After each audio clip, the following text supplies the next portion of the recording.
Get ready to match the stars. Everybody okay? Is there something I can do for anyone on this panel here? Are you all... Give me a double if you'd like, Oh, sir. no. Listen, it's just been great having you here with us. You're not just saying that? No, I'm not just saying that. You really like us as people? Oh, I love you as people. And I love you as an actress in MASH. Thank you. That is one of my favorite shows. I never miss Here. that show.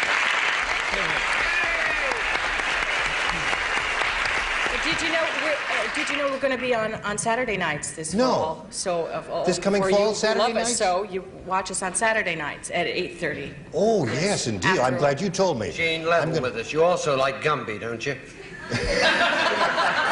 Yes, I do. All right. That's his little inside stuff. Okay. They've moved him to 2 a.m. Now, let's say hello to our two players, Bill Lally and Faith Bitterall.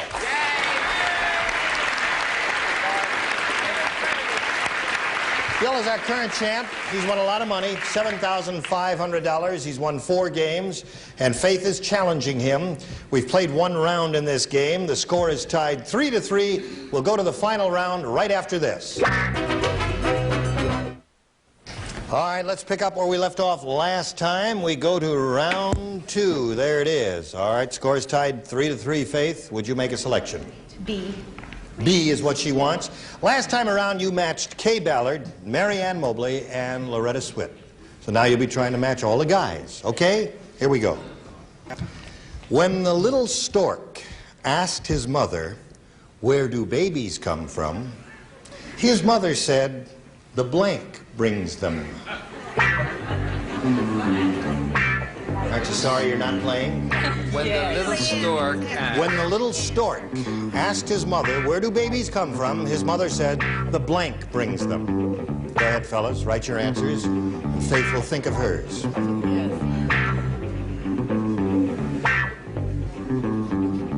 Richard is ready. Okay, they're all set, so Faith will call for your response now. The only thing I can think of would be the people brings him. The person. The people, the person? No, Yeah, the okay. human. All I'd right, say it well, that people, way. person, human, that would all be the yes. same thing, I guess, if any of those answers occur. So that's her response. What do you say, Bert? She said that the mailman brought him. The mailman. No match there. All right. The mailman That's is a what he person, said. isn't That's it? a person. Okay, Charles. That's really a stupid question. I went with mailman. Mailman. Isn't that interesting? No, I mean answer. Yeah. I'm sorry. I blew that. Okay. Now, Richard. Present. Yes, sir. His mother said the blank brings them. That's right. The doctor brings them. The doc- Human doctors. So, Faith, Basic you didn't human score doctor. with that at all. Now, 1 match, Bill, and you win your 5th game. Now, last time around, you matched Bert, Loretta, and Kay. This time, you'll be trying to match the others. Linda is so rich, she has a gold blank in her bathroom.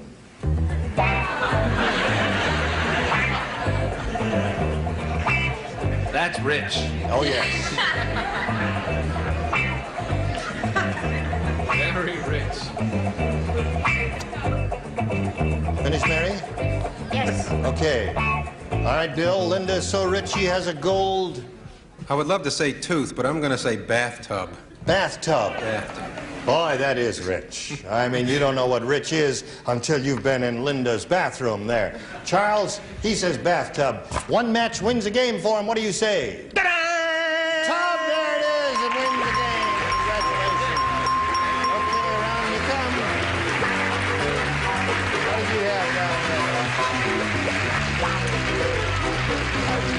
Okay, he's done it again, and we thank... Yeah, now you're up to $7,600. And here we go with another super match, Bill. We polled a recent studio audience, and we got their best response to this. Top blank. Top blank. The answer given most often by that studio audience is worth $500 if you can match it. The second most frequent answer, $250, and the third, $100. All right, you'll choose 3 celebrities to give you a hand here, one at a time. Get their responses. I'll choose my young standby there, Bert, first of all. Okay, there's a couple, 3 that are good. Let's say topless. Topless. Okay, there's one. Let's get a woman's opinion. How about Mary Ann? How about Mary Ann? How about Marianne? Yes. Top notch. Top notch is hers. One more, Bill. Richard? Top of the morning to you. Top of the morning to you, but give us an answer. All right, and the rest of the afternoon to yourself. Okay. Top of the morning. Top of the morn is his. All right, you got topless, top notch, and top of the morn. You can choose one of those or give us one of your own, as you have done in the past. What would you like to do? They're all good answers. I think I'm going to go with top notch. Top notch. That's the answer Mary Ann gave you. That's your choice. Here we go, folks. We'll find out what that audience did right now. We're looking for top notch. May we see the $100 response? Top heavy. Not a bad answer, is it? Okay. Still looking for top notch. May we see the $250 response? Top banana. Boy, none of those have occurred to any of us, and they're pretty good now that I see them. Here we go, third and last chance. Looking for top notch, the $500 response. Top hat. Top hat. Yeah, that's a well-known song. That's right. Okay, so you've got 7,600. In a minute or so, you're going to meet another challenger and play another game. We'll come back to Bill, our champ, right after this. We start another game. To do that, we introduce a new player. Here is Chris Jones. Hi, Chris.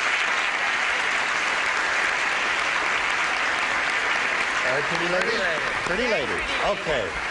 Chris, where are you from and all that? Well, I'm from California, and I'm a student nurse, and I'm getting married in 3 weeks to my best friend and buddy.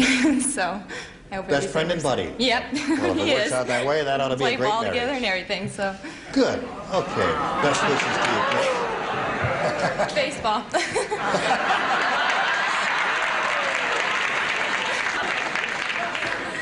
All right. Just to touch all bases here, Chris, you and Bill will be answering questions and trying to match our 6 celebrities. You'll have 2 chances at that. At the end of the second round, the one who's done that most frequently wins, gets $100 and the right to go on to the super match. We can go for $5,000.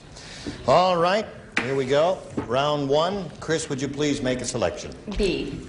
B is what she wants. New game, everyone plays. Are you ready? Yes. I'm the only one. Archie yelled, "Eat it! We've run out of blank again!"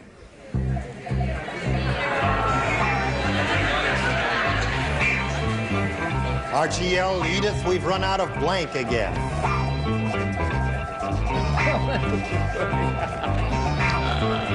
Oh, wait a minute. Oh, my God, what am I thinking? Okay. He's ready now, so we'll get a response from Chris Jones. Archie yelled, "Eat it! We run out of..." Beer. Beer again. You like that?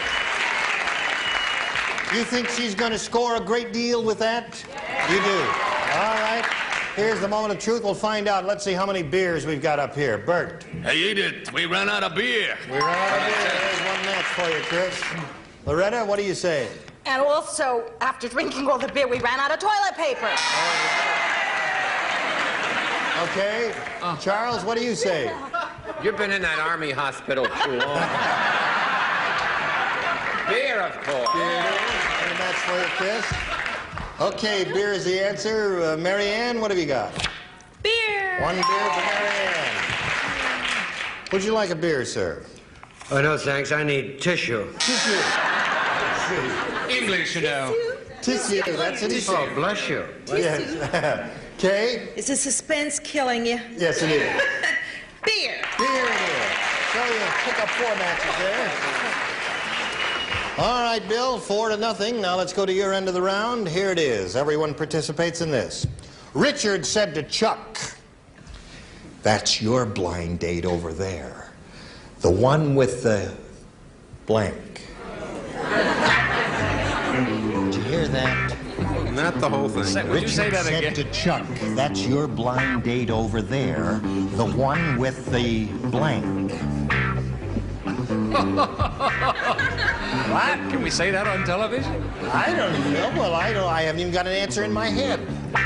whatever you think will score here, you're going to try and match each other. That's the object here. I can't believe Everyone is ready. All right. Hold it. Let's get Bill's answer right now. I don't think this is right, but I'm going to say big nose. Big nose is what he says. Okay. Bert, what did you say? What are you laughing at? Well, because I don't know. You looked at my nose. No, that's not what I'm laughing at. I looked at your knockers is what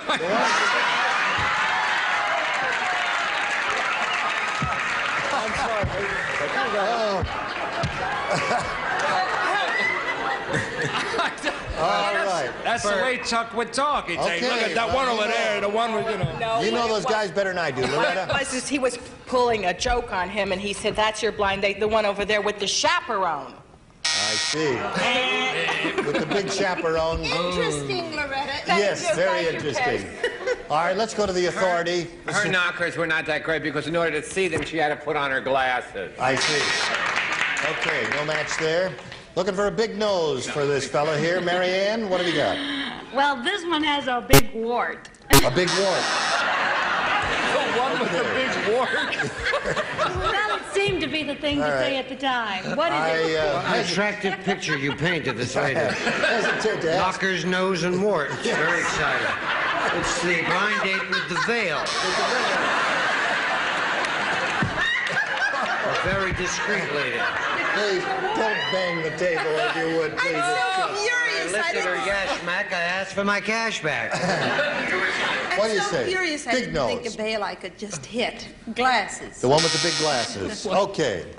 So, now we go to round 2 here. And Chris, would you please make a selection? A, please. A, it is. And now, last time around, you matched Bert, Charles, and Mary and Kay, and now you'll be trying to match Loretta and Richard. Here we go. Percy finally got rid of his blank. Percy finally got rid of his blank.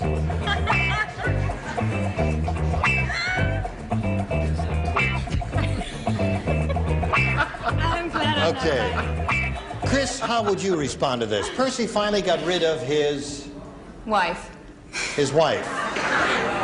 She says wife. We call on Well, Loretta Percy's Swit. wife says the nicest things about you, but I said the same thing. Wife. Oh, that scores for you, Chris. All right, Richard. It's a marvelous Wife. wife.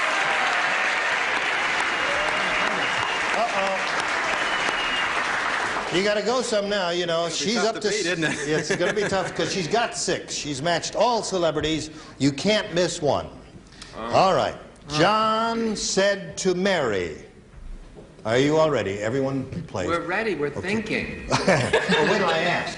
John said to Mary, I'm ready for blank. John said to Mary, I'm ready for blank.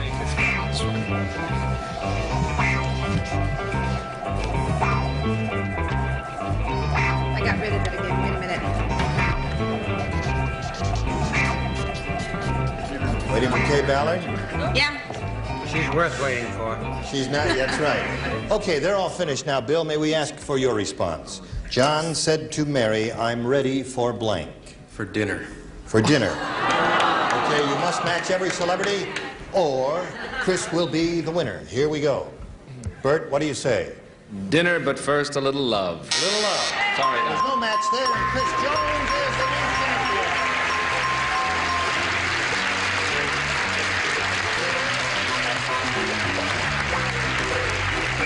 Okay, congratulations, Chris. We'd like to thank Dr. Bill Lally. He's going to leave us with $7,600. And there he goes. So long, Bill. Thank you, Jim. Thank you very much for being with us. Bill Lally. We'll be back to talk to this pretty lady right after this.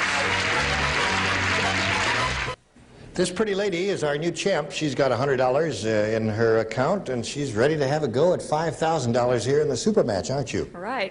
Okay, we polled a previous studio audience, and we got their best response to this. Rock blank. Now, the answer given most often by that audience is worth $500 if you can match it in the second, $250, and the third, $100. 3 celebrities are allowed to help you, so Choose them one at a time and get the responses one at a time. Bert? Bert Convey, how do Thank you you. fill in that blank? I would have to say Rock Hudson, I believe. Rock Hudson is his answer. Okay, another one? Charles? Charles. Oh. Rock chair. No. I don't know. I was going to go with the same one. How about Garden? Rock Hudson was your answer? Yeah, Can you yes, think of it something was. else before the buzzer sounds?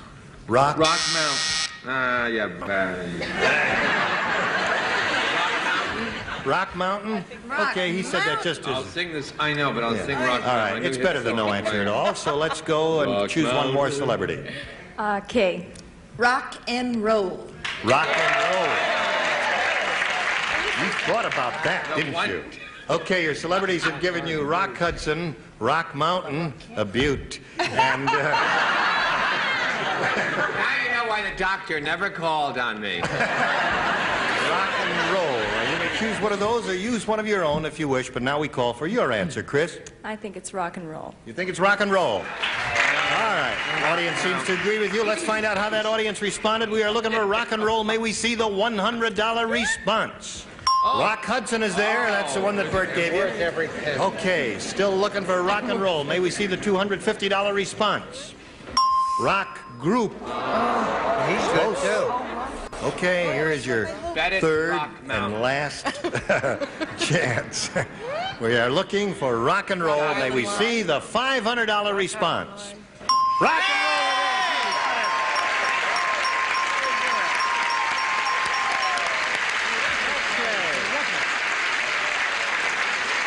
Well, Chris, you were very wise to go along with Kay Ballard's judgment there. You've got $500 now, and you're going to go for 10 times that amount. And as you match one celebrity on a head-to-head basis, you will be playing for $5,000. Okay, the time has come now for you to choose one celebrity. I'll go with Kay. Oi, pressure. I hate pressure. All right, Kay, you get ready to write. Yeah. And Chris, you just face me, and I'll get the question.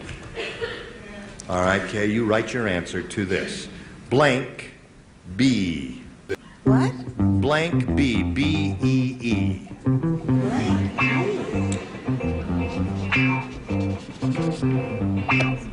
All right, put it in a little slot if you're finished. Okay, Chris, she's finished. Now we call for your response to blank B. I'll say Busy Bee. Busy Bee. K for $5,000. Honey Bee is her answer. Rat's foot. I'm a poor loser. Pull yourself together. You got to fight Thursday. I'm sorry, folks. Chris, you've But got... I want to play the violin. You don't understand, Daddy. Shut up and drink your beer. Chris, here in the regular game, $600 in the audience match. You got $500 in the audience match. You have a total of $600, and you're going to meet another player, and here comes that player right now.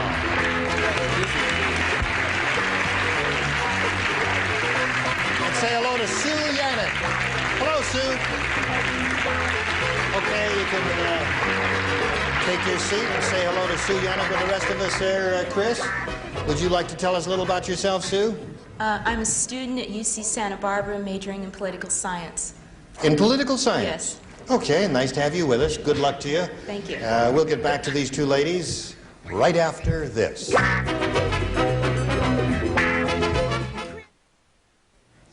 Okay, our time is just about up, so we have to ask these two ladies to come back next time when we'll start the game. Okay, ladies? All right, we'll look forward to seeing you next time. Now, we thank you very much for being with us. You were all just splendid, and I must say to you very candidly and honestly, we could not have done it without you. Couldn't have done it without. Yeah, I think maybe we could. No. I wouldn't say that. We'll look forward to seeing all of you back here. Could you plug my new nightclub that's in the San Bernardino Mountains? They just do rock shows. It's called the Rock Mountain, and it opens...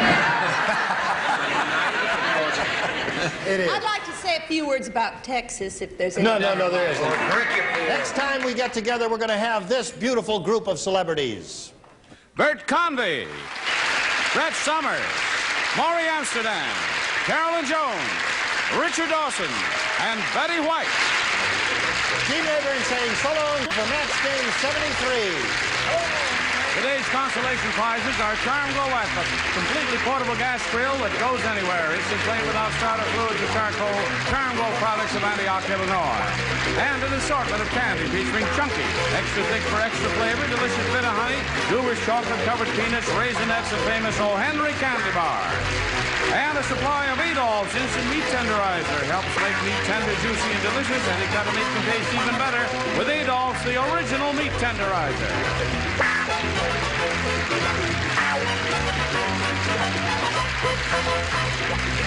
This is Johnny Olson speaking for Match Game 73, a Mark Goodson, Bill Todman production.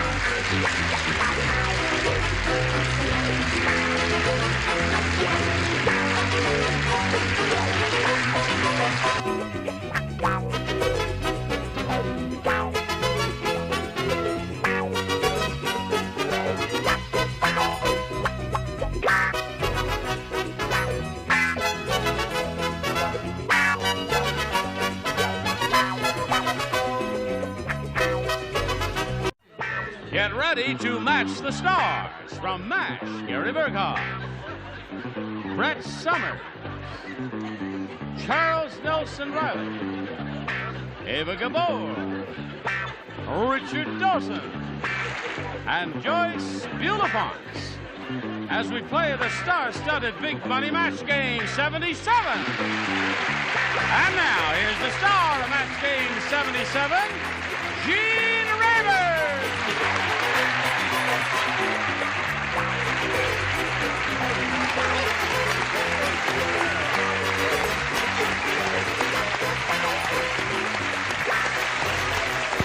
Thank you, Ava, my dear.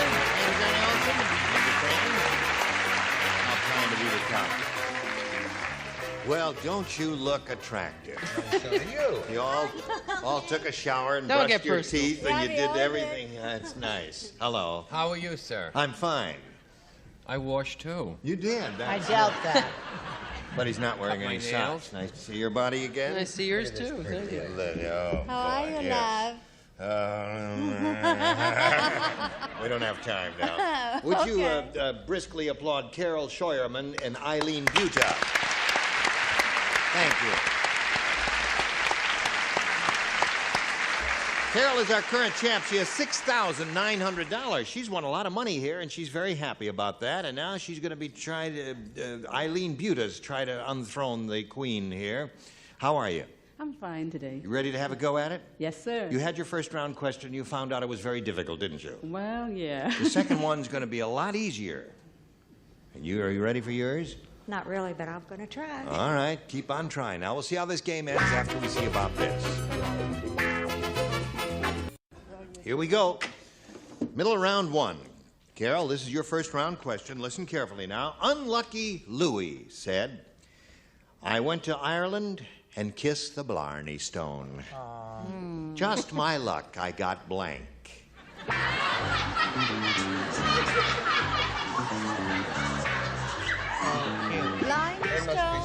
You don't have to overdo it. I mean, we appreciate your enthusiasm, but this is ridiculous.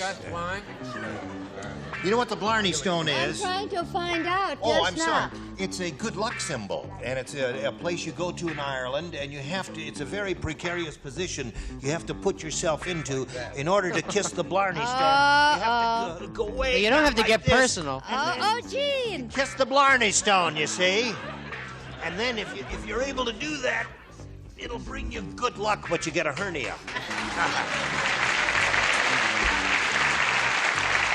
All right? Marcel Marceau, what is the question? Now that we've got that over. You haven't even written Blarney Stone, just my luck. Unlucky Louis said, I went to Ireland and kissed the Blarney Stone, and just my luck, I got blank. That's weird. Are you Irish? Oren Bigoren. Oh, Aaron go blah. Oh, that's what it is. Oh, my word. All right, Carol, are you ready? Oh, Charles is not quite ready. Now he's writing. I'll read it. Unlucky Louis said, I went to Ireland and kissed the Blarney Stone. And just my luck, I got blank.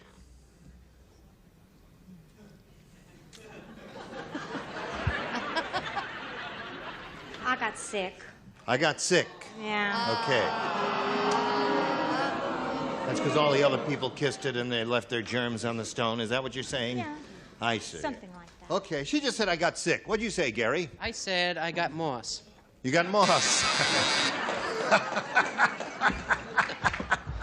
Oh, we've missed you. I was going to say fungi, but I couldn't spell it. Yes. F-U-N-G-I. Oh, really? Right. My original answer before you did your trapeze act down there was trench mouth, but I said stuck after I watched you. Well, I wasn't doing it for any reason except I know she said you she had weren't, never but I heard of the mean, Blarney Stone. when I saw the description, yes. What does it say there, Charles? Unbelievable. An MC was taken from CBS studios in Hollywood yesterday and put in traction at St. John's Hospital.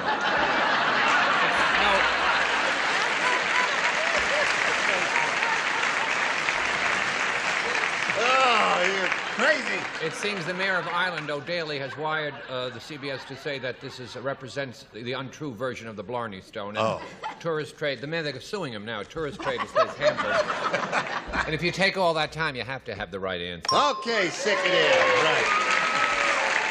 Carol, you got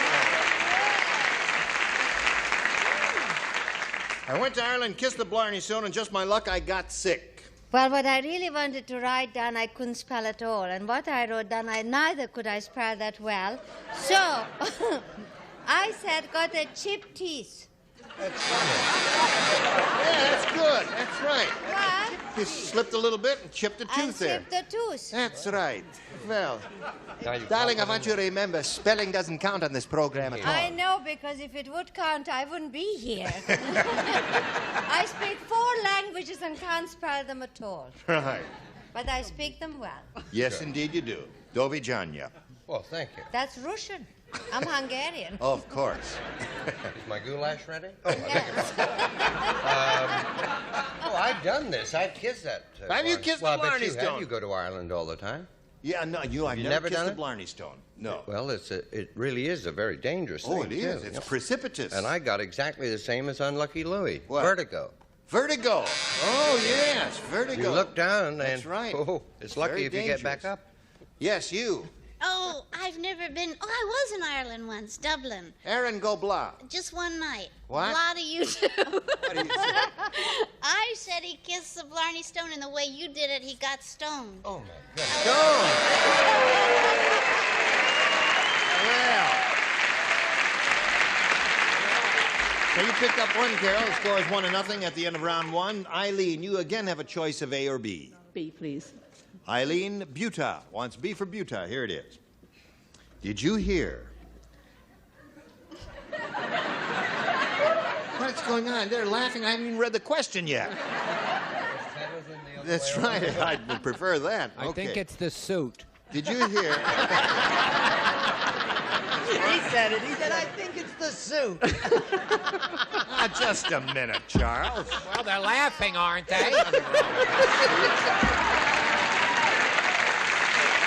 It must be the suit. I don't know.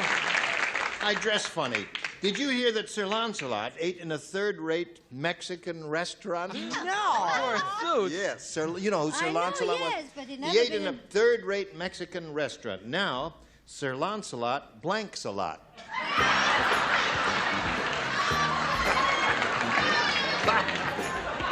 You got it, buddy. I thought they didn't serve servicemen. Oh, yes, they do. The note for you. There's a note for me.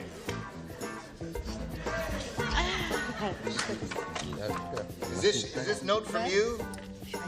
Yes, it was to you. Well, you were getting laughs. You didn't know where they came. No, I checked it. It's perfectly okay. Good. No. Oh, darling, I like that. Can I say that? You can't. I can't say What a it. shame. Oh, shoot. You ready over there? Well, sort of, in a matter of speaking. Come on now, Joyce, do something. Oh, I finished. What? Never ask Sir Joyce to Lancelot do ate in a something. third-rate Mexican restaurant. Now Sir Lancelot blanks a lot. I just want to ask a question. What century was Sir Lancelot? Was that 13th, I believe. Was it 13th? 13th Oh. century. He was never in Mexico. Well, they had a Mexican restaurant in London. No way. Oh, yes, they did. Not in 13th century. It's called El Cid. All right, here we go, Eileen. If you're ready, Did you hear that Sir Lancelot ate in a third-rate Mexican restaurant? Did you hear about that? Yes, I did. Now Sir Lancelot blanks a lot. Burps a lot. Burps a lot. That's the only thing I She said he burps a lot. Well, no, that's not what I understand Mexican food. You know what I mean. I said Sir Lancelot dance a lot. Now Sir Lancelot dances a lot. What do you say?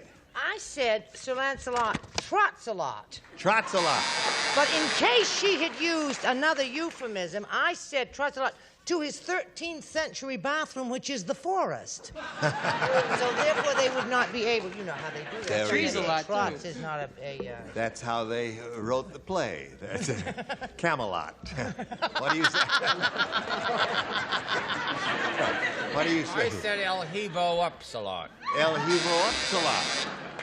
I tried. So, dear me, we've got this fellow in terrible, dreadful shape, haven't we, from all aspects. You're going to be so proud of this young lady. I am so proud of myself. I can't believe it. Well, then I'll set it up right for you. Yeah, do. Sir Lancelot ate in a third-rate Mexican restaurant. Now, Sir Lancelot blanks a lot. Mine did the right thing. Mine belches a lot. Belches a lot. Right, that's the same. That's the same thing. Oh, yeah. Don't make him self-conscious of that. Excuse me, my spelling. Well, I've got to save. This is going to be a little souvenir. Belcius. Spelling doesn't count, of course. There is only one Z in belch. No, I didn't. Oh, you got it correct. I told you I'm not good on this show. That's okay. But I did get the right thought. Yes, you did. And that's all she was after. Perfect. I said Sir Lancelot trots a lot. Trots a lot. He trots a lot. Now, what did you say, Joyce? Well, I thought with all that armor on, he did what they said, but he stomps his feet a lot. He stomps his feet a lot. An excellent answer. I don't care what you say. I think that's beautiful. All right, so there we are. Middle of round 2. Score is 1-1 at this moment. And you're in a good position here because all you have to do is match one and you'll win another game. It'll be your 4th or 5th. 5th game there. We'll be right back after this. Hello there. Now, shall we finish up here, Carol? You know what you have to do? One to win is all she needs here. Charles, you lay out. Pointy-headed Paul is so pointy-headed, when he needs a haircut, he just sticks his head in a blank. Oh, got it. All right. It's a very easy one, I think. I think so. I think. You can spell. All right. I know. Oh. Charles doesn't write because he got the last one right. That's right. And he's He been matched eating in the Mexican first food. round. I got the last one right, too. Good. Do I write again? Pointy-headed Paul is so pointy-headed, when he needs a haircut, he just sticks his head in a blank. Pencil sharpener. A pencil sharpener.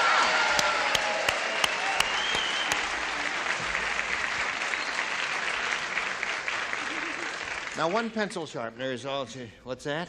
Who put that here? Oh, when they were laughing at my suit My a little while ago, he wrote me a little note. First thing an actor has to do That's right. when you go on Gene, stage. check your zipper, but I did. They weren't laughing at that anyway. Oh, yes, they were. No, they weren't. What do you say, Well, Gary? anyway, I said pencil sharpener. That wins the game. What do the rest of you have here? Let's see. Okay. Go to your spot. Okay. Eileen, it was a pleasure to meet you. Nice meeting you. You're a nifty lady, and we're very happy to have met you. And we've got lots of gifts that'll be coming your way very soon. Thank you, Eileen Butel, ladies and gentlemen. All right, here it is. Your 5th game, Carol. Number 5 for this lady. She's got a hot streak going here. She's got an even $7,000 at this moment. And let's see how she goes from here on out. We polled the studio audience not too long ago, Carol, and we got their best response to this. Death blank. Now remember, if you match their most popular answer, we give you $500. Then for matching the second most popular, $250 and $100 for the third. And 3 of our 6 celebrities will help you. Charles. Death blank.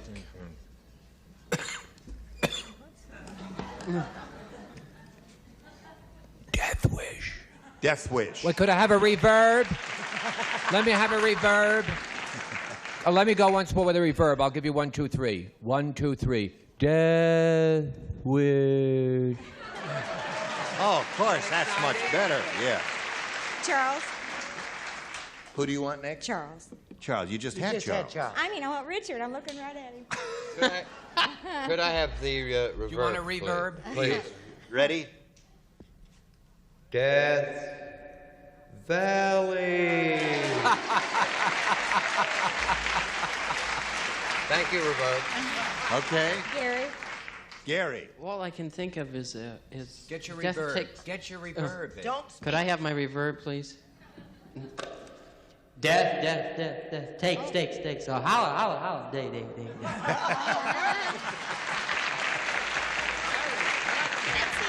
other one I An antipasto.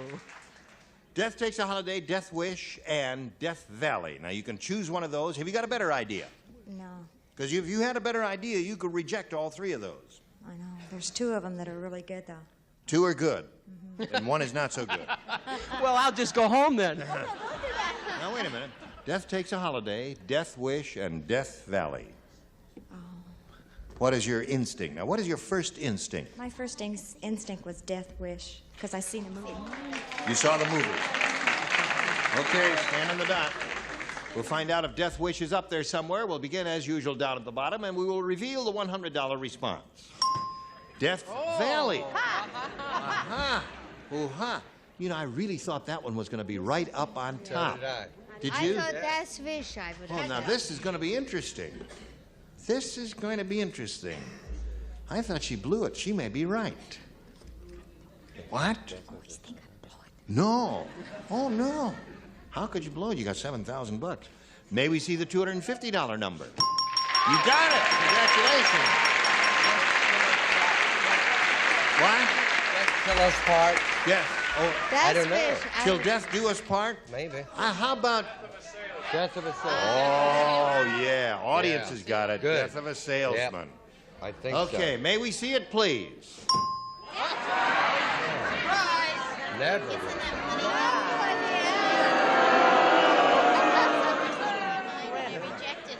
You're You know booing that- the other audience who was here 4 weeks ago. That's the first time we've had one audience boo another audience 4 weeks later. I hope they're listening. I could not You believe it. weirdos who wrote Death Trap 4 weeks ago. Let's hear one with boo. You're a bunch of dummies. Don't ever come back. Never want to see you again. Well, listen, you got $250 there. You're going to play for 10 times that amount, or $2,500. And remember, we'll give you the money if you'll match one celebrity exactly. And you had a bad experience here when you and Richard had one idea, but it was not an exact match, and we could not give you the money. Now, let's see if you can choose one, anyone you want, of course, and come up with an exact match after we do a little business with America. Because they're waving the commercial card very frantically. Walked right on the set and said, commercial, commercial, commercial, commercial. Here it is, commercial. Bye. Are you ready, my dear? I'm ready. For what? Oh, I'm ready. I'm gonna Okay. try Now, wait a minute. Charles this time. You're going to try Charles? Yeah. Okay. Asked me Right. on there. Yes, you've had a little ESP going with Charles. That's very good. All right, let's try Charles we're both this time. in blue. She's playing for, what's that? We're both in blue. You're both in blue. It's a good luck omen. You are playing for $2,500. Stand on the blue dot in the carpet there, and I will get the question. Good luck to you. Here we go. Cling blank. That's C-L-I-N-G. Cling blank. C-L-I-N-G. Cling blank.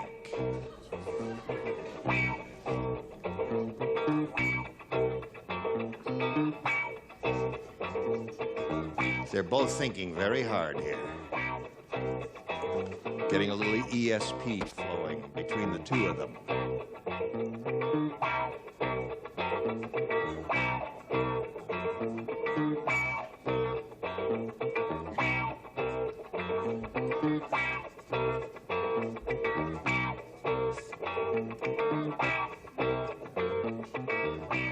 We don't need the dance, just the answer, Charles. Put the music on a reverb. I mean, here's this tense, dramatic moment. This poor girl is trying to get this $2,500. He goes into his dance. Are you ready?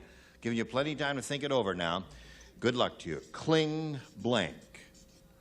I mean, I drew a blank. I thought of something. Cling blank. Cling to me. I don't know what else to say.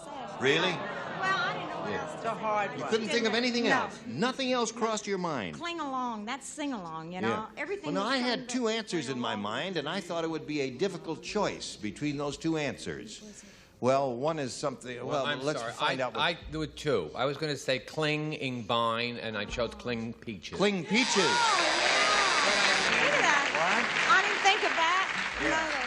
But that's, isn't that a famous phrase in the summertime, especially when Georgia peaches and California peaches are in season? Cling free. Next time, can we have something blue in it? Cling free is the other thing. Yeah. Oh, that was the audience's answer. Did you think of that? Cling free. Okay. All right, you're still the champ. You're going to meet another player now. Here comes Harold Reed.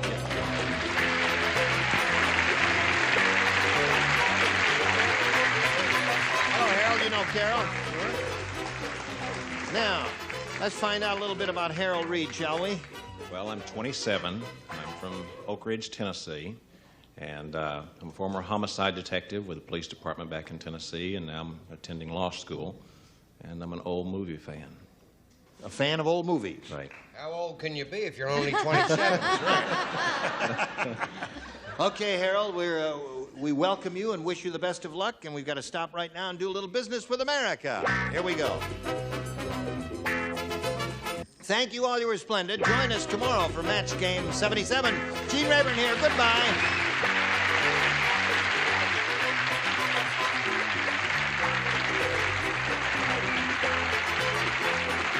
This is Johnny Olson speaking for Match Game 77, a Mark Goodson, Bill Todman production. This program was edited for broadcast.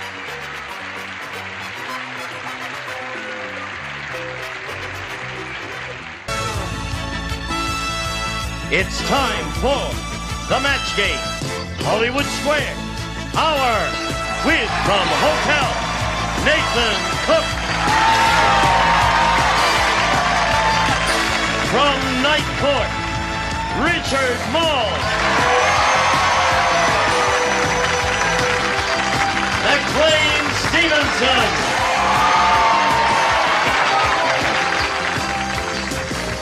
Nidra Bowles.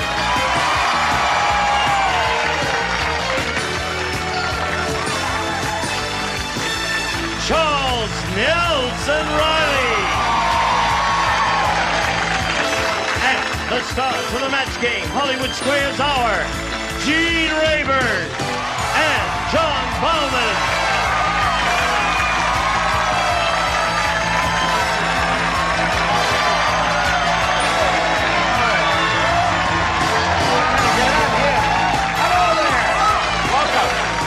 Here we go. All right.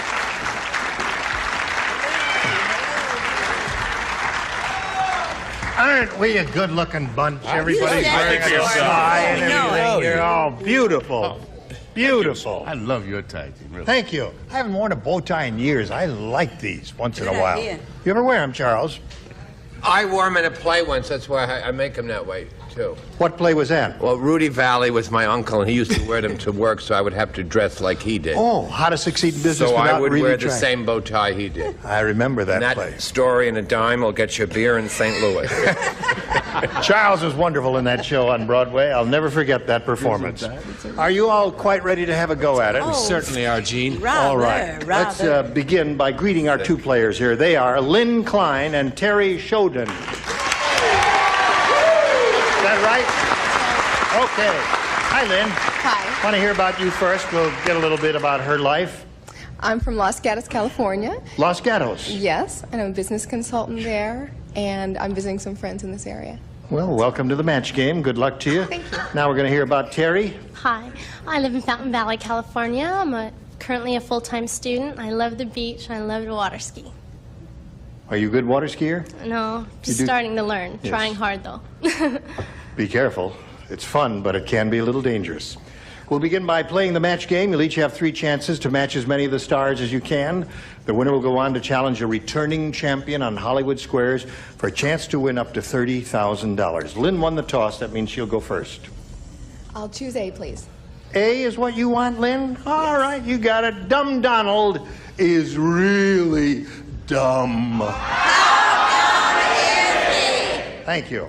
I'll tell you how dumb he is. He has to use an instruction booklet every time he blinks.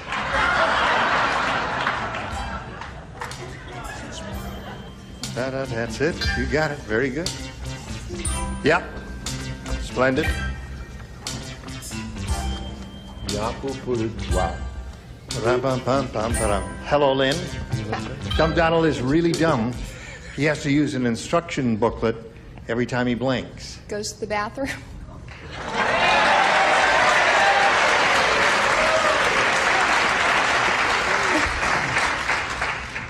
What do you say, McLean? I'll tell you what I say. You notice this jacket? Yeah, it what looks is like that? I'm growing little breasts. Yeah. Are you a 43 long? No, no. I mean, it's just easier to unbutton this sucker, isn't it, when I'm sitting down? I think, yes, while you're seated, it would be better. Thank you. That looks better now. I say, to what she said, I have makes love. Makes love is a good response. Splendid. Nidra? 2 minds with but a single thought. Makes love. Nidra? Yes. Do you think about it often? Oh, I think about it.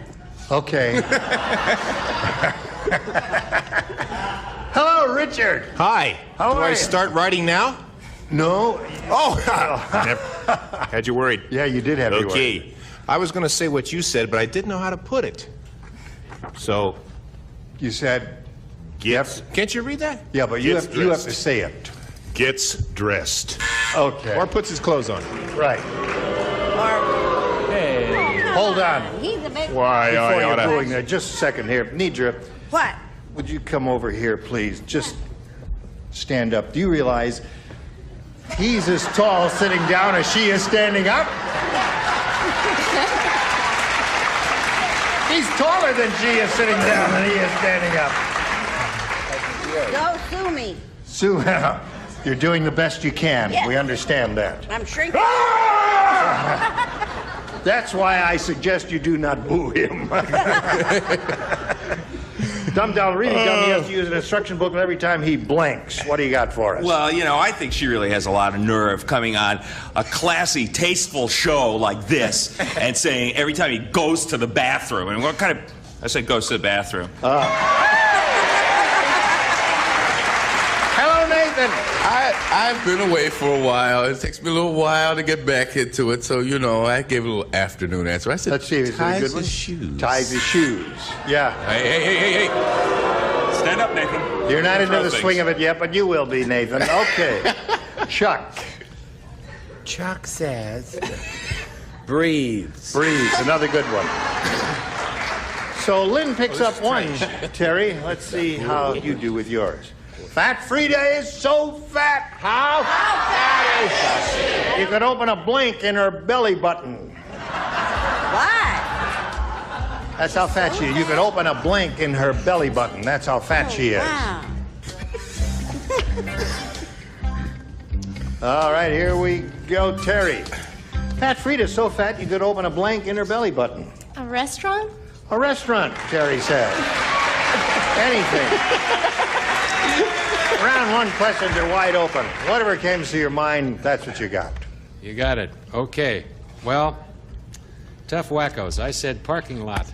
Parking lot. That's very good. That's fat. She was big. fat. Really big. Hello. She's still fat. You could open a swimming pool. Uh-huh. You've got the concave shape, Richard? Well, I said she was so fat that you could open... First I said a deli, but then I crossed it out. And I said you could open a soda pop. Aha. In her belly button. Yes. Oh, come on, now that's funny. And a good Stop sound that. effect, too. That's twice you've booed Richard He's keeping score, you know. We've got to go backstage with him. Right. Okay, John, you're up. Yeah, well, I was going to say she was so fat you could open a Bowser mouth. From my previous life, but see, then I realized that no one is that fat. So I said restaurant. Yay! Tie score. All right, Nathan, you're up.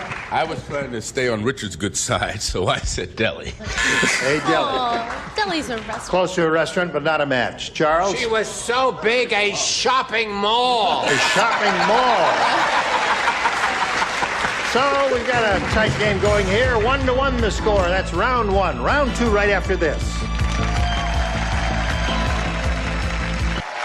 Here we go with round two.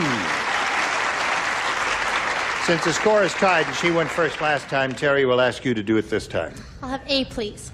All right. They both started with A in their rounds. Let's see what this says. Sylvia said, my husband works for Colonel Sanders and gets to take home all the parts they don't use. Every night he brings me a big bucket of blanks. Big bucket of blanks.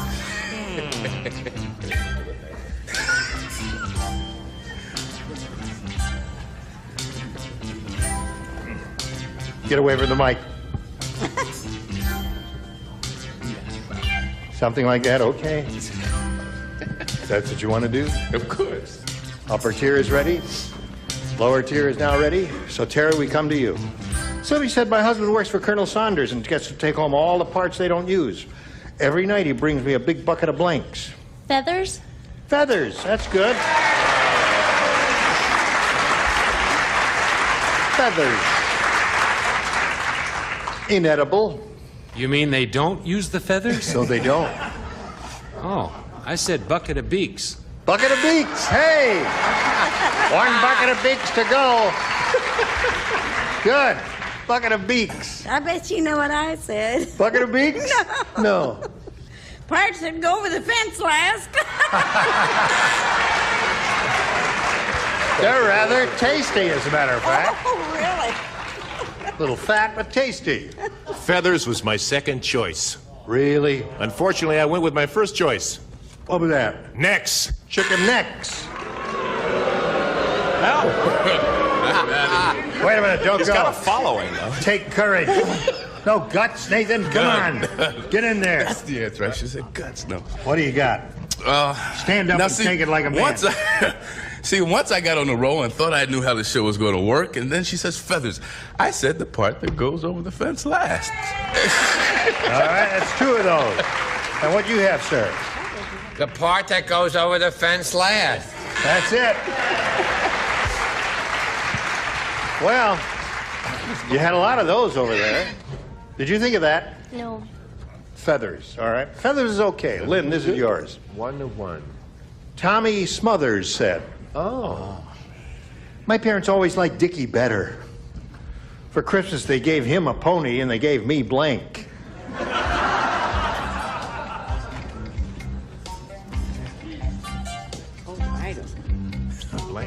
Blank is what I got on this. No pressure, Richard. You're the last Okay. one. I'm one more boo and I'm out of here, right? Yes. You're on a roll, Richard. Oh, I got it. They'll love it. Really. I'm covered. All right. Tommy Smothers said, my parents always liked Dickie better. For Christmas, they gave him a pony and they gave me blank. A donkey. A donkey? That would be a nice gift. They're mean. The question implied something, useless or something that he didn't really know. A donkey wouldn't be bad at all. What came to your little mind? So William Morris agent wouldn't be out of line? Great Something insight. totally useless? Yeah, cruel and useless. Oh, just kidding, guys. I said the flu. Splendid. That sounds like... You like that? They're your kind of people, McLean. Hello, Nidra. Yeah, hello. I said a small duck. A small duck. It's hard to ride a small duck. Right. Almost impossible, unless Bareback. you're another duck. Yes. All right. She'll be okay. Yeah, it's all right. We'll give her medication after the show. Richard? Yeah, well, I said a dog. Now, wait a minute. Hey, you cut off his boo. What are you doing? Believe me, see? A dog. Give a small dog. You ruined his boo. Oh, there it is. Delayed boo. What do you got? Manure. Manure. Whoa. One got the pony and the other got the other stuff. One got the pony and one got the shovel and pail. Aha! All right, have some wonderful creative answers there. There we are at the end of round 2, still tied up 1-1. Third and final round right after this.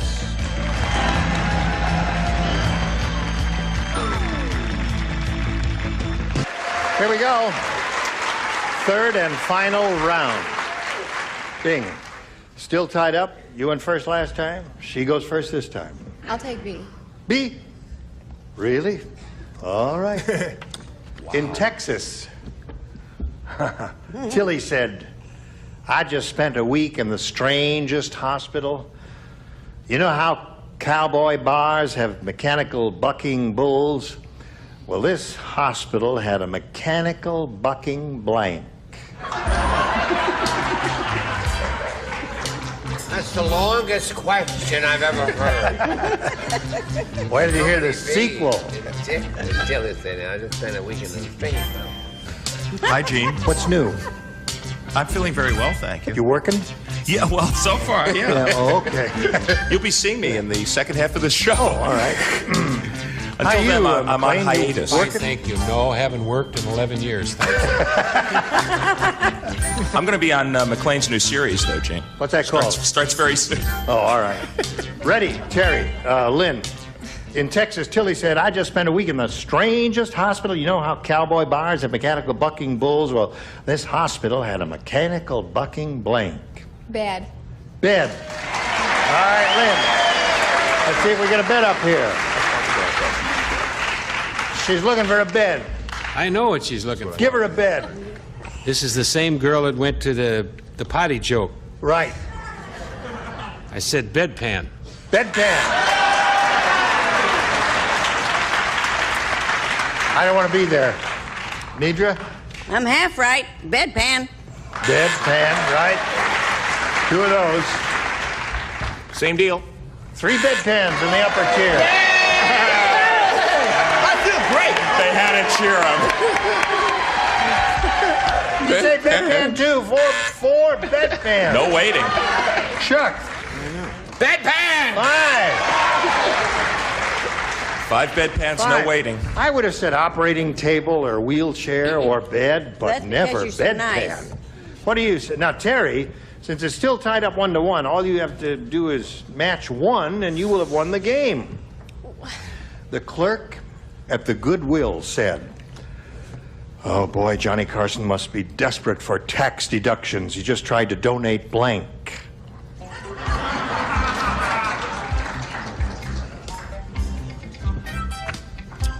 Here we go. Terry, the clerk at the Goodwill said, boy, Johnny Carson must be desperate for tax deductions. He just tried to donate blank. His ex-wife? His ex-wife. Okay. That's what he tried to do. Huh? That's what he tried to do. Yeah, but Yep. you see, she's not the ex-wife yet. Oh, she's not? No, they're still fighting over what it's just going to cost her to get by for a week. I see. Got it down to about $27 million a week, I understand. I put Ed McMahon. Ed McMahon. Good one. You're right. His wife and Ed McMahon are the 2. I did too. There's 2 of those. Wait, Richard. Hey, boo me this time, huh? All right, that means Terry wins the game. Come on down, Terry.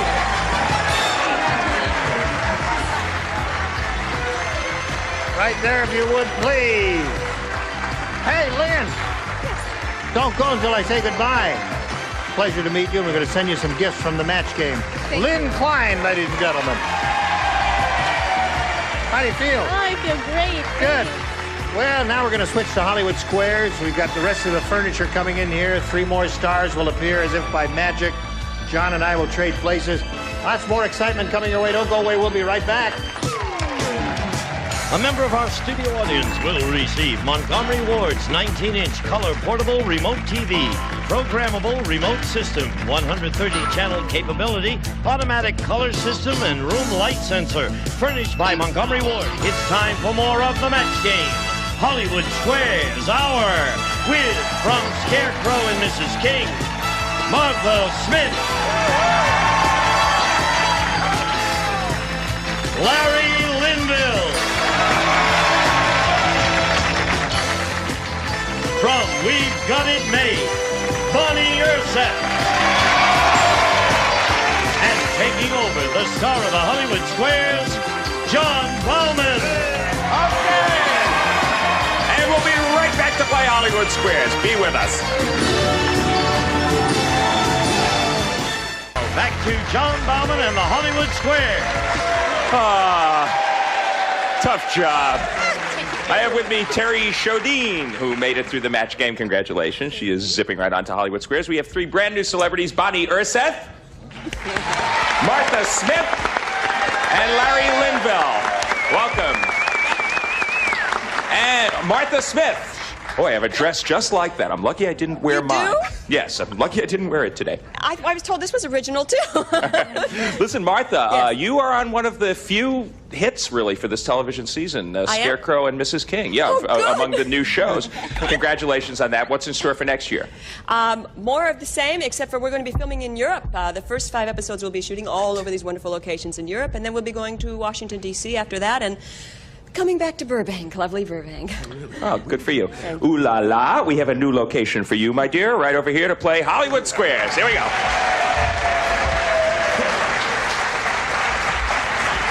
And we have a new opponent for you as well. He is our defending champ. His name is Scott Johnstone. He had a very nice day yesterday, and he's returning with 11,550 smackers. And some money, too.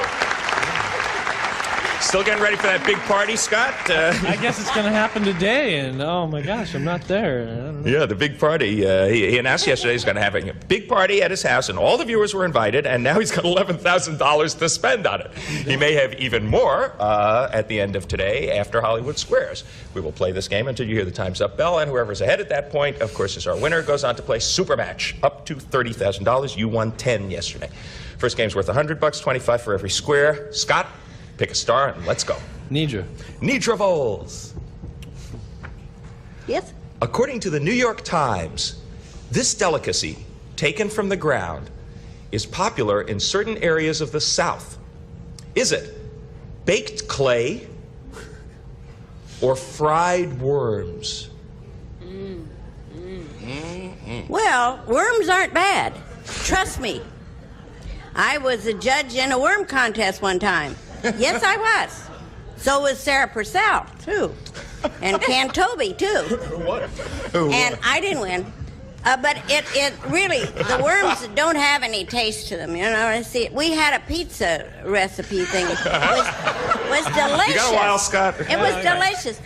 So I'm going to say it has to be worms because that other ground, what was that first thing?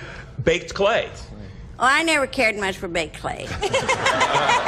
But worms, delightful. I'm going to say worms. Nidra says fried worms are a delicacy. Agree or disagree, Scott? Baked clay is a delicacy. You should have disagreed. Well, what does it taste like? In certain areas of the South, baked clay is a delicacy. Sounds terrific.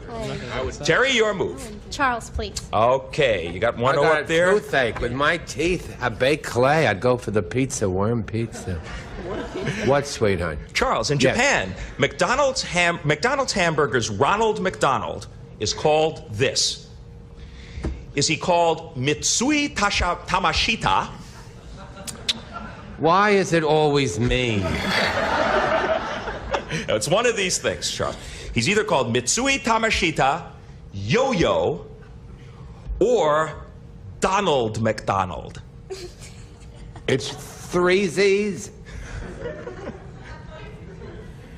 I'll go with Yo-Yo. I mean, wouldn't you? You've done it before, you can do it again, right? Terry? Yo-Yo. Charles says that Ronald McDonald One yo for each arch. Is called Yo-Yo in Japan. Agree or disagree? Okay, let me clarify. There's 3 choices. Yeah, Mitsui Tamashita, first Yo-Yo, one or just Donald sounds McDonald. like 4. I disagree.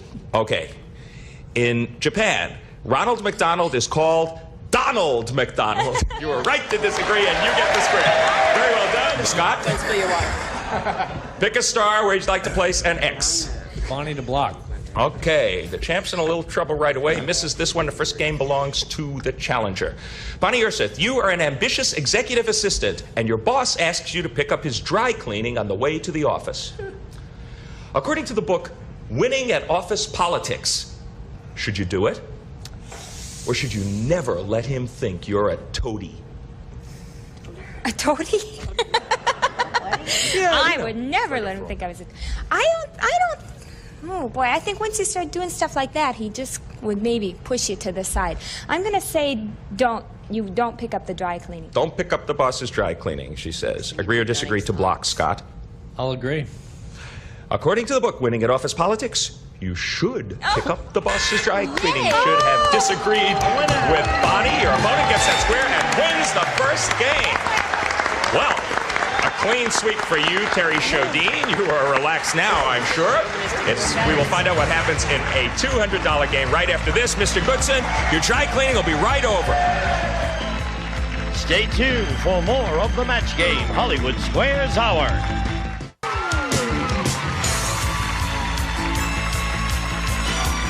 Now back to John Bauman and the Hollywood Squares. Oh, welcome back, everybody. Before we continue with the Hollywood Squares, it is my duty to inform you that the fabulous telephone match, which we had not too long ago on Match Game Hollywood Squares Hour, is returning. Starting next week, we will give you the details of how to enter. What you can win is $5,000 and an appearance on an NBC soap opera. So it is well worth giving it a try. But I digress. We have a game 175 to Zippo. And Scott, you get to start a $200 contest. Pick a star. Ninja. Plenty of time. Trust me, huh? Let's go. I never ate clay or anything. Me neither. I've never. Who was Joanne Woodward talking about when she said, "It's a good thing he's handsome because he certainly can't act"? Was it John Travolta or Paul Newman? Oh, it had to be John Travolta because she's married to Paul Newman, and if she said that, he'd kill her. Agree or disagree, Scott? No, she said... She said that Joanne Woodward said about John Travolta, "It's a good thing he's handsome because he certainly can't act." I'll disagree. She said that about Paul Newman. You were right to disagree, and you get the square. That's logical. It was right after she ate the baked clay, Nitra. Maybe it was just a joke. No, this was her first impression of Paul. I'm sure her impression changed over the years. Oh, well, you didn't say that, you rascal. Sneaky, wasn't it? Terry, your move. I'll go with Charles again, please. Okay. Sweet, she comes to me. Mr. Nelson Riley. Yes, Sweet. You are a male bee. Oh, another one of these. Go ahead. Can you sting me if you want to? Or do only female bees have stingers? Third grade stuff, and I don't get it. You're so far beyond it, Charles. I think they all sting. Agree or disagree, Terry? I agree. Only female bees have stingers. Whoa! You should have disagreed with Charles. And Scott gets that square. So you got a couple of X's up there. Are you back in business? Pick a star. Bonnie to win. Okay, this will give you the game and a lead. Bonnie Ursith from We Got It Made. You've got beans growing up your corn stalk. Is this good? Or will the beans kill your corn? I should know this, being from Minnesota. Gosh, I used to spend summers on a corn farm. But all we had was just corn stalks. Didn't have any beans growing up them. I don't think you want beans growing up your corn stalks. For the game, she says that you shouldn't have beans growing up your corn stalk. They'll kill the corn. Agree or disagree, Scott? I'll agree. It is good to have beans growing up your corn stalk. She should have known it, but she didn't. You should have disagreed with Bonnie, and your opponent gets that square and blocks you there. Well, big break for you, Terry Shodine. He could have put you away in this game, but he didn't. Pick a star for an O. I'll have Jean, please. You'll have Jean. Be still my heart. She said she'll have me. And no one could be more ready to be had. Jean was television's Emmy Award named after RCA founder David Sarnoff's wife, Emma, or after the image orthicon tube? Well, I know that most of the viewers and the people gathered here in this room would not know, but having been a guide in the NBC television tours in my youth, I happen to know that it was named after the image orthicon tube invented by Vladimir Zworykin, a distinguished RCA scientist. Agree or disagree, Terry? I agree. It was named after the image orthicon tube. The Emmy was named, of course. Jean clearly knew that. I can read him. That is correct. Why they didn't call it the Emmy, I don't know. Thank you. Wow. Scott, pick a star for an X. McLean to block. Yep, she's got you in that position, doesn't she? You missed this one. It's a pretty big lead for Terry. McLean Stevenson, what sex does Boy George list on his passport? You got 3 choices.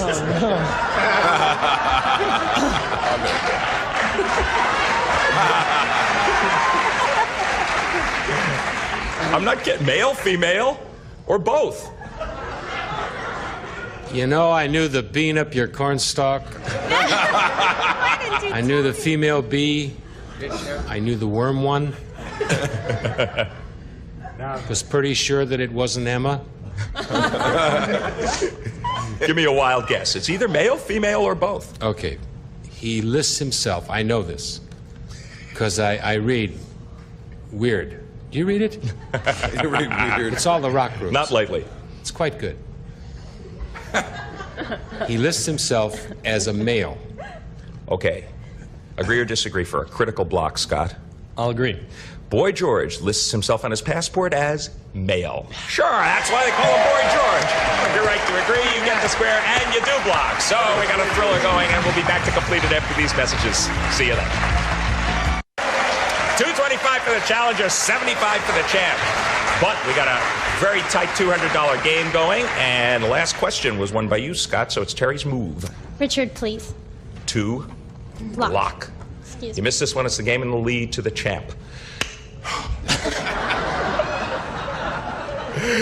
Richard, in 1982. I don't know. Okay, in 1982, what were there more of in the U.S.? Accidents involving cheerleaders? Or accidents involving chainsaws?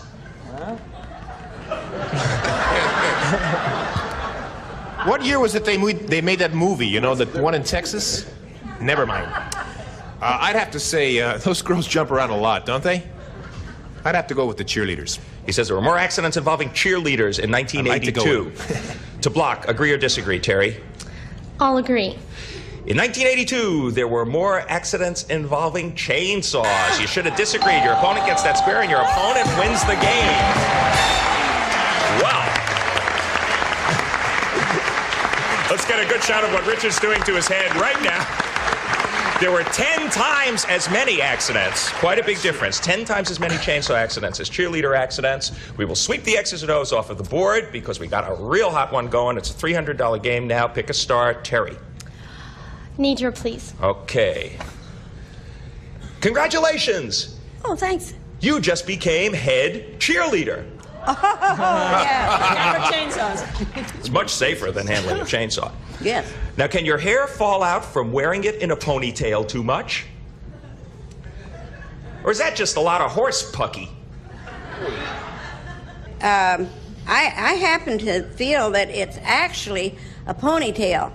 Because when you wear your hair back and in a ponytail, I don't know, but my hair comes out like crazy. And so I'm just going to say a ponytail because that's all. Because it seems like the thing to do. She says your hair can fall out from wearing it in a ponytail too much. Agree or disagree, Terry? I disagree. Your hair can fall out from that. No, you should have agreed with Nidra, and your opponent gets that square. So we're off to a good start in this game. Pick a star, Scott. Gene. Gene Rayburn for another X. In the wild, Gene, what does a polar bear mostly eat? Is it fish or seals? In the wild, a polar bear. Their main diet consists of seals. Agree or disagree, Scott? I'll agree. In the wild, a polar bear mostly eats seals. Right. Good for you. You're right to agree to get the square. Save the polar bear. Well, he is really charging from behind, and he's got 2 X's up there now. Terry, make your move for an O. Larry, please. It's blocked. Okay. You get this one, you block. You miss this one, it's a pretty big lead for Scott at this point in the game. Larry Linville, when the U.S. astronauts returned from the moon, did they leave behind a bag of trash? Or is the moon still litter-free? There's so much human refuse from NASA on the moon, there's very little moon left. Yes, they left a great deal of trash behind them. Agree or disagree, Terry, to block? I'll agree. They left behind a bag of trash. Yes, you're right to agree. You get the square and you apply. You sounded like you really knew. You seemed certain. $50 fine, you guys. Scott, your move. She thwarted you there. Charles. Okay. Charles for an X. You and your girlfriend, Nanette, are eating at a restaurant. So far, so good. Now, after the meal, Charles, she pulls a comb out of her purse. She asks if she can comb her hair. According to Emily Post, should you tell her okay? Or should you say, no, Nanette?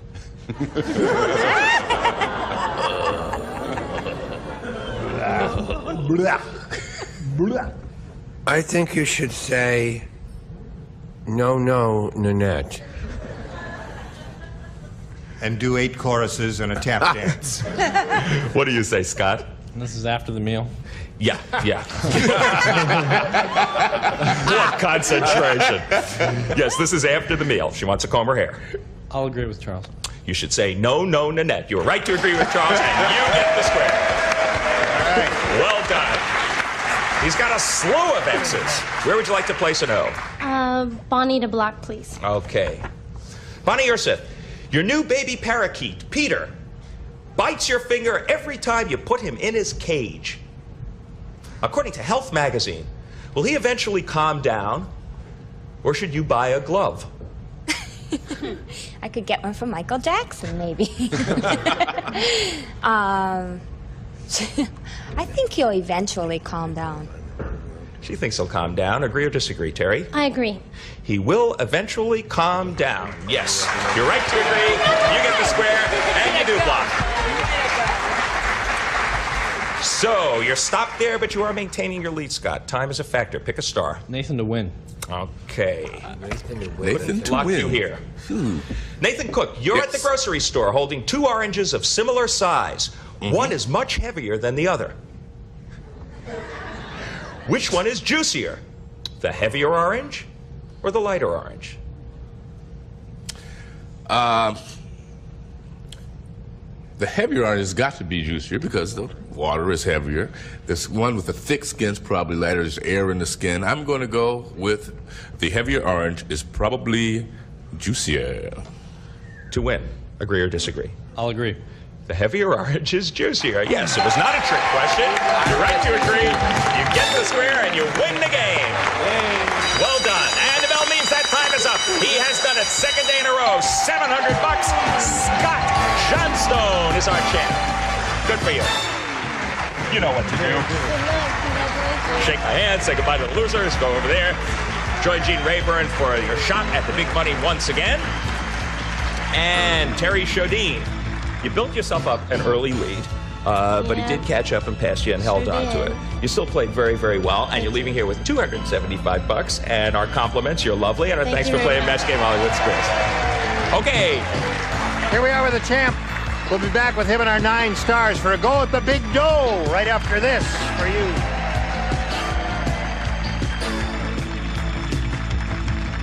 And now, here to play the super match is Gene Rayburn. All right, here we go. He's ready. He's been through it once. He knows how it goes. It's the super match where he could win up to 30,000 clams. Ready? You bet. All right, here we go. Good luck to you. We polled an audience not too long ago and said, write down your best answer to this. blank lunch. Remember, if you give us the most popular answer, it's 1,000. For the next one, 500. And for the third, 250. Whom do you call on? John. Out to lunch. Out to lunch. Nathan. Have you got one, Nathan? Yes, I will say box lunch. Box lunch. All right. McLean.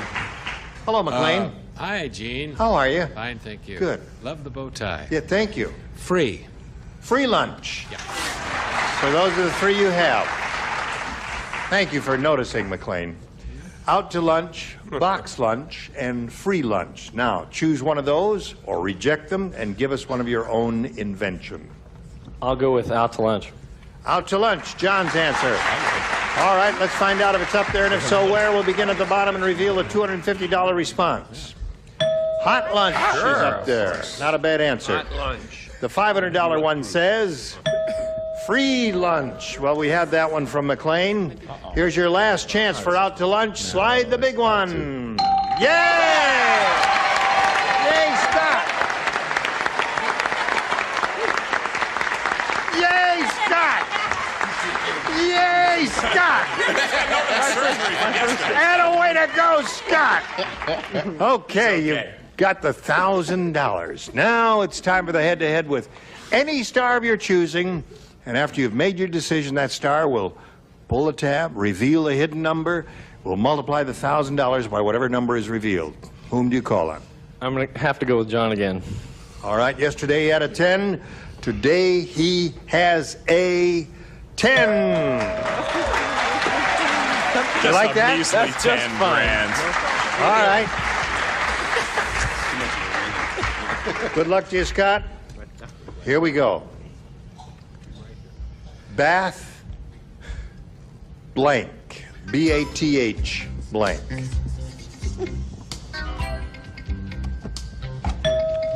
John made up his mind very quickly, Scott. It's up to you to collect the $10,000 by matching him. What do you say? The only thing I could think of, bathtub. Only? Oh, you don't like that? Heard a couple of people say, oh. A couple of people say, oh. What does that mean? I don't know. It means there's a lot of dirty people out there. I never heard such groaning for such a brilliant answer. Bathtub.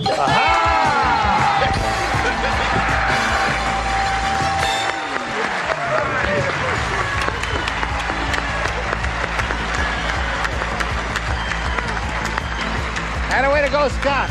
You now have a grand total of $23,250. Very good. We'll be back with a champ and the 9 stars right after this. Here we go. We're now going to have the big reveal. Would all of the stars please grab the tabs and give them a yank? Ready, set, go. Pull your tab. Larry. Larry Linville had it. The big 3-0. Shoot. Listen, I'm sorry to say. Bathhouse. Bathhouse. Gonna whack you on the back. Sorry to say that 2 days running, poor Martha hasn't been called out. Cut that out. Now stop that. McLean Stevenson said a moment ago, if she hasn't been called on for 2 days, she can wear the same dress tomorrow. Just something you'd like to say before we go? Bye. Oh, all right. Clever girl. Yeah, we'll see you tomorrow, Scott. I'm Gene Raven, inviting you to be there tomorrow. John Bowen saying so long for the Match Game Hollywood Squares era. See you then. A member of our studio audience will receive this Montgomery Ward 16 cubic foot deluxe upright freezer. Features security key eject lock, power on signal, adjustable cold control, textured door, and adjustable shelves. Furnished by Montgomery Ward.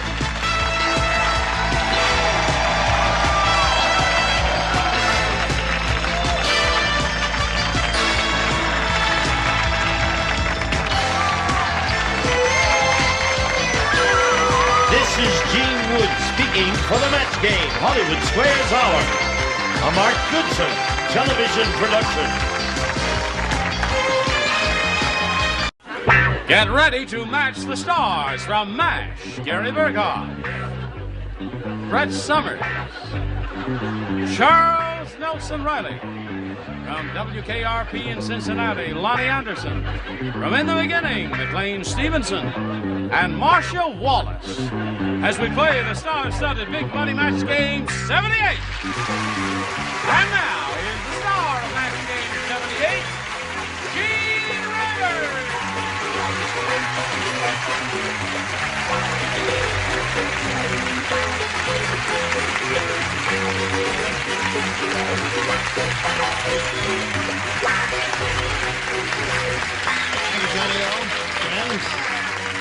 What a joy to have these lively bodies in the studio at this time. Thank you for joining us, too, and thank you for joining us. Well, don't you look nifty. Got a new kid on the block. John, have you got a breath spritzer? We certainly have. Have you got... Just for the nose. Oh, no, I don't. That's not what I had in mind, John. I don't need a nose. Well, why don't you just go in like a virgin without any... Just go. A little mouthwash? Here. Well, we have a new kid on the block. Oh, thank you very much. Here we go. Thank you, Mary. All right, give me back my mouthwash. Okay. A little tradition. When you have a new kid on the block, you will all applaud politely and welcome very warmly Lonnie Anderson, the first time on the show. No.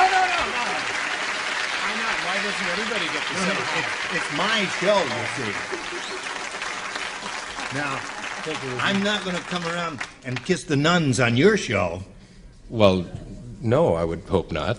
You see? Heaven's sakes. But So, I just this want- is my show, you I see. understand. And when we have a new person, we have to welcome them.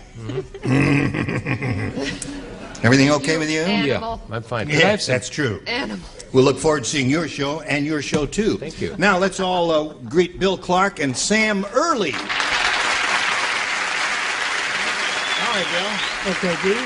Bill's the current champ. He's got $600. And he's being challenged here by Sam Early. They played the game to a 3-3 tie. And we'll tell you what happens with a tie. You ready for that? Yes. Okay, we'll tell you what happens with a tie right after we tell you about this. Now, we'll turn all these lights up here in front and push the button and reveal one tie-breaking question for each. And the one who matches the most celebrities will be the winner. Sam, you have a choice here of A or B again. Take A again. A it is. Everybody will play in the tiebreaker. Dean Martin said... I like another drink. No, he didn't say that. That was what Brett said. Brett says that. No, Dean Martin said, I'll tell you why I could never be a lawyer. Because I could never blank. Dean Martin says, I'll tell you why I could never be a lawyer. Because I could never blank. Is Yeah, this it difficult really for is. you? No, I don't think so. Let me just take a little peek here. Well, is there a definitive answer? Sam, very good. Is there a definitive answer? Just Well, ask there me is. that. Remember, The new blonde, I guess, got it because the new MC is all smiles and giddy and everything. And the mouthwash hasn't even washed out yet. They're still all giddy and their eyes are going. She got the first one right, the new blonde. The whole world is against you, Charles. Hello, Sam. Are you ready? We're starting without you, Brett. Dean Martin said, I'll tell you why I could never be a lawyer, because I could never blank. Stand up. Stand up. What's wrong with that? Oh, that. What would you say? Pass the bar! Pass the bar.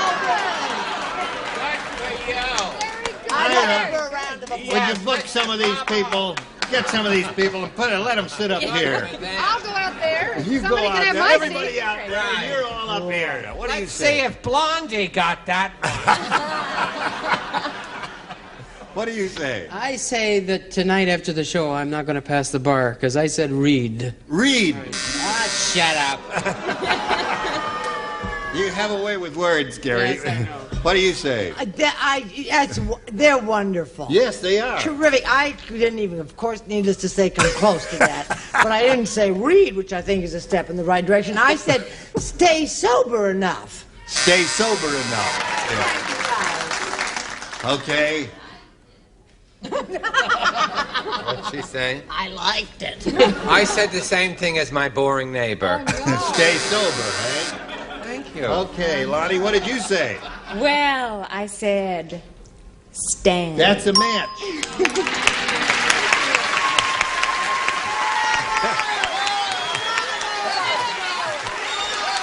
Take a bow. Stand up and take a bow. There you go. Okay, McLean. Well, we'll show that smarty pants audience what the dumb blonde and I did. Stand up. They just met. That's all. That's 2 for Sam. And now, Marcia. Gene, tell me something. How long has Charles been having these outbursts? Very. He's especially violent He today. is I'm going to have to get the wet sheets out for him. Of course, I'm the senior member on this panel here. I'm sure they all copied from me. Stand. Okay. I'm sure you're good. Okay, that's 3 for Sam, Bill. Here's the way it is. 3 to tie, 4 to win. Sorry. Here's one for Bill. Dumb Donald, the Boy Scout, is so dumb. Boy, well, they're even good at that, too, aren't they? When the Scoutmaster told him to pitch a tent, Donald said, "You pitch it and I'll blank it."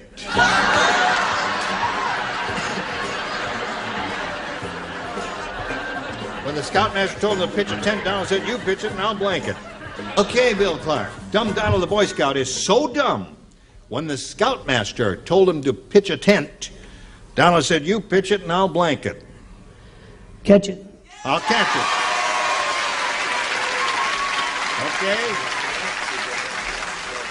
You pitch it and I'll catch I it. thought I had it this time. I said read it. No, I said catch it. You said, okay, score's now 3 to 1. All right, Brett. Hi, sweetheart. It's Hello, new in darling. the week. It's a brand new week. I've had a very tough weekend. I said throw it. You pitch it and I'll throw Oh, it. don't turn on me. You love me. You're crazy about me. Now, you mustn't turn on They're me. a very fickle bunch. No. Charles? No, the chick doesn't know sports, that's all. She's so feminine and dainty and sweet. Catch, Jim. Catch it is. 3 to 2 is the score now. Lonnie, if you match Bill, that means we'll have a tie. Oh, but I said hit. You pitch it and I'll hit it. That's, they were playing, what do they call that when you just... Baseball. No, it's... when you throw it on the fly and you catch it on the fly, it's a special name they have, the ball players have for that. Hop fly? No, it's called fungo, isn't it? What's it called? No, it's not baseball. There's a special name for pitching and all that. Isn't this interesting, McLean? Yes, I think what you're looking for is pepper. Pepper, that's Yes. it. Yeah, thank you. Thank you very much, America. Standing ovation on a stupid answer. Let's get on with this because I want the folks to see the rest of the sweaters. I said, we signed up for 5 days. We're going to do all 5, aren't we? That's right, we're doing all 5. Richard isn't going to come in the middle and want his seat. No. Okay. Boy, it's hard in here. I feel like I'm driving a truck. Richard who? Okay. I said, catch it. Catch it. That's the man. They're smiling because you had it upside down. Sure. I think it's time to welcome Lonnie again. I think it's time to call the paramedics at CBS, see what they can come up and stand on the floor nearby in case anything happens between the two of you. Scoutmaster told him to pitch it to... Donald said, "You pitch it, and I'll..."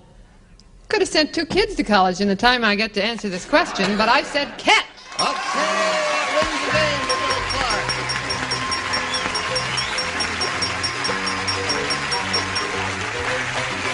Okay, right now, a little blue dot if you will, please, sir.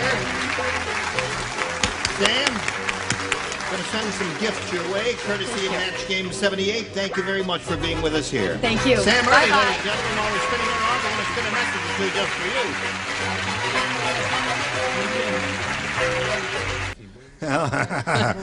Yes, if he wins, you kiss. Right, that's the way it is. No, here we are with Bill Clark. He's up to $700 now. This is the second game he has won, and he's going to have a go at the big money again with a super match. Bill, we polled a studio audience not too long ago, and we said, write down your best answer to this. Blank male. Remember, if you match the answer they wrote down most frequently, you get $500. For matching their second most popular response, you get $250. And then for matching the third, you get $100. And 3 of the 6 loonies will help you. Charles? Airmail. Airmail is one. Brett? Okay, Brett. Fan mail. Fan mail. All right. And McLean. Blackmail. Blackmail. Now, they've given you blackmail, fan mail, and air mail. You have the option now of choosing one of those or thinking up one of your own. United States mail. U.S. mail. U.S. mail. He's on his own with the U.S. mail. Let's find out if it's up there, and if so, where. You don't think he made a wise decision? What would you have said? Air mail. Okay. Let's go over here and look at the $100 number. Blackmail. Okay, that's one answer a celebrity gave you. We are looking for U.S. mail. May we see the next one, please? Yes, you got it. You got it. Well, I suspect air mail is going to be out there. What do you think is on a big one? Well, I look at it now. It's too late. US. I think air mail has got to be up there. Okay, slide it. Air mail it is. Well, anyway, you've won $250. It means the least you can be playing for is 10 times that amount, or $2,500. However, you can double your money with a lucky spin of the star wheel here. This wheel will determine which celebrity you'll be playing with and for how much. If it lands in the gold star area, it'll be double the $2,500 or $5,000. Give it a grasp and give it a good hard spin. It must make one revolution, and we're all rooting for you. It's all electronically hooked up, so if it stops in the double, let's go.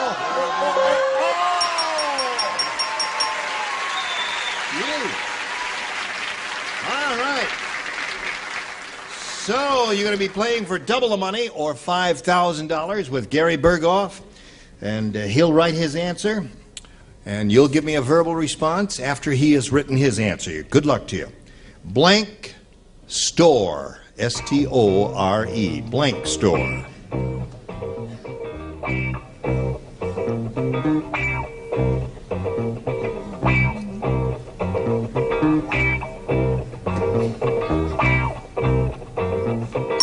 Okay, now, Bill, you give us the answer that Gary's written on the card. If you do that, we give you $5,000. Isn't this easy? Oh, yeah. Blank store. Drugstore.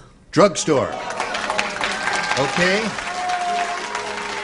Some would have said drugstore and some would not have, according to that weak response there. Gary, what did you say? I'm terribly sorry.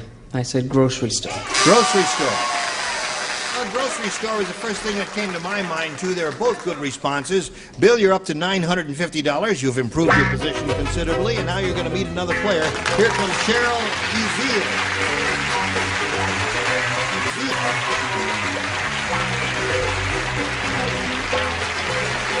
Hi. Ezell, yeah. Cheryl Ezell. Yeah. Cheryl Ezell. Where are you from? From Corona, which is near Norco, which is in Riverside County. Okay. You got a lot of hardware there. Just hold up your hand there. Look at the hardware she has. Love rings. You love rings? Mm-hmm. But I broke a couple of nails. But Oh. Broke one today, and I couldn't find it. What else you want to... What else you want to tell us about yourself, Cheryl? Well, I've been happily married since I was 17, and we have 2 children. 7, Chris is 7. He'll be 7 tomorrow. And our daughter is 2. Her name's Jenny. Okay. And we love everything. Good. So do we. Yeah, Don't we love everything? We love here. everything. We love everything. Everybody. Everybody, yes. We're a very friendly bunch here. Cheryl, we'll start this game after we do a little business with America. Don't go away. Thank you, Johnny O. Now, we'll start this game by asking Cheryl to make a decision about A or B. A, please. All right. This is it. It says, Fred said, last night, my date was all hot and trembling.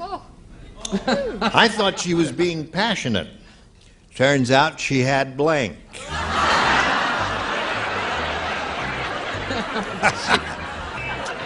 Isn't that a good one? Sure. And an easy one. I thought they were talking about us when they got into the hot. Really? I just get carried away on the air. Der Kinder is not schlafen yet. What are you trying to spell? Ready? Wait a minute. Oh. I don't know how you spell. Good enough. Spelling doesn't count on this show. Don't worry about Or spelling neatness. at all. Especially when you look like you do it, to just put anything down, it don't matter. All right. Here we go, Cheryl. Fred said, last night my date was all hot and trembling. I thought she was being passionate. Turns out she had blank. The flu? The flu. That makes her shake, doesn't it? The flu would make her shake.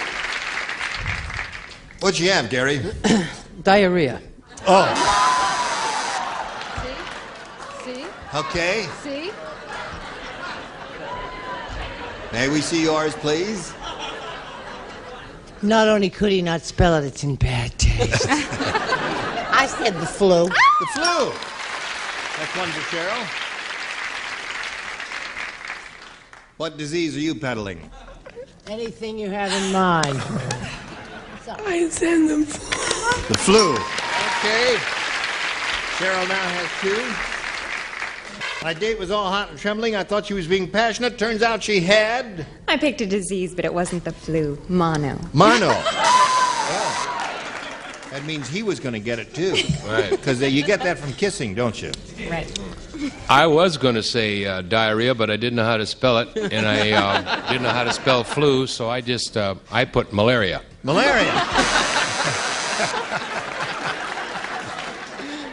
Are you eating candy? Well, it's sucrette, gives you a deeper voice. Oh.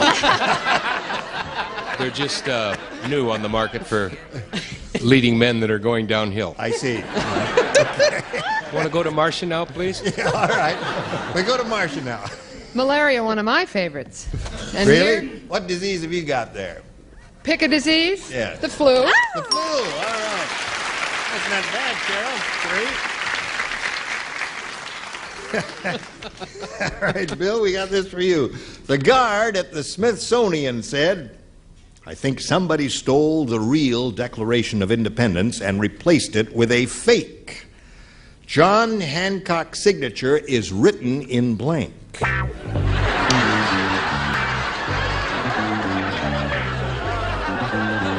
is it again? He says, I think somebody stole the real Declaration of Independence and replaced it with a fake. John Hancock's signature is written in blank. We know he's here, but can you reach him? Right. Excellent. Thanks. Okay. It's about time. While Charles is finishing up, Bill, I'll give it to you. The guard at the Smithsonian said, I think somebody stole the real Declaration of Independence and replaced it with a fake. John Hancock's signature is written in... Blood? Blood? Look at those people. Would they say blood? I hope so. Are they out for blood, these people? Gary? Well, if it was a fake, it would have to have been written today by a modern-day politician, so I said crayon. Crayon! Okay. Actually, he didn't know how to, he wasn't too sure how to spell it. So that what he did, in case he needed an eraser, he wrote it in pencil. Good. Pencil is good. Crayon is good. Wonderful. Excellent. A former account. They haven't called me in years. Hint, hint. New York. A big banana. A big banana. I was the big banana, in case you forgot, which you have. Do you remember that he was the big banana? Did you know he was the big banana? I have no idea. Yeah, I was he- just a little boy when he was the big banana. That's right. What did you get there? Oh, I felt really gory, so I said blood.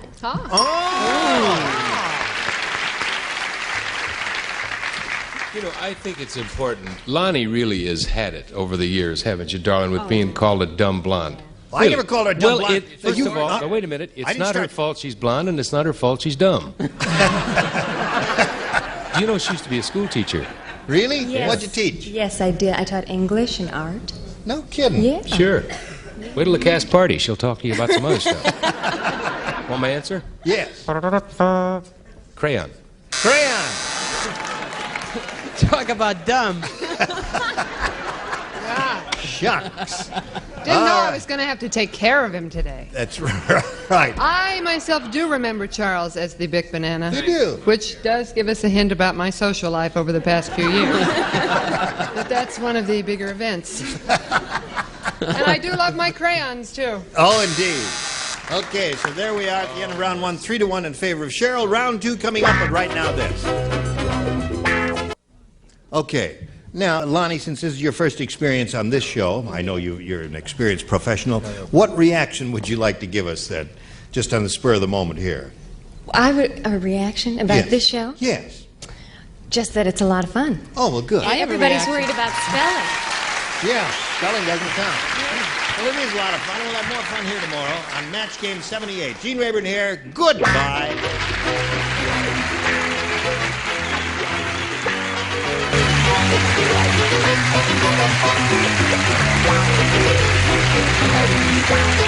This is Johnny Olson speaking for Match Game 78, a Mark Goodson, Bill Todman production. This program was edited for broadcast. Get ready to match the stars from Charlie's Angels, David Doyle, Brett Summers, Charles Nelson Riley, from Dallas, Susan Horace, Gary Burghoff, and Marcia Wallace, as we play the star-studded Big Money Match Game.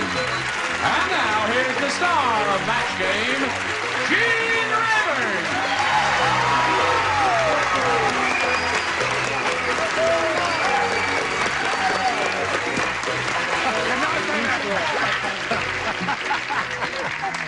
All right. I see the zookeeper has opened the cage and... What?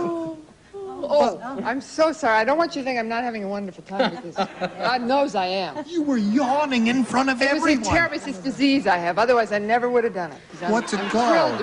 I'm thrilled to be here. It's an allergy to Gene Rayburn. But listen, I've been... Can I be rude? You've always told me not to be rude to our guests, Uncle Gene. Yes, of course, naturally. And he was talking to me. I couldn't very well. How did this manage to get renewed? Oh, I'll have a little... Let's all have a little brisk applause for Annetta Sheridan and Jane Moody. All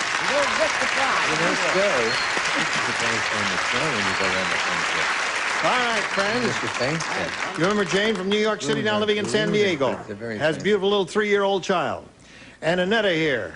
Hey, listen, you've won, how much have you won? 35-year-old child. You won $500, have you? Yes. Good for you. Oh, thank you. All right, shall we carry on here? Yes. This is the last round of the last game of the last mile. With who? Annetta, you're ahead, so you go first. I'll take A, please. A it is. A says, Ugly Ed is really ugly. How ugly are He just had a family reunion. He had it with a family of blanks.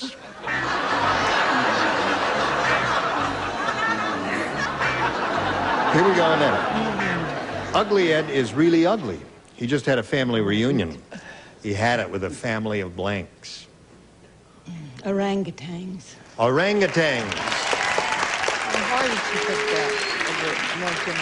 Orangutans are not beautiful animals. No, they are not. As a matter of fact, growing up, when we used to go to the zoo...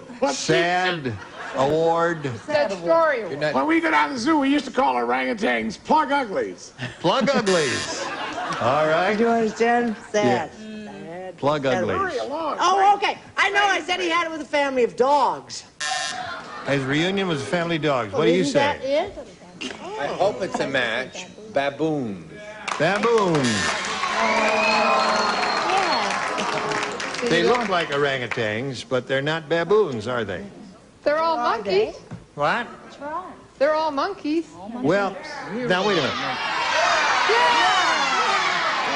Yeah. No. A baboon, I believe, is a primate. Is that correct? Oh, shut up. You're really getting on my nerves today. Gosh. What do you say, Susan? Family reunion, had it with a family of? Orangutans, chimps. Chimps. Oh, come on. Orangutans. What was it? Was she too specific? Is that the point? You know, she said orangutans. So and it's gotta be orangutans are not chimpanzees. Now, are you, if you get two answers in the primate or in the ape family, would you match that? Good. I said apes. Apes. Oh! Now, an orangutan is an ape. I think this... An ape may not... Will President Carter get off the buzzer? I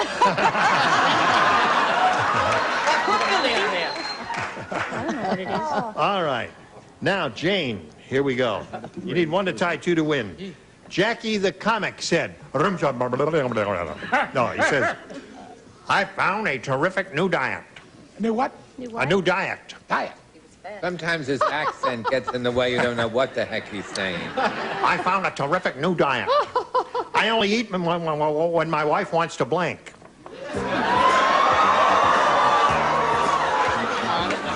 Here it is, Jane. Jackie the comic said, I have found a terrific new diet. I only eat when my wife wants to blank. Make love. Very good.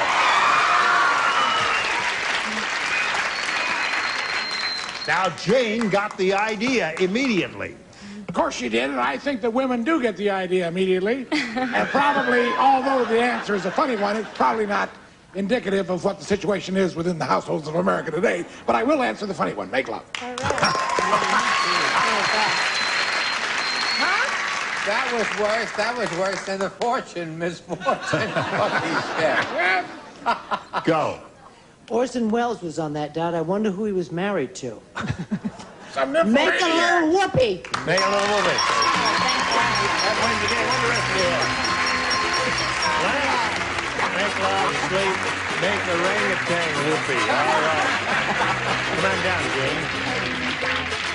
Now, Jane, you'll take your place on that little blue dot, and we'll say goodbye to Annetta Sheridan here. Thank you so much. She's leaving with $500 and our best wishes. And I know she's going to keep on watching. A pleasure to meet you. Annetta Sheridan, singer off and spit a message to America. Hello there. Hi. How are you? Fine. Good. She is from New York. She's New York? F-O-I-N. Fine.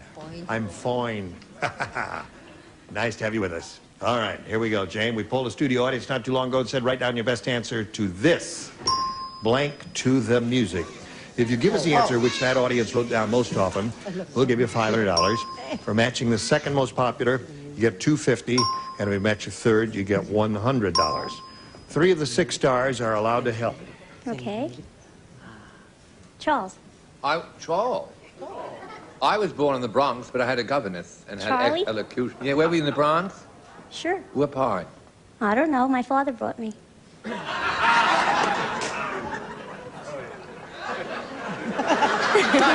Just say the answer, Gracie. She shouldn't get bigger laughs than the 6th panel. Oh, yes, she should. Dance to the music. That's one. Need 2 more. Want Susan? Who you after here? Susan or Gary? Susan. Listen. One more. Gary. Step to the music. Step to the music. Dance to the music. And what was the other one? Listen. Listen. All right. Dance, listen, and step. Now, you think about it, and you have an option of choosing one of those or giving us one of your own. Ma, how tall are you? 4'11". 4'11", huh? And 4-inch heels. And you're wearing 4-inch heels. I tell you, I feel very awkward standing up there. She's looking up at me like this, so let's work this way for a while, yeah. All right? Dance to the music. Dance to the music. Dance to the music. Hey, look at me, I'm dancing. All right? Let's see if dance to the music is under the $100 response. March to the music is there. All right, let's take a look at the next one, please. The $250 response is listen to the music. She wants, are you sure Toulouse-Lautrec started out this way? I know. But he never had his own talk show. Yeah, what? Game show. Oh, right. Let's take a look at the $500 response. You got it. Very good. Now, you got the $500, means the least you play for is $5,000. However, we want you to spin the wheel, and if you get lucky, you'll double it and play for $10,000. So step right up there and grab that peg and give it a spin, this one right here. Okay? Oh, Parkins 73rd. Oh, shoot, it's going to be me if I know this. You got it, Charles? Susan. Oh, Suckers. come back here to your little blue dot, face me, and good luck to you. Here we go. Ready? Blank places. Blank places.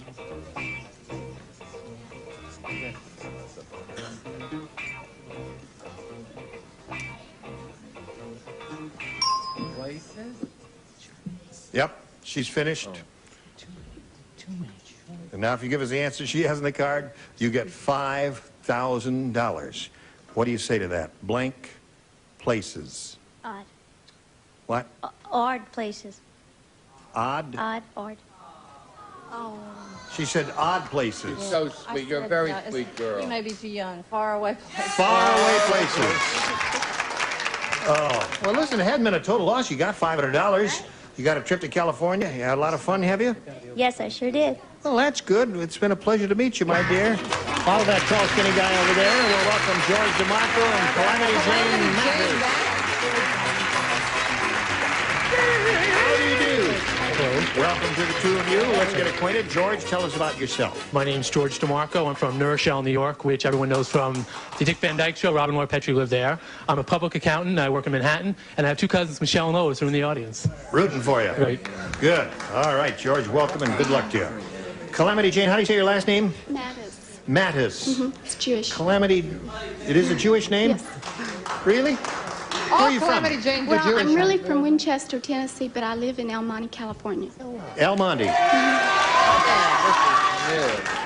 How'd you get a name like Calamity Jane? Well, I'm from the South, and my daddy named me, so that's it. Southern people always give their girl babies two names at least. Sue Ellen Bell. Yeah, well, I was supposed to be a boy, but I turned out to be a girl, so that's a big calamity to my daddy. Ah.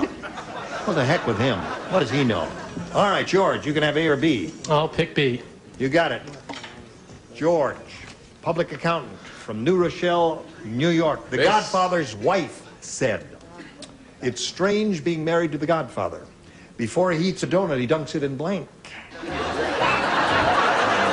Before he eats a donut, he dunks it in blank. Wait a second, he says. All right, we're ready to go on now. Godfather's wife said it's strange being married to the Godfather. Before he eats a donut, he dunks it in blank. Blood. Blood it is. All right, David. That's very good, but I was looking for cement. Cement. Cement or blood are the two good An responses. odd answer and eccentric because it makes a little sense. I'm sure it's but they were all eccentric. Italian, weren't they? Don't send me letters. And weren't they all Italian, the Godfather and all those people? Yeah. They were. I said, why? Wine is good. A letter from Miss Summers. I have the definitive answer. What is that? Brake fluid from the getaway car. Excellent. Brake fluid from the getaway car. Susan, it's strange being married to the Godfather. Before he eats a donut, he dunks it in blank. Well, first of all, I had wino, and I figured, no. Vino. Vino. Ah. Aha, vino. Right, Gary. You see, this is really, that would be Dracula dunking it in blood. Yeah. It Believe would? me, you have my donut. Let me put it in my blood. I said blood. You don't like the answer? Such Yeah. a tasteful question, once again. I did say, remember you said this was one of the good answers? Right. Not the right one, but good. It is a good one. Anything Thank you very connected with those people. Don't strain yourself. Those people, right. Oh, look, we have a question for you. Isn't that interesting? Janet said, it's strange going to a ball game with King Kong. Ball game? How straight? How Kong is it? When he gets hungry, instead of eating a hot dog, he eats a blank. I don't see that, sweetheart. I don't see that. I don't understand.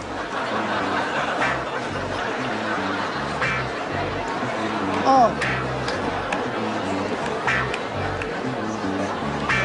Hey, just so smart. Well, do it. Right. All right, Calamity Jane, we come to you. Janet said, it's strange going to a ball game with King Kong. When he gets hungry, instead of eating a hot dog, he eats a blank. The stadium. The what? The stadium. Oh, he wasn't that hungry, Jane. I mean, he was hungry, but I don't think he was that hungry. She said the whole stadium. Oh, for Lord's sake, I was settling for a banana. A banana? A banana. He was hungrier than that, David. Or an airplane. Instead of eating a hot dog, he ate a ball player. Why, certainly. Yes, sir? He wasn't that hungry. It's a snack. It's not a meal at a ball game. Oh. So we ate a shortstop. That's right. Just a snack, a shortstop. Yeah. Yeah, the catcher would be too much. What have you got? Sure, you got all that padding and stuff. Yeah. Unless he was on a little rye bread, Catcher in the Rye. Those Catcher were in the very Rye good. bread. All right. All right, Susan, go to a ball game in King Kong. We get, instead of eating a hot dog, he eats a hot dog vendor. A hot dog vendor. Very good. I said he just eats a dog. A dog. All right.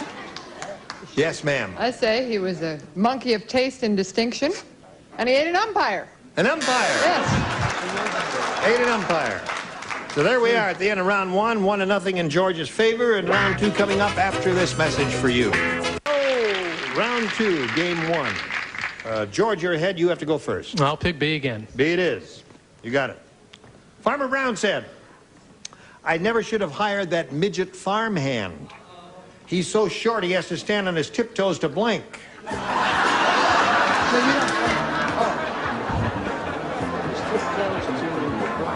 Right?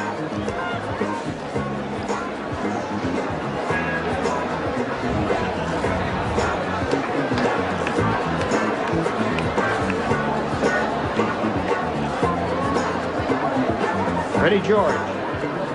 All right, here we go. Farmer Brown said, I never should have hired that midget farmhand. He's so short he has to stand on his tiptoes to blink. Milk the cow. You got it. All right, he said milk the cow. What do you say to that? Milk him. To milk him. All right, there's one for him. He's up to 2 now. Yes, ma'am. He couldn't even see any udders. Oh, is that adorable? Milk the cow. All right. Yes, sir. Get that Meyerson. Milk the cow. Milk the cow. Never should have hired the midget farmhand. He has to stand on his tiptoes to... Milk. All right. 5. Marcia, do you make it 6? Make it 6, huh? Would you like me to make it 6? Yes. You got it. All right. 6 for George. Now, Jane, that means the best you could do is achieve a tie by matching 6, but it has happened here many times, so don't give up. Mike, the masochist, really loves pain. How... Forget it. How masochist is he? How really is he? How love is he? How pain is he? There's no way that works, friends, but I thank you for trying. His idea of a good time is riding piggyback on a blank. Riding piggyback. Piggyback on a blank because he loves pain.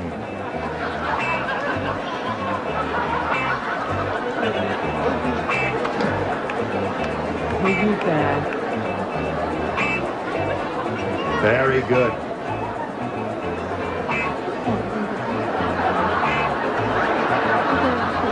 Sure. I'll repeat it slowly while they're finishing writing.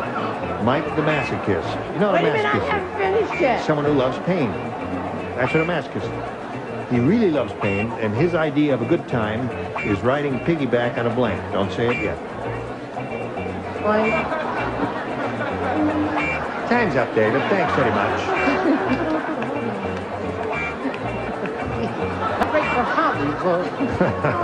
All right. His idea of a good time is riding piggyback on a blank.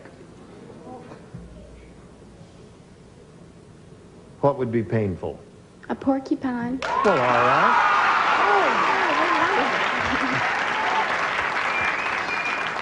Now, she came up with the perfect answer. I know she did, and it just embarrasses me to death, and I'm not kidding. All right, we won't start with you.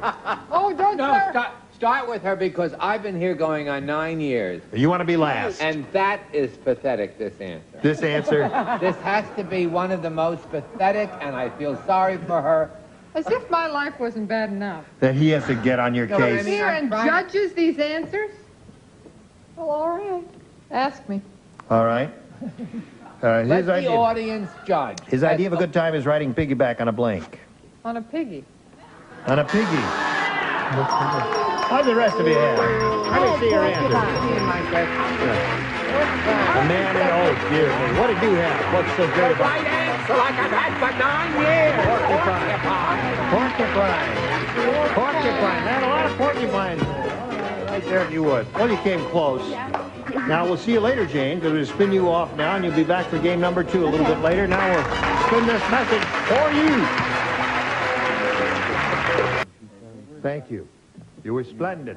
Thank you. Thank you. Yes. And I like your tie. You like that tie? I do. I like the suit, the tie, the whole thing. I like what John White's. How much would you John? like for that? How much am I offering for it? I don't know. Palm Beach and John White. Will you alter it? This is also Palm Beach. Is this Palm Beach? If you'll alter it, I'll also take your dog. Salvation Army on Front Street. Well, let's see. Should we see if the jacket fits you? See that. Oh, let's see. Do this. It's you, hon. Yeah. All right. Those are all the short jokes we're going to do today, friends. Join us next time for the match game. Gene Rayburn here. Goodbye. It's a clothing job. Some of our contestants will receive Hamilton's Jolene silver dial with 10 genuine diamonds on the case. Bracelet is mesh and replaceable with adjustable lock from Hamilton. And beautiful sweepstakes carpeting from Galaxy Carpet Mills features Encolon nylon with Scotch Guard, Galaxy sweepstakes in 10 contemporary colors. And have you noticed your nails lately? Buff them to a brilliant no-polish shine with Nail Buffs, the nail treatment for the whole family from Nail Buffs by Terrace of Springfield, Massachusetts. And Garanimo's matching tag fashions. Children's wear famous for the quality, fit, and fashion that mothers insist on. Garanimo's for boys and girls, infants to teens. And Simply Superior long-lasting glycerin soap. 12 exciting fragrances in different transparent colors, gently moisturizes as it cleans. Simply Superior glycerin soap.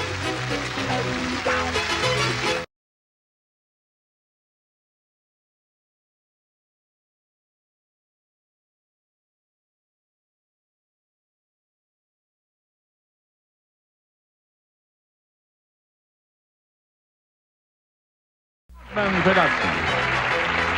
This program is edited for broadcast.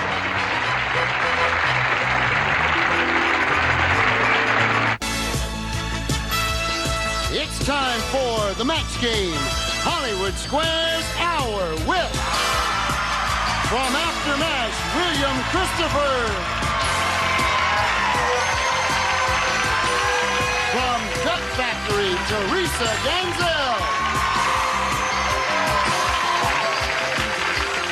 From Simon & Simon, Tim Reed. Robert Donner. Fanny Flagg. And the stars of the Match Game Hollywood Squares Hour, Gene Rayburn and John Bauman.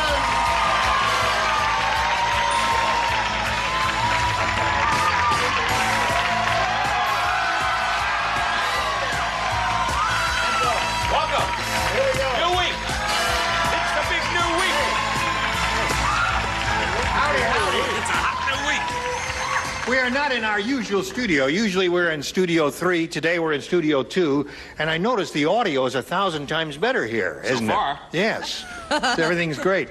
Are you cold? No. Can we do something to... Listen, did you have the garlic bread? We all had a little dinner break here. You didn't have... No garlic bread for me. Did I have the garlic bread? Garlic bread. Yeah, I had the garlic bread. All right. Hey, William, what do you say? There, Gene. His nice name to is see William. you. We'll call him Bill, okay? You may. We've known each other a long time now. Yes, sir. Nice to see you again. And Fanny, welcome back from the East. Thank Tim, you. glad to have you back. Let's greet our two players here, Wendy Lawson and Gene Harai. How do you do? Hi. Wendy, we're going to find out a little bit about you. Okay, I'm a real estate agent in Orange County. I'm very happily married. I'm an avid reader. I read everything I can on positive thinking. And we're expecting our first child November 2nd. Well, good luck with that venture. Thank you. Say something for me. Say something. Boop boop be doop. Boop boop be doop. Okay. It didn't work. Boop boop be doop. Hello, Gene. Hi. Your name is Gene, right? Right. Tell us about you. Well, I was born and raised in California. I'm a manager, work for a restaurant chain in Southern California. and I enjoy traveling, and I'm an avid sports fan. Where have you been, Gene?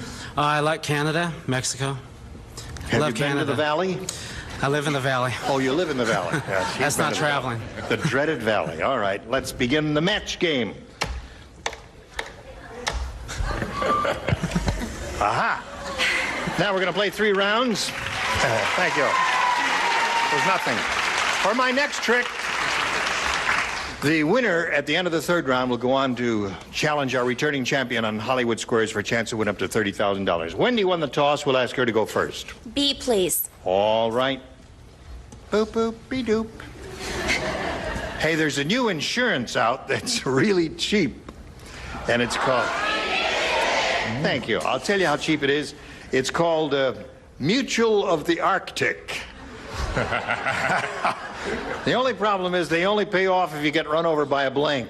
It's right here in this studio. We can really get into this. It is chilly. It's very cold in here today, so this is a good but first the round audio's great. question. Mutual of the Arctic. Right. Yeah. Arctic. Arctic. Arctic. Did you write that? No, I didn't write that. One of our 9 young weirdo writers wrote it. You wrote the boop boop be doo though. Boop boop be doo. Yes. I thought that was yours. Her voice was vaguely reminiscent of a wonderful singer who was popular many years ago called Betty Boop, and she sang a song. Boop boop be doop. How did that song go? Anybody remember that? Yip yip yip yip yip yip yip yip boom boom boom boom boom boom boop boop be doo. That's it. That's it. Okay, Wendy. This new insurance out that's really cheap, Mutual of the Arctic. The only problem is they only pay off if you get run over by a blank. An ice truck. An ice truck? Well, didn't have that in mind. Wendy. Oh. Round 1 questions are tough. You haven't quite got the hang of it yet, and you may never. But we'll find out. William? Well, when I visited the Arctic, I felt the main object was to stay out of the way of the polar bears. But after giving it due consideration, I felt that I liked the answer iceberg. An iceberg. Okay, there's one possibility. All right, Fanny? Well, I started to say ice truck, but I didn't. I said penguin. A penguin. All right, there's a good one. Tim? I tell you, selling ice in the Arctic is big business. Yeah. I figured an Eskimo would be driving the truck. An Eskimo. All right. All those things are good. Seal and all that sort of thing. Penguin. What do you got? I actually went with a polar bear. A polar bear. Got run over For by a several polar years. bear. It was in high school. There's one really terrific answer which no one has thought of yet. Maybe Teresa has. No, Maybe. I went with polar bear. Polar bear. All right. Bob, what do you got? Well, maybe I've got that wonderful answer you were Maybe talking you about, have, Gene. because Yes, you're a wonderful do you know person. how happy that'd make me? That'd make you very happy. I said Eskimo. Eskimo. I was thinking of run over by a dog sled. I always put dog sled. Wasn't that good? Or snowmobile or something like that. Match. Well, Wendy, now you got the idea, haven't you? Gene, I hope you're going to get the idea here. Rona Barrett said. She said the real reason Boy George wears all that makeup is that he has a secret identity.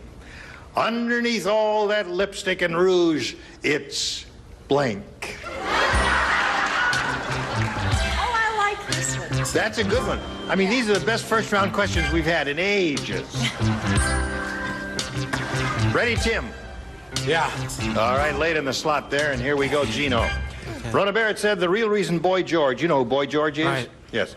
The real reason Boy George wears all that makeup is he has a secret identity. Underneath all that lipstick and rouge, it's blank. It's a girl? It's a girl, George. It's a Underneath all that lipstick and rouge, it's girl, George. Not too thrilled with girl, George? Are you Boy George fans?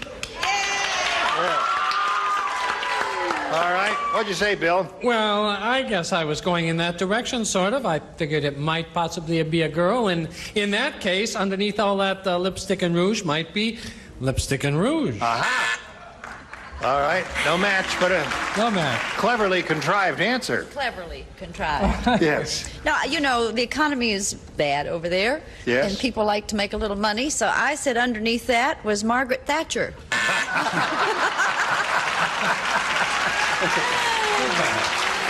You have tickled my fancy, and I will tickle yours. All right. Hello, Tim. I want her answer. I said more lipstick. More lipstick. I was very confused. All right. John, what came to your mind on this one? Okay, well, Boy George lives over there, so you could say that underneath might be Margaret Thatcher, but he tours a lot over here, so I said underneath was Ronald Reagan. That's a good one. Their policies are very similar as well, I believe. Yes. What have you got for us? Well, I was sending out psychic signals to Jean because I put Girl George. Right. Girl George. So you got one. All right. You are looking very pensive. Oh, that's the idea. Pensive, yes. I find William Christopher to be a bright and insightful young man. I said lipstick and rouge. Aha, so we had two of those. So there we are at the end of round one. You're ahead, Gene. 1-0 is the score, and we'll be back with round two right after this for you. Here we go. Hey, remember the old phone contest? We had a lot of fun with that, and we made some people richer. Well, we're going to do it once more. Today we are starting our phone contest, and 5 of our lucky viewers will have a chance to win $5,000 and an appearance on an NBC soap opera as an actor or a lampshade or whatever. And now we've made our selection at random from your postcards, and our first home contestant is LaVon Miller from Springfield, Oregon. Let me make sure she's there. Hello, LaVon, are you there? Hi, Gene. How are you? I'm fine. Thank you for asking. How are you? Oh, I'm just fine. Real excited, nervous. No, don't take a deep breath. Don't. Not that much. It's making me too excited. Oh, I'm sorry. All right, are you ready? I'm ready. Hey, now listen, let me just tell you something. Okay. Merely for having your name drawn out of the big batch of cards that were sent to us, you're going to get $500. That's yours irrevocably, okay? Good. You've got that. Now, one of our production assistants has already told you the names of today's celebrities who are on the stage here, right? Yes. All right. Now, for the big prize, whom do you choose to match head-to-head here? I'm going to take John. You'll take John. All right. Now, John's going to write his answer, and don't give me your response until I call for it. Okay. All right. Here it is. Okay. Cracker blank. Cracker, C-R-A-C-K-E-R. Cracker blank. You think about that while John is writing, okay? Okay, I will. I'm thinking. John, are you ready? I am. John is ready. In fact, ready. All right. Now, your job is to match him. If you do, you get the $5,000. Okay, I'm going to say it's Cracker Jack. Cracker Jack. All right. Sounds pretty good to me, LaVon. Let's see what you've got, John. She says Cracker Jack. So you mean if I say Cracker Jack, she gets the prize? Right. I said Cracker Jack. Cracker Jack! Congratulations, you got it! $5,500. She says thanks. That's enough, John. She's mine. She's got the money. Well, listen, you're going to get the $5,500 will be sent to you in, where do you live again? Springfield, Oregon. In Springfield, Oregon. Yes. And we're going to look forward to seeing you make your television debut on an NBC soap opera. Oh, I can't believe this, Gene. We watch your show all the time, and we really enjoy it, and I'm just really excited about this. Well, we're excited for you. Thank you, and congratulations, LaVon. Bye. All right. Yahoo!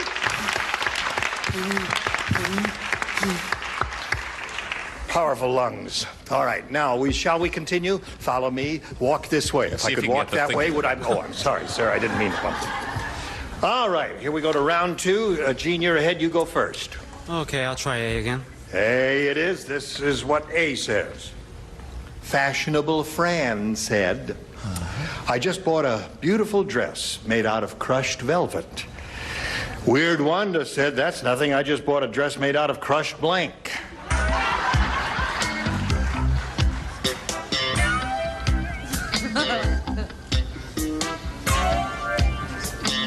All right. We ready up there? Here we go with Jean Hirai. Fashionable Fran said, I just bought a beautiful dress made out of crushed velvet. Weird Wanda said, that's nothing. I just bought a dress made out of crushed blank. Crushed dog fur? It's kind of weird. Dog fur. Weird one. He's weirder than Weird Wanda. Dog fur. You know, dog fur. Gene, I can almost guarantee that no one here is going to say crushed dog fur. Bill, what do you say? Well, I have to admit, dog fur immediately came to my mind almost instantaneously, but because it's rather chilly in here, and my mind runs in that direction right now, I said crushed ice. Yes. That would be weird. Dog fur wouldn't be weird. Hello. Hi there. Speaking of weirdos, what is your answer, Fan? Where's Betty White when you need her? Yes. Now, here's the situation that they didn't tell you. You know, Fashionable Fran was an Italian person. So she had a dress made out of crushed garlic. Crushed garlic. That's one of the things you do when you're preparing it. You crush it. Yes, sir. Dog fur, huh, Gene? Right. Okay, Gene. I figured he was like an urban cowboy. I said cans. Beer cans. Crushed beer cans. All right. Crushed what, John? You know, I wrote down dog fur and I threw it out. If I could just get into this pile here. Yeah. No, I actually said ice. I'm Crushed so sorry. ice is a good response. Robert, no doubt. Thank you, Gene, for taking me off the hook. Crushed. It's not even worth stumbling over. Crushed rock. Crushed rock. That's just as bad as dog fur. That should match. Not It's true. really. All right, so you remain at 1, and Wendy, it gives you a chance to catch up a little bit. Weird Willie is so weird. After he washes his blank, he starches it. You're laughing. You may laugh.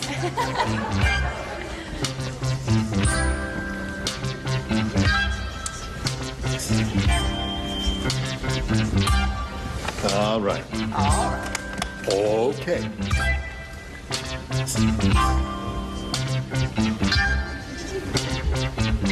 Wendy, Weird Willie is so weird after he washes his blank, he starches it.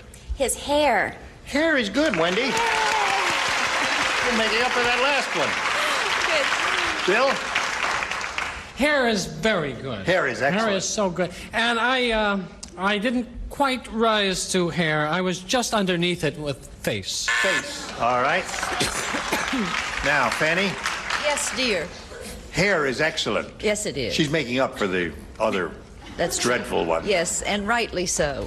Hair. Hair it is. Tie score.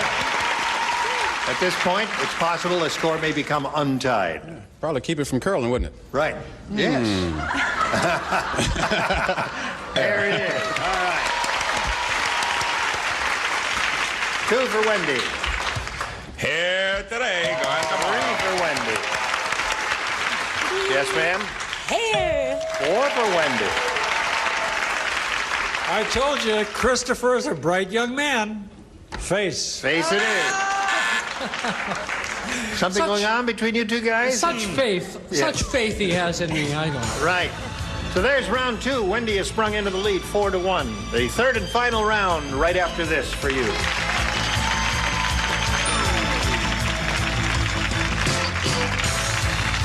Here we go with the third and final round. Wendy's ahead. You go first. B, please. All right, 2 people play. William and Robert, if you would. Bill and Bob. In the jungle, Jane said, Tarzan is becoming fashion conscious. He just bought a loincloth with a blank on it.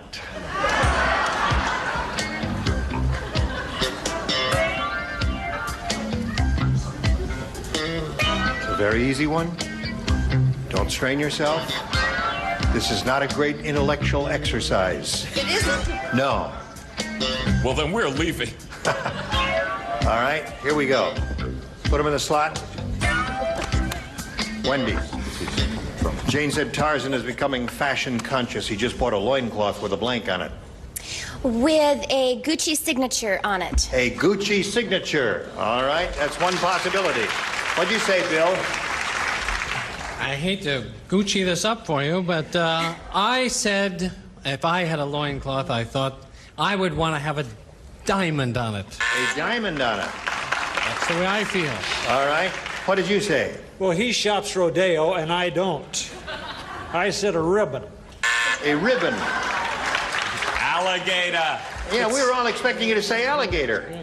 You know, the... Were you, Gene? Yeah, and you a golfer. You wear those crazy shirts, those golf shirts? Not unless they give them to me, Gene. Oh, no, all right.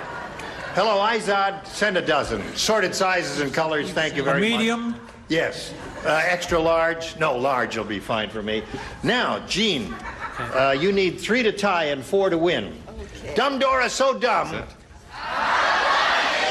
Sorry, you're going to have to pick up those cues a little faster there.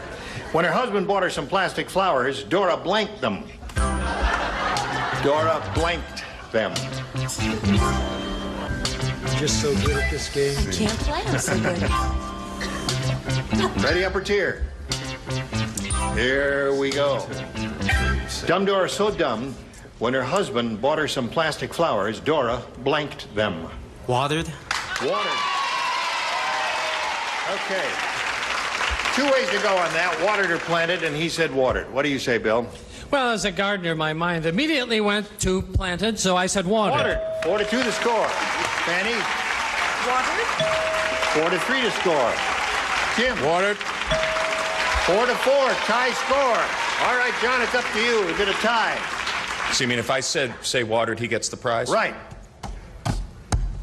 Watered. Watered it is. Come on down, Gene. Right there, if you wouldn't please, sir.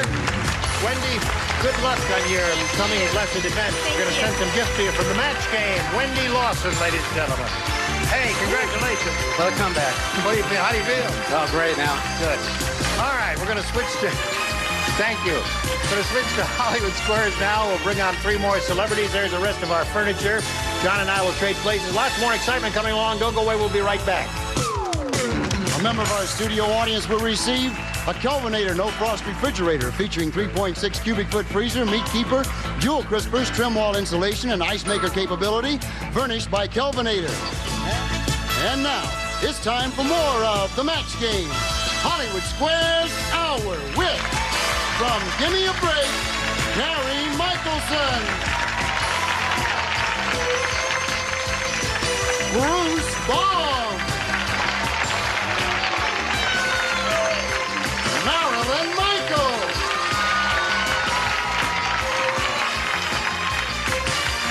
and taking over, the star of the Hollywood Squares, John Bauman. Okay, drag your dog fur back here in 2 minutes and watch Hollywood Square. And now, John Bauman and the Hollywood Square. And welcome back. Welcome once again to Gene Hurray, right? As in, here's Mud and Hurray. And this is the man who brought you dog fur. He is miraculously standing here and moving on to play Hollywood Squares. Great recovery. Thank you. Very welcome.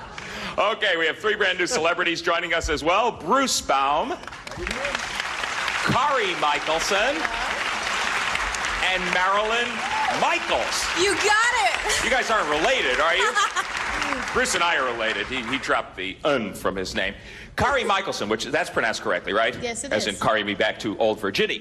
Kari, you and I were talking earlier about your age, which Yes. I think is fairly remarkable. How old are you, in fact? How old do you think I am?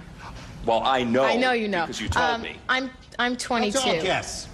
She is, in fact, no, she says she is. You just wrecked it. No, I'm 22. Most people think I'm about 16 or 17. And didn't you tell me that people take bets on it? All the time. I used to work in a restaurant, and my tables would take bets. I was in the airport the other day, and 2 men came up to me and took bets on how old I was. I have people taking bets on my age all the time. What was the age that won? The age that won was 19. That was the closest. The other one was 16. So that's, I guess, the closest retail age without actually going over, I suppose. Okay, Yes. Kari, give me a break and let's you and I zip over here and play Hollywood Square. Our defending champ has had a bit of time to think over her victory over this weekend. Her name is Jenny Paler. She is a waitress 4 nights a week, correct? Correct. Have you ever had a night as a waitress where you made $1,375? No, I haven't. I didn't think so. So you're off to a pretty good start. Now, just remind us about the rest of your life, if you would. Well, I've been happily married since July, and I'm going to school working towards my teacher's credential. Okay, well, this sort of... She's been married for 9 years. And only happily married since July. I just would like to translate that joke for Bruce before we play Hollywood Squares until you hear the Time's Up bell, and whoever is ahead at that point goes on to play Supermatch, which can be worth up to $30,000. It has been done, and will be done again, I'm sure. First game is always worth $100, $25 for every square. Jenny Paler, take a good look at these stars and pick one. Gene, please. Gene Rayburn. Yes. Right off the bat. 1,680. That's the answer. During Nancy Reagan's recent trip to China, a baby panda at the zoo did something unusual to her. Now, did he spray a mouthful of milk at her, or did he take a bite out of her shoe? Well, they're gentle creatures. I don't think they bite. And I don't know why he would spit at our First Lady. I would think it would create an international incident. Have you got a third choice there? That's it. That's it, eh? Bite her shoe or spit in her face. Both of them are quite repugnant. Well, then we just have to take a guess at it, and you're on your own, all right? I'll say he spit. He sprayed a mouthful of milk. Sprayed a mouthful. Yes. Sounds better. Agree or disagree, Jenny? I'll agree. During her trip to China, the panda sprayed a mouthful of milk at Nancy Reagan. Yes, you're right to agree. Good for you. And then Nancy Reagan bit his shoe. Gene Harai, your move for an O. Fanny, please. Okay, Fanny flag in the center square. A logical choice. Your grandmother told you she doesn't want Aunt Hilda at her funeral. According to Dear Abby, when the time comes, should you ask Aunt Hilda not to come? Or should you just keep quiet, since what Grandma doesn't know won't hurt her? Ooh. Who says this? This is kind of interesting to me. Yes, It's it Dear is. Abby, yeah. Dear Abby. Well, the wishes of the dead, aren't they always kind of important? Who's going to tell? Who's going to tell? I think that you would honor what your mother said and not have her. Okay, so you should ask Aunt Hilda not to come. Yes. What do you say, Gene? I agree. Ask Aunt Hilda not to come. Yes, you're right to agree, and you get the square. So that evens us up. An X and an O are on the board. Jenny Paler, you were playing X, and it's your move. Bruce, please. Bruce Baum, into the breach. I'm ready. You just had a cup of decaffeinated coffee. Did you still get some caffeine from it? Or is decaffeinated coffee 100% caffeine free? Well, now, I'm going into the aisles now of the supermarket, and I believe it's like 98% caffeine free. So I'm going to say there's a little bit of caffeine. We're talking tracer here. Bruce says you still got some caffeine in decaffeinated coffee. What do you say, Jenny? I'll disagree. There is still some caffeine in decaffeinated coffee. So you should have agreed with Bruce. The audience was quite right to groan, and your opponent gets that square. Yes, Bruce, before we break? I'll tell you what really ticks me off is you go out nowadays, you buy these cotton balls, and you take these cotton balls home, and you can't get any of them out till you get the gall darn aspirin off the top. They wedge them in there. Well, you know, you can always count on Bruce to give us something to think about during the commercials. We'll be back right after these messages. Stay tuned for more of the Match Game Hollywood Squares Hour.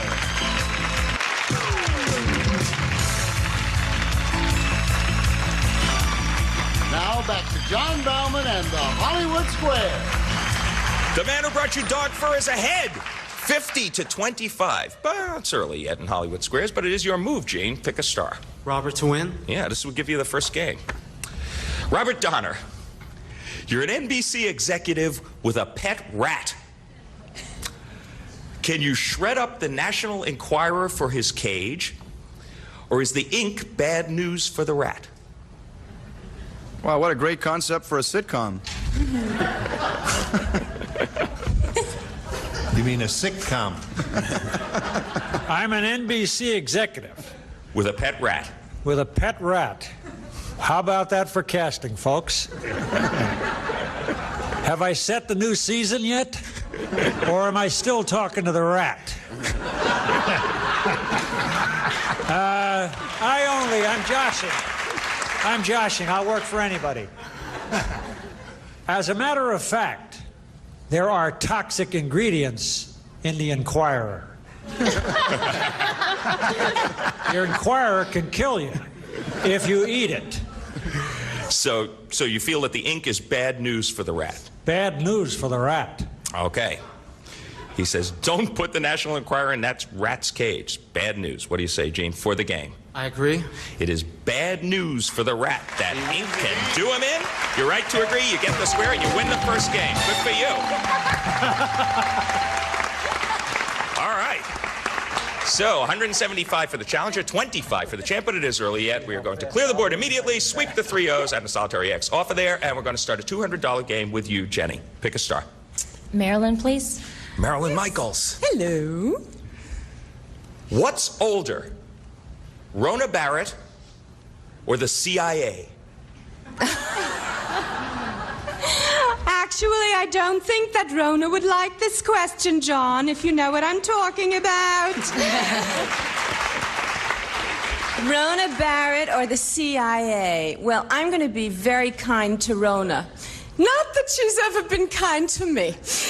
But I would say that the CIA definitely is older than Rona Barrett. I would. Would you? She says the CIA is older. You agree? Thank you, Buzz. Rona Barrett is older than the CIA.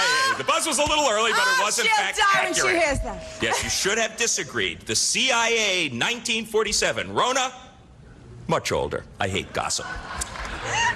Gene, your move. You got 1-0 up there already. Tim, please. Okay, Tim, read. What does Lonnie Anderson say is the one thing she can't live without? Me. No, just kidding. You worked with her Bert. for many years, right, at WKRP in Cincinnati. It's a perfect question for you. What does she say is the one thing Lonnie Anderson can't live without? Is it shoes or peroxide? You know, Lonnie and I are friends. You know that, don't you? Before you answered this question. Yes, I want you to know that. No, I would say shoes. What do you say, Gene? I agree. Lonnie Anderson says she can't live without shoes. Yes, you're right to agree, and you get another square.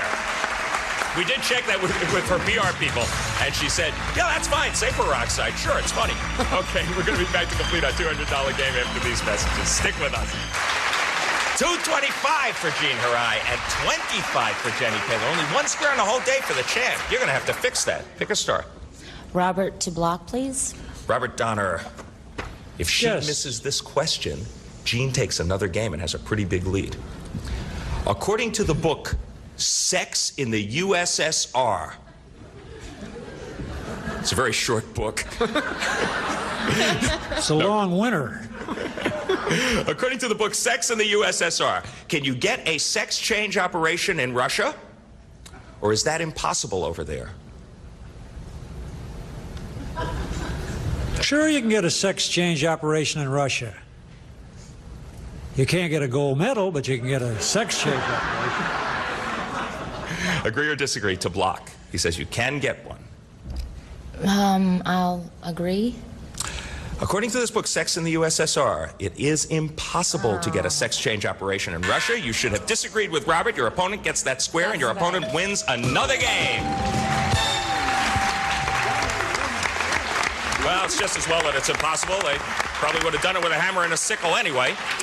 Congratulations to you, Gene Harai. You kind of backed into that one, but they all count. $450 for you, $25 for Jenny, but there is still time. Sweep the X's and the O's, rather, off of the board. And it's a $300 game, so you could do a substantial amount of catching up. You must be efficient. Pick a star. Gene, please. Gene Rayburn once again. Concentrate. Gene. Yes. Your clam has opened up. Naturally. And you can't close the shell. Does this mean the clam is flexing his muscles? Or is your clam dead? No, he's not dead. Clam, that muscle is very strong. Have you ever opened a clam? There's a certain technique. You put it right there, and you take the clam knife, and you go right, it's delicious. So he's just flexing his muscles? He's just flexing his muscles, yeah. Okay. He says, that clam's just flexing his muscles. What do you say, Jenny? I'll agree. Your clam is dead. You should have disagreed. And your opponent gets another square. I don't know. You're from Cape Cod. I figured Gene surely would know, but it says that clam is dead. I have never seen a clam die with his mouth open. Never. How about his boots on? Gene Harai, your move, you're playing O. William, please. Okay, William Christopher. First time in squares, huh? Right. Your son is about to marry a girl whose family is less socially prominent than yours. Now, according to etiquette expert Letitia Baldridge, is it okay for you to plan and pay for the wedding, or should you let the bride's family take care of it, no matter how trashy it turns out? I'm going to talk to my son. I wonder what he's got on his mind. Well, I think that it would be in best taste, I hope Letitia agrees with me, that one would not step in. And although, of course, I can afford it, I'll let the other couple do what they think is right and pay for the wedding. Let the bride's family take care of it, he says. What do you say, Gene? I agree. You should let the bride's family take care of it. Yes, you are right to agree. You continue your remarkable streak. And another O goes up there. Jenny, put an X up, if you can. Bruce, please. Bruce to block. Which, by the way, I believe you can get a sex change in the Soviet Union if you want to run track. Bruce Baum, your baby is born with a really hairy body. Just the way I like them. Will the hair soon fall out? Or had you better get used to a hairy kid? Well, the first layer that comes on, because I had a baby about a year ago. And I'll tell you, I just had a baby 7 months ago. well, my wife did. You know Come. that? I did. But what's great what's great is to watch them grow up. Right now, she's got 4 teeth, and they're all on the top, and it's wonderful because we can use her in the garden as a rake. So what do you say? Just till her bottom teeth come in, then we got a hedge clipper. But no, they lose the first hair, because sometimes they come out black hair, and that falls out, and they're blonde. And then we don't have to we can let the mailman out again. You're smart, Bruce, you know. He says the hair will soon fall out for a very critical block. Do you agree or disagree? Agree. The hair will soon fall out. See? Yes, you did it. You're right to agree. You get the square, and you do block. Gene Harai, you were thwarted in that position, but you're still well ahead on the day. Pick a place for an O. Teresa, please. All right. Teresa from the Duck Factory. You're at a restaurant with your blind date, and you're very bored. According to Mademoiselle magazine, is it okay to get away from him by going into the ladies' room for a few minutes? Or is that the height of tackiness? Oh, I think if you're having a bad time, you could leave the premises. I definitely think it's okay to go to the ladies' room. She says it's okay to go to the ladies' room to get away from that boring date. What do you say, Gene? I agree. It is okay to hide out in the ladies' room for a few minutes. You're right to agree, and you get the square. And the best part of this question is there is a footnote from Mademoiselle magazine. A footnote. It says 8 minutes maximum. I don't know how they arrived. Oh, the bell means that time is up. Time was up on that joke, and he has done it. $525. Gene Harai is our new champ. Congratulations. Wow. Sip yourself right over there. Join Gene. Get set for your shot at $30,000 potentially. And for you, you know, nothing to say really other than that it just wasn't your day. Friday was. You're lovely. Thank you. Your total leaving here is $1,425, and she's Jenny Paler. Congratulations. Take it away, Gene. Okay, here we go. Here's the champ, the new champ. We'll be back with him and the stars for a go at the big money right after these messages. And now, here to play the super match is Gene Rayburn. Thank you, Gene Wood. All right. Shall we? I'm ready. You are ready. He could win up to $30,000 here in the super match. Let's go. We polled an audience not too long ago and said, write down your best answer to this. Blank race. If you give us the answer they wrote down most often, we give you 1,000. And for the second most popular, 500, and 250 for the third. Any 3 of the 9 stars are allowed to offer a little assistance here. Whom do you call on? Kari. Rat. Rat race. She says rat race. There's one. John. I was just going to stick with simple running race. Running race. All right, you have 2 now. Teresa. Car race? Car race. So you have running race, car race, and rat race. Now, you have to make a decision. You choose one of those, or if you think there's some better ones that might be up there in the $1,000 number, yeah, I have a better choose one. that one. Too late. I know. I'm going to try my own horse. Yeah. Horse race. All right. He says horse race is up there. Let's go up there and find out if it is indeed, and where is it? That's the question. Is it under the $250 response? Human race is there. That's a good one. All right. The $500 response says horse race. Congratulations, you got the 500. Now, all of you people out there in the audience who yayed a lot when he said horse race, what do you say now? Rat race. Rat race? You say rat race now. All right, that's the answer that Kari gave you.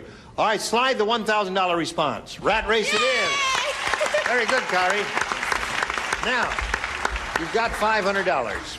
Time now for the head-to-head match with any star of your choosing. And after you've made your selection, we'll ask the star to reveal the hidden number, and we'll multiply the $500 by whatever number is revealed at that time. It'll be a 10, a 20, and somewhere up there is 130. John. All right, John. Ready, set, go. 20. So you are playing for $10,000. That's great. Good luck, Eugene. Here we go. Cable blank. C-A-B-L-E blank. Cable blank.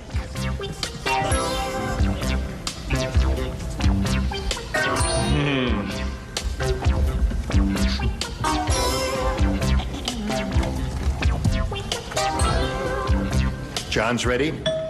It's up to you to match him now. If you do, you get the $10,000. What do you say? TV. Cable TV. All right. Cable TV gets you $10,000 if John says cable TV. Well, this is one of those cases, you know, usually when you're sitting kind of with people here, everybody writes down what they think, and you just kind of check yourselves in an odd way. And a couple of people seem to be of the opinion that the best thing here to say was car. Cable car? But I went with my first instinct and said TV. Cable TV. Congratulations, Gene. All right.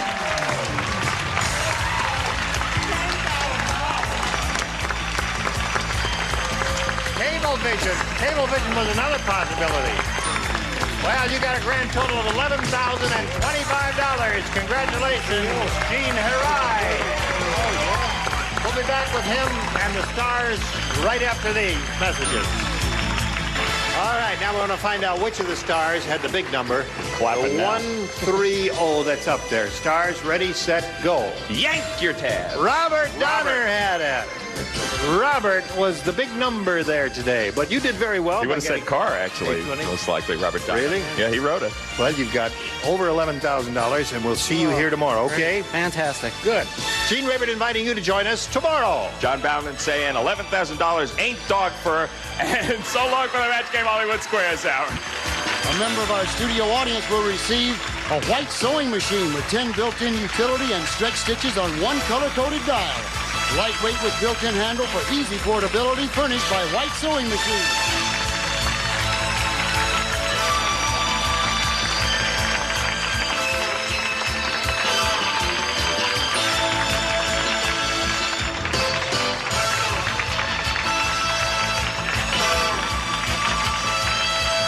This is Rich Jeffries speaking for the Match Game Hollywood Squares Hour. A Mark Goodson television production. Get ready to match the stars from Vegas, Bart Braverman. Brett Summers. From Mass, Gary Burghoff. Elaine Joyce. Bill Daly. And Marcia Wallace. As we play the star-studded Big Money Match Game 79.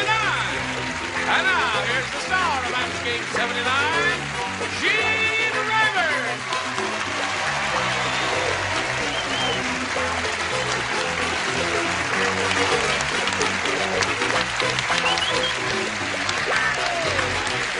Thanks very much for joining us, John. Are you all ready? All ready. For what? Hungarian trash, She right? says the nastiest things about you. I said try it, Hungarian trash, trying to pass himself off as a real person. That's what she said. Only worse. Brett, go to your room. This is her room. Hello there, Deneen Reagan and Marianne Graham. Applause, applause, applause. Deneen's the current champ with $100. She stubbed her toe on her way to the big money. And we're in the middle of round 2 here. You ready, Marianne? I'm ready. Yes. You've matched all 6 of the stars, and that means, Deneen, you've got 1 shot at it. The best you can do is achieve a tie. You can do that by matching the 3 stars whom you have not matched so far, Brett, Gary, and Elaine. Say, did you hear that the Shaw just wrote a new book? Yep. It's called I Came, I Saw, I Blanked. Deneen, you ready? No. Did you hear that the Shaw just wrote a new book? It's called I Came, I Saw, I Blanked. Hello, testing 1, 2. Is my mic on? I gassed. I gassed? Gas. Yes. No gas. Gasoline. On kind of the oil riches they have over there. Oil. Yeah. I got it in the bag. Did she say I gassed? I gassed, she said. She was referring to gasoline because of the plethora of oil in the country. I didn't say gas. I came, I saw, I left. You didn't get it either. Took a vacation. Went on vacation. You got it. She's the only one who got the right answer. I came, I saw, I ran. The Shaw of Iran. Holy mackerel. Come on down, Marianne. Right there on the blue spot. You get it now, don't you? I get it. I got came, it. I saw, I ran. Well, listen, Deneen, we're going to send, what are we going to send her, John? Pantyhose, some men's underwear, and all kinds of nifty things for you from Match Game 79. Goodbye, Deneen Reagan. Little message for you. Watch this. Here we go. Marianne Graham's a new champ, got $100. Now she's going to try for the big money. You could win over $10,000 here. Let's begin. We polled a studio audience not too long ago and said, write down your best answer to this. Blank too soon. Oh, this is... Now, if you match the answer that that studio audience wrote down most frequently, we give you $500. If you match their second most popular response, $250, and $100 for the third. Now, let's see what sort of assistance we can get here. Hey, what is that? Elaine. That's cheating. You can't do that. Can you really do that? Too much, too soon.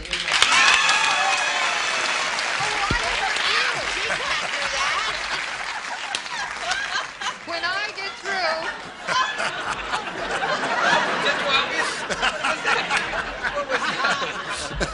when he comes out of his shell, he'll be such a fine person. Yes, he can. When this week is over, it won't be a minute too soon. Not a minute too soon. A minute too soon. Not a minute too soon. Okay. Gary. But I didn't work too much. All that sticking you put your earrings. I have the same thing she does, except that I said not a moment too soon, which I think is the colloquial. Not a moment too soon? All right. Is that your answer? Okay, not a moment too soon, not a minute too soon, and too much too soon are the 3. Do you want one of those, or do you want to give us one of your own? I'll go with too much too soon. Too much too soon is the one that Elaine gave you. All right, let's go over here and see if we've got too much too soon under the $100 number. Not a moment too soon is the answer that Gary gave you at the last moment there. Let's see what we've got under the $250 number. None too soon. What is Who's that none too soon? Oh, yes. None too soon. I got it. All right, last chance for too much too soon. Slide the big one.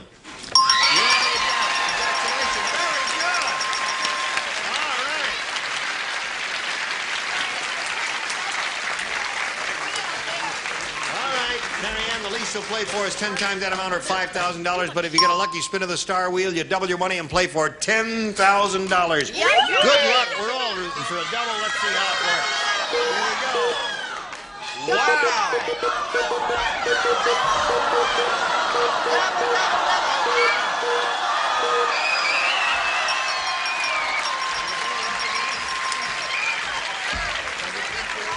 Okay.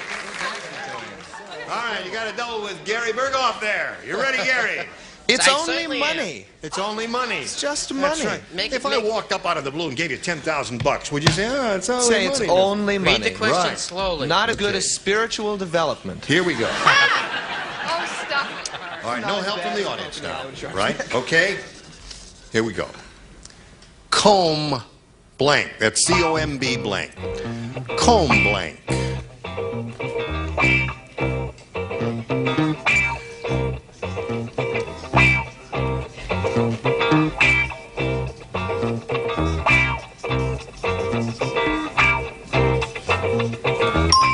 Okay, now Gary's written an answer on the card.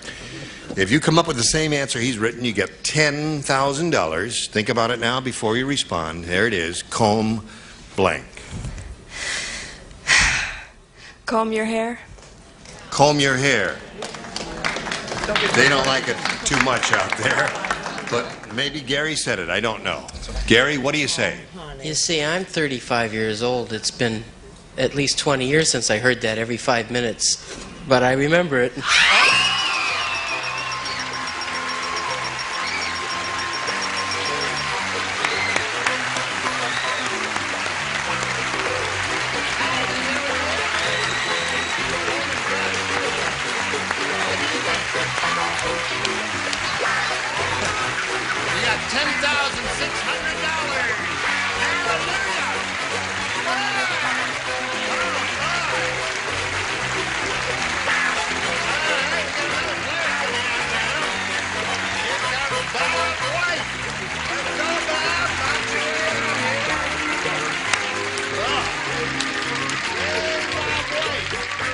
That's good.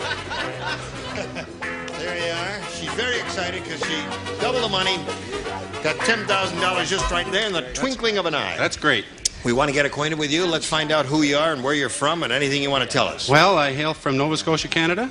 I'm a sergeant in the Canadian Armed Forces. Yeah. I have a lovely wife and 2 children. I'm interested in sports. I like judo and I hunt and fish. And since I've been in California, I've taken up the paintbrush. So I'm really enjoying myself. Well, you do indeed. Your life is full of all kinds of wonderful activities. Sure is. All right, we'll start this game in a moment or so, but right now we want to do this for you. All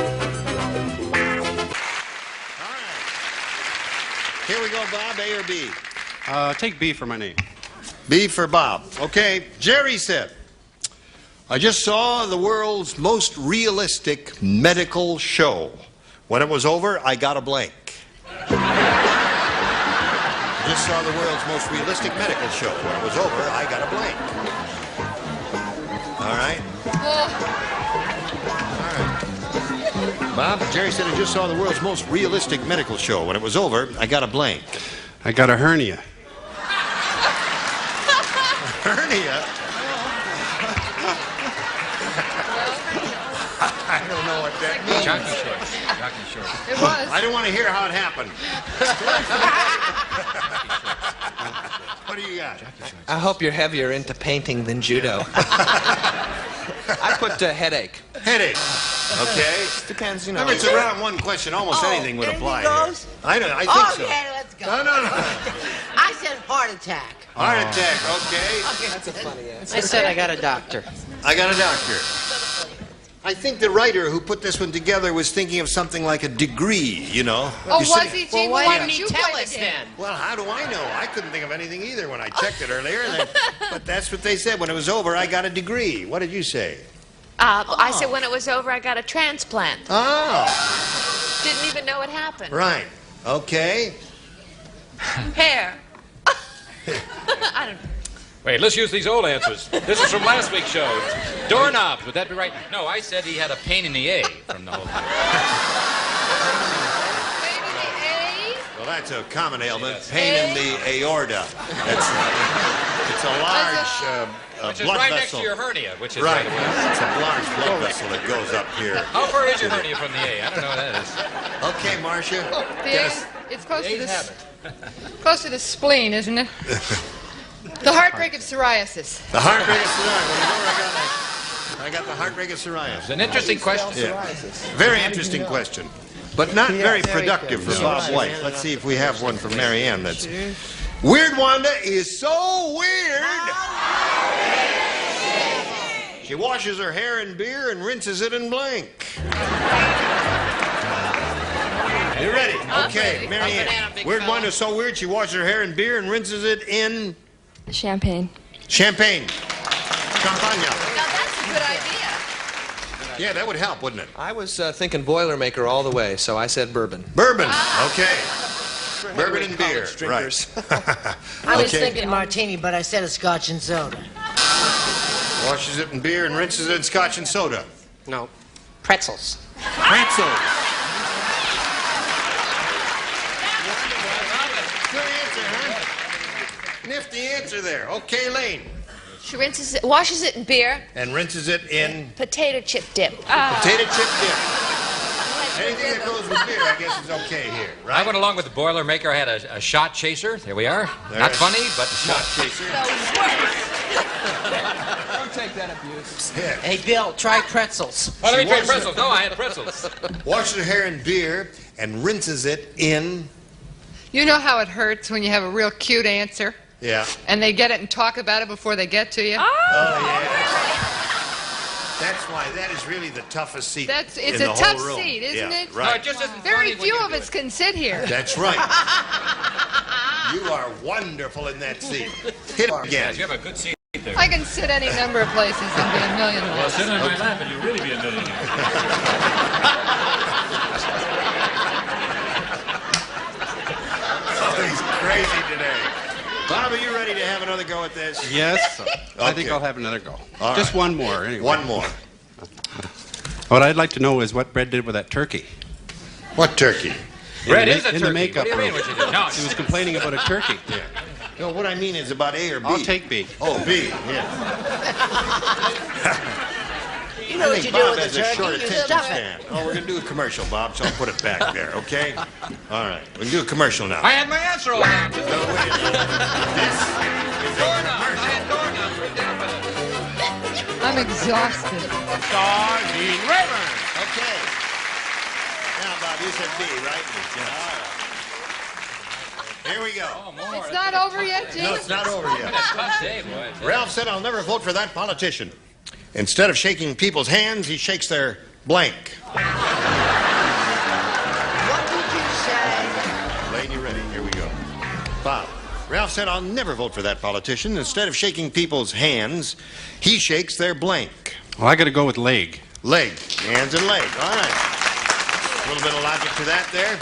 What do you got there? Like many politicians I know, I figure to shake a purse or a wallet to try to get the contents from within. Right. Your mascara is running.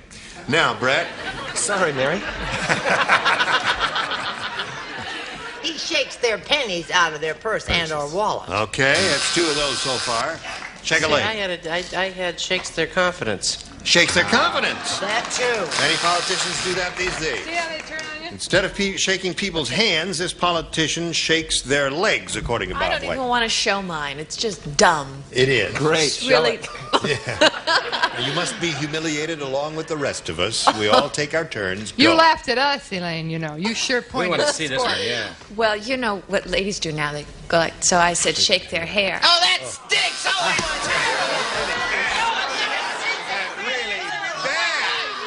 Oh, Dad. I hope Charles comes back. Bad. Okay. Bye. You're not getting paid for yesterday or the day before. See, that brought her back here. Here she comes again. And I Welcome hate your back. hair. Well, I love Okay. your mustache. All right, Bill Davey. Oh, I said it. I never liked her, but watching her walk away, I'm going to consider that. You do a great walk. Nice figure. Bob Wright, you're so right, Bob. Smart guy. Great. Legs. Okay. Right guy. Instead of shaking people's hands, he shakes their leg. Right, Marcia? Okay.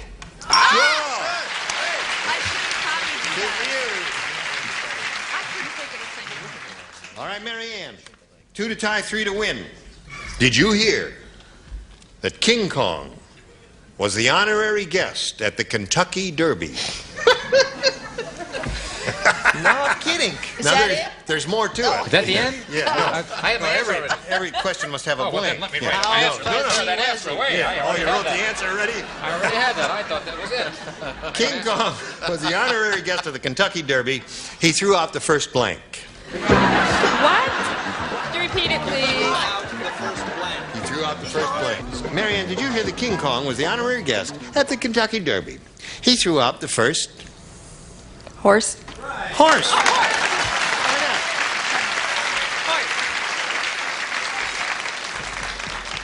He threw out the first horse at a big... There it is. There's one.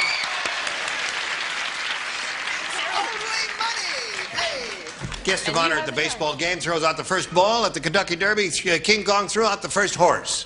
You got it. 2-0.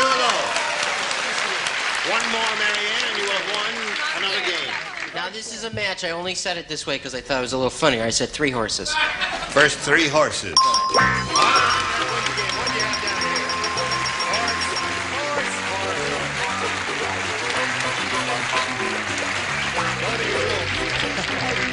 Well, Bob, it was a pleasure to meet you. Well, it was a pleasure to be here. Good luck on your continued work with your artistic field, and we're going to send some gifts your way from match game 79, Bob White. There you go. Okay, here we go. One more time and big money. Marianne, we polled a studio audience not too long ago in this very room, and we said write down your best answer to this. Blank Turner. Remember 500 for the top one, 250 for the second most popular, 100 for the third. Bill. Lana. Lana, that's okay. Lana Turner. Gee, I hated that. What happened to the crowd? I lost it. I've been compared to her quite a bit. Tina Turner. Oh, yeah. Tina Turner, yeah. Great singer. Now in the third, you see, no. Well, when you come to the third, all the good answers are gone. Excuse me, I have to leave. Oh, you have to? All right. Just a minute now. I'll take something. Okay, here. Sure. Oh, that stinks. Emo. Sorry. Ike Turner? Ike Turner is a very good one. Ike and Yes, Tina I know. Turner. Right, Ike Turner. Oh, no. Ike Turner. Ike and Tina Turner is a big act. That's Tina Turner. Well, did you have a better Okay. one? Ike, Lana, and Tina are the 3 they've given you. And Tina Turner? Could I use both? Because that's what they're... Well, no, they're booked as Ike and Tina Turner, but I don't know. Can she say Ike and Tina Turner? Don't. If that's what she wants, but then if it comes out Ike Turner, that won't be a match, will it? Okay, what do you want to do here? You got to... I'll go with Tina Turner. Good. Tina Turner.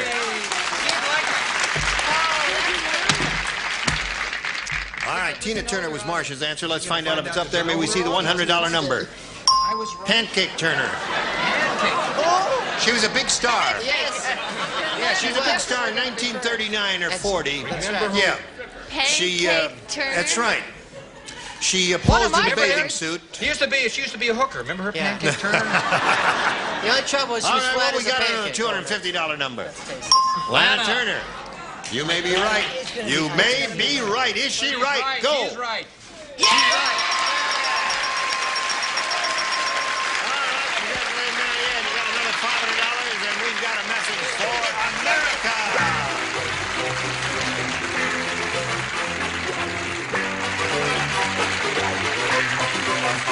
Sure I will. Anything you say. Hello there. The camera's going way down low. How come that camera's so low? What kind of shot is that? Oh, I see. It's a wide shot. Okay. She's in a movie. Look for it. Right. Hi. I'm doing a play, right? What's your play called? I'm opening up a play, my own play, called Lover's Leap. Yeah. And I'm in Cockeysville. That's really the town, Maryland, right outside of Baltimore, which is very hard to say. Which is right outside of Baltimore. You mean No, it's really you've called already Cockeysville. closed in Albuquerque? No, we're opening up. No, that's right. We're there now. This is too hard to figure out. But just, I'll be a play. Look for me. I'll be in Cockeysville, Maryland. Now, what is the name of the play? Lover's Leap. Lover's Leap. Yes, I think. Okay. Right? All right, we'll look for you. Boring plug. Yes. Not boring, Bill. Then why don't you talk about The Owl and the Pussycat at the Fiesta Theater, which I'm in right now. Okay. That's almost as boring as his. What about Miss Marsh? In 2 weeks, I'll be on the Queen Mary in same time next year. I'm going to be on this show tomorrow. Wonderful. Join us next time for Match Game 79. Goodbye.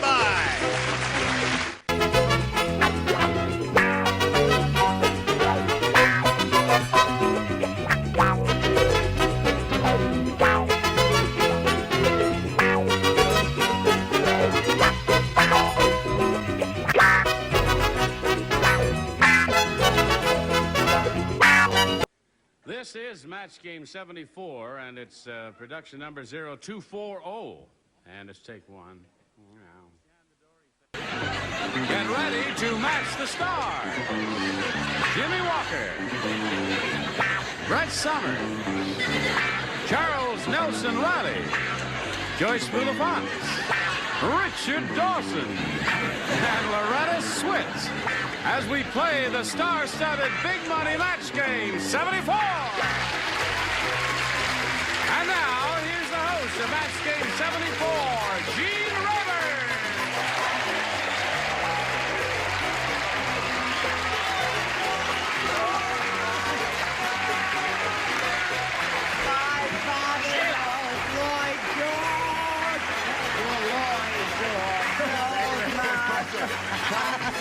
Thank you, Johnny Olson. Thank you, assembled kooks, one and all. I'm delighted to have you here at Match Game 74. Well, I guess you're ready. Your motors are going already. Hers is all set and wound up and going. Perpetual. I see. You're all set there. How's the sailor doing up there? He's asleep. Fine, Gene. Oh, thanks a lot. All right. Now, would all of you celebrated folk give a brisk round of applause to our two players, Beth Horning and June Rose? Would you do that? Thank you. Beth is the current champion. She's won one game. She has $100.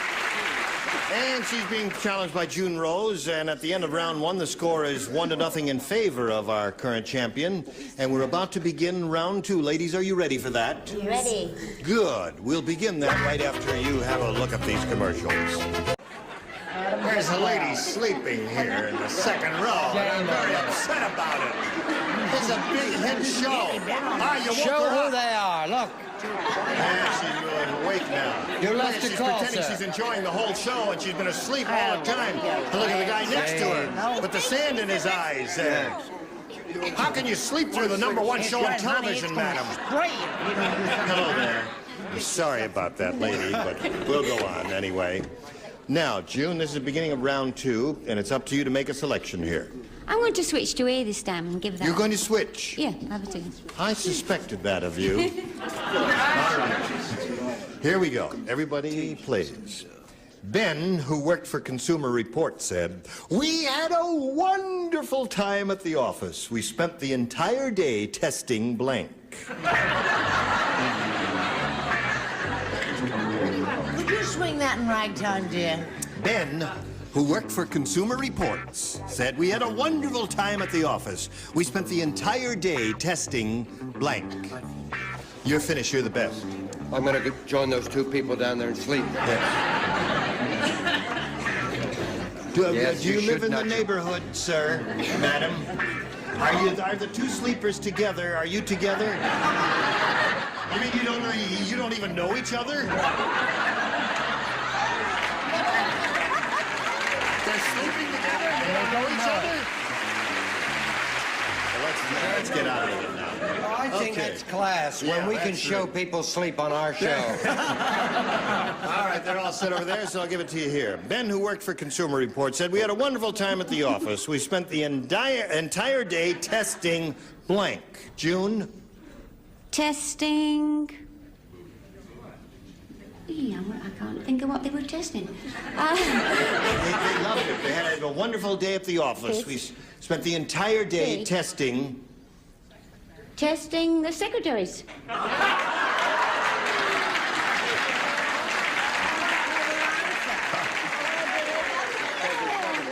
She finally thought of it, didn't she? Yeah. I wish I'd said that. Yeah, Jimmy, what did you say? She said the secretaries. Of course, how silly of us all to even think anything else. Yes. Testing products. Products, yeah. Get this crowd out of here! Okay, Brett, what do you say? Do you know that I looked at his answer and I didn't have my glasses on, and I thought he said testing dropouts. Now, is that a dumb answer? Yeah. Not as bad as products. Not quite as dumb as mine. I said Gordon's vodka. Now, I don't want the vodka. Well, No, wait no a minute, I haven't finished my commercial. Charles. They won't call you or get in touch with you because Gordon's doesn't make vodka. Oh, yes, they do, honey. May we see your answers, Yes, sir? I think this is a match. I hope so for England's sake, my I hope dear. so now. Broads! There it is.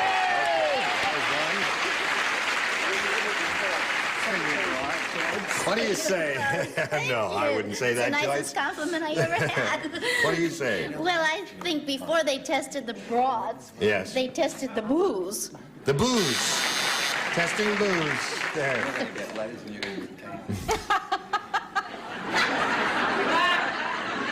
I'm glad you asked me that. I'm glad you asked me that. What? Could you repeat the question? The question is, had a wonderful time at the office. We spent the entire day testing. Oh, yes. I said Joyce's answer, booze. And you hit her right in the nose. Yeah, well, that's what happens when you wake up. Better than elsewhere. Booze, Loretta. She's looking for secretaries. I couldn't think of anything that wouldn't get bleeped, and I thought of products, which I didn't want to write. So I looked at the camera and I thought TV sets she would say maybe, but she didn't. She didn't say TV sets at all. You thought of it though, didn't I thought you? of it, yes. Did you All get right. that? I did. So now, Beth, you're in a good spot. It's a tie score. You need one match to win the game. Everyone plays except Brett, and here it is. Fay Ray said, King Kong always carries me in his hand because once he let me ride on his blank and I bit him. Hello, cutie. Fay Ray said, King Kong always carries me in his hand because once he let me ride on his blank and I bit him. Once more. Yes. Fay Ray. You remember her? I remember Fay Ray. King Kong always carries me in his hand because once he let me ride on his blank and I bit him.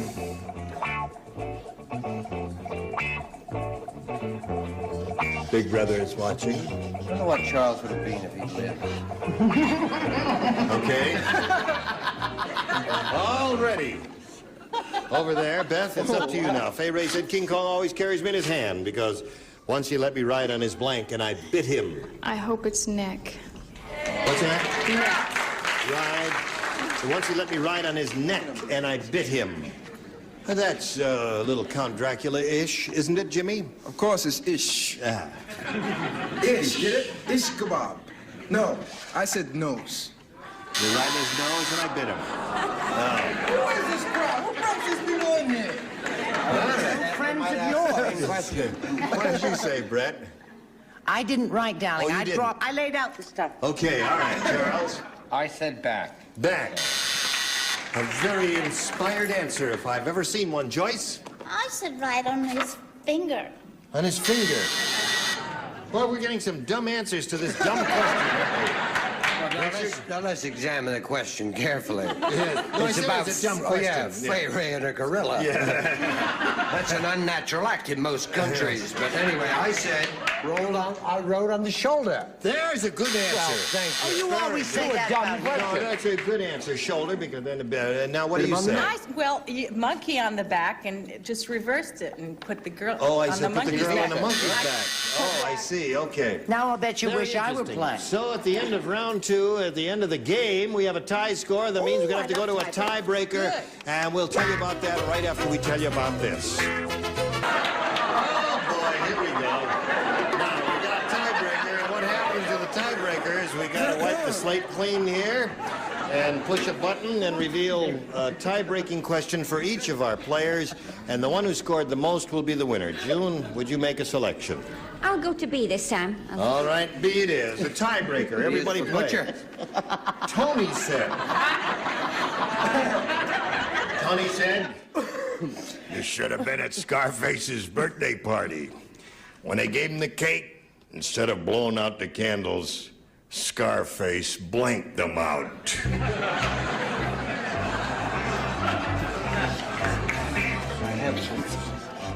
See how good he is? He's the voice.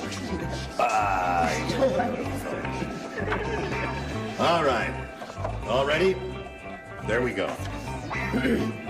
June, Tony said you should have been at Scarface's birthday party. When he gave him the cake, instead of blowing out the candles, Scarface blanked him out. Shut him out. Shut him out. She said shut. What say you? Over here is what I say. I like that, you know? We'll do something for you, know what I mean? You're a nice kid. Shot. Shot is the man. There's one. All right, Brett? Yes, dear. You participate because it's a Yes. tiebreaker. My old butcher's name was Harold. And I say, God save the Queen. Shot. Shot. And Charles. I say another shot, really. Another shot. Instead of blowing out the candles, Scarface blanked them out. What do you say, Joyce? Dear, you couldn't eat it because he stomped them out. He stomped them out. All right there, Richard. She's got to stop dyeing her hair. That was a good answer. Stomped out is good. Yeah, nothing wrong in that. Poor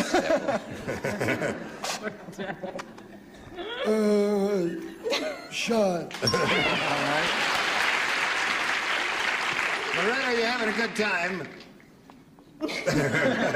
Was that a question or a Yes. statement? Yes, I'm having a wonderful time. Good. Shot him. All right, shot him. There's 5 for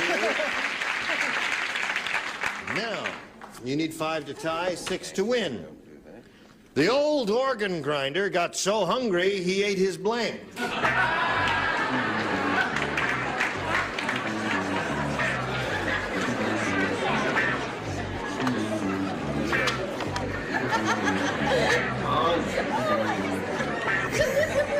Would you read that again? Would you? Yes, of course. Listen carefully as I read it now to Beth.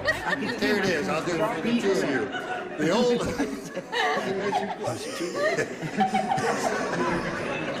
the old... What is the question? I'll read it. Read it out loud there so everybody can hear it.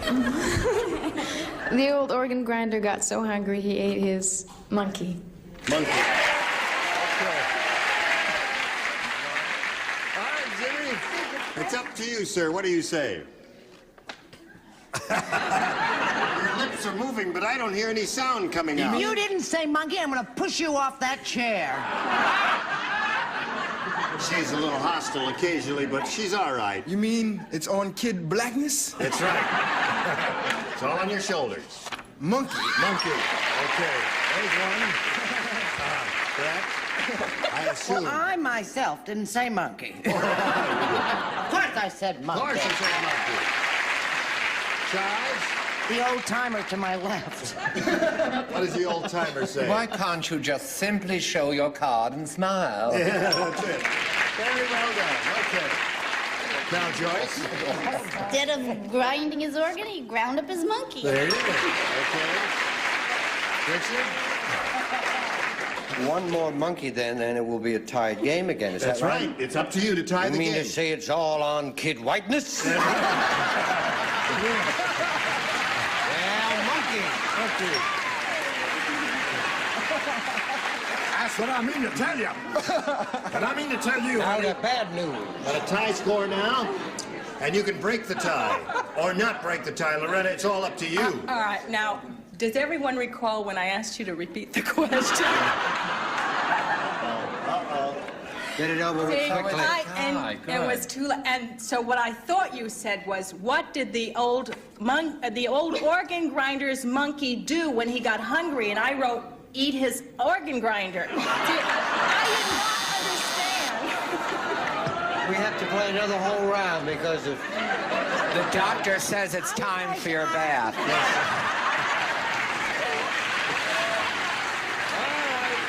We'll be back. Sooner or later, we gotta come back to this whole mess and finish it up. I don't know when, but you can... Hello there, friends. Now, since this game ended in a tie, we got to wipe the slate clean all over again and push the tiebreaker button. And Why do lo I and bite? behold, there are 2 more tiebreaker questions. This is the last one, boys. Go anywhere. You see, it's really fixed and solid. So, ladies, all right, would you make a selection? I'll have number B again. B. All right, B it is. Everybody plays. Hilda called to Sally. Hey, this phone call's for you. There's a guy blanking at the other end. Let me do that for you one more Who time. wrote that question is the first Hilda question I want called to to ask. Sally. Hey, Sally, this phone call's for you. There's a guy blanking at the other end. Or there's a guy blanking at the other end. I'll give you all the inflections, and you all make up your mind how you want to handle it. It's all up to you. No wonder I've developed a frown between my eyebrows. It's difficult, isn't it? Jimmy, would you do something while we're waiting for the slower ones? Would you give us that marvelous smile that you do? Oh, of course. That's it. Now sing, boy. Let's see you dance a little bit. See what you do there. Let's get those feet moving, boy. He's thinner than Sammy Davis Jr. Yes, he is. But with as much talent. Okay, they're all set. So, June, we call on you. Hilda called to Sally. Hey, there's a phone calls for you. There's a guy blanking at the other end. Cussing, swearing, like, you know. Swearing. What? Swearing. Cussing. She said there's a guy swearing at the other end. Jimmy, what did you say? There's a guy at the other end.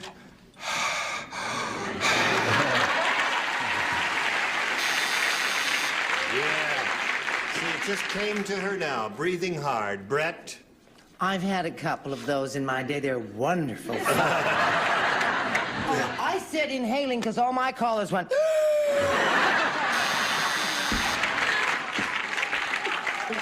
Not an obscene call. That was an asthma attack.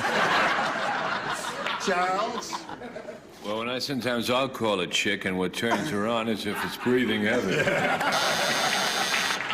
Okay, so let's go.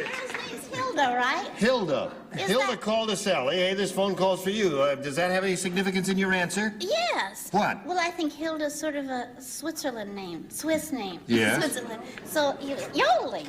Yodeling. Oh. Isn't it a Swiss name? Yes, that's right. Is that... Listen. No, but that's where we're going to send you.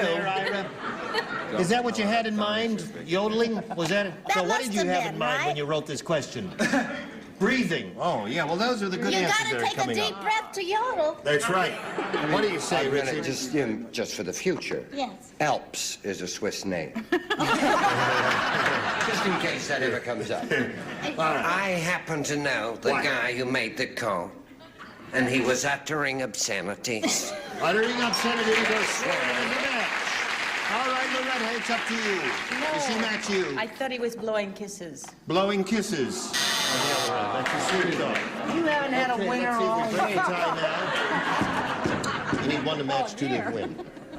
All right. Remember the song, I'm sitting on top of the world? No. Not the way you don't sing remember it, that? I don't remember. Oh, dear. The song is I'm Sitting on Top of the World. Well, Right. the Galloping Gourmet has a new song out called I'm Sitting on Top of the Blank. Just rolling along. Everybody plays, including you, my dear. The world. Is that it? That's it. Oh, well, why didn't you sing it that way? I'm sitting on top of the world, just rolling along and singing a song. Hallelujah, how the folks will stare when they see that diamond solitaire. A little sugar baby is gonna wear. Did you do a musical? That's another song, isn't it? All right, y'all ready? Okay. Beth, this is for you. Yeah, you heard the whole thing. I don't have to sing it again for you, do I? Oh, you want to sing? You want me to sing it again? It's a request, folks. You remember the old song, I'm Sitting on Top of the World? Well, the Galloping Gourmet has a new song out called I'm Sitting on Top of the Blank. Stove. Stove. She says, I'm sitting on top of the stove is what the Galloping Gourmet's new song is called. Jimmy, what do you say? I think this is a match, contrary to old popular belief. The oven. Oven? Stove? Yes, Of course. I knew all the time. Okay, Brett. There's Honey, one. I'd rather burn my blank than cook. Stove. Stove wins the game. Congratulations. Stove. Stove. Stove.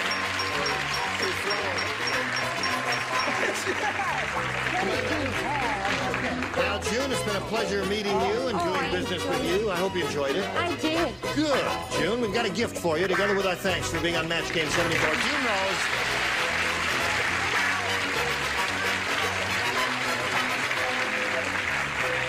Beth, you've got to stand by for a moment or so before we get to the big money super match. We've got to get to this. Next time we get together, we're going to start with the big money super match and see how much money that lady is going to win. And I hope you're going to be able to join us, and I hope all of you will be able to join us again. This is the first time we've had Jimmy Walker here, who's one of the stars of a marvelous CBS show called Good Times, which is seen on Friday nights. My new best friend. Would you say dynamite just once? Of course, dynamite.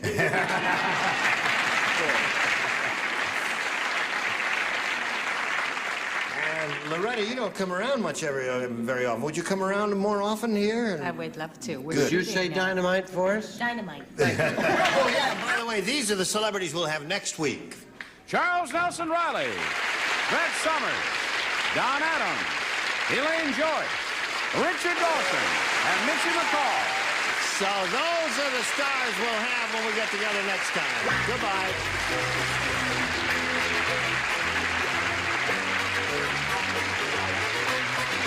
This is Johnny Olson speaking for Match Game 74, a Mark Goodson, Bill Todman production.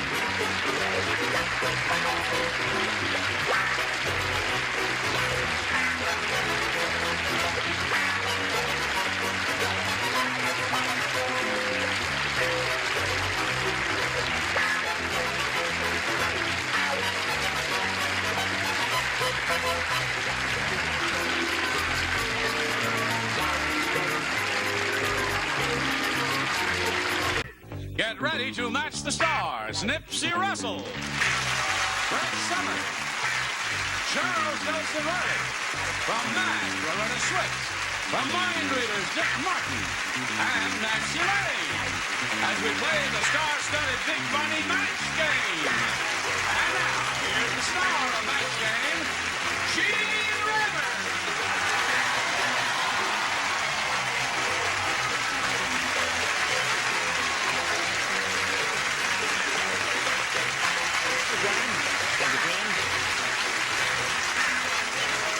Okay.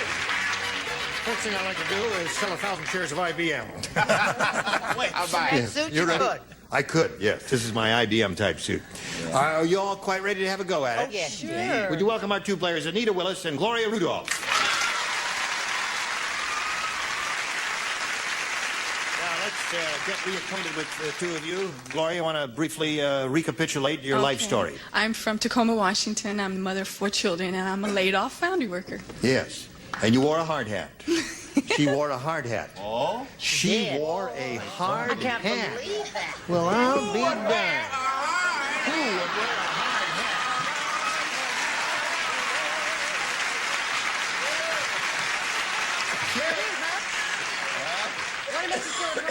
Did you ever save yourself from injury by wearing a... Yes, Really? but my boss would always do that to A me. nut and a bolt would fall on your head, and you'd say, oh, that's a lucky thing. Okay, good luck to you.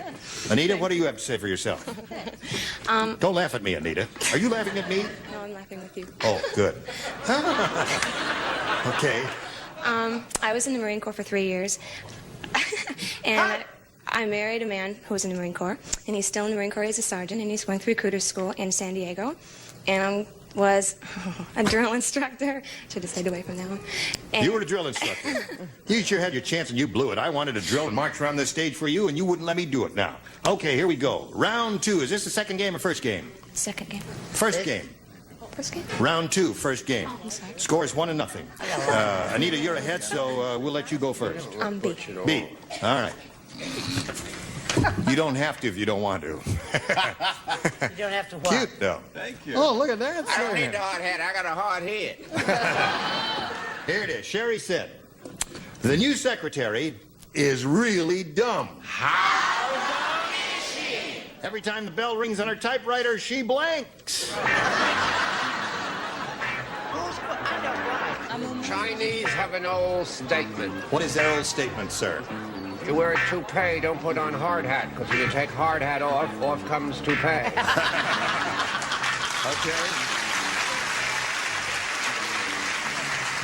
That means Charles But will for be a doing the rest. laid-off mother of 4, I'll do it. Yeah. No, that means he'll be doing the rest of the show with his hard hat on. Sherry said the new secretary is really dumb. Every time the bell rings on her typewriter, she blanks. She answers the phone. Answers the phone. She answers the phone. Every time the bell rings on the typewriter, she says, come in. Come in, another good one. All right, Charles. I said goes to lunch. Goes to lunch. That's what I would do. Ding goes to lunch. You could center your hat a little better. Yes. Don't wait for the bell. Why don't you just go now?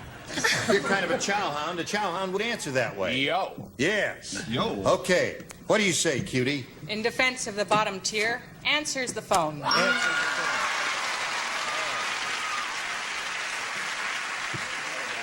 I said when the bell rings, she goes to a neutral corner. That's what doctors do. Right. What do you got there, Nancy? I got goes to her corner. Goes to her corner. Well, Go to your corner and be neutral. So Come Anita on, let's picked make up some money. Things are one bad. more. Ready? Gloria. All right, here it is. Weird Willie is so weird, he's the only man in the world that sleeps under his blank every night. Gotcha. Weird Willie. Really weird. Oh, I love this show. I'm having a grand time. Okay, Gloria. Weird Willie is so weird. He's the only man in the world that sleeps under his blank every night. Sleeps under his bed. Under his bed. Sleeps under his bed. What do you say? I just thinking, I'm from a big family, you know. Yeah. I had so many brothers and sisters, I used to come home late so I could sleep on top of the pile. Sleeps under his bed. There's one for her. Okay. I figured he was really weird. I know a lot of drunks who sleep under the bed. But, no offense. I said he slept under the mattress. Under the mattress. Now, that would be really weird. That don't would you be imagine? weird. Flatten them Would out you a like little, me to too. sign this and give it to you? No, thank you. Oh, okay. We just destroy it. Burn it. When I was on the construction crew, Gene, chicks used to say I could keep my hard hat under their bed, so I chose bed, Gene. Okay.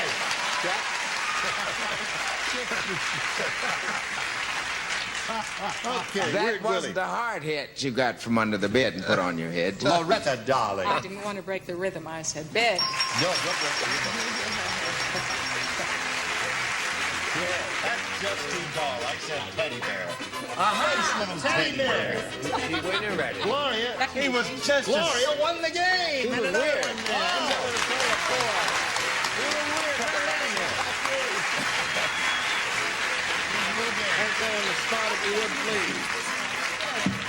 Anita, now we played one game. We'll be back for the second game later, okay? Don't go too far away. Let's spin her off and spin a commercial. On So, behalf, hold the commercial. hold a commercial. I didn't think is it off? No, they're just rolling her off. Now we're on. There's a red light. Oh, hi. Hello. The light is on. All the crew guys Yeah. want me to give this sweet thing this hat. Yes, she's a hard hat lady. Yes. Yeah. And we're a very hard hat crew. Yes. Good luck. I don't think it's her size. While we're doing a commercial, we'll get her size for her. Here we go. Here we go. Okay, Gloria Rudolph here used to work in a foundry and wore a hard hat. Can we get a better fit for her here?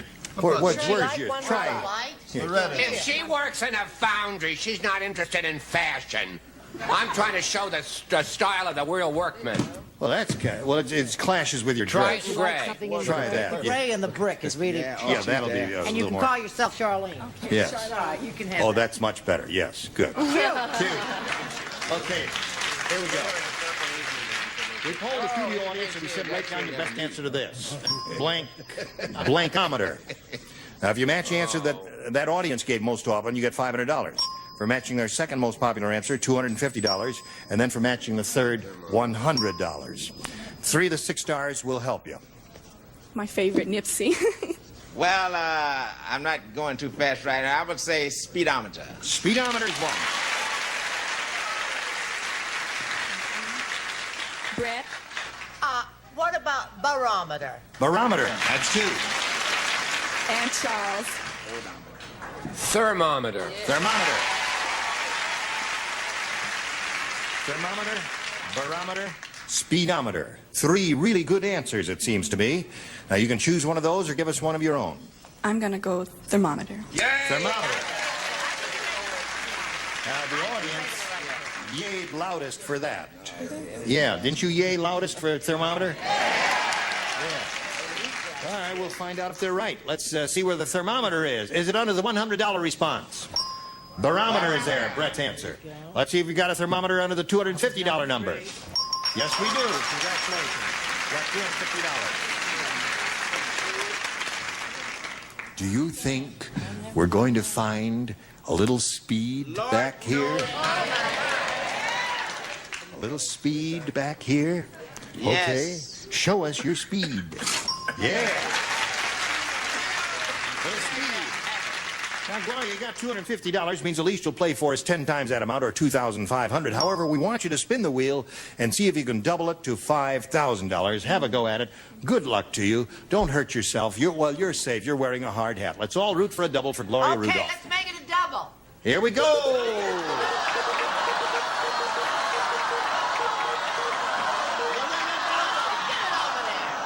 Stop right in between the stars there. All right, Loretta, if you're ready, we'll have a go at it now. Face me, if you would, please. Good luck to you. You're playing for $2,500, and here it is. Check your blank. Check your blank. Check your blank. Check your blank.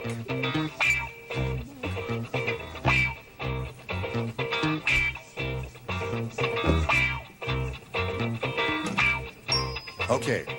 Now, if you give us the answer that Loretta has written on that card, we give you $2,500. What do you say to that? I say check your wallet. Check your wallet. No, they don't agree with A you. lot of choices there. Yeah, there are a number of them. One came to my mind immediately. What came to your mind, Loretta? Check your wallet? No. Oh. With what we have going with us this moment in time, check your oil came to my mind. Check your oil. Yeah. That's a good one. Now, Gloria, you have $250. You're going to play another game with your competitors, so let's bring Anita Willis back here. Here we go.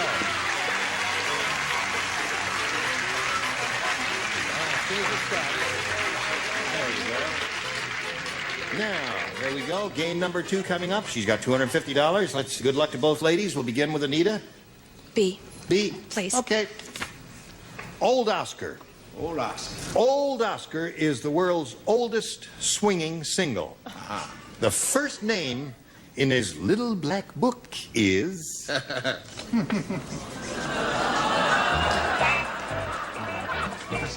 Yeah, of course. Are we all waiting for You the don't game? dare. Here we I go. double dog dare you. Old Oscar is the world's oldest swinging single. The first name in his little black book is... Who Garden of Eden? Who is in the Garden of Eden? Who is in the Garden of Eden? What, Eve. Excuse me. yes.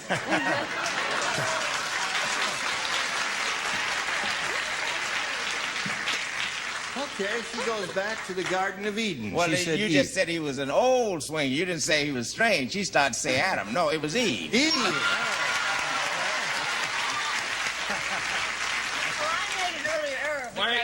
Wait. We're going to give this an award. An award? Clairol Hair Award? That's it. Okay. I said the lady on the horse with the hair. What was her name? Godiva. Sure. Lady Godiva. Thank you. I Godiva. couldn't think of it. Okay. My mind went blank. Eve Rosenthal.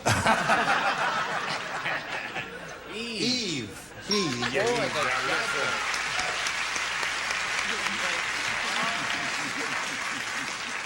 Judge is a little slowing up there. Eve, of course. Who else? What do you say, baby? Oldest swinging single. First name is Little Black Book is... Delilah at Galilee 52039. Just didn't go back far. That's going back pretty far, Loretta. Yes. How far did further. you... Eve, yeah. Okay, Nancy. Well, I was thinking of a little sooner than that. I mean, before that. Not that far Not back? that far back. Thank you so much. When the moon comes over the mountain. Okay, Smith. Yeah. A while ago. All Well, right, babe, so that's before 3 you for was her, about and we'll see how you do with yours right after we see about this for you. Here we go. Ready, Gloria. All right. The father of the bride said, "It was a big mistake to invite the godfather to the wedding. Instead of throwing rice at the bride and groom, he threw blank."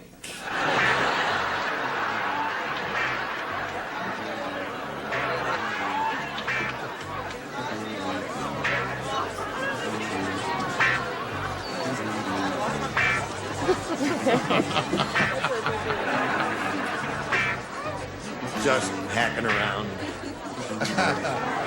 Okay, the father of the bride said it was a big mistake to invite the godfather to the wedding. Instead of throwing rice at the bride and groom, he threw... Gunpowder. Gunpowder, she said.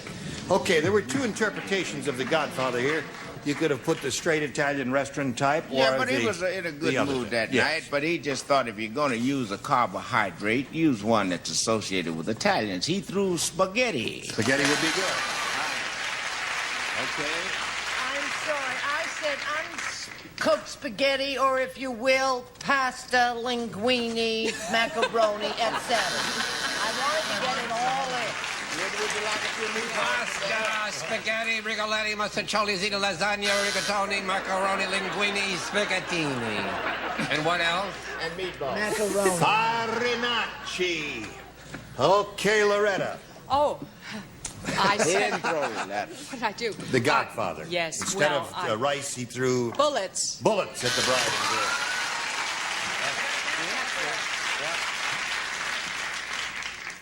He threw a fella named Bonzo Gonzanini.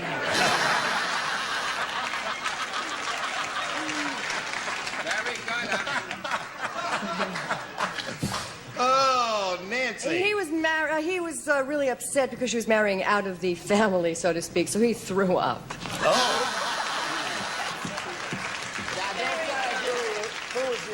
All right. Here we go to round 2. Anita, you're ahead. We'll ask you to go first. Very innovative. A, please. A. Final round. 3 people play. Brett. The 3 ladies. The 3 gentlemen lay out. Jake said, "The owner of that deli must be hard of hearing. I ordered a pound of lox, but he sold me a pound of blank." Yes, I got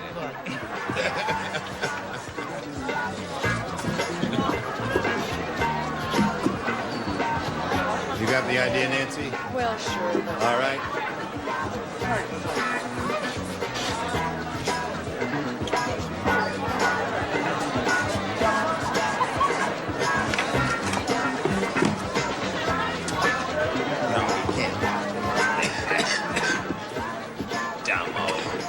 Anita. Jake said the owner of that deli must be hard of hearing. I ordered a pound of lox. You know what lox is? No. You don't know what lox is? Lox is smoked salmon. Okay. And it's spelled L-O-X. Shalom. I ordered a pound of lox, but he sold me a pound of... Catfish? Hard of hearing, baby. No, she might have been better off if she had not known. Because... Before Gene's explanation, yes, what that's were you right. gonna say? What were you going to say? You had no idea what to say. No, I didn't. So you have no idea what this question is all about. No, I don't. Hard of hearing question. What did you say? Huh? Did you understand it? Oh, God love your little heart. Life no, is so difficult. No, you're going to love it. It's right on the nose. Pound of lux. Lux? Yeah. Oh, that's close. Now that's the idea we were after. A pound of lox, you know. Sound socks, alike. anything that sounded like rock. I'd keep it moving if Yes. I were you. I mean, just... Yeah. What have you got there? Yes, well, I tried to think of a rhyme that you could find at a deli that he could have made a mistake about. I just went for a similarity, bagels instead of the line. Bagels. Okay. He's very And you? disappointed I in got you, the idea, and I Loretta. matched, you know, with a rhyming thing, but it wasn't your thing. It was Well, socks is perfectly good answer. Any rocks, socks, anything like that. So there we are, 3-0 in the middle of round 2, and you'll have your final shot at it right after we do this. By popular demand. And also because we got a minute to fill. And I'm the man. No, because we always enjoy Nipsey's poetry. Yes. I was wondering if something off the top of your head comes to you at this moment. Right out of my that you could, right out of your head. Here we go. Nipsey Russell. I have found the girl I've been looking for, the best one in the nation. She's ugly, old, and out of shape, but she owns a filling station.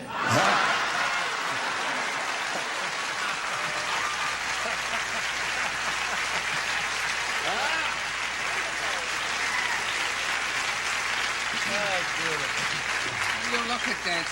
Yes, sir. In the nation's... Peeling my hard hat. You're peeling. Why are you peeling your hard hat? I like to. I like to peel sunburn. Go get a sunburn, honey, and I'll peel you. We're not You see, touching she it. hasn't been the same since she lost the Miss Conchita Banana Contest in 34.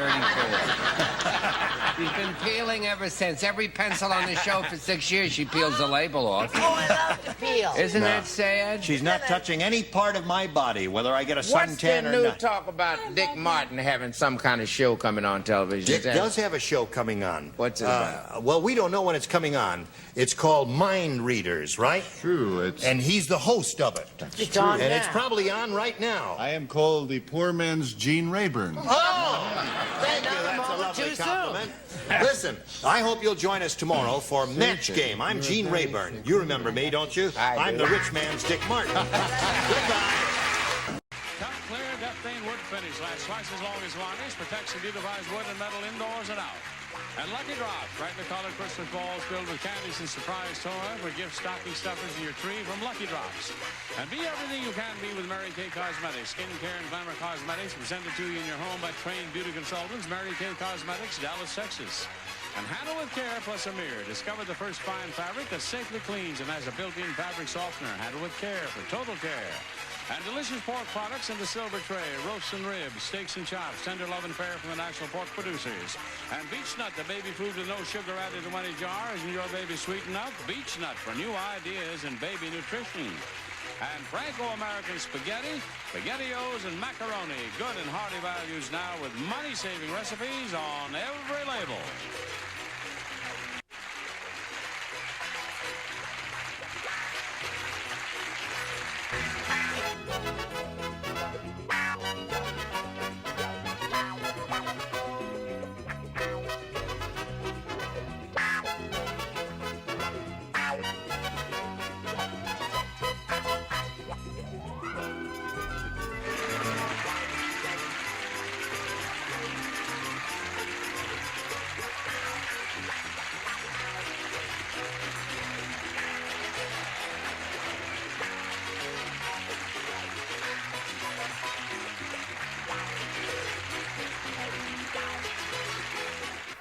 Get ready to match the stars. From MASH, Gary Burghoff, Brett Summers, Charles Nelson Riley. From Doc, Mary Wicks, Richard Dawson, and from the Mary Tyler Moore Show, Betty White, as we play the star-studded Big Money Match Game PM. And now, here's the star of Match Game PM, Gene Rayburn.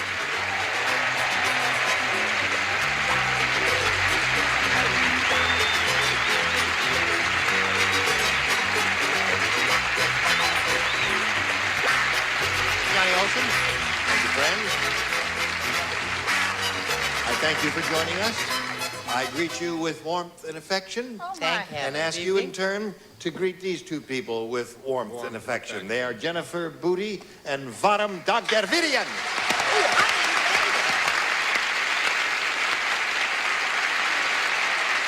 I'd like to find out a little bit about each of you, and we'll begin with you with the unpronounceable name.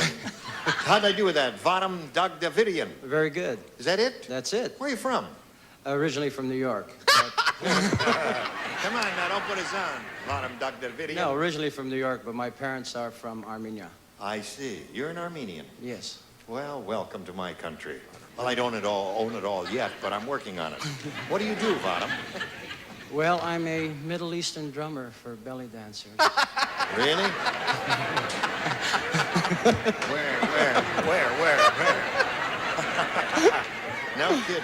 What is that? Tom-tom-like stuff? Yes, they're... Yeah, tum-tum. They're hour-shaped drums. They're Arabic drums. To match the figures. Right. Tell us about the girl. Yeah, the head with the drum. They wear a little jewel in their Sure they navel do. and- Yes. Okay, Vadam. Good luck to you anyway. Thank you. Jennifer, where are you from and all that? I'm from Corona Del Mar, and I'm going to USC. I'll be starting my senior year, and I'm studying business and public relations. And belly dancing. Yes. Well, she's studying business. Have you got any business for her? No, I guess not. It's too early for that. May I remind both of you that we'll give each of you 3 chances to match as many of our stars as you can. And at the end of the 3rd round, the one who has matched most celebrities will be the winner. And we'll go on to play the big money super match, which can pay off over $10,000. Okay? There we go. Bottom, you may have A or B. A. Vadam Dagdavidian wants A, and he gets A. Georgie Porgy said, I used to kiss the girls and make them cry. Now things have gotten worse. Last week I kissed a girl and made her blank. You're gonna have. I bet you're mad that the little drummer didn't send a substitute. Georgie Porgy said, I used to kiss the girls and make them cry. No, things have gotten worse. Last week I kissed a girl and made her blank. Oh, I got that answer. All right. So you're a Okay. naval drummer, eh? Yes. I got that all confused. Here we go. I've got a cute answer. Vadam. Did you put it in the slot, Charles?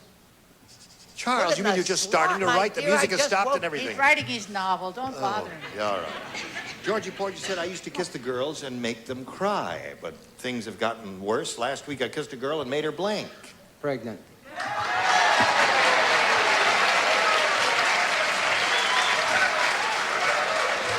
Well, I didn't think it went that way. What do you I say? think it went that way either. I Yeah. think you're in the pit too long. That's not how it happened. How? It got worse because he kissed a girl and made her laugh. Made her laugh. Say, cry, laugh. I see. Cry and laugh. Okay. Thank you. Thank you very much. He went for the opposite. You see, that's interesting. It's appreciate interesting. it. You mustn't Lady boo an in the interesting front row with answer, the jewel in really. her navel. Yes. Brett? What? But your lips are moving. But you're not saying anything. He said pregnant, right? Yes. Well, in Maine, we call it pregnant. We call it pregnant. Uh-oh. Charles? Vadam, do you speak Armenian? Yes, I do. Inch peze is it? Should love him. Eat your heart out. With child. With child is pregnant. All right.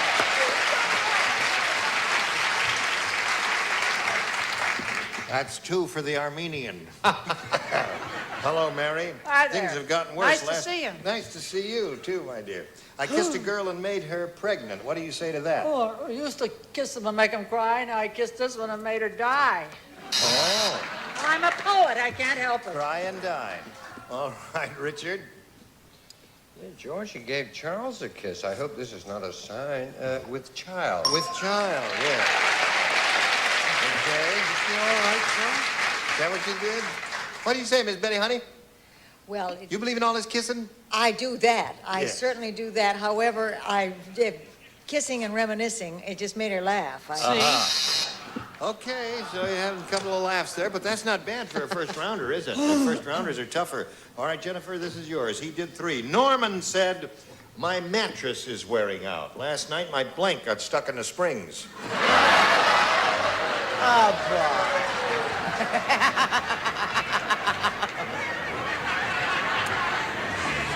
Very good, Charles. Very Thank you. good. I noticed Well, for you're the the first first one to time in- finish. Now we come over here to Jennifer Booty. Put it in the slot there, Brett. I know you're finished. Sure I am. Norman said my mattress is wearing out. Last night, my blank got stuck in the springs. Derriere? Derriere, you say? Here, here. Is that what they teach you at USC? Yeah. You go to Derriere 1, Derriere 2, and then the second year you major in... What do you say there? I went to USC too, you know. You did? So I said bottom. Oh, good for you. What do you say? I went to the bar around that corner for dinner. Right? I said my wife's buns. Your wife's buns. They're delicious. My blank got stuck in the springs. My wife's... Okay, Charles. That makes No, sense. they had I the want same another idea. route. You want another route? My chick got caught in the spring. Your chick.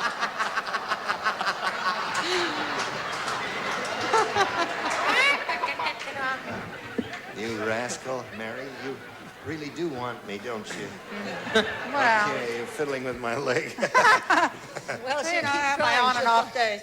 Yes? Mary? Yes, you were saying. He said, last night my blank got stuck in the springs. Yeah. He said his mattress is wearing out. What do you say to You that? know, when a cow gives a rump roast, that cow can't sit down. So his rump got... His rump. There's the match. That's the same as the dairy. Score's not 3-2. Oh, We're looking for a derriere. One just went down the slot. Right. That's right. I have another one here. That's right. Yeah. Tie score now, 3-3. Betty, what do you say? Well, this started kind of a family feud. But it certainly did. His wife got stuck in it. Wife dear. got stuck in the springs. mercy. So there we are at the end of round one. Scores 3-3. Round two coming up in a moment or so. But right now, this. Hello there. Now, round two coming up. Let's see now. Farm, the score is tied. You went first last time, so Jennifer, you'll go first this time. You may have A or B. I'll take B. You want B? Okay. B for booty. Where'd you get that name? It's English.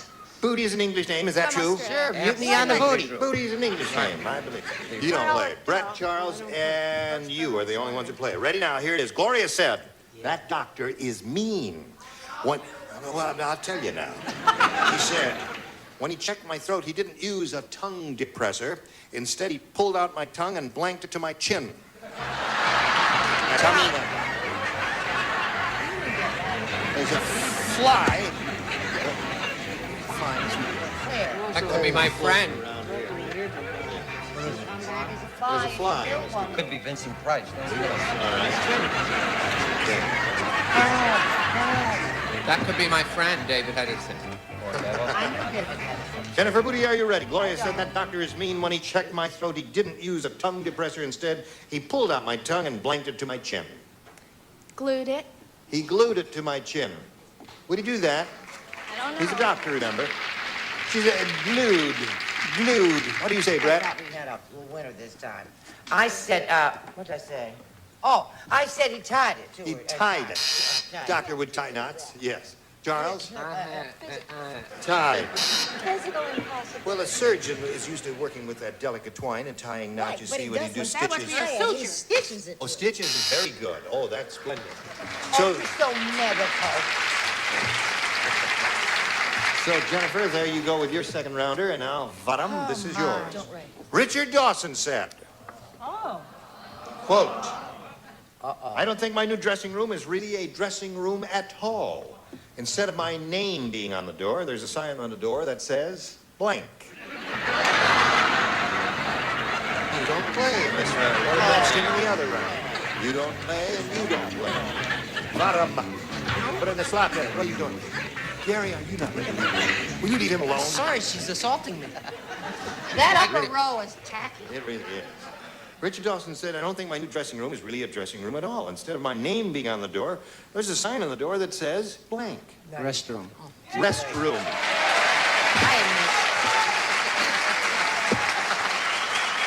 I tried to help him. I couldn't hear you when you read the question very well. Why didn't you ask me to repeat it? Well, because dummy. she was talking in my face at That's times. not true. We all know Would that. you get your own show and be your own hostess? What do you say? I thought you Not said, to. I don't believe my dressing room is my dressing room. It was on the door. It says Brett. Say, Oh. what I should have said was, Men's room is what you should have said. I'm okay. terribly sorry. You're up next, Monday. What about the other two on the upper left? Well, they matched in the previous round, so they don't play this round. It said gentlemen, which is the same thing Gentlemen, as is that the same? Okay, bottom's up to 4. Now we need a response from you, Betty. Well, they always have those fancy names, and I never know which one to go into. They have the steers and heifers and the connies, and it's men, anyway. Men, all right, that's another I one. always thought that Toward the end of the second round, 5-3 in Bottom's favor. Now, Bottom, since you're ahead, we'll ask you to go first now. You may have A or B. A. A it is. All right. There's only one person that this is directed to. Don't look at me. Are you ready? Me? Yes, it's you. You alone. Shoot. Because you did not respond properly the last time. Obviously. 102-year-old Mr. Periwinkle said... Seed stealer? No, you got it all wrong. I didn't meet my new wife in the beauty parlor. I found her in the blank parlor.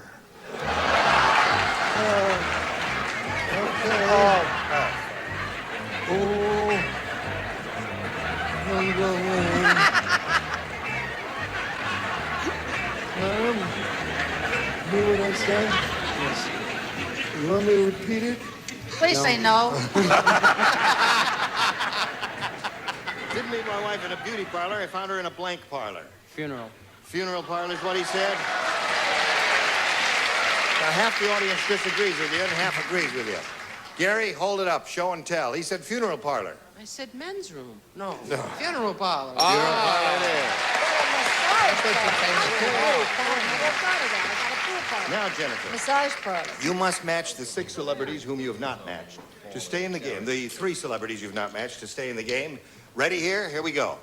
Brett, Charles, and Betty White. Harry is so tall. How tall is he? You're getting better. Every night as he's getting into bed, his wife shouts, blank. So? Harry is so tall. Every night as he's getting into bed, his wife shouts, blank. Got it. Betty must have an interesting life if she doesn't know the difference on those floors. You know? Yes, quite. You meet a lot of folks. Now, Jennifer Booty. Low over. Harry is so tall. Would you like to know how tall he is? You don't want to know. Okay, I won't read the rest of the question. No, every night as he's getting into his bed, his wife shouts, blank. Watch out. We'll take up a collection to help you finish your college education. All right. Harry's so tall every night as he's getting into bed, his wife shouts, who's up here first? I am. Got to match everybody to stay in the game, and you are number 1, Miss Brett. Well, Jennifer Booty sure is a cutie, but she blew it. Timber. Timber! So hung up in the game. Timber.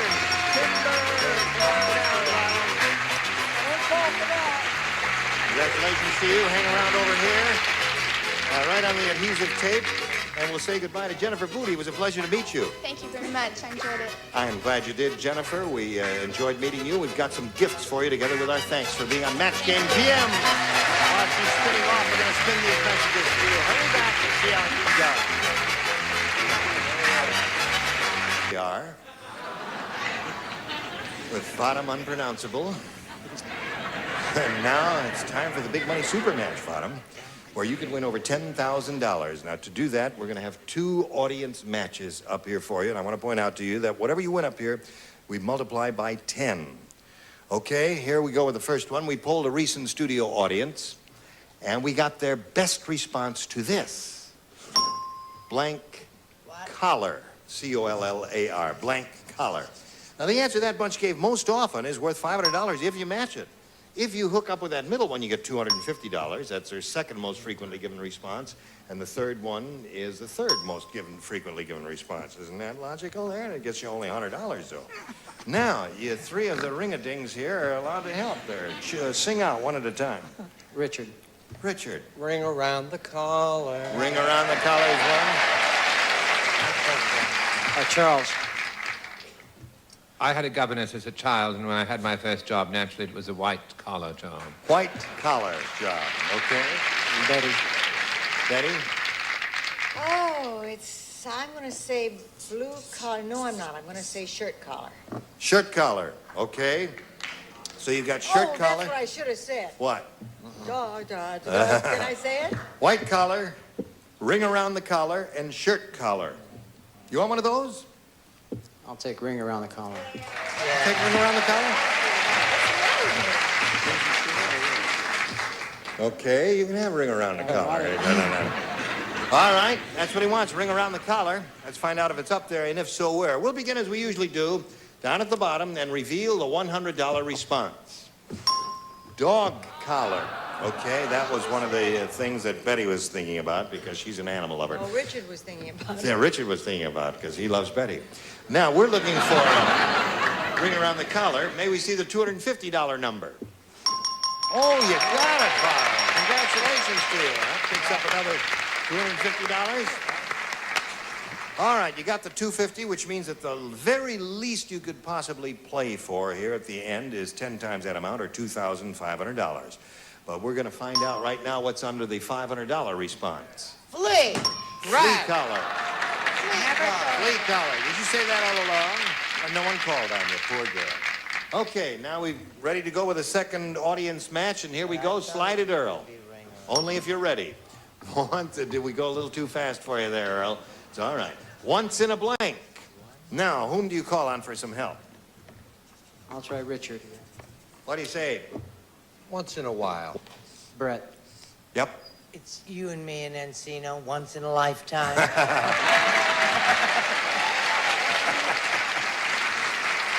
Yes? Charles. Once in a blue moon. Once in a blue moon of the three. So there you go, Bottom. You got once in a blue moon, once in a lifetime, and once in a while. Now, you may have a better idea in your head. What do you say? Once in a lifetime. Once in a lifetime. That's the answer that Brett gave you. Okay? Once in a lifetime is what we're looking for. Why did you say once in a lifetime? Once in a lifetime, Because she was right with the flea? Is that it? No. She called out flea, which was the top answer. Is that why you said it? No, this is it. Oh, this is once in a lifetime. His brief moment of glory in the center of the stage. I'll move over here. There it is. Put all the lights on him. There you go. Okay, we're looking for once in a lifetime. May we see the $100 number? Once in a blue moon. Okay, that was Charles' answer. Let's see if once in a lifetime is under the $250 number. Once in a while. Hey, listen, that's a good omen. I think it's probably going to be up there now. I think you're right. And I thought he was wrong. All right, Earl, slide it. Yeah! You're right. Congratulations there, pal. Very good. Very good. Now, you've won $500 this time. We multiply that by 10, makes 5,000. Add it to the previous 2,500 you won, makes a total of $7,500, the pot you're shooting for. Now, to collect that amount of money, you're going to have to match one celebrity exactly, and it's time for you to name that person now. Richard. Okay, Richard. Here we go. It's worth $7,500. Okay. And it reads as follows. Blank seltzer.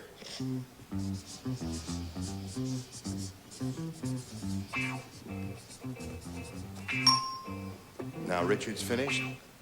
Bottom, unpronounceable. We ask you to get your ESP going over to Richard Dawson there. Give us an answer which you think will match his. In this case, blank seltzer. Alka-Seltzer. Alka-Seltzer. Well, as we all know, there are several good choices here, and we're all hoping, of course, that Richard has written Alka-Seltzer on his card. We've come to the moment of truth. That you would have, go with the A because you're Armenian. I went with the B. Why? Oh, no, I went with the A. Oh, you went with the A.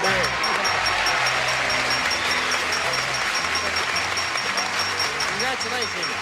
You have a grand total of $8,250. Bottom, that's the video. Congratulations to you, old bean. You hurry right back after these messages. This man's very happy. He's just won $8,250. Now, before you go about him, would you just give it a little idea here of the kind of work you do? Could you bang your fingers or thumbs on the way you're playing a drum when you for accompanying the belly dancers? And before you do, would you just stand up, please? Maybe the music may inspire you to do so. The rhythm might get you going here a little bit here. And, all right, Vadim, you ready? I'll hold the mic there so you can hear what you're doing.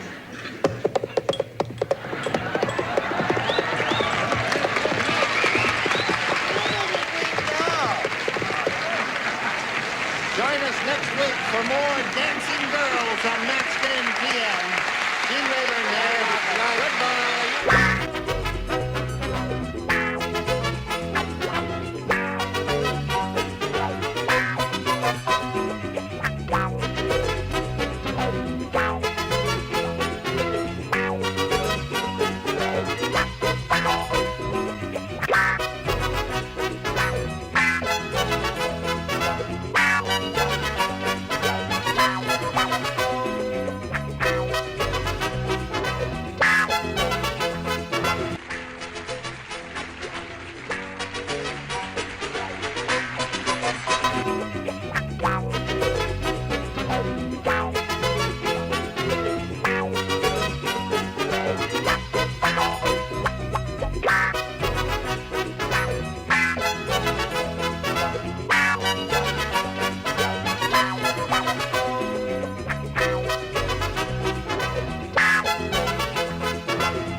Get ready to match the stars. McLean Stevenson, Loretta Swit, Stu Gillum, Brett Summers, Richard Dawson, and Ann Elder as we play the star-studded Big Money Match Game 73. Hello there. Hello, Johnny Olson. Hello, ladies. Nice to have all of you with us. We thank you for joining us in person or on the tube, and we thank you for joining us. You look resplendent, sir. Thank you. We'll have to move right I along. hate his Pinky Lee, jacket. once we're all talking at once, I will not speak. All right, I'll do all the talking. Are you ready? Yes. Okay. Let's say hello to Lonnie Stewart and Margie Dale here. Last time out, we ended up with a tie. We went to the tiebreaker. We were able to finish half of the tiebreaker, in which Lonnie scored 4 celebrity matches, and we were about to get to your end of the assignment when time expired. We will get to that right after we get to this. Okay, now let's complete this tiebreaker as we go to Margie Dale's end of the tiebreaker round, 4-0, and at this moment in favor of our challenger. Here it is, everybody plays. The day after the party... Whee! No. The day after the party, Leonard went back to look for his blank. Margie, you think about that. Day after the party, Leonard went back to look for his blank. Not good. Take your time. They'll put a weather report out while they're waiting.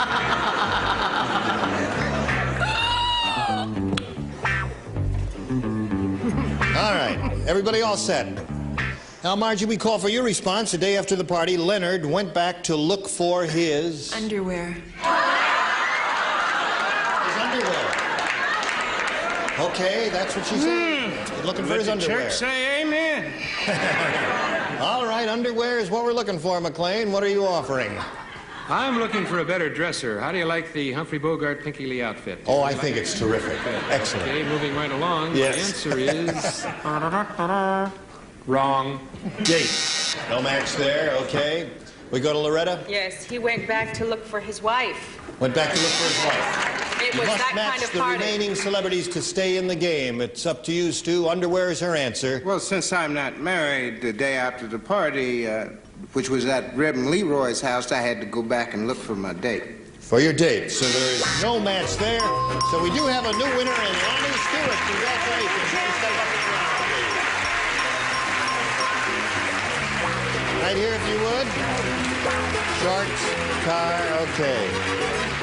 Well, Margie, you're not leaving empty-handed because you've been a big winner in the past. You have a total of $5,600. And many thanks for being with us. Margie Dale. Thank you all. Bye.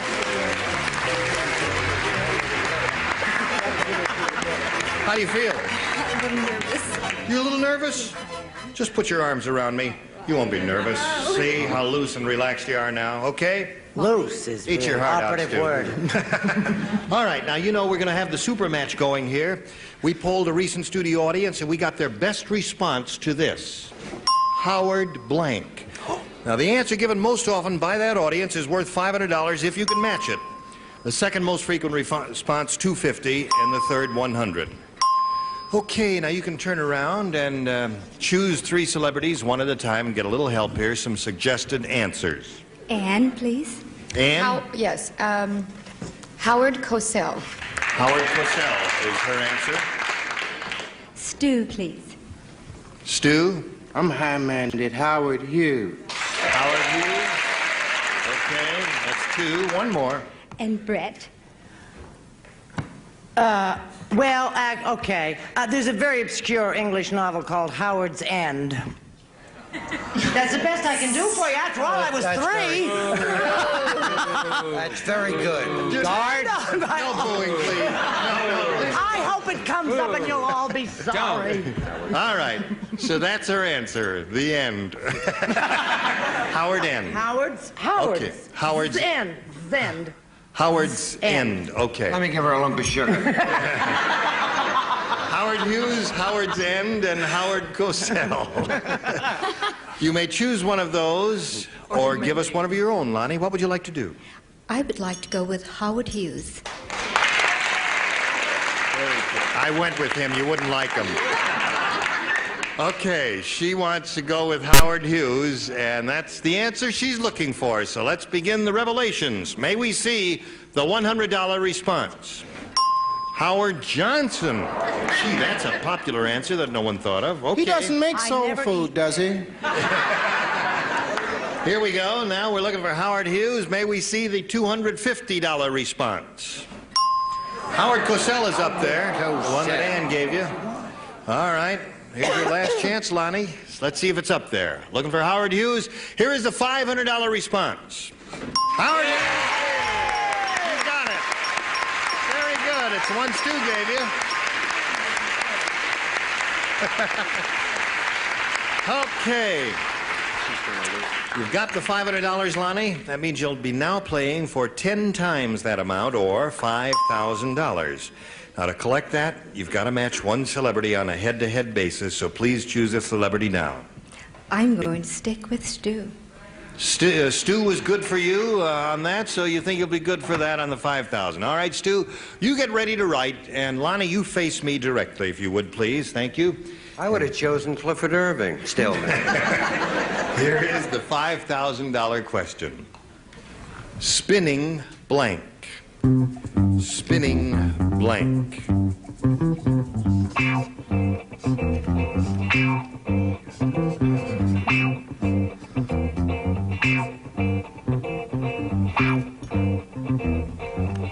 All right, he's finished his answer. Now, Lonnie, you fill in that blank for us, if you would, please. Spinning. Wheel. Spinning wheel is her answer. The audience seems to agree with you that that's the one that Stu wrote, but we're going to find out right now. For $5,000, Stu, may we see your response? Girl, how you come up with an answer like that? Spinning wheel? I mean, that's all. You gonna have all the money in the ghetto. Spinning wheel.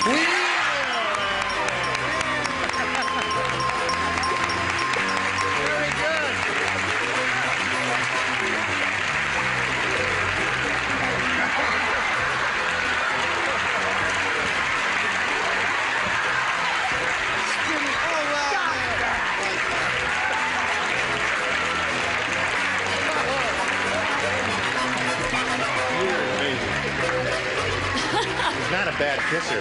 I mean, well, we congratulate you. You now have a total of $5,600.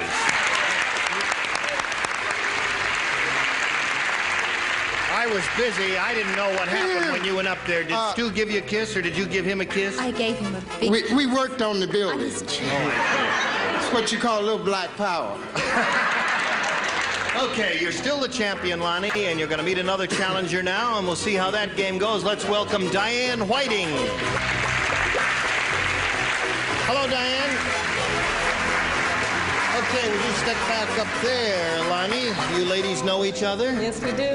Diane, would you like to tell us a little bit about yourself? Okay, I'm married. I'm a mother of 4 children, and I'm a daycare mother, too. And you're a daycare mother? Yes, and in my spare time, I bowl and I ride a bike and have fun. With 4 children, how do you have any spare time? You have to. You have to. Go crazy. Well, all right. Don't go crazy here. I won't. Just keep cool. I am. Okay? Okay. Do you know how to play? Yeah, I know how to play. All right. All right.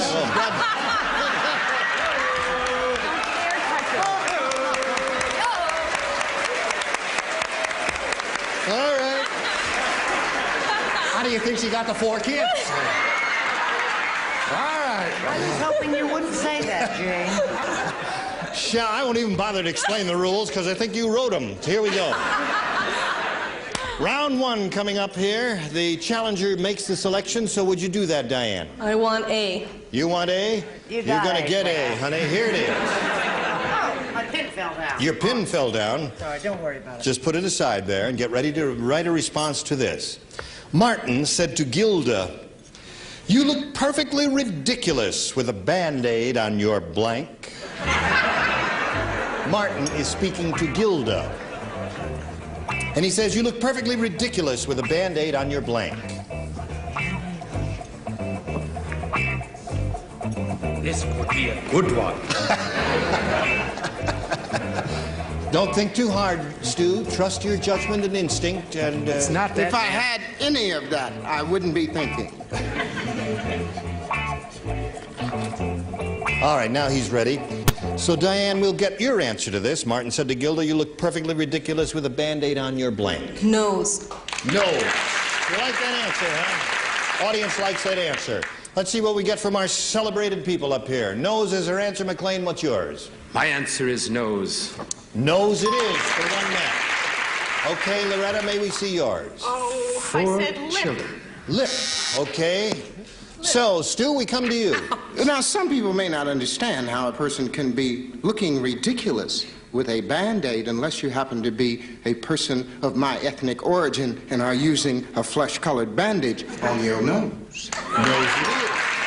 So you score again, Diane, and let's come down here to Brett Summers. I don't know why everybody keeps saying nose. I said navel. Navel. That is a funny place for a Band-Aid, I must say. Brett also wrote that song. No. Brett wrote that song, Banjo on Your Knee. I said Band-Aid on your nose. Nose. So there's another one, Diane. You're up to 3, and let's go to Ann. And I adore Richard Dawson, and I said a Band-Aid. No. You did very well with that. You're up to 4. Lonnie, we'll get to your question, but first we've got to get to this, and then you hurry right back. Here we go. Let's finish round 1. You ready? Yes. Okay, Lonnie, this is your assignment, and everyone plays. Little John said to Big John, "How old do I have to be before I can blank like you?" Little John is speaking. Said to Big John, "How old do I have to be before I can blank like you?"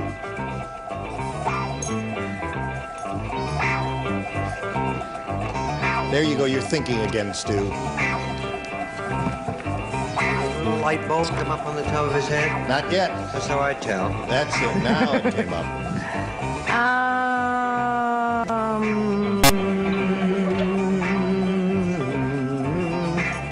All right, now we're all set. Lonnie, Little John said to Big John, "How old do I have to be before I can blank like you?" What do you put in that blank? I think date. Date like you. Yes. You think that'll match the celebrities? Well, we'll find out right now if it does or if it doesn't. You, sir, what do you say? Well, I'll tell you what I said. I said talk. That's what I Talk said. like you. Yes, that's what I said. That's what he right said. There on He the said card. that, I said folks, that. in You can plain see that daylight. Right, there. Right. And I thought my answer was lousy. All right. Loretta, we go to you now. I said kiss Kiss like you. That was real good. That's good. All right, Stu. That's really a winner up here. I can tell you that. Stu? Well, I'll tell you in all truthfulness, I have no other reason for this other than it's the only clean answer I could think of, and that's fight. Fight like you. All right, date is the answer she is looking for. Let's see if we get it down here. Miss Wrong, number 87. Play ball. Play ball. I don't even like to play ball. Well, maybe Little John and Big John like to play ball. Who knows? Big John, and he's... What do you say, Wouldn't that Richard? be nice if they did? Yes.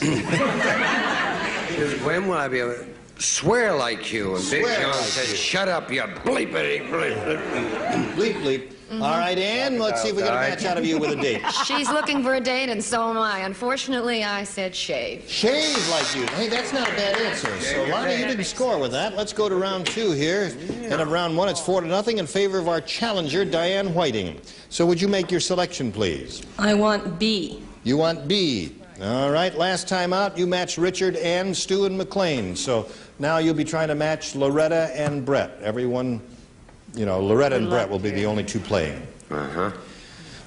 When the two dummies. No offense, you said that, Brett. Are you listening? Yes, dear. When the young lady screamed, Gil realized he was in the wrong blank. Shh. Go help. You may be giving a lousy answer. That's the only reason we don't want your help. McLean is unraveling the panel again. Will somebody do something? Again. This is going to be a long one. Great.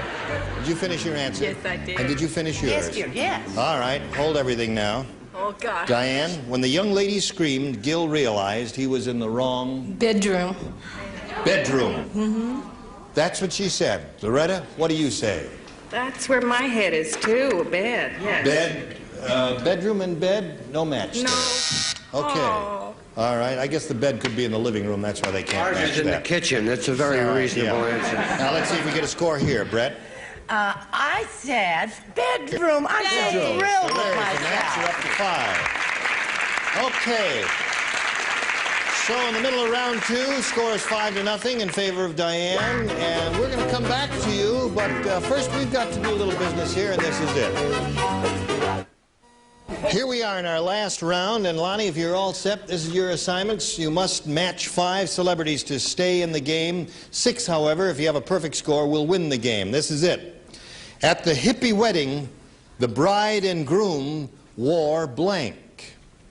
At the hippie wedding, the bride and groom wore blank.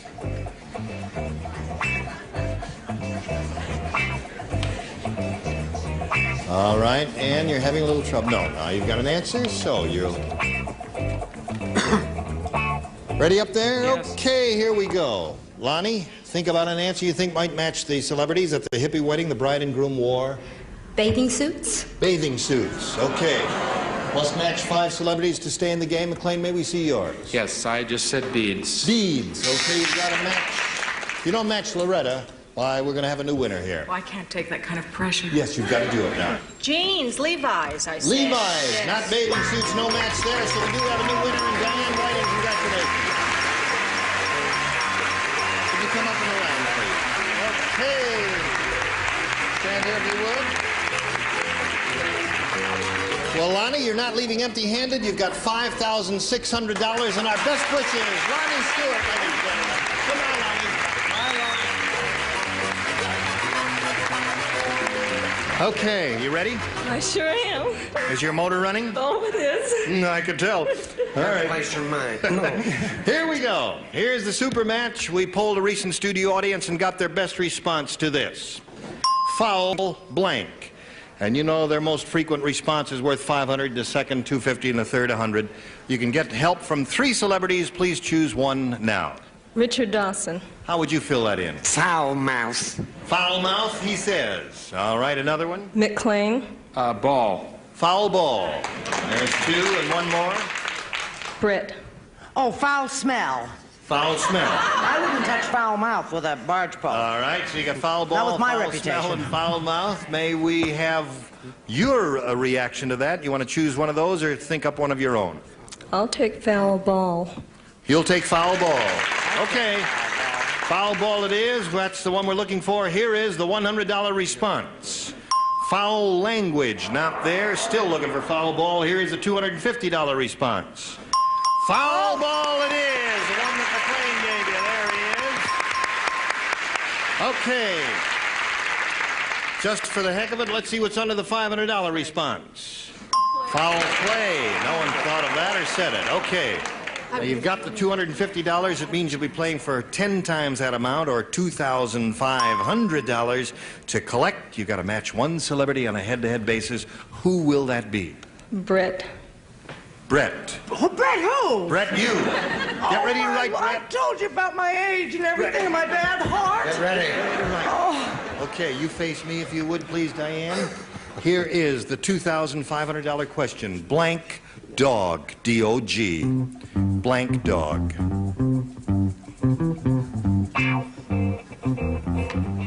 Okay, she has finished hers. Would you fill in that blank? Blank dog. Mad. Mad dog. All right, Brett, for $2,500, may we see your response? I don't know what I'm going to do. I said no!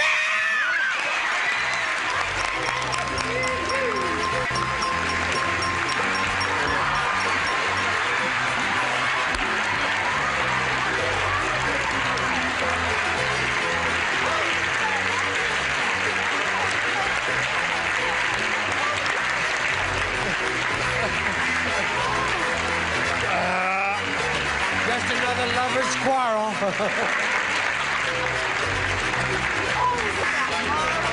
Oh, she has so much taste One and kiss perception. a show I thought was enough. Well, we congratulate you, Diane, and we'll come back and settle down here right after we have this message. Diane Whiting will be back next time to meet a new player, and we hope you'll join us next time. And I want to thank each and every one of you. I mean, you're peachy kids and good dancers. Don't you think we should put McLean in traction? And good kisses. What was that, Loretta? Don't you think we should put McLean in traction? Yeah, I think we should do that. But listen, the one thing I want to say, join us next time. We'll have this galaxy of stars. Robert Culp, Brett Summers, Jack Klugman, Joanne Flug, Richard Dawson, and Pat Carroll. Gene Rayburn saying so long for Match Game 73. Join us next time. Bye. Today's consolation prizes are a West Clocks, direct reading digital dial-out alarm clock, wood grain finish, lighted dial, backed by years of experience. West Clocks, a Tally Industries company. And a supply of Adolph's Instant Meat Tenderizer helps make meat tender, juicy, and delicious. Any cut of meat can taste even better. Adolph's, the original meat tenderizer.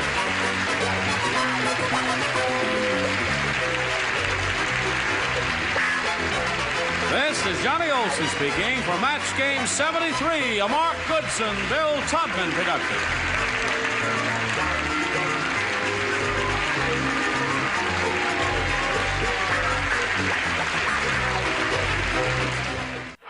Get ready to match the stars from MASH. Gary Burghoff, Brett Summers, Charles Nelson Riley. From WKRP in Cincinnati, Lonnie Anderson. From In the Beginning, McLean Stevenson and Marshall Wallace. As we play the star-studded Big Money Match Game PM. And now, here's the star of Match Game PM, Gene Rayburn.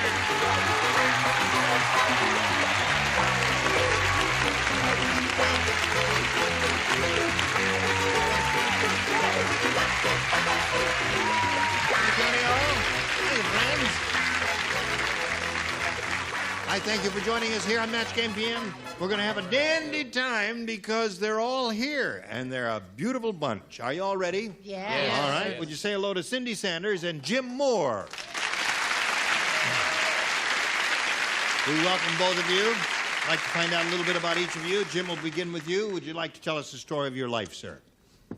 Well, I'm a native Californian. I sell real estate. Next week, I'll be celebrating my first anniversary, and my wife is with child approximately 3 months now. 3 months now. Okay. All right. Everything's under control, Jim. We hope so. All right. Good luck to you. Thank you. And you, Cindy?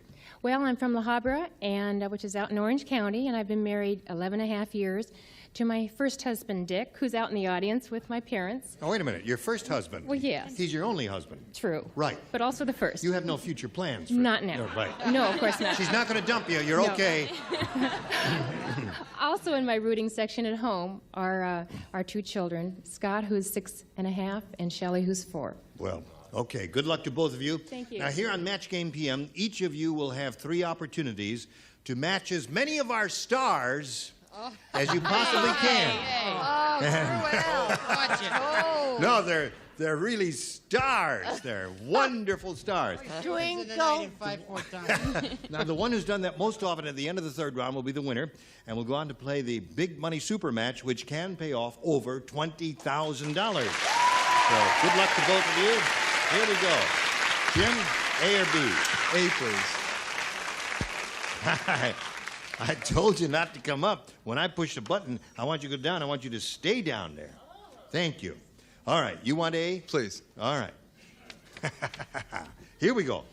Lazy Larry is so lazy. His idea of exercise is to blink faster. That's his idea of exercise. Lazy Larry is so lazy, his idea of exercise is to blink faster. We've got the dumb blonde. Oh, no. Yeah. She is not a dumb blonde. She's a smart blonde. Right, blondes? Right. Right blonde. Right. And she's having a good time because blondes have more fun, right? Oh, absolutely. Right. Right. Lazy Larry is so lazy, his idea of exercise is to blink faster. Blink. Blink faster. That's not bad. I like that. Blank, blank, blink faster. The audience is not too thrilled with it. What did you say? Can you boo faster? I said yawn. Yawn faster. That's right? Yawn. Yeah. That's not bad. 4 people who are yawning are also applauding. Yes. They're a mean group out there tonight. Yeah. Well, they're restless. Yeah. I said breathe faster. Breathe faster. His idea of it is to breathe faster. Your mother wears army boots. Sleep faster. Why is that again? Because breathing exercises are real exercises and they're hard to do. Right. I'll go home and Sleep water your faster rose. is a crowd pleaser, apparently. Have you got a crowd pleaser? I don't know. Snore. Snore faster. Okay. I really mean to apologize. Apologize for what? For calling Lanny a dumb blonde. Because she's a brunette.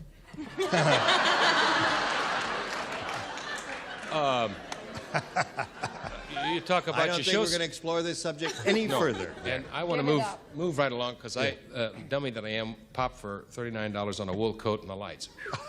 So, Yeah, we got nighttime the and all. fan on there? Yes. I said sleep. Yeah. Sleep. Yeah. Sleep. There you go. Close to blink. Jim hasn't scored yet. He's looking for the answer blink.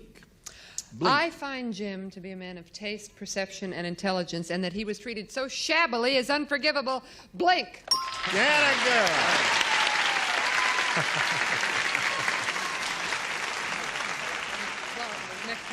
As you can see, Marcia's reluctant to give an opinion. Mary said, "It's tough being married to a road worker. Why? Every night he brings his blank to bed." Road? A road worker. R-O-D, road. Someone who works in the road, you know. Sure, I understand that, sweetheart. A road worker. A road worker. Every night he brings his blank to bed. It's like a streetwalker, only you do it on the road. No. I'm ashamed of that. Is there an answer to that? Sure there is. Oh, okay. All right, Cindy. Mary said it's knew tough it. being married to a road worker. Every night he brings his blank to bed. Asphalt. His asphalt. Now, I think that's a wonder. I think that's terrific. That's wrong. Oh, listen. Now, there's a girl who is not in show business. Oh, she's not in She show will be business. soon. But yes, she came up with a nifty answer, and I hope some of you have some of equal Get your niftiness. asphalt to bed. All right. Okay. I said shovel. Shovel. Okay. anything a road worker uses, shovels, picks, and all that stuff would be applicable here, including asphalt. Just another dumb blonde, right? That's right. Smart as a little whip. I wish I'd thought of it. I said he brought his pickaxe. His pickaxe, okay. Chuck? Thank you, darling. I wouldn't think of asphalt because I think it's not nice to do medical deficiency jokes. I said big drill. His big drill.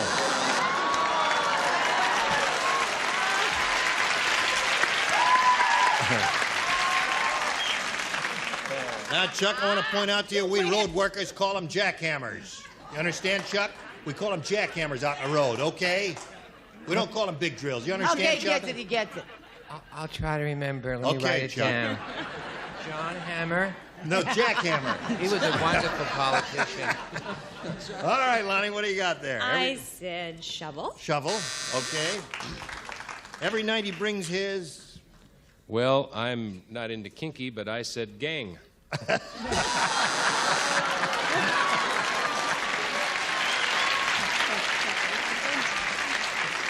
Oh. Every night he brings his gang to bed. Well, Marcia, what do you say to that? I say I wish I was there. Yes. You look Marcia, at. You look at. I'm sorry. You look at McLean with a little more interest now, don't you? I certainly do. Yes, of course. I mean, that sport coat is deceiving.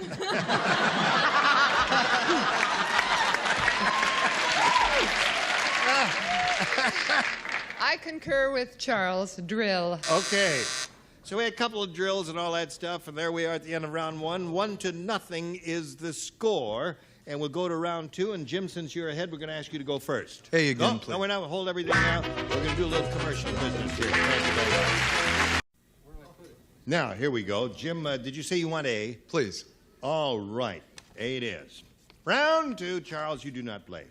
No, I Gloria. don't play. Oh, you don't play either. That's right. Wait a minute. Oh, I beg your pardon. You're the one. Gloria said, I think my doctor used to work in a post office. When he delivered my baby, he stamped it blank. I think my doctor used to work in a post office. When he delivered my baby, he stamped it blank. Okay, Jim. Gloria said, I think my doctor used to work in a post office. When he delivered my baby, he stamped it blank. Special delivery. Special delivery. That seems like a pretty good response. What a good answer. Yeah, very good. Excellent answer, but it's special delivery because of fragile. Fragile. Those are all the stamps they use in the post office. Special delivery, fragile, all that. What do you say? No, this baby looked not unlike Charles. Oh. So they said, return to sender. Return to sender.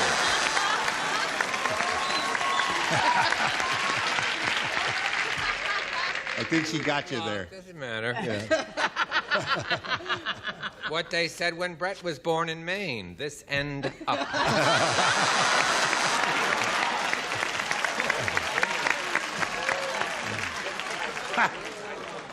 Okay, Lonnie? Yes. I think my doctor used to work in a post office. When he delivered my baby, he stamped it. Special delivery. Special delivery. All right, Jim, you pick up one more. Now, you, sir. Well, I want to fess up. I copied her answer and said special delivery. Oh, okay. Honest answer. So that's 3 for him. Cindy, let's see what we've got for you here. It says, when Otto tried to be the life of the party by putting a lampshade on his head, Sally went over and blanked him. When Otto tried to be the life of the party, put a lampshade on his head, Sally went over and blanked him.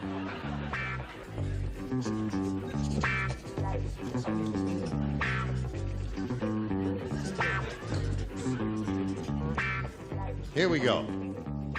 When Otto tried to be the life of the party by putting a lampshade on his head, Sally went over and blanked him.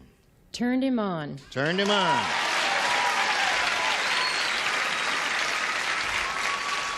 Have you heard? Sally turned Otto on. Big deal. My wife does that to me every night in my house. Oh, how nice. Turn him on. Turn him on. Okay. One for Cindy. This is what you call an opposite match. Sally didn't like Otto. She went over and turned him off. Turned him off. Yes. Okay. What do you say? Are we on the air? Yeah, we're on the air now, Chuck. Turn him on. Turn him on.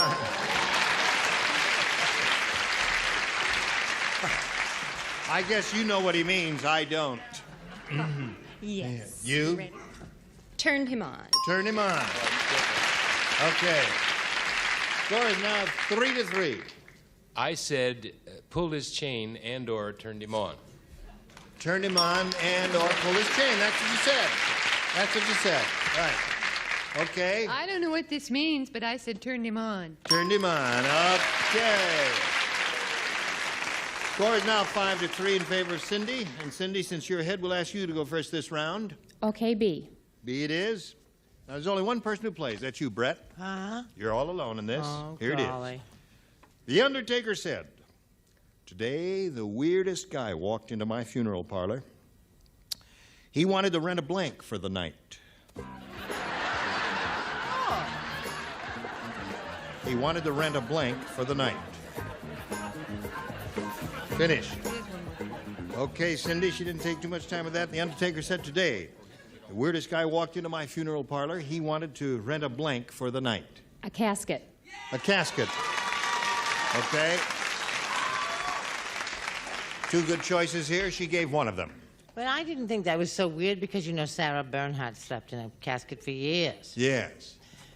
But I said casket. Oh, you said casket. I thought you were going to say cadaver.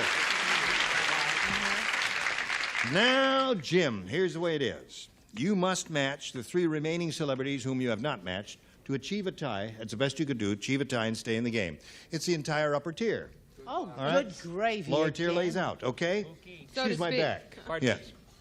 Here we As go. it were. You ready, upper tier? Frank said, "I went to a really strange costume party. One guy came as a giant Q-tip, and his wife came as a giant blank." One guy came as a giant Q-tip, and his wife came as a giant blank. Oh, I want to play. Well, you can play. I'll see. Perfect. Was it That's fun? what I have. Travel. You Hollywood crowd. He is. He's a lot kinkier than he looks, isn't Right. he? And always has been. Okay. Jim, here we go. Frank said, "I went to a really strange costume party. One guy came as a giant Q-tip, and his wife came as a giant blank." Ear. Ear. Okay. Need 3 ears. Got to match all ears here Did to I stay hear in this the game. question correctly? Yes. Ear. Ear. All right. Score is now 6-4. Rear. Oh, ear. Ear. Okay. Let's see it, man. Let's see it, man. Hi, when Shows did you your get card. here? Right on. Here, all right. Game ends in a tie, 6-6. We'll tell you about a tie right after we tell you about this. Now, since we don't have enough time to play our regular tiebreaker, we're going to play sudden death. The first one who score a match will be the winner. I have one tie-breaking question here for each of you. You will write your answers to that, and the weirdos will give their verbal responses. Okay? Here's it. Good luck to both of you. Work blank. W-O-R-K blank. Work blank.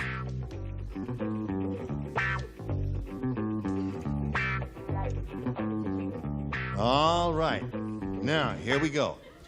If you hear your answer, jump up and down or let us know in some way and flip the card around and we'll respond to you. Now, Gary, what do you say to this? He's a real workhorse. Workhorse. Does anybody have that? Cindy Sanders has workhorse. Come on down here, Cindy. Let's see what Jim Moore had over here. He says work hard. Okay, congratulations to you. Don't go away there. Jim, it was a pleasure to meet you. Pleasure was mine. Going to send some gifts your way for Match Game PM. Jim Moore, ladies and gentlemen. There he goes. Now, what do you say we have to go to the super match here? All right, you could win a real bundle of money here, up to $20,000. And to do that, we have 2 audience matches for you. We'll begin with the first one. We polled a studio audience not too long ago, and we said, write down your best answer to this. Wait until blank. If you match the answer they gave most often, you get $500. For matching the second most popular response, $250. And then for matching the third, $100. 3 of our 6 stars will give you some assistance here. Okay, Gary? Wait till the sun shines, Nellie. Wait until the sun shines, Nellie. 1. Okay, McLean? Wait until your father gets home. Wait until your father gets home. But Marcia? Wait until dark. All right. You got the 3. Wait until your father gets home. Wait until the sun shines, Nellie. And wait until dark are the 3. You can choose one of those or give us one of your own. Dark. That's what I thought of. You thought of dark? Yes, Okay, the answer that Marcia Wallace gave you. Let's find out if it's up there, and if so, where. We'll begin down at the bottom and reveal the $100 number. Wait until your father gets home is McLean's answer. Right. May we see the $250 number? Wait until tomorrow, whatever that means. Now, here's the last chance for Wait Until Dark. Slide it, Ori. There it is. Very good.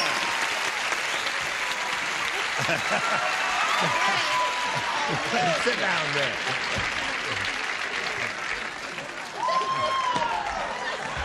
Okay. All right. Is this still working? Hello, testing 1, 2. Yes, it is. All right. Now you won $500, which means the least you play for is 10 times that amount, or $5,000. Now let's see how much more money you can win with your second audience match. The look Go. on his face. Blank throat. Wow, I got that one. All right. Okay, Gary? I got this one, deep throat. Lonnie? Sore? Sore throat is Lonnie's answer. Okay, and Brett? Sure. Yeah. Third is tough. Don't worry about it. Well, something's going to come. Oh, wait a minute. Strep throat. Strep throat. So those are 3. Strep throat, sore throat, and deep throat are the 3 responses. Choose one or give us one of your own. Deep. Deep throat. Okay. Let's see if it's up there. We'll go down at the bottom and reveal the $100 number. Cutthroat. It's a cutthroat Interesting business. answer. All right, may we see the next one, please? Sore throat. That was... Here we come. Okay, last chance here. Slide it if you please. Deep throat, you got it.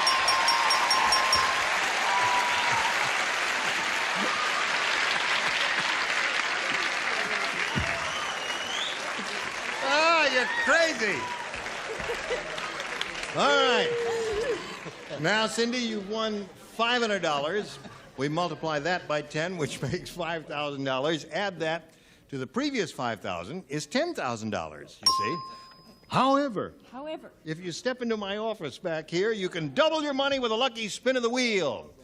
This wheel will determine which star you'll be playing with and for how much. If it stops in any of that gold star area there, the money is doubled. You'll be playing for $20,000. All right, give it a good whirl. It must make one complete revolution. Ready? There it goes. Let's see if we get a double here. Go over there. Well, you're going to be playing for $10,000 with Marcia Wallace. You didn't double it, but $10,000 is a goodly sum. Good luck to you. Here it is, Marcia. You ready? Uh-huh. Pledge blank. What? Pledge. That's P-L-E-D-G-E. Pledge blank. Okay, Cindy, she's given us her answer in that little card in that slot in front of her. You give us the same one, you get $10,000. What do you say to that? Money. Pledge money. Pledge money. Yes. Well, if they're not too happy with your answer, we'll find out now if Marcia Wallace said pledge money. If she did, you get $10,000. If she didn't? Rats, I thought this was a shoe-in. Pledge of Allegiance. Pledge of Allegiance. Yeah. Well, Cindy, you have a total of $1,000, and that's not bad. We congratulate you for that. Now we've got a little business for America.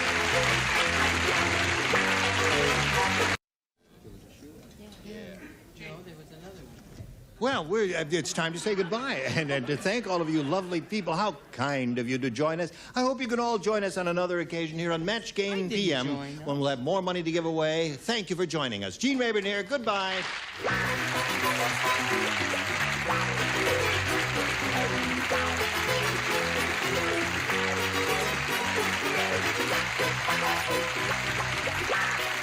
This is Johnny Olson speaking for Match Game PM, a Mark Goodson, Bill Todman production. We will do that.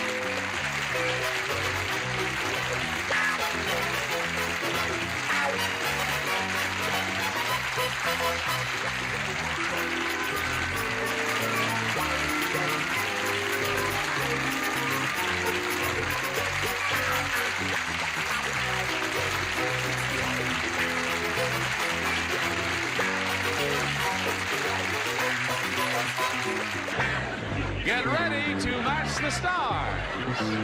Gary Burghoff, Brett Summers, Charles Nelson Riley, Madeline Rue, Richard Dawson, and Betty White.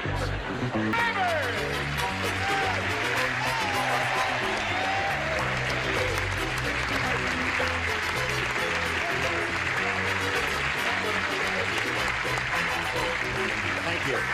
Hello there. Hi, Johnny Olson. How are you? Good. And is everybody okay over here? Yes, sir. And you're ready to have to go at it. You're not okay? No. Is there something we can do for you? No, not. What can we do for her? I don't think a thing, thank you Really? very much. Maybe if we put drapes in here. She can't fit her fat scarf into her fat bosom is her problem. Red. Let it worry. Getting a little testy, aren't we? No. Holy mackerel. Let's say hello to our current champion, Nancy Olson here. Nancy has won $6,300, right? Yep. And what are you going to do with all that money, Nancy? Oh, God, I don't know. You don't know? My husband just graduated law school, so we'll help him open a practice. Oh, that'll be nice. Yeah. He could Let's open go an to office Hawaii. probably that big with $6,300 in this day and age. Okay. All right, I guess we're going to start with the audience match here in a moment or so, and you're going to have a go at over $5,000. We'll see if how far you can go with that after we see how far you want to listen to this message. Here we are, once again with Nancy Olson. She's up here for the third time. She's going to try for over $5,000 now. Nancy, you ready? Yes, I am. We polled a recent studio audience, and we got their best response to this. Blank, what does that say? I can't see the end of it. Butter, okay? Blank butter. Now, the answer they gave most often is worth $500. If you match the next one, you get $250. And if you match the bottom one, you get $100. Whom do you call on? Richard, please. Richard, what do you say? Present. Blank butter. Oh, churned butter. Churned Being butter. a country boy. Oh, that's Just a second. Who gave her funeral? Brought her out of nothing. Yes. And made who her a came star. up with drill? Right. Now, if you don't like churned butter, put it where the moon don't shine.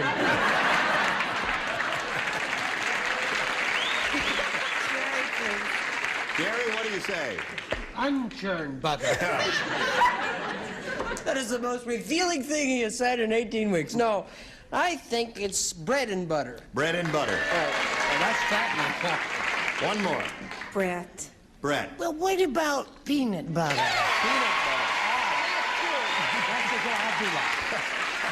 Hold on, wait a minute now.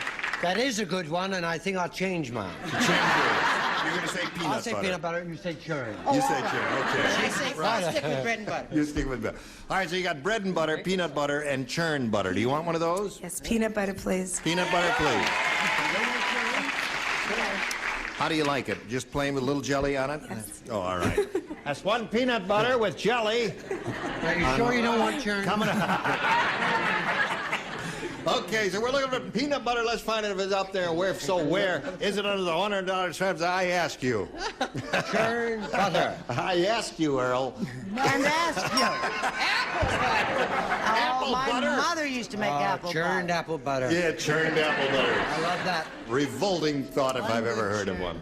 Yep. All right, she is looking for a little peanut butter to stick to the roof of her mouth. Let's see if it's under the $250 response. Bread and butter. That was Gary's answer. Yeah. I think she's Yeah. got it. You think she got let's it? hope so, dear. Last chance for peanut butter. All right, here's a $500 response. Slide it. Oh, there it is.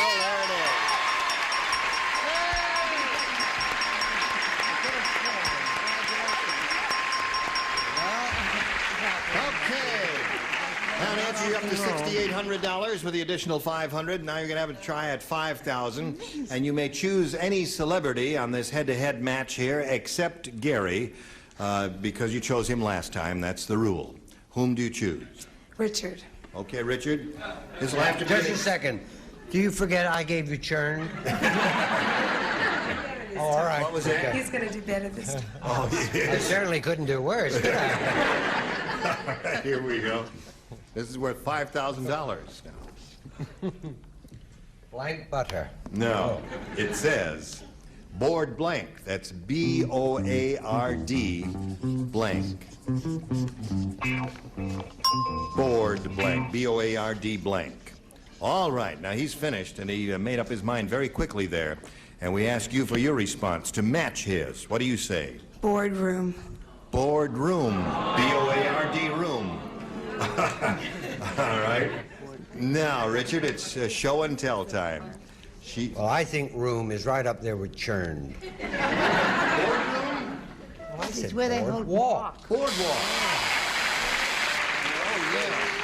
I guess boardwalk is a little better than boardroom, isn't I it? think so, too. But you said the first thing that came in your head? Well, that's where I got churned. Where do you That's think right. that? What came into your head? Mess. Okay, now, Nancy, you've still got the $6,800. You're going to meet another player now and play another game. So let's bring on Becky Prince. Hello, Becky. Hello there. Hi. Whatever it stops. Nancy, you know Becky Prince? Hi. Now, Becky Prince is going to tell us a little bit about herself, please. I'm thrilled to be here. Well, we're delighted to have you here with us, Becky. And I'd like to give a plug for your staff. It's just been fantastic to us. We've never had such a good time backstage. Well, that's good. They're a nice bunch. That's very nice. Yeah. Diane Janiver and all those people who are in contact and recruit these people. And your producer, Ira, has just been fantastic. Yeah. Ira Scutch is a splendid fellow. It's just been great. Yes. How do you feel about Johnny Olson? Well, he hasn't been backstage with us, but we've enjoyed watching him. She's saying all the right things here. How do you feel Becky about... may win up to $1.98 on this show. How do you feel about the president? How do you feel about churned butter? Becky, where are you from? I'm from Columbus, Ohio, living out here now with my husband, and I have a small baby. Mm-hmm. Okay. The best kind. You ready to go? Yes, very ready. All right, you got to stand by for a minute or two here while we do a little business, and we'll start this game. First, this for you. All right, shall we begin there? Becky, you want A or B? B for Becky. B for Becky, here we go. B for churned butter. B for churned butter. It was dinner time, and one cannibal said to the other, "Hey, you cut it out. That's my blank you're eating." Or, "That's my blank you're eating." Two cannibals talking, see? Dinner time. One of them says, "Hey, cut it out. That's my blank you're eating." There are several very good choices. Yes, there What are. are they? Choose one. All right. Cut it out. Or it could be. That's my blank cut it you're out. eating. That's my blank you're eating. No, that's all right. That's my blank you're eating. Right. Oh, I get it. That's Now my I blank get you're it. eating. Blank you. You should put little accents over the words you'd like to stress. Well, I have to give you all accents because one will lead you to an answer, and I don't want to do that. Everybody ready? Yes. It was dinner time, and one cannibal said to the other, "Hey, you cut it out. That's my blank you're eating." Wife? My wife?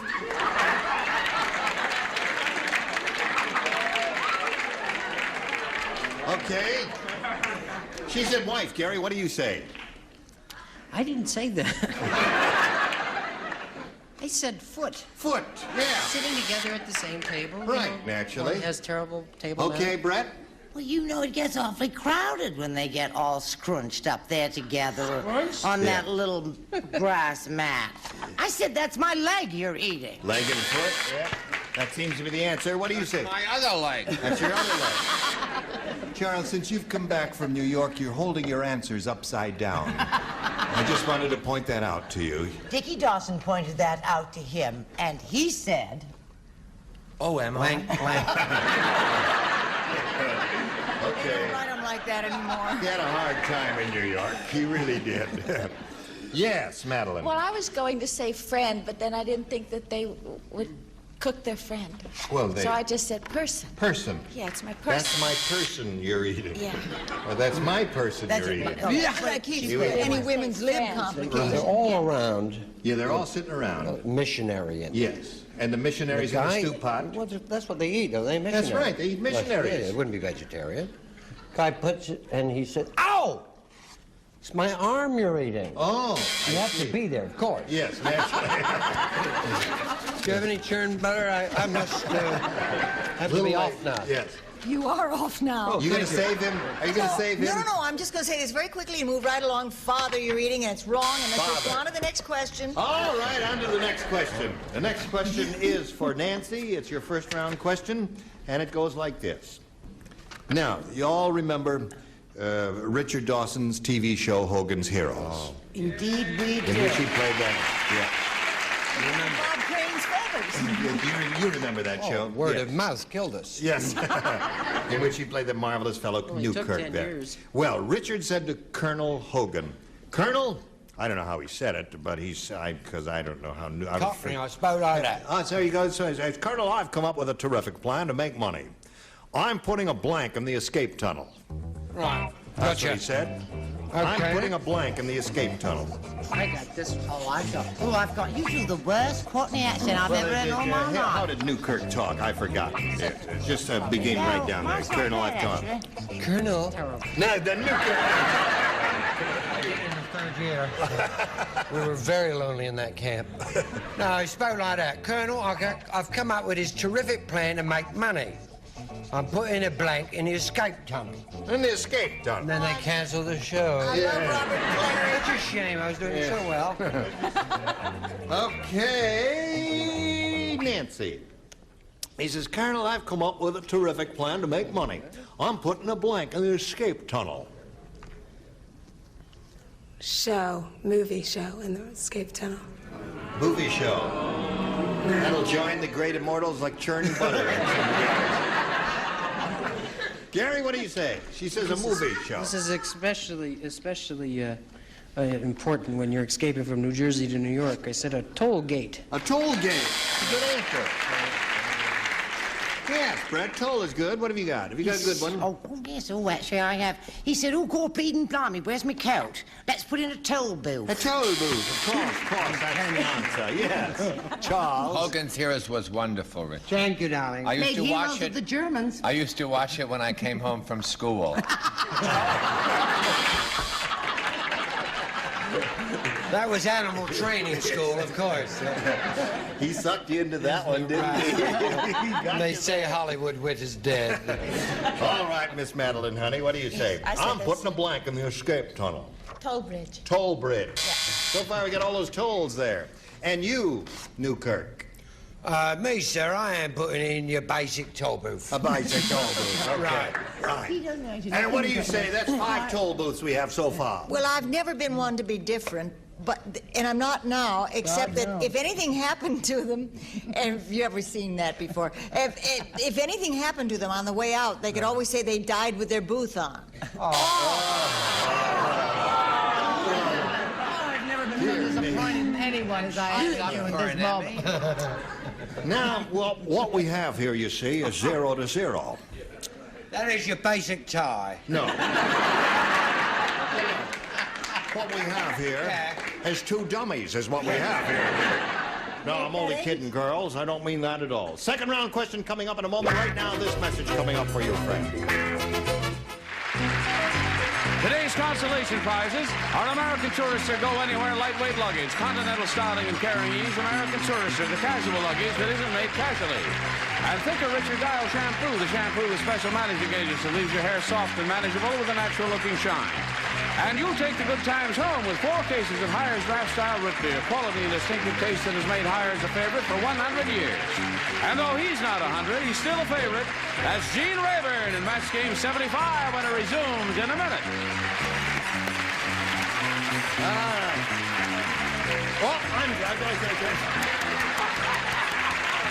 Here we are, friends. And we carry on. And we are carrying on. Go, Becky. B was so lucky, I'll try it again. Okay.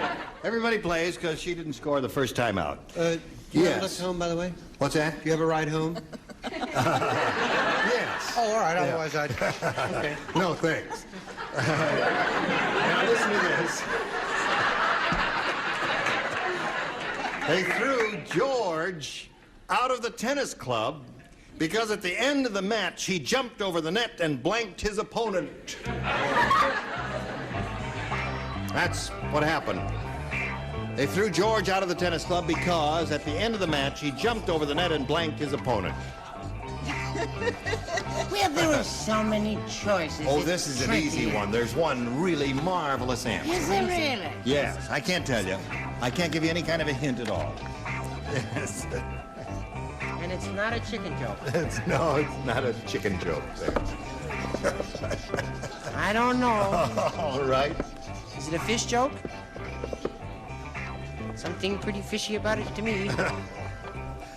Ready for you, Charles. Waiting for you, Charles. You know, he hasn't improved one bit from his long vacation. You No, think he's been a little his fat. hair has grown a little bit since he's been back east there. Well, that's because I waltzed it while he was away. I never fail to wash it in a lovely sink of churned butter.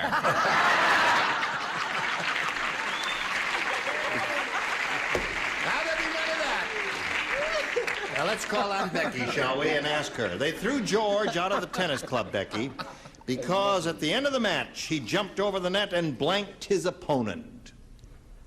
It's really hard. Hit with this racket or... Hit his opponent. He hit his opponent. You're supposed to do that, aren't you? No. Jump over the net and shake hands. What do you say? I think I said something a little more direct than that. I said he flattened his opponent. He flattened his opponent. How about that? That's a match. Okay, there's one. Brett? Well, this may be just a dash Elizabethan. I said smote. Smote. There's another one. That's 2. Charles? This is American. Kissed. Oh, leave it to him. Well, not to me, certainly. Yes. Yes, he hit him. He hit him. That's 3 for you. What did he do to his opponent, Richard? Tell us the whole story. Smoting, I think, is very bad for your health, isn't it? Is it? Charlie, does this mean the prom is on? Yes. All right, did he kiss him or did he hit him, Betty? I was surprised about George. I didn't even think he was a member of this club. He kissed He him. kissed him. Okay, so that's 3 for you. And now let's see how you do. You gotta match 3 of them to stay in the game. 4 will win another game. Tiny Tom Thumb said, "Ladies and gentlemen," his voice is much higher because his vocal cords. He says, "Ladies," but I can't.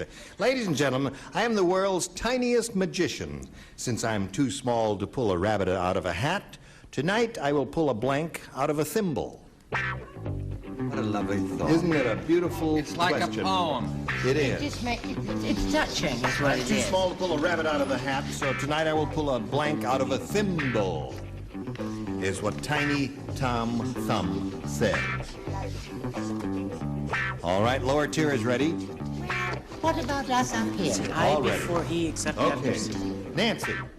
Tiny Tom Thumb said, "Ladies and gentlemen, I am the world's tiniest magician. Since I'm too small to pull a rabbit out of the hat, tonight I will pull a blank out of a thimble." A P. All right. Okay. Yes. Shuck a pea right out of the pod and make it Sounds appear. like Does it have anything to do with a submarine? No. I don't know. That's a joke from last week. I isn't it? know. don't know. They wouldn't remember. No, I said flea. Rhymes with P and that spells pool. Yep.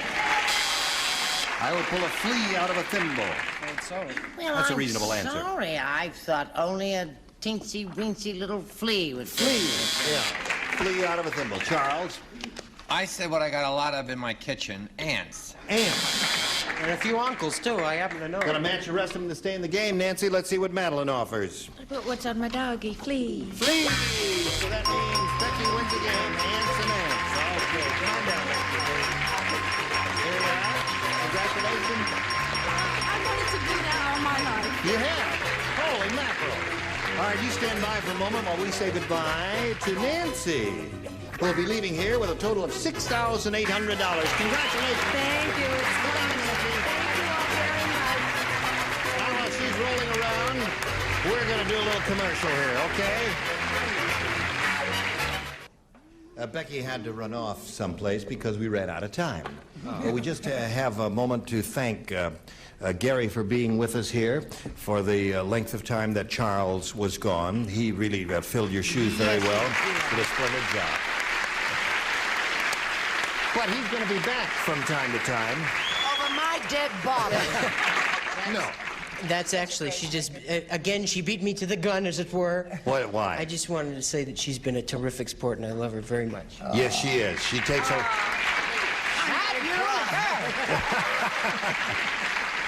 And Charles, we're delighted that you're back. What's that? No, it's for Richard. Richard. He's busy right now. Take a message. Richard. We're not leaving the show, but well, what the heck? Yes, Alan, everything I told you in New York is true. God. Now listen, you're all splendid, and we shall see you for very soon, in the very near future. But when the next time we all get together, it'll be this group of celebrities whom you will have the pleasure of seeing. Jack Albertson, Brett Summers, Charles Nelson Riley, Lynn Redgrave, Richard Dawson, and Patty Doyle. So this is Gene Rayburn from Match Game 75. Join us next time, if you please. I thank you. Goodbye.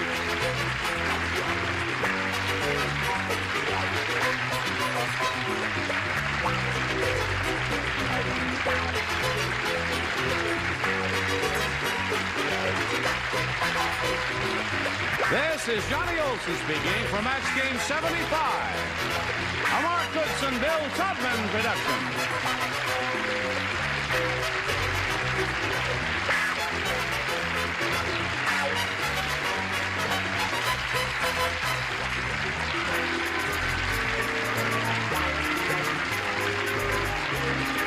Stay tuned for Tattletales next over most of these CBS stations.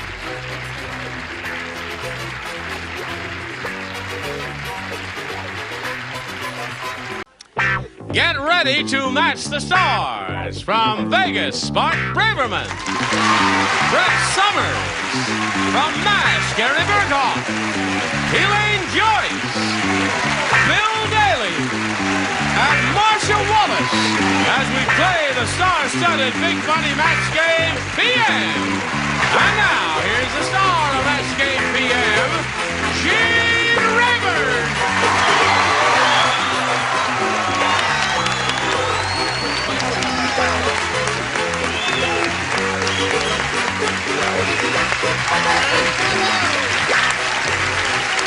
Thank you, friends. Aren't we beautiful? Hey, aren't we beautiful? Agents used to dress like that. Who used to dress like Agents. that? Bite your tongue. Don't say that word. Would you greet me, help me in greeting Sally Ann Bruton and Glenn Meador?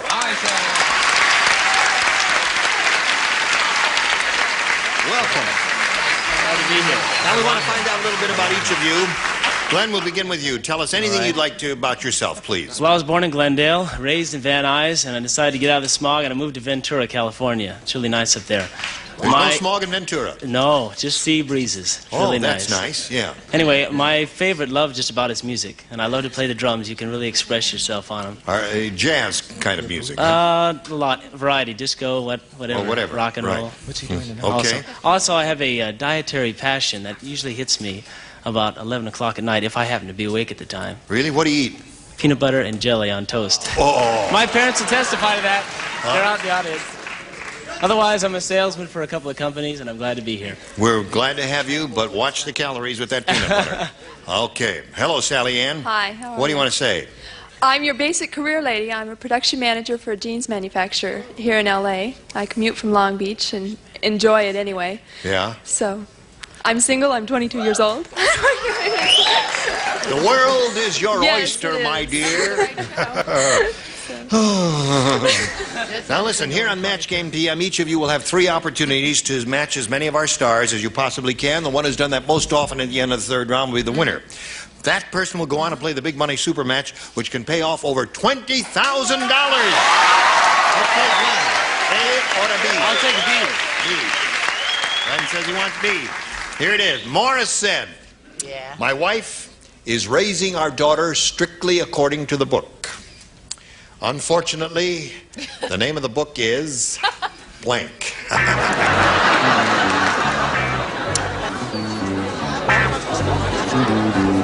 Here we go. Morris said, my wife is raising our daughter strictly by the book. Unfortunately, the name of the book is... The Bible. That's what I would say. Now, Glenn, you didn't listen to the question. I said, unfortunately, the name of the book is, it would be nice to be raised by the Bible. Do unto others as ye would have others do. Do not... I couldn't think of anything off color. Do not covet thy neighbor's wife and all that stuff. You know, all that, if we could all live that way, it'd be terrific. No, he misunderstood the question. I think he just did it unto himself. Yes, he did.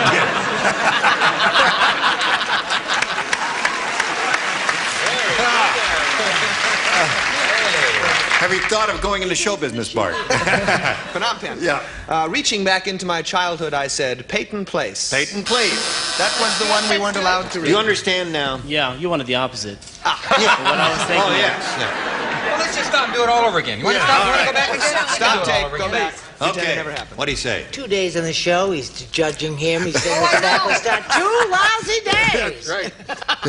He's become a leader. Oh, I tell you, give him an inch, he'll take a... the joy of sex. The joy of sex. Unfortunately, the name of the book is The Joy of Sex. Okay, Gary. I said Tale of Two Cities. No, I said Catcher in the Rye. Catcher in the Rye. And if you can catch her in the rye, good luck to Depictive you. of my generation. Elaine, my wife is raising our daughter by the book. Unfortunately, the name of the book is... Erroneous zones can be fun.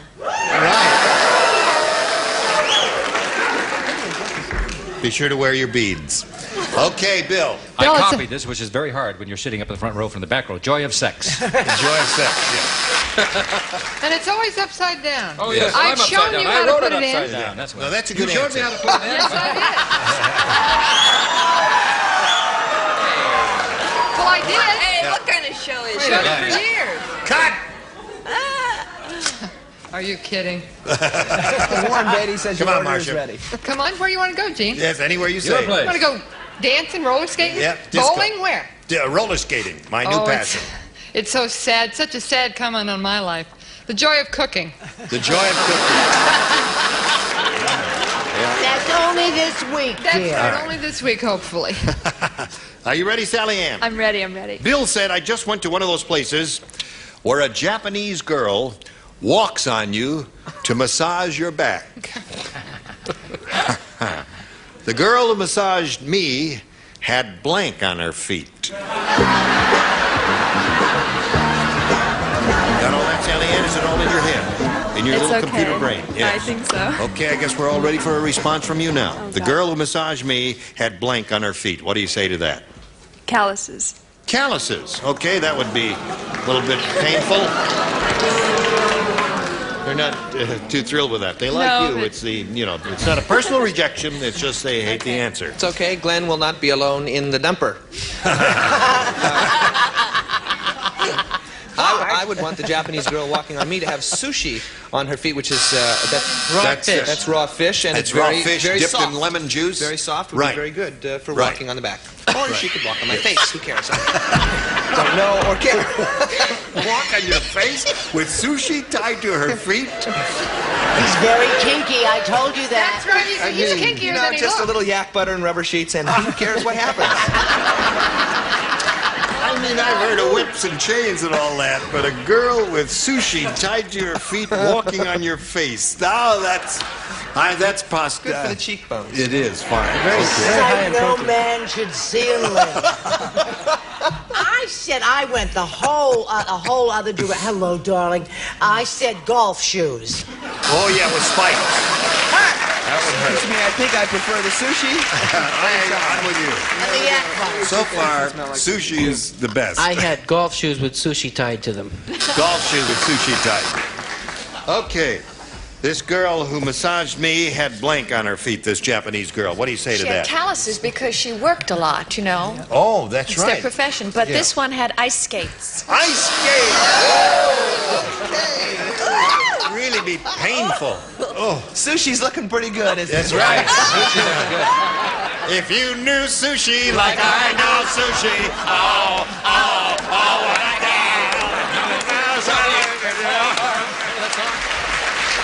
Holy Moses, what an ice skate. Okay, Bill. This is painful. This is a good pain one. This is good, and I've had this done to me in Japan. Stilts. Stilts. Painful. You loved it. You loved it, painful. Oh, I like that all the time. You loved it. I see my back now, right? Yeah. He sets whole new levels in bizarre. Yeah, that's right. You know, Glenn might give up the peanut butter and jelly for a little yak butter and sushi, and it might change his life. That's right, Glenn. Have you considered that? Think about it, Glenn. What do And you then got? I'll say golf shoes. Golf shoes, okay. So now let's see where we are here.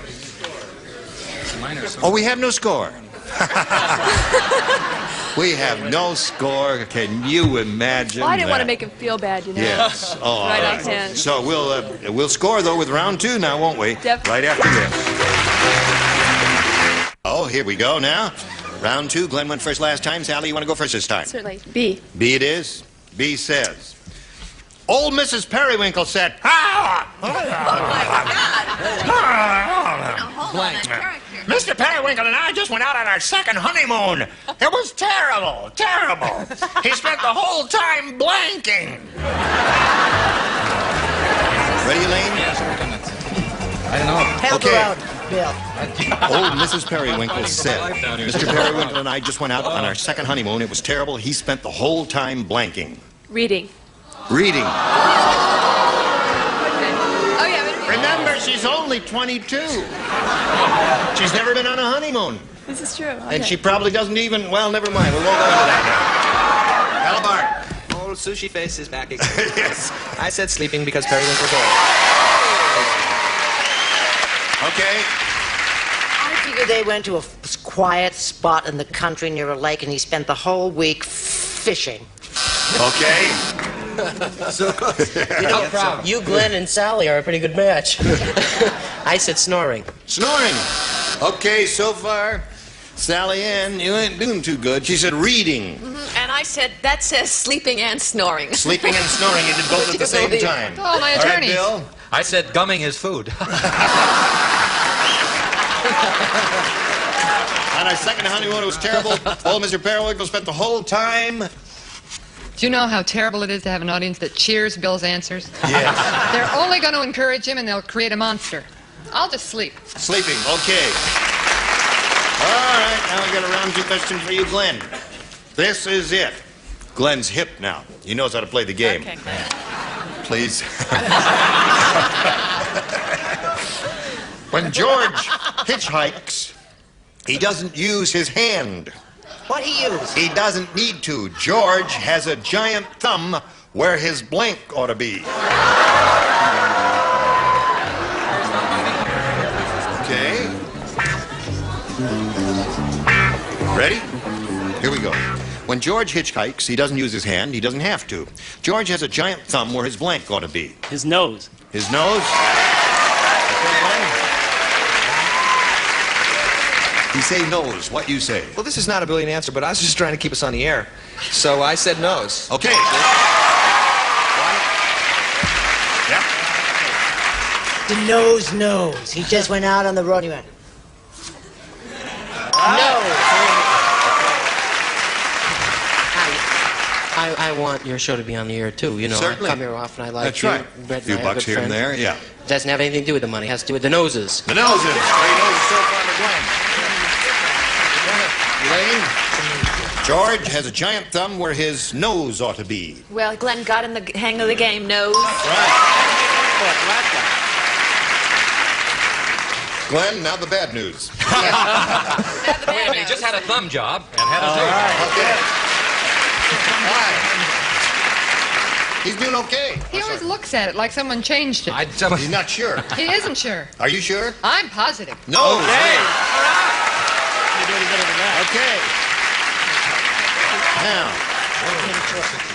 Now, since Glenn has matched everyone, there's nothing else he can do. He's got all 6. So we're going to give you the choice of A or to B. A. A it is. Now, the best you could do is tie. Okay. And you can do that by matching all the stars. So here it is. It'll be a cold day. Sexy Sadie is really sexy. Her jeans are so tight, they look like they've been blinked onto her body. Did I miss something? Her jeans are so tight, they look like they've been blanked onto her body. Onto. They look like they've been blanked onto her body. You finish? Certainly am. Gotta match everybody now. Sexy Sadie is really sexy, Sally Ann.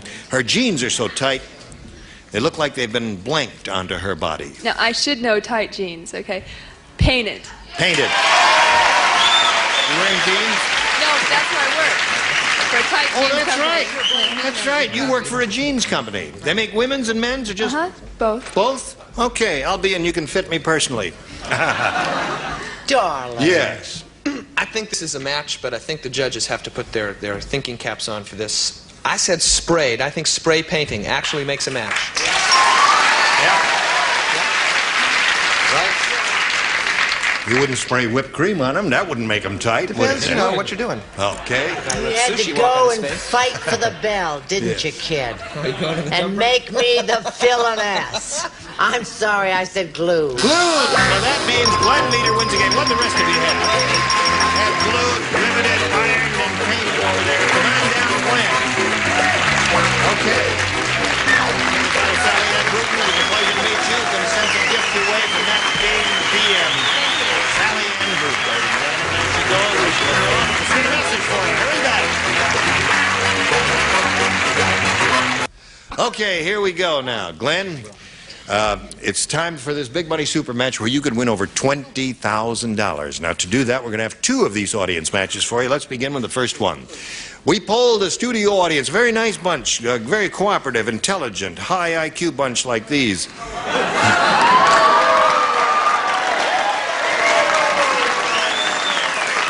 And we said to those people, we said, please write down your best answer to this. Dime blank. If you give us the answer they wrote down most often, you get $500. For matching the second most popular answer, $250. And then the third gets you $100. 3 of our 6 stars will offer some assistance here. Let's see, Brett. How about you? Dime a dozen. All right. I'm going to see all the names. Elaine, you want Elaine? All right. Dime store. And Bill or Marcia? Marcia.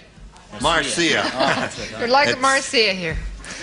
Well, that's an old job of mine, dime a dance. Right. Dime a dance. I failed. You failed. I have one. Okay, now you got dime a dozen, dime store, and dime a dance. You can choose one of those or think up one of your own. Dime a dozen. Dime a dozen. Okay, let's see if we got dime a dozen up there. Any old place. Maybe see the $100 number. Dime a dance is Marcia's answer. Marcia's. Marcia, I beg your pardon. There. Marcia. Spanish. Let's see what we got under the next one, please. Dime store. Okay, that's Elaine's answer. Last chance for dime a dozen. Here we go. Yeah. Congratulations. Rick gave that to you up there.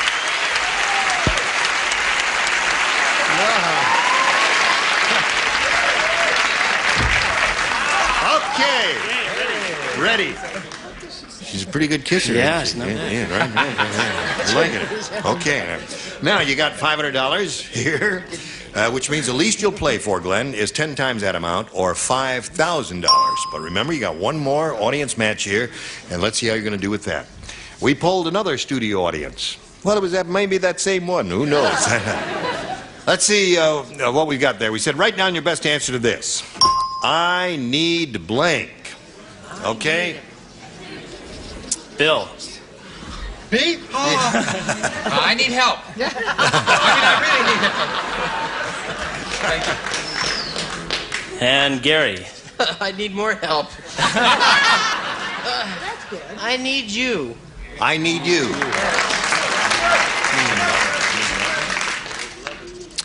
And Bart? It's the Beatles. Answer all you need is love.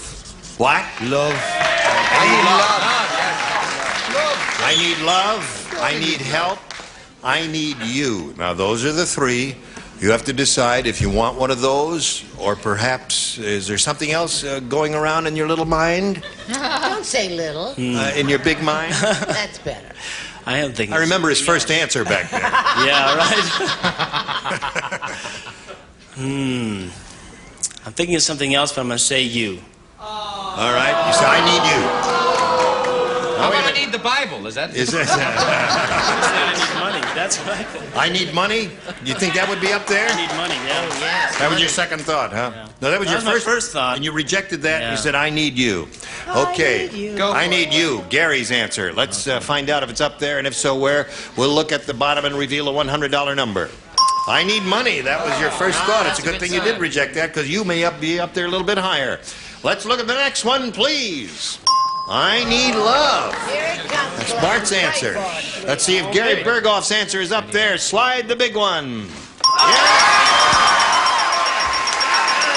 He gave it to you. Yeah.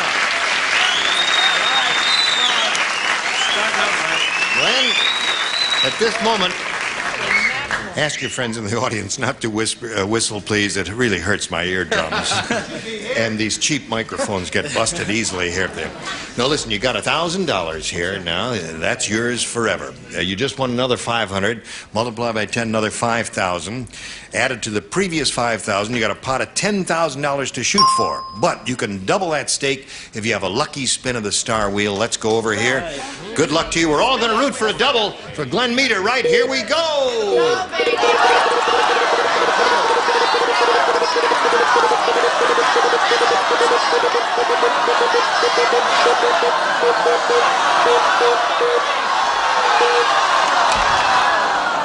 Well, you missed the double, but you're playing for $10,000 there with Bill Daly.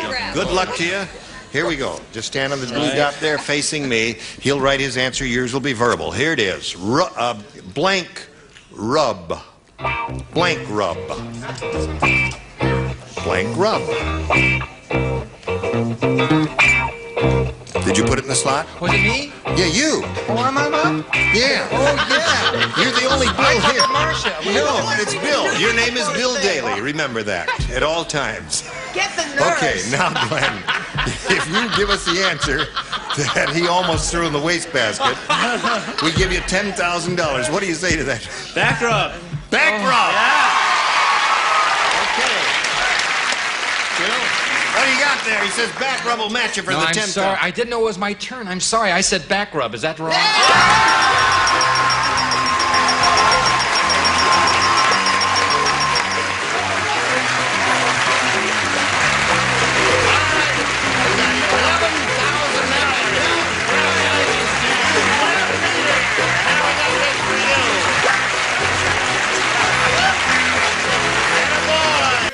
Listen, join us next time for Match Game PM. We're going to give away a lot more money. We have a bunch of engaging celebrities like these, and good luck to Glenn Meter. Congratulations. Gene Ravernier. Goodbye.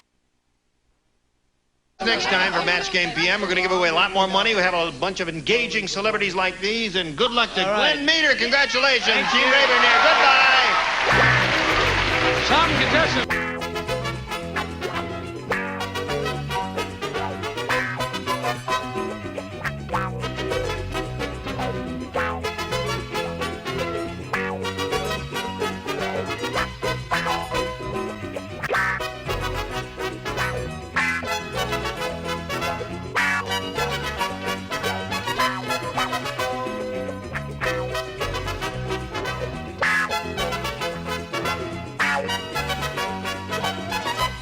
Oil-free. They both work to help stop the greases.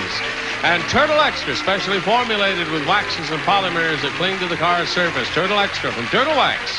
And Gum Out Carburetor Cleaner by Pennzoil helps keep your car free from slow starts, bucking, and stalling. Gum Out, the between tune-ups, tune-up.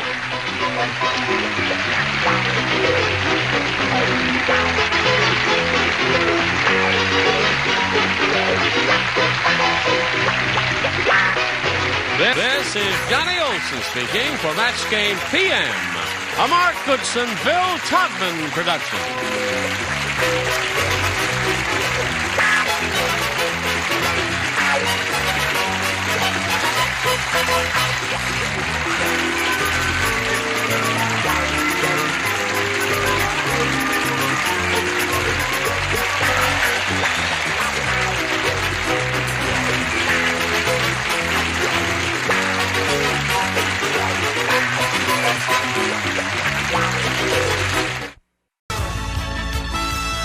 It's time for the Match Game.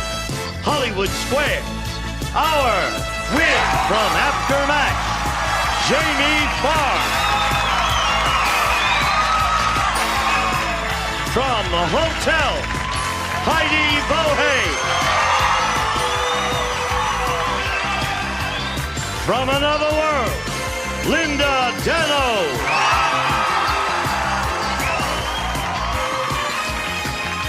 McLean Stevenson. Arsenio Hall. And the stars of the Match Game, Hollywood Squares Hour, Gene Rayburn and John Bowman.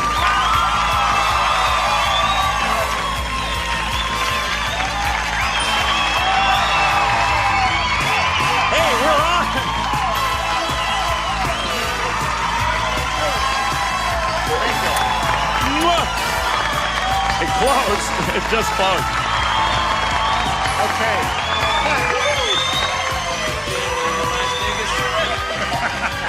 It came from Las Vegas. That's right. That's scary. It really is something, though, that light wall, isn't it? Thank you very much, ladies and gentlemen. You were splendid to show up here today, and so are you. Thank you. Oh, listen, I don't have my breath spritzer here, but I'd like to welcome the new kid on the block with Thanks. a proper... Oh, thank you very much. Heidi, you better use it. Me too. Wrong side. There you go. Me too. All right. Welcome. Thank you. No thanks. Oh, really? You gave it the office? No, I just was hoping to get lucky at the cast party. That's why. You're all splendid to be here, and I love each and every one of you, but we've got to get underway here. So let's have a brisk round of applause for our two players over here. We have Amy Lynch and Claudette Lindsay. Welcome to you. Now, Amy, we want to find out about you, please. Well, Gene, I'm from Santa Monica, California. Santa Monica, a wonderful place to live. Yes, I love it. And I'm a freelance copywriter. I'm married. My husband and I love to travel, and my hobbies are music and photography. Okay, Amy, nice to have you with us. Now, Claudette, let's hear from you, please. Well, I'm a happily married housewife. I have a daughter, Christy. You say Sue. you're happily married. I am. You are? Oh, yes. Oh, all right. I have a little girl, Christy Sue, who's going to be 4 in July. I am living right now in South Orange County, but I'm originally from Sweetwater, Texas.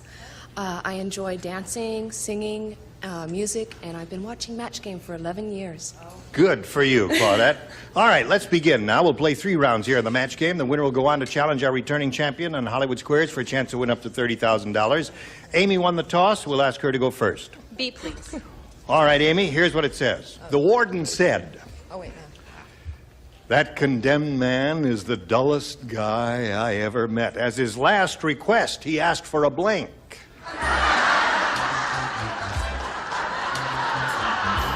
John Bauman and I match profiles. Yeah, that's right. Don't we, John? Turn sideways, John. I agree. Yeah. We'll block out the set. We got more no's, more no's on today's show.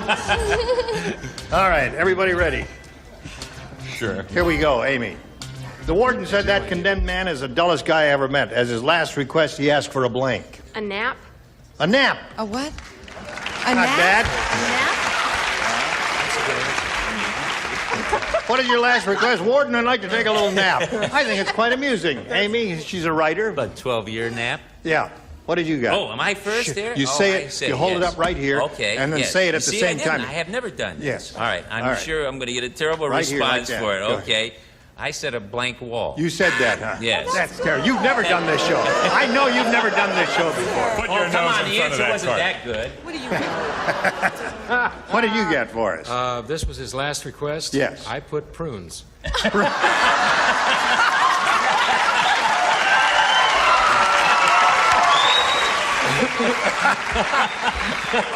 Okay. Delay it, right? Yes. All right. Warden, what do you say, Okay, Heidi? I got real original here. I said book. Book is good. That's good because that could delay it by the time you read it. You don't like book? I think book is quite good. What do you say, John? Illiterate crowd. Right. I'm not too wild about this answer. I kind of like to put my nose in front of it.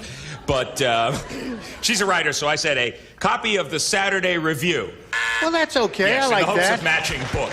Yeah. Yeah. Or magazine. Yeah. Now, Linda, you've been around this Well, track many times. Oh, and I'm equally as bad each time. Really? Yeah, I sort of took from everyone and put comic book. A comic book. That's all right. I try. Arsenio, you were the first one finished, weren't you? Frightened of this crowd. Yeah. Really?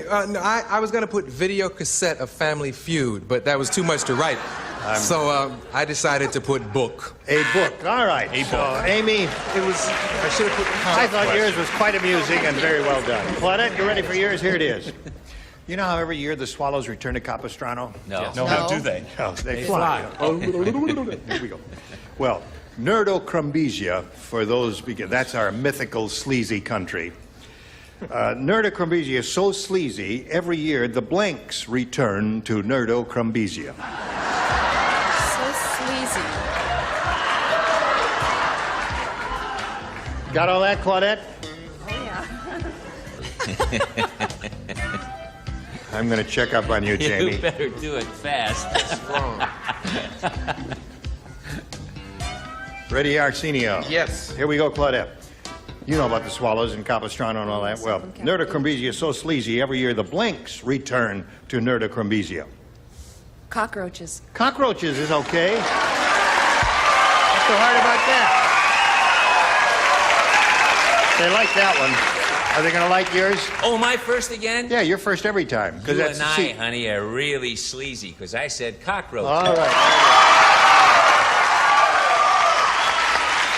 They're cheering the cockroaches.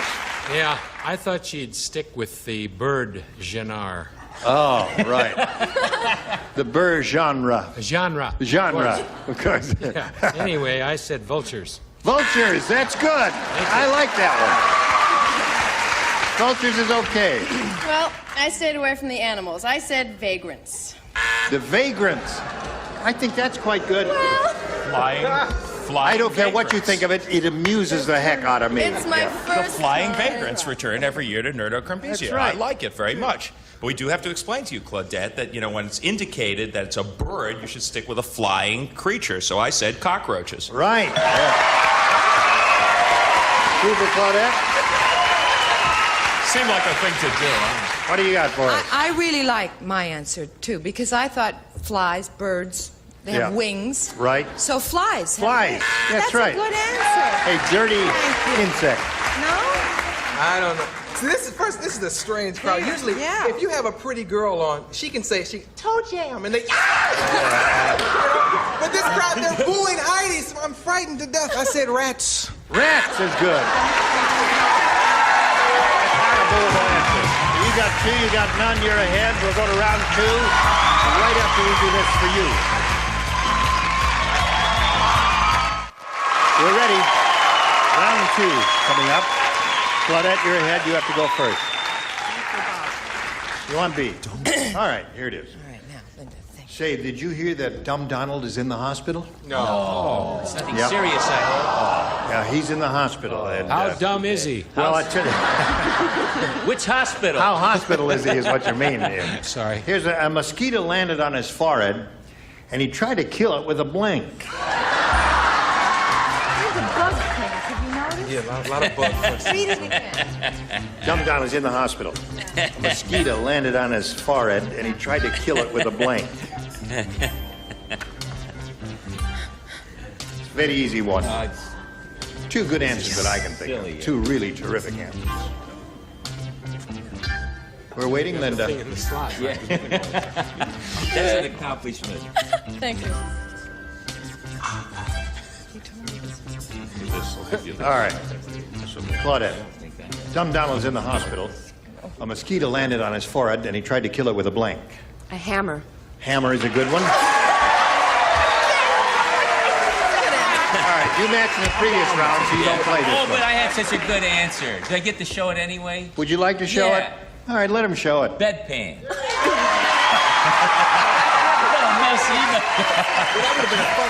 See, no one would have said bedpan. I know it. That's why I wrote because, it. See, he tried to kill the mosquito before he got into the hospital. See, you're assuming the mosquito landed on his forehead while he was in the hospital. Let me read that while you check in with me. All right. That's Go right, back on the Jamie, prunes and that's question. why yours was a dumb answer, and this was a good one. Gun. Gun is good. Good. I think it's good. You think it's good? I think it's good, but mine is better. I'm catching on. I said sledgehammer. Sledgehammer. When I said there are two pretty good answers, gun and hammer were the two that I had in mind. Now, what do you say? Well, I thought it was in the hospital, too. Oh, really? You didn't do that? Oh, wait. Holy mackerel. I object to that. No. Whether it's a sledgehammer, a claw hammer, a hammer, if it was Mike Hammer, what difference does it make? Right.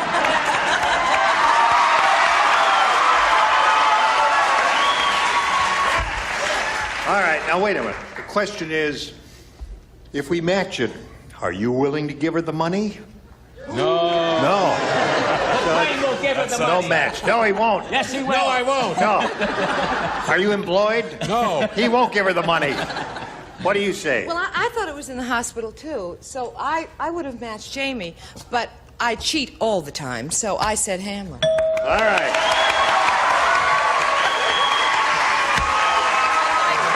What do you got for us?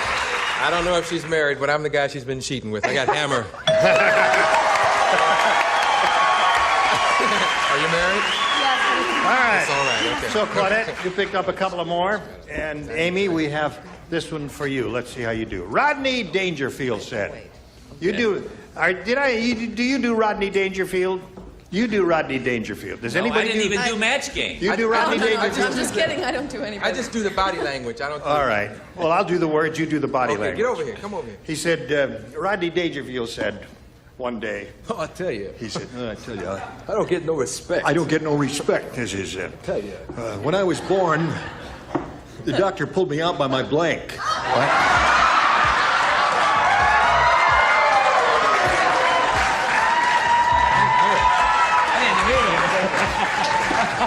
Wow. There it is. Oh, there it is? Is this before the hospital? That's or, right. I don't get no respect before. No! Don't say that! All right. Uh-oh. She just asked me if she could say no. Don't tell him. No. It's my show. She wants to tell me she can tell me. What do you think? No. All right, I won't say it. All right, wait a minute. I can't think Not of even it. close. Okay. Well, how do they usually pull babies out? Say it again. It's usually by the head, right? Shh.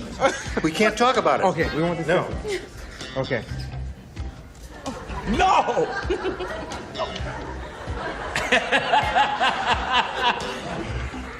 No! I can't say Having a good time, Jamie? Yeah, I'm the only one. Yes. I would say We've never that. done this before. All right. We're going to start without you, Arsenio. I'm he's ready, man. All right. Rodney Dangerfield said, I don't get no respect. When I was born, the doctor pulled me out by my blank. By my nose? Nose. All right. Amy, I would say 2 of the stars should have said nose. Whether they did or not, We're going to find out. What do you say, Jamie? Pray tell. I don't know how to play this game. You know, I said nose and I crossed it out. Oh. And I went to the other end. Buns. Yes. All right. What do you got for us? I was sitting here just looking at Jamie, and I said nose. Hey!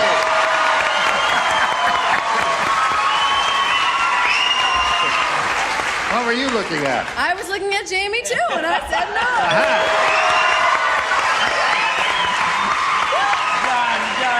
John, Where were you looking? I was trying to look at Jamie's reflection here in my water glass, but what happened was that my nose got in the way. See?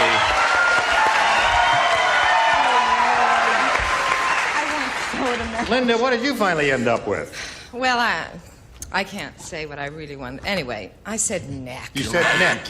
Right. No! So the score at this moment is 4-3. Claudette's favor. Arsenio. I'll tell you, I don't know. No, I feel like Stevie Wonder doing Rodney Dangerfield. I tell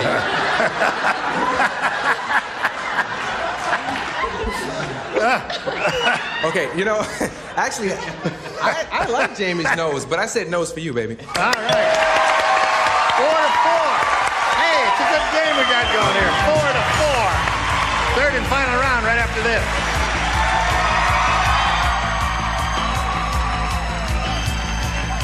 Here we go with the third and final round. Now let's see, it's tied. You went first last time. That means, Amy, you'll go first this time. I'll try A, please. You want A? You sure? Yeah. That's this one right Okay. here. Okay, well, I guess you know that because you're a writer. Who plays? Jamie Naturally. and Linda. Naturally. Only you two. Oh, All right, swell. you ready? Don't forget. Dumb Donald is so dumb.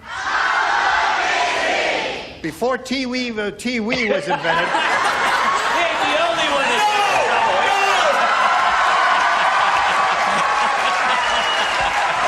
You did it to me. You did it to me. No! Actually, that was the answer to the last question. Right. No! I understood that perfectly. Let me write my answer No, I'm not down. finished yet. Pulled him out by Before his TV TV. was invented, Yeah. Donald used to sit at home at night and watch his blank. You understand? You got it? Yeah. Okay. Yeah, right. That's right. What? Put it down. She wanted to know if she could say Pee-wee. All right. Here we go. Amy. Dumb Donald's so dumb. Before TV was invented, Donald used to sit at home at night and watch his blank. His radio? Radio is one possibility. Radio is one of the two good choices. Yeah, I didn't say navel. I said radio. Amy has 5. Show and tell time, Linda. Yeah, this is the moment I wait for. Radio. There it is. Now, Claudette, you could tie it. You can't win it. You could tie it by matching the two stars you have not matched, McLean and... Oh, wait a minute. And someone. Not me again, I hope. McLean and who else? Heidi. Okay, McLean and Heidi. Yeah. Here we go. Okay. Hey, did you hear that Ronald McDonald got engaged? Yeah, isn't that a lovely thought? He didn't give his girl a diamond ring. He gave her a blank ring. Ronald McDonald. McLean. Yeah, I understand. Oh, you do? All right. Seeing what she wrote. No cheating. The thing is, they don't have these there. You're a bright man. Don't write. I think it's about time Ronald gets married. He served over $1 billion in that bedroom of his. Here we go. Okay. Claudette, you ready? Ronald McDonald got engaged. He didn't give his girl a diamond ring. He gave her a blank ring. An onion ring. Onion ring. Okay, you're up. I want to tell you something right now. That's the best possible answer. I thought of it myself. And you rejected it. No, because McDonald's don't sell onion rings. They don't. No, sir. No. That's right, They got chicken McNuggets. Yeah. With your 3 sauces. Yeah. You got your Big Mac, your Little Mac, your cheeseburger, your Big Mac with cheese. You got your Diet Pepsi, your root beer, your 2% low-fat milk, your cookies. Yeah. And this week we got a pail for the kid. Right. It's a blue pail. Next week, a yellow pail. But no onion rings. No onion rings at McDonald's. I'm telling you. I'm going down the street to Wendy's. I said Big Mac. Big Mac. All right, so that means Amy wins a game. What do you have? Heidi, what do you have? Come on down here, Amy. I thought it was good. Now I know why you have the McLean Stevenson film-offs. Claudette, thanks for being with us. We're going to send you some gifts. Claudette Lindsay. Hey there. Congratulations. How do you feel? Great, terrific. Good. All right, now we're going to switch over to Hollywood Squares and bring in the rest of the furniture and the stars, and John and I will trade places. Lots more excitement coming along. Don't go away. We'll be right back. A member of our studio audience will receive 28 diamond Benrus fashion watch, adjustable Italian mesh bracelet, silver tone dial and case, precision 17 jewel movement furnished by Benrus. It's time for more of the match game. Hollywood Square, our wheel from Night Court, Paula Kelly. From Scrabble, Jacques Woolery.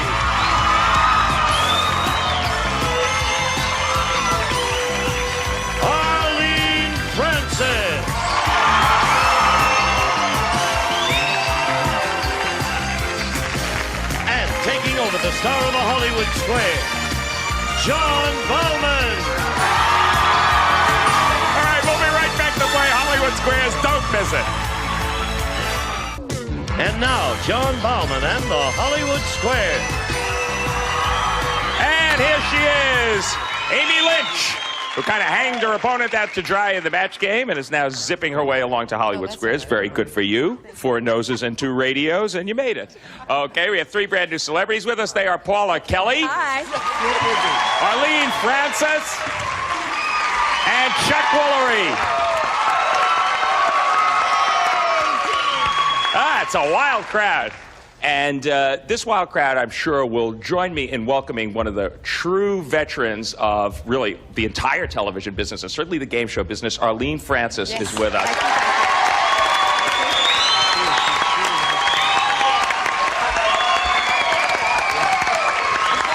Now, just to refresh our memories, how many years did you spend on What's My Line, Arlene? 25 years. Wow. When you said, oh, you think that's long? Yes. How long is that? How long is that? A quarter of a century. Exactly. That's a regular Well, it is wonderful. I'm actually a white-haired old woman. You never know it. It's wonderful to have you with us, and Thank you. You're looking lovely. Thank Why you. don't you and I zip over here and get started on Hollywood Squares, Amy Lynch. Here we go.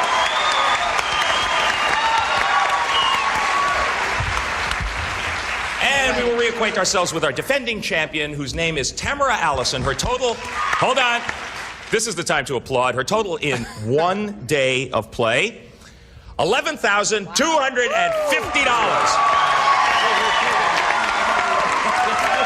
That is truly the time for a big hand. You have a 10-month-old son, Right. as I remember. That's correct. And I'm sure you can think of some things to do with $11,250. What's the first big expenditure you might make? I need a new car, so we're real excited we're going to get a new one. Okay, and also you write poetry, right? Right. Well, today you're going to play Hollywood Square once again with a new bunch of pros. And you will play it until you hear the time's up bell. Whoever is ahead at that point goes on to play Supermatch, which can be worth up to $30,000. You won $10,000 in your first crack at it.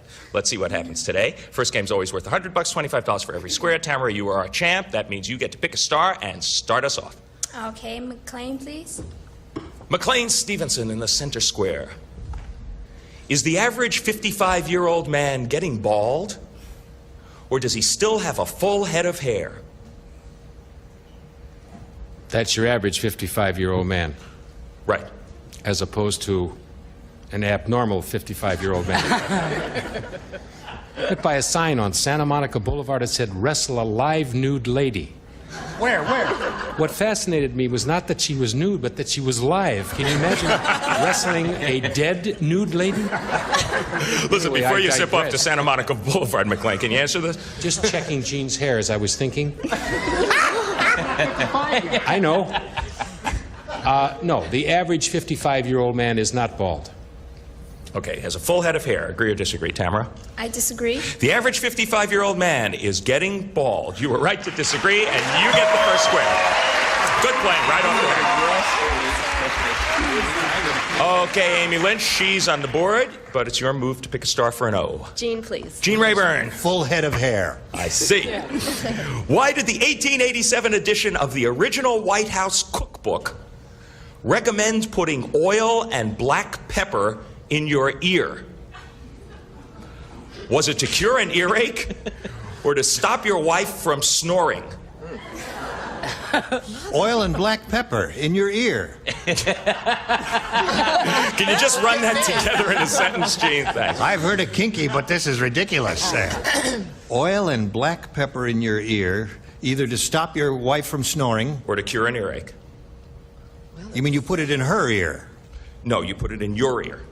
To stop her from snoring, I put it in my ear? Well, if you don't like that one, pick the other one. Pick another place, Gene. You don't like that. Things were strange in 1887. Oil and black pepper. Put it in my ear so my wife doesn't Why are you snore. pointing at me? I don't sorry. snore.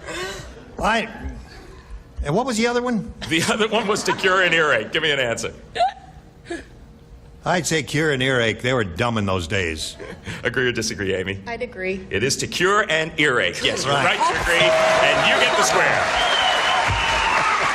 To season your ear, I think was the answer. Yes. Tamara, your move. Pick a star for an X. Check, please. Okay, Mr. Woolery, into the fray. New host of Scrabble. Yes. Host of a new show. Soon, very soon. According to the Book of Modern Table Manners, is it proper to pick your teeth with a toothpick at a picnic? Or should you only pick your teeth in private? Is it proper to pick your teeth with a toothpick at a picnic? Say that 3 times fast. Or pick your teeth in private. Those are my 2 options. Right. I think in private, actually. He says you should only pick your teeth in private. What do you say, Tamara? I disagree. You should only pick your teeth in private, according to the Book of Modern Table Manners, so you should have agreed with Mr. Woolery, and your Trust opponent me. gets that square. It's a little too late. We will be back to complete our $100 game right after these messages. Stick with us. Stay tuned for more of the match game, Hollywood Squares Hour.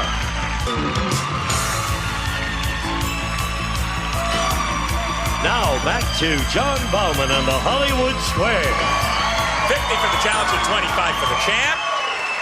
That means we're still in the middle of our $100 game, obviously. And Amy Lynch, your move for an O. Paula, please. Okay, Paula Kelly. All right. There is something unusual about the head of the graduating class at Annapolis Naval Academy this year. Is the top graduate Vietnamese, or is it a woman?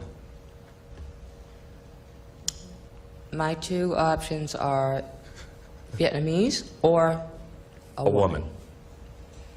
Okay. I would say it is a woman. Agree or disagree, Amy? I'll agree.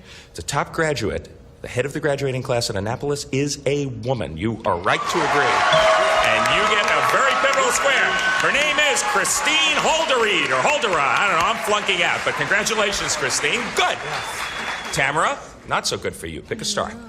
Arlene DeBlock, please. Okay, you missed this one. The first game goes to Amy. Is there a school in New York City you have to attend to be a licensed cab driver?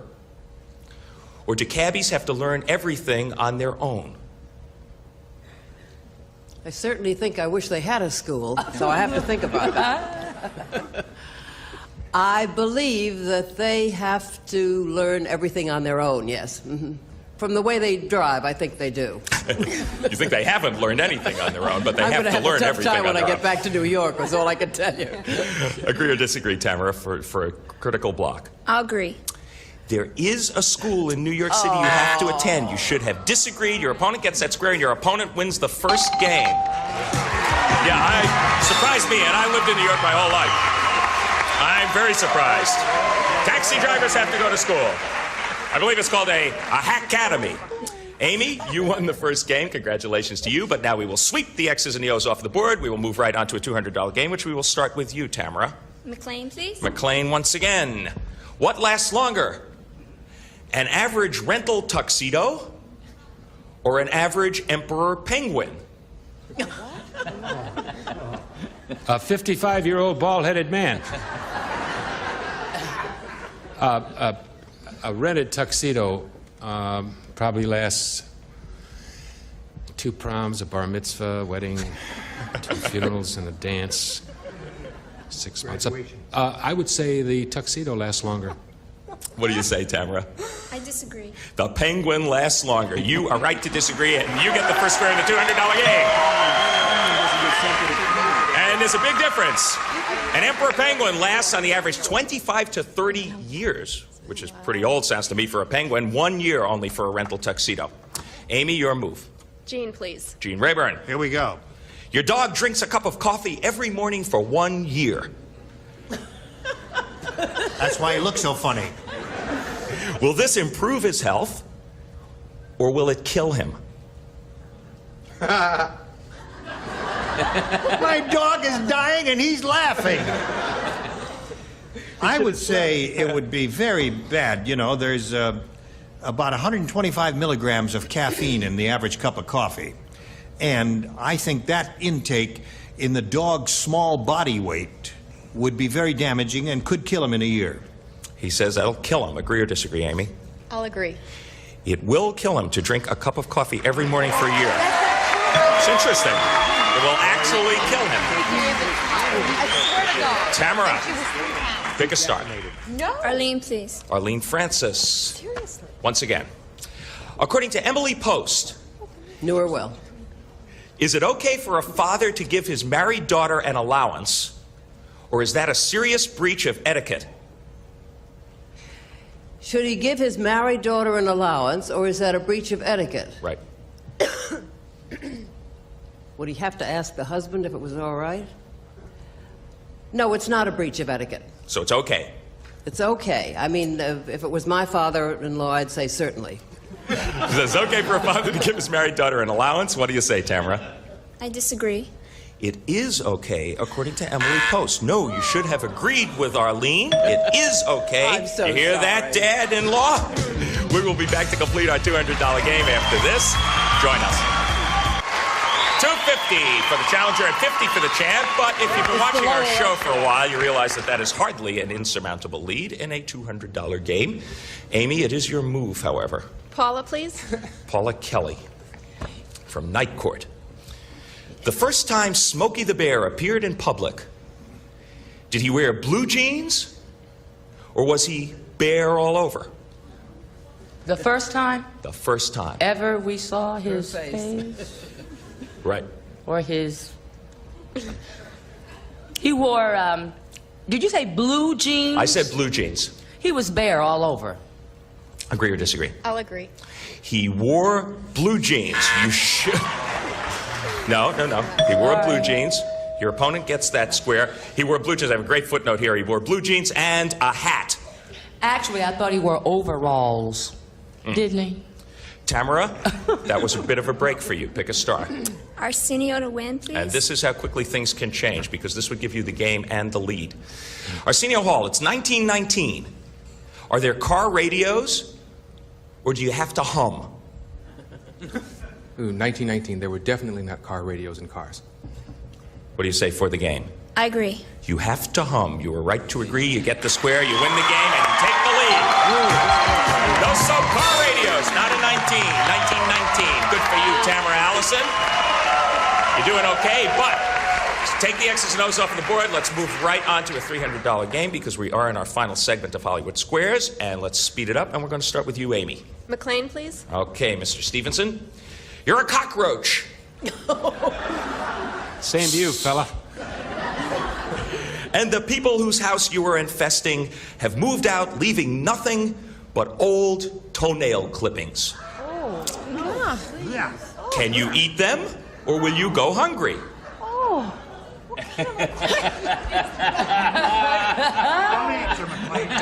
You have your rights. You don't have to answer. No, in the interest of time and gross, Put yourself in a cockroach. you can eat toenail clippings. Can. Yes, a cockroach can He eat says a toenail cockroach clippings. can eat toenail Yes. clippings. What do you say, Amy? I'll agree. Cockroaches can eat toenail That's clippings. why they're called cockroaches. McLean, you know your stuff. Right. That's why they've been around for hundreds of millions of years. Tamara, your move. Paula, please. Okay, Paula Kelly. Okay. What weighs more, a pint of heavy cream or a pint of light cream? Well, it would seem that a pint of heavy cream would weigh more. What do you say, Tamara? I agree. A pint of heavy cream weighs more. Yes, you're right to agree, and you get this. That's one of those questions that's there to keep you guys honest. Yes, just what you might think. Heavy cream weighs more. Amy Lynch, pick a star for an O. Chuck, please. Chuck Woolery. When a cat eats a canary, are the feathers a taste sensation, or does he only eat feathers by accident? Oh, I think they like to play with the feathers. It's probably a taste sensation and a playful sensation. Okay, so it is a taste sensation. They like the feathers. I think so. Agree or disagree, Amy? I disagree. A cat only eats canary feathers by accident. Good for you. You were right to disagree, and you get the square. Good. You look like the cat who just ate the canary because you got a couple O's up there. Tamara, you got one X. Make your move. Gene the block, please. All right, now you missed this one, then the game and the lead goes back to Amy. From the Arctic, scientists have brought back pieces of 10,000-year-old ice. Of course. Is this ice the purest edible substance on Earth? Or is it as deadly as cobra venom? I say it's very pure because there were no cars 10,000 years ago. Very pure. He says it's the purest edible substance on Earth for a very critical block. Agree or disagree? I agree. It is the purest edible substance on Earth, and you are right to agree. You get the square and you do block. Which means that the tables have now turned. They have truly turned. Time is up. She has done it once again. Tamara Allison is our champ. Second day in a row.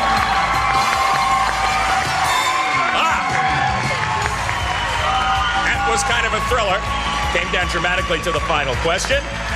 The purest edible substance on Earth was that block of ice, and one of the purest feelings is the feeling of victory. Sit right over there, join Gene, get set for your shot at the big money once again. And I'm afraid we're going to have to say goodbye to a very good player. Thank you. You gave her a real good run for her money, Amy Lynch. You're leaving here with $300, and our thanks for playing Match Game Hollywood. Thank you. I had a great terrific. time. Okay, Gene. Now, here we are with the champ. She knows what she has to do, and we'll be back with her to do it right after this.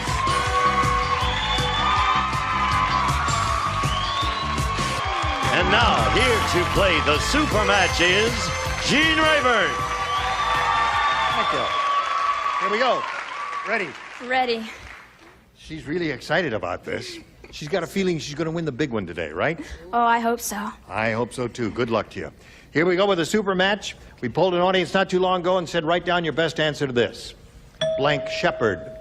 If you give us the answer they chose most often, it's $1,000. For the next one, $500, and $250 for the third. Any three of the 9 stars are allowed to offer a little assistance here. Whom do you call on? John? German. German Shepherd. McLean? Good. Good Shepherd. You have 2 now. Check. Ooh, I was going to say German Shepherd, too. Wow, let me think. German Third Shepherd, is a tough good position, Shepherd. Chuck. I beg your pardon? But you can do it. What? I say Yes. the third is tough. Hello. Yeah. How about the Lord is my? Funny. That's not bad. Good. Steal that one from Arlene. The Lord is my. Yeah, Sam Shepherd would be good, yeah. Sam Shepherd. Or Sybil What do you Shepherd. want? Sybil Shepherd. I think that's better. Sybil Shepherd. Yes. Okay. So you have Sybil Shepherd, Good Shepherd, and German Shepherd. You want to choose one of those, or would you like to create one of your own? I'll go with German. German Shepherd. All right. We'll find out if it's up there, and if so, where. Audience thinks that you're right in that decision. Let's see how right you are. May we see the $250 response, please? The Lord is my God. Very good, Arlene. That's great. Right on the ball. She ain't been doing game shows this long for nothing. The lady know what she know. Really. All right. The $500 response says Alan Shepard. Alan Shepard. He was the astronaut. Yeah, sure. Right. It's got to be Jim. And the $1,000 response says Sure. Sherman. You got 1,000.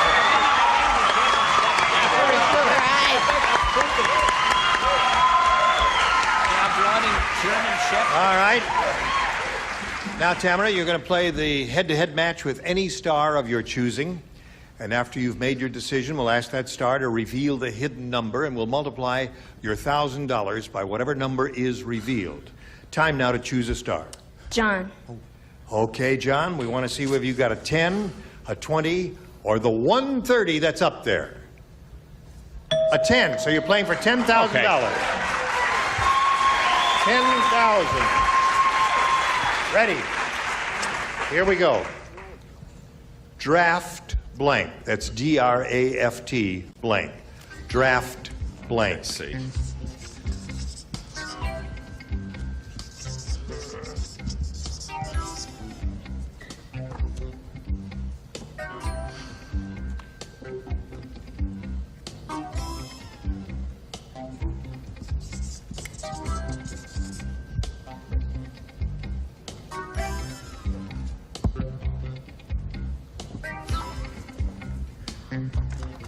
This is such a... Is the committee finished? Okay. Now, you collected $10,000. Again, you did it once before, simply by matching John. What do you say? Draft blank. Registration. The audience is groaning. As a matter of fact, they're walking out of the building. Draft registration seems unlikely to me, but we'll find out. John might have said it.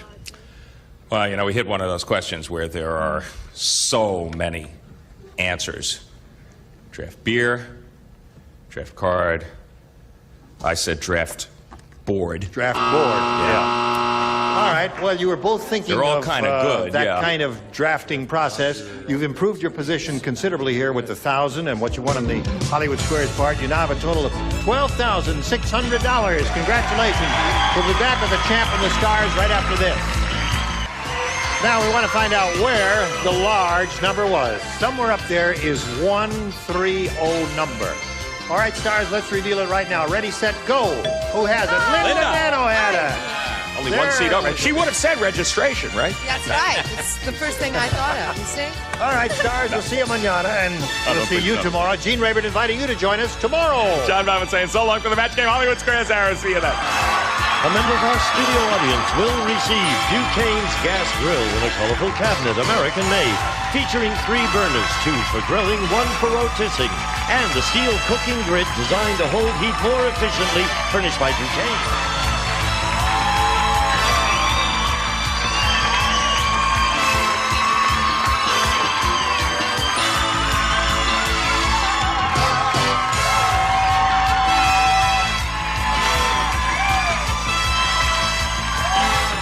This is Gene Wood speaking for the match game, Hollywood Squares Hour. A Mark Goodson television production. Get ready to match the stars. Nipsey Russell, Brett Summers, Charles Nelson Riley. From Vegas, Judy Landers. From MASH, Jerry Burghoff. And Betty White. As we play the star-studded Big Money Match Game 78. And now, here's the star of Match Game 78, Gene Rayburn.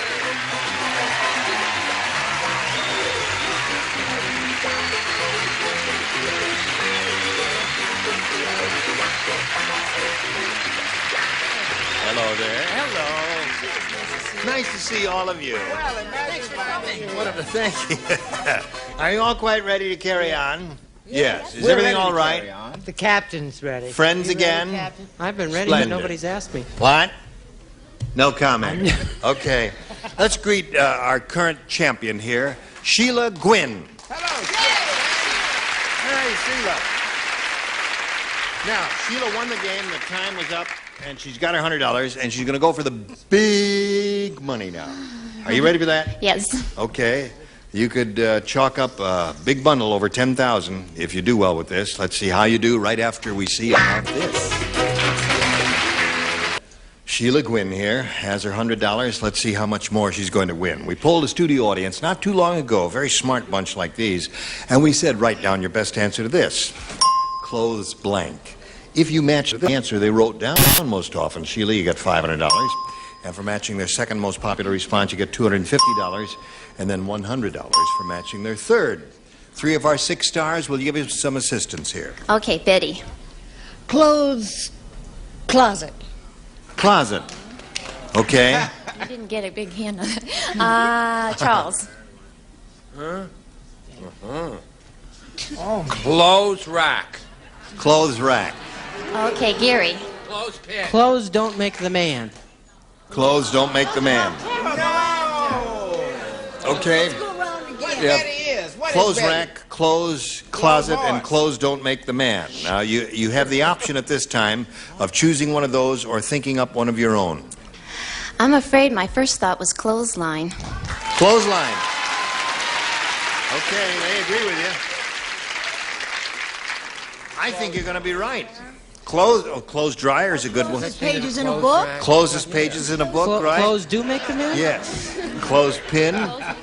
Let's see what we've got up here. Let's go over to the board now and reveal the $100 response. Clothes pin. Okay. Let's see, we have a clothesline under the $250 number. Clothes horse. I tried to help you and you wouldn't listen. So far, there are no answers there that any of our celebrities gave us. Those were all terrible answers they gave. All right, let's see what we got for clothesline under the $500 number. Go. Yeah, very good. Yeah. Very good, Sheila. Win. No, you picked up another 500. You got a total of 600, but more important, you're going to play for 10 times that amount or $5,000. However, if you get a lucky spin of the star wheel, you play for double that amount. So give it a spin. And here we go. Good luck to you. I hope it's a double for you. It's all automatic, electronically controlled. If it stops in the blue, a little more. More.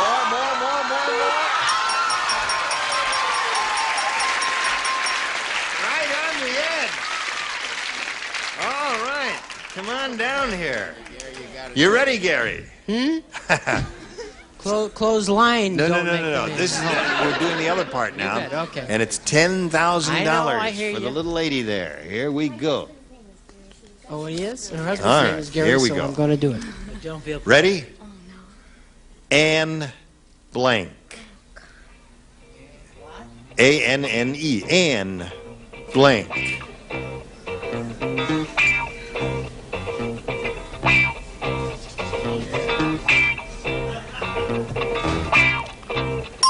All right, Sheila, if you give us the answer that Gary has written on that card, we give you $10,000. What do you say? Oh, all I can think of is Anne of 1,000 Days. If I may make a comment, it seems like a rather esoteric answer to me. Anne of 1,000 Days. I don't think he would have had time to write that much anyway. or know how to spell it. Yeah. What did you say? I'm terribly sorry, and I'm really sorry, Ann Landers. Ann Landers, yeah. Yeah. Anne of 1,000 Days was a good answer, though. Yes. Okay, now, Sheila, you've got a total of $600, and you're going to meet another player. Let's all welcome Connie Swinger. Connie Swinger, hello there. Stop so we can climb aboard the merry-go-round. Connie, we welcome you. You got your fingers crossed already. We haven't done anything. It was for her. Oh, you're crossed for her. Oh, that's very sweet. Yes. Well, you did help. She got another $500. She's got $600 altogether. Connie, please tell us a little bit about yourself. Oh, well, I'm originally from Kansas. I've been in California a long time. I'm a probation officer. That's a good reaction. What else? I went to UCLA. You live around here? You went to UCLA?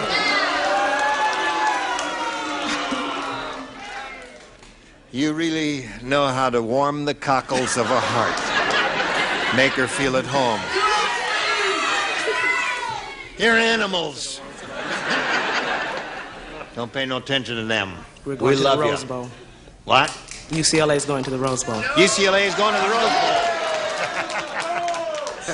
Bowl. Listen, if they are animals, don't agitate them.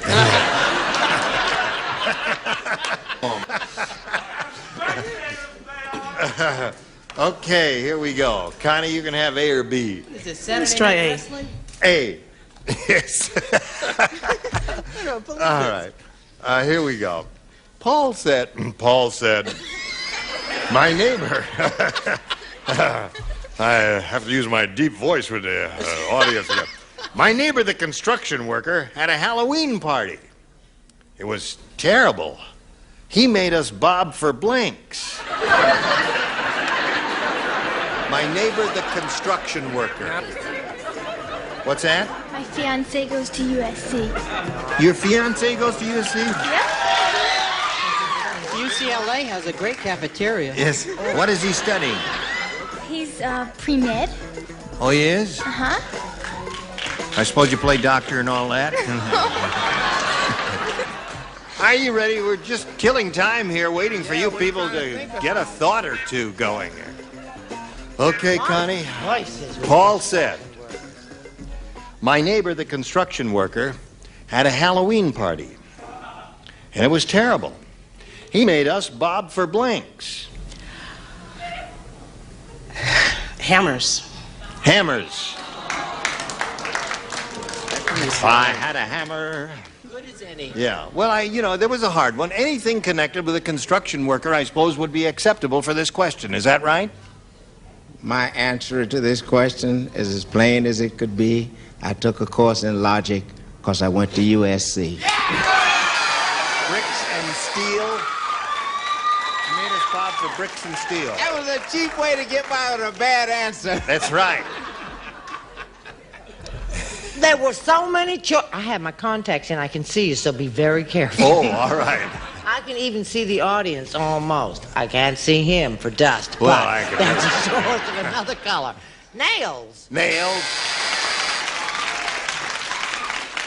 I suggest, since your eye trouble is so acute, that you reserve March 4th to March, as it says here, the 10th, for annual Save Your Vision Week. I am the honorary chairman, and you may read our pamphlet and call everyone's attention to the fact March 4th begins our wonderful, since 1927, Save Your Vision Week, and we want to welcome you as an honorary member. And Is now there any getting particular year? Trying to do a game show. nuts and bolts. How do I lose control of this show so easily? Because you're wearing a Reuben Brothers suit. It's very easy. Did I ask you to do this? Distribute this among the audience. He's right. American Vision Week. Right. Okay. All right. Well, no, we're all for that. Certainly are. Are you ready? I'm ready. Gesundheit. Show us your answer. Plywood. Plywood. What's so funny? What did she say? Now watch this. Plywood. Now, Judy, have you ever seen a piece of plywood? Yes. Would you describe the piece of plywood for us that you would like to bob for? We got this big tank here. Could I we'll say put so- some plywood. her No, answer- wait a minute. I want to hear what her plywood's in. Little pieces, like about that big. Oh, you cut them up first? Yeah. Oh, you see, but they don't come that way. When you go to the lumber yard and say, give me a piece of plywood, it comes in sheets 4 feet by 8 Well, feet. that way you only have to buy a few and Oh, I see. Okay. You see, All right, I just wanted an her explanation of that answer answer. to this question is as good as any day, but it isn't based on logic because she went to UCLA. Anyway, I said 2x4s. 2x4s. That's a building material. Betty, what have you got from this construction answer worker? just struck me so, and usually wrong answers don't say rivets. Rivet. Construction workers use rivets? Okay. So, now you see how it goes here, Connie, and that's the way it goes. Sheila, you stand by for yours. Right now, America, we've got this for you. Here we go. This is the other round one question, Sheila. You ready for it? Ready. Now, you've all heard of the opera Madame Butterfly. We have. You have heard of that? One building.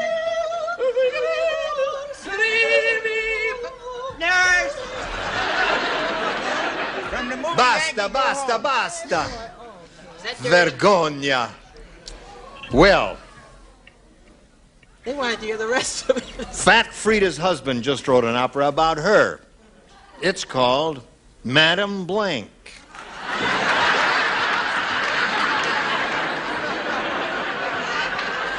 Listen, when is your circus show? Circus, what is it called? Circus? Circus of the Stars. When is that on? It's the first week in December. That's with Dondi. First week in December. That's very soon, isn't it, John? With Dondi the baby elephant. You gotta Oh, see yes. Dondi. I saw you with Dondi once, and Dondi is a Dondi. you really are marvelous with animals. No, oh, you think She's married? 3 months. Eat your heart out. Sheila, you've heard of the opera Madame Butterfly? Well, Fat Frida's husband just wrote an opera about her. It's called Madame Butterfat. Butterfat. That's pretty good. Oh, but I Butterfat. I was thinking about real fat. Oh, And I really? was relating it to another creature. Madame Whale. Madame Whale. Okay. You? I like my answer. Yeah? I've decided that from now on I want to read the questions myself. I do much better even though they don't match. Although this may be a match. Butterfat, butterball. Butterball. Butterfat, butterball. What is a butterball? Do you know how an acting teacher has to know everything that goes on? Yes. Check Roger's sign. He had Butterbat. Butterbat. We all thought he'd get better since the wedding, but Butterball. Butterball. Okay. All right, now we come to you. What do you say to this, Judy? Judy, Just Judy. plain old fatso. Madam Fatso. Now that's getting right to it. All right. See, we all butter. What do you say to this? Well, I say that UCLA has a very lovely campus. Yes, of course. I said Butterfat. Butterfat. Okay, one for Sheila. Okay, with fat. Near miss, Butterball. Butterball. Well, Butterball, Butterfat were really two good responses there. Now we go to round 2. And Connie, it's up to you. I'll try B this time. You want B this time? Okay, Connie Swinger. Herb said there's a new store around the corner that must belong to an Arab. With every purchase, he's giving away a king-size blank.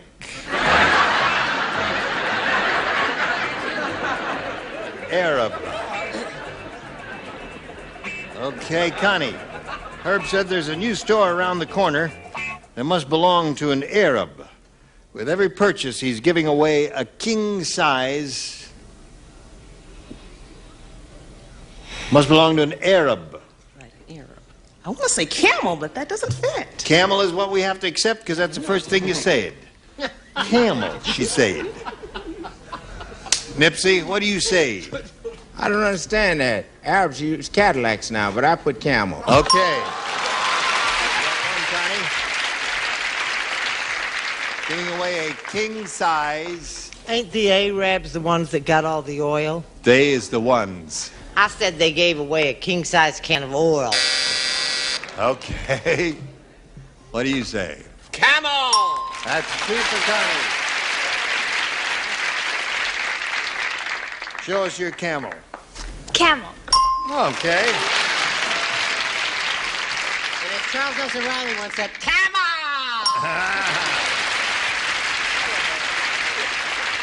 Yes.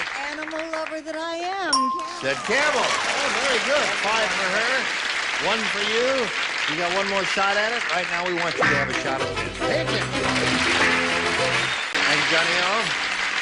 Now, Sheila, you got one shot at it here. You need 4 to tie, 5 to win. Ready? Nancy said, my husband sure mixes strong drinks. How strong are they?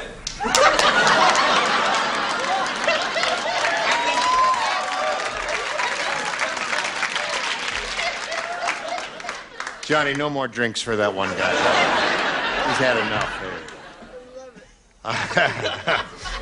My husband sure mixes strong drinks. I poured one in the sink, and it blanked the drain. That's how strong it was. Pull down your skirt. Am I really wearing green socks? Somebody in the audience said... Are those green? Now, when I pull them out of the drawer, they look gray to me. No, honey, they're green. All right. All socks are gray in the dark. Are you ready, Sheila? Yes.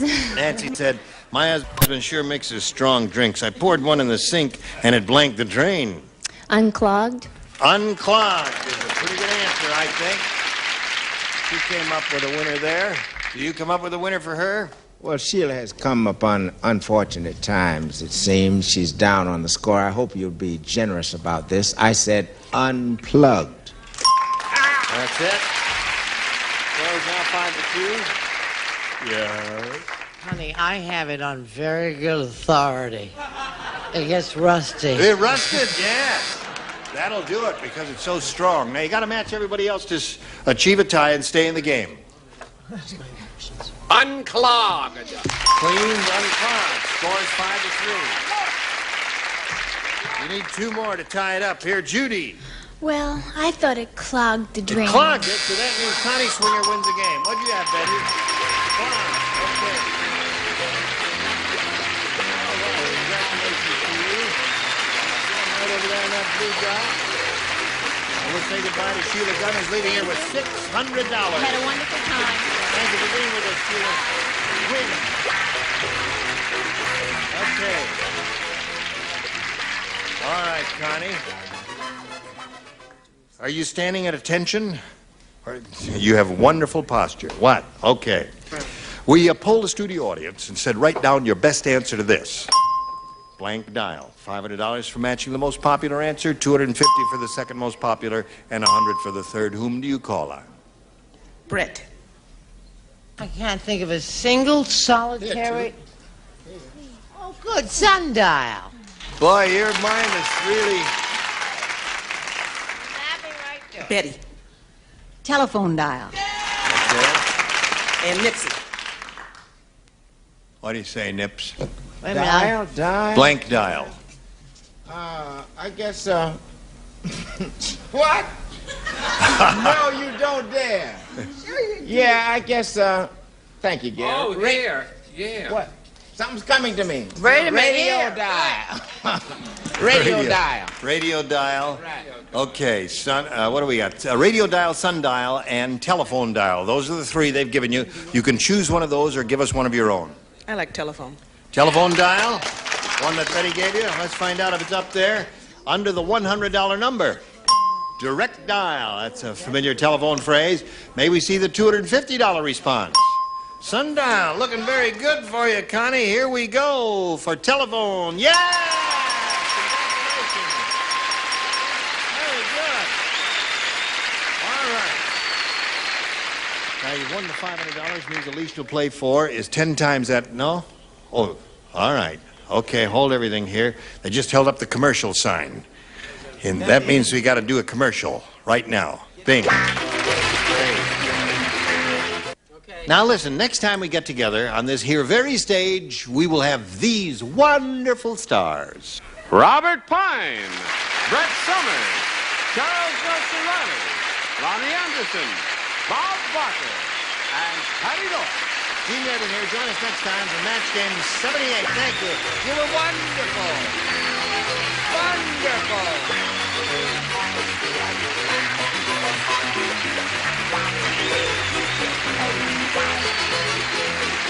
This is Johnny Olson speaking for Match Game 78, a Mark Goodson, Bill Todman production.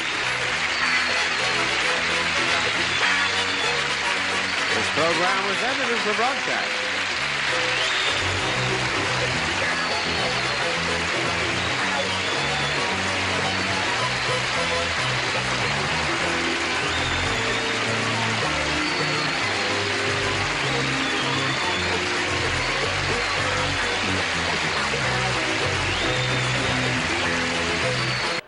Get ready to match the stars.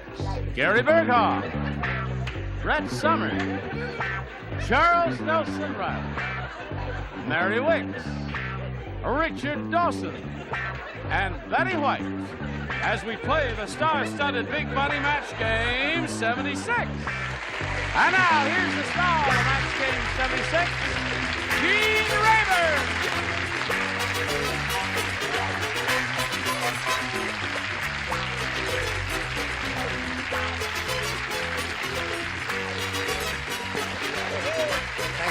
so. And friends, for the warmth of your welcome, and I greet you, one and all. Are you all quite ready? You're trying to tell us to turn off the overhead fan? Well, I did speak earlier. It's off. And the fan is off. For the first time this week. Now remove my sweater. Uh-oh, they just turned it back on again. No, leave the fan off there. It should be You okay. can now remove whose sweater? I can now remove Charles's sweater. Charles, I didn't know you wore snoods. You look like Nanuki of the North. No, I look like Loretta Young in Call of the Wild. You wish. There is a speaking likeness. Let me just go on here and say Doc, Nash, Mary Tyler Moore, and let's get with it and say hello to Madeline need Tingle one now. over here. There's the champ. This is your second game, right? Yes. You picked up another $100. I didn't know that you were aware of that. When you won the second game, that means you're up to $700, and we'll see how you do with the audience match after we see. Oh, we'll do it right now. Oh, we're going to do it right now. Let's go. Walk around over here. Sure. And we'll spin this whole thing around right before your very eyes right now. And slide it around there. There we go. That's it. See, isn't science wonderful? Yes. All right, there it is. It must be. I wish we had some.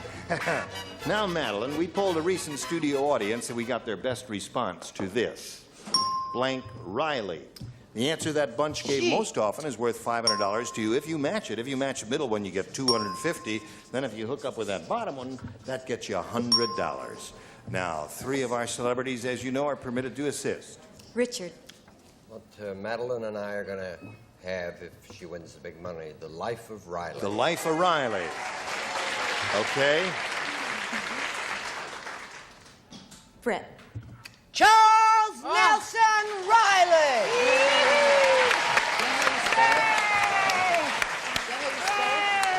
And Gary. I before E except after. It said I never learned anything about I before L.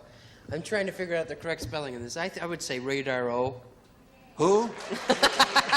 Radar O. Radar O'Reilly. Thank you, Mr. Raybach. Oh, that's right. You know, all I've known is Radar. I didn't know his last name was O'Reilly. That's certainly. right. Okay.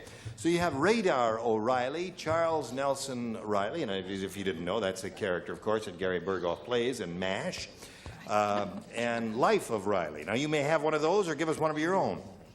No. Charles Nelson. You want Yeah. Yeah, help. Charles, you don't think it's going to be you? Who do you think it's going to be? What, have you been reading the notes ahead now? You're so sure? I think I'll be No, I number don't 2. know. It so happens I don't know what's up there. Number 2, maybe. You think you'd be number 2? Well, just the spelling. Then he tries harder. But they don't spell it for them, they say it. Right. Oh. Here we go. Let's find out if Charles Nelson Riley is up there in any position. First, we'll slide the $100 number. O'Reilly. O'Reilly. That could either be the character I play or an Irish guy on the corner. I'm not Right. sure. All right, let's see if old rascal Charles Nelson is hiding under the $250 number. Yes, he is. Number 2, he said. All right, Charles, who's up Earl! Tell Earl it's a $20. I told him he could have switched 2 to 1, but he didn't want to. $20. there? Who do you think is up on number 1, Charles? Earl. Life of. Life of Riley. Okay, Earl, slide it. Life of Riley. That's what he told you. Now, Madeline, you will play now for 10 times the $250 or $2,500. And to collect, remember, you have to match one of them exactly. Richard. Okay, Richard, here we go. It's worth $2,500 to this lady. If your ESP is on the same length as hers and vice versa. Winning blank. Winning blank. W-I-N-N-I-N-G blank.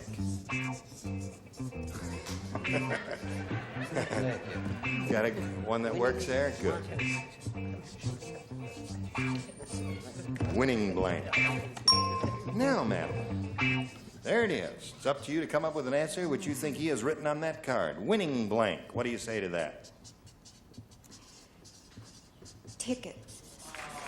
Winning ticket.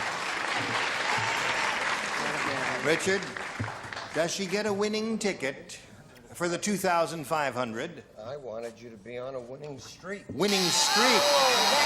That's a good answer, isn't it? What else is there besides winning ticket?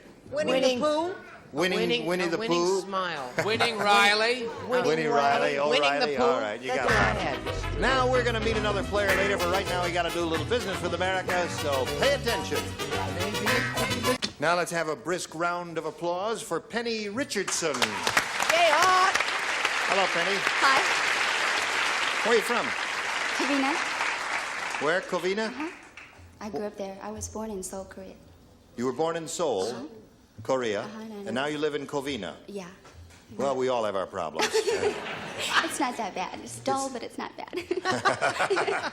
What do you do, if anything? Oh, I'm a telephone operator, and Yeah. I'm married, and I have a mother of 2 children. I have a Really? 4 and a little girl, too. Yeah. Huh. Do you speak Korean? No, I knew 2 words when I came over here, and that's it. I didn't speak any English either. You're doing okay. That's why you work for the phone company.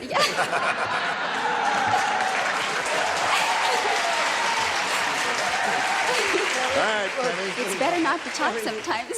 What's that? It's better not to talk sometimes. That's right. Listen, the best of luck to you. Now you have to make a decision, Penny. You may have A or B. I'll take B. B? Yeah. Okay, here we go. Mr. and Mrs. Jones fight so much that when they got married, the minister didn't join them in holy wedlock. Instead, he joined them in holy blank lock. Fight so much. They fight so much that when they got married, the minister didn't join them in holy wedlock. Instead, he joined them in holy blank lock. Gee, sweetheart, you know, I don't know what's come over me, but oh boy. You don't get that answer? That's fine. That's fine. Charles likes it. That's catchy music. Isn't that danceable? Yes, it is. May I have this dance? No, too late. Mr. and Mrs. Jones, Penny, fight so much that when they got married, the minister didn't join them in holy wedlock. Instead, he joined them in holy blank lock. Deadlock. Deadlock. I don't know. I do blank. All you can I think of know. was deadlock. Now, wait a minute. They may come up here, so they might have drawn a blank, too. What'd you say? That's very strange. You said they fought. Right? I said headlock. Headlock. Good answer. That's the definitive answer. No, when you're deadlocked, it means you're not getting on well. I've been deadlocked many a day. I said deadlock. Oh. All right, Penny, that's one for you. Charles? I'll answer in Korean because no one will understand it anyway.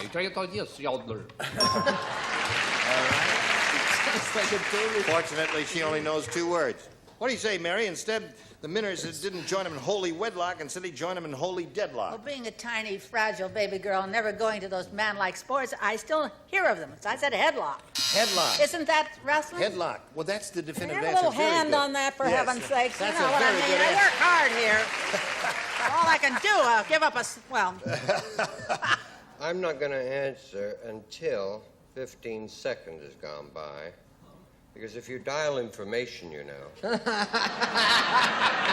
have to wait 15 seconds before they come off the line. They don't do that. It wasn't ruled. 3 seconds to go. I wouldn't hold you up. I don't believe If you that, have checked dear. your directory. Okay. All right. The number you wanted was dead. All right.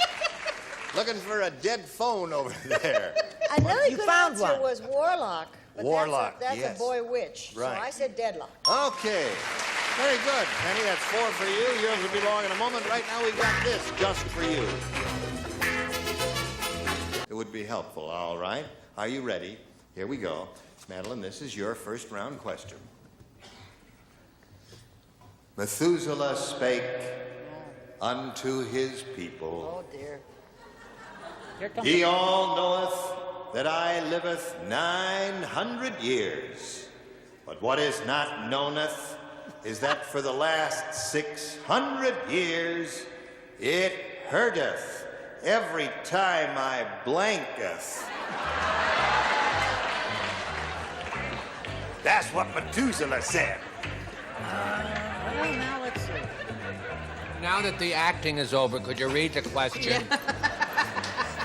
You've quit going to the theater, haven't you? Yes, darling. Methuselah said unto his people, Ye all knoweth that I liveth 900 years, but what is not knowneth is that for the last 600 years it hurteth every time I blanketh. No cracks about the list.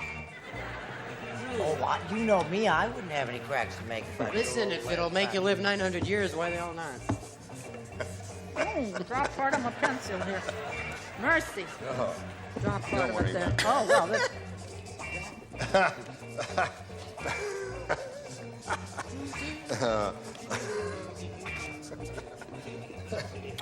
Oh, we're having such a good time here today, aren't we? Aren't you glad you came, Betty? I tell you. Now, Madeline. Methuselah spake unto his people, Ye all knoweth that I liveth 900 years, but what is not knowneth is that for the last 600 years it hurteth every time I blanketh.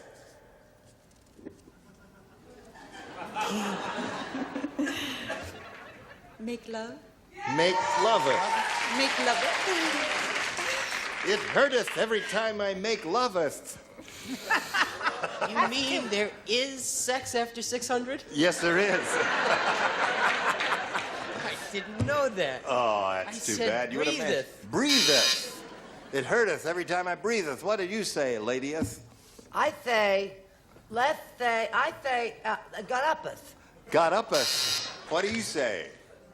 Naturally, the correct answer, Gene. Made loveth. Okay, so the score is now 4-1. Favorite Penny? It hurteth every time I make loveth. Maketh love. Maketh love. It hurteth every time I maketh love. That's Right. better grammar. The song came from. Making loveth is hard to do. Yeah. So it's 4-3 now. You're creeping up on her, Madeline. What do you say? No, I Little just maketh said, love? Speaketh. Speaketh. Speaketh. Okay, so it's a tight game going here. 4-3 in favor of Penny. We go to round 2 and ask Penny to make a selection. Take B again. B again. All right, ready? Everybody ready for B? Here we go. B again, B again. Let's see, who does not play? Betty and Richard do not play. Brett and Charles, just Gary and Mary. Oh, good old. Gary and Mary. Crazy. Stella the Stowaway said, It's easy to get a free cruise if you know how. I went all the way to Europe under the captain's blank. Into the what? Captain's blank. Under the captain's blank. It's easy to get a free cruise if you know. I know this. I did it. I got it. I got It's easy to get a free cruise if you know how. I went all the way to Europe under the captain's blank. Oh, wait, that was the co-pilot. I don't think he likes my answer. How can you tell? Hello, Penny. Stella the Stowaway said it's easy to get a free cruise to Europe if you know how. I went all the way to Europe under the captain's blank. Bed. Under the captain's bed. Really? That's an interesting place to stow away. Okay, it's Gary and Mary. Gary and Mary. I think this is a match. Is it a match? I said sheets. Sheets. What about that? See, the sheets are on the bed. You have to get under the... Okay. So that's one more for Penny. She's up to 5. Score is now 5-3. Mary, what sayeth thou? I got the Catalina this way, under the captain's bunk. Bunk. There it is. Okay. So Penny's got her 6, and now Madeline, you got to match the 3 remaining ones you have not matched, Gary, Brett, and Betty, to achieve a tie and stay in the game. Okay. When King Kong gets a haircut, the barber doesn't use scissors. Instead, the barber stands on Kong's head and cuts his hair with a blank. Gotcha. You don't... No, well, I wrote anyway, but I won't do anything. Well, no, wait a about minute, no. Okay, you did, you were...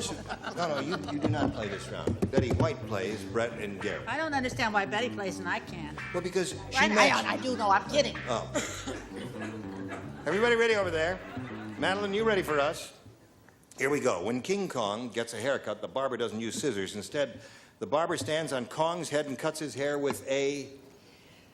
Lawnmower. Lawnmower. You got the answer. Got to match everybody.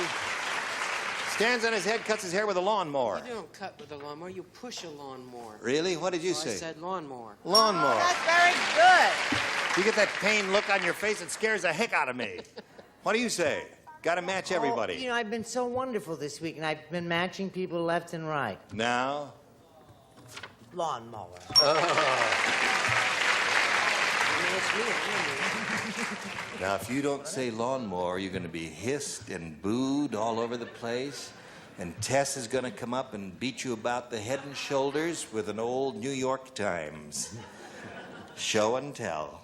I love sitting in this sixth chair, you know that. Being an animal person, naturally, I hear gorilla and I go in another direction. But in this case, I said lawnmower.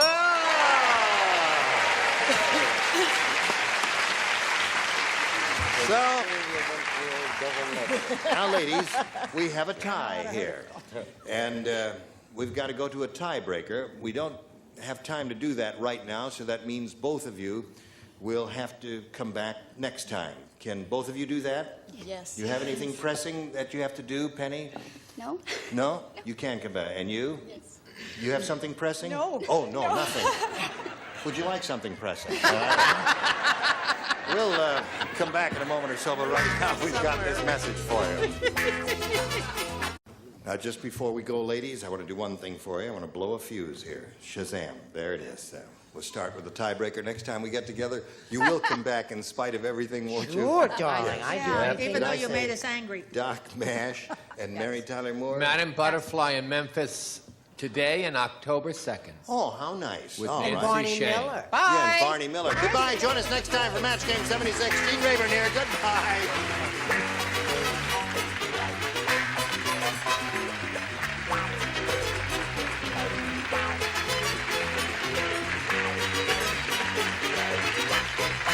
This is Johnny Olson speaking for Match Game 76, a Mark Goodson, Bill Tubman production.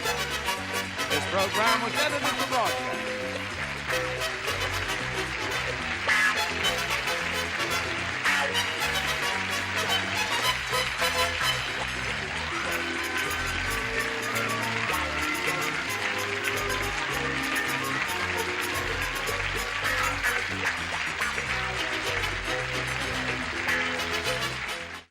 Get ready to match the stars from Lou Grant, Robert Walden, Brett Summers, Charles Nelson Riley. From MASH, Loretta Swit. From Carter Country, Richard Paul. And Mary Wicks as we play the star-studded Big Money Match Game 78. And now, here's the star of Match Game 78, Gene Rayburn.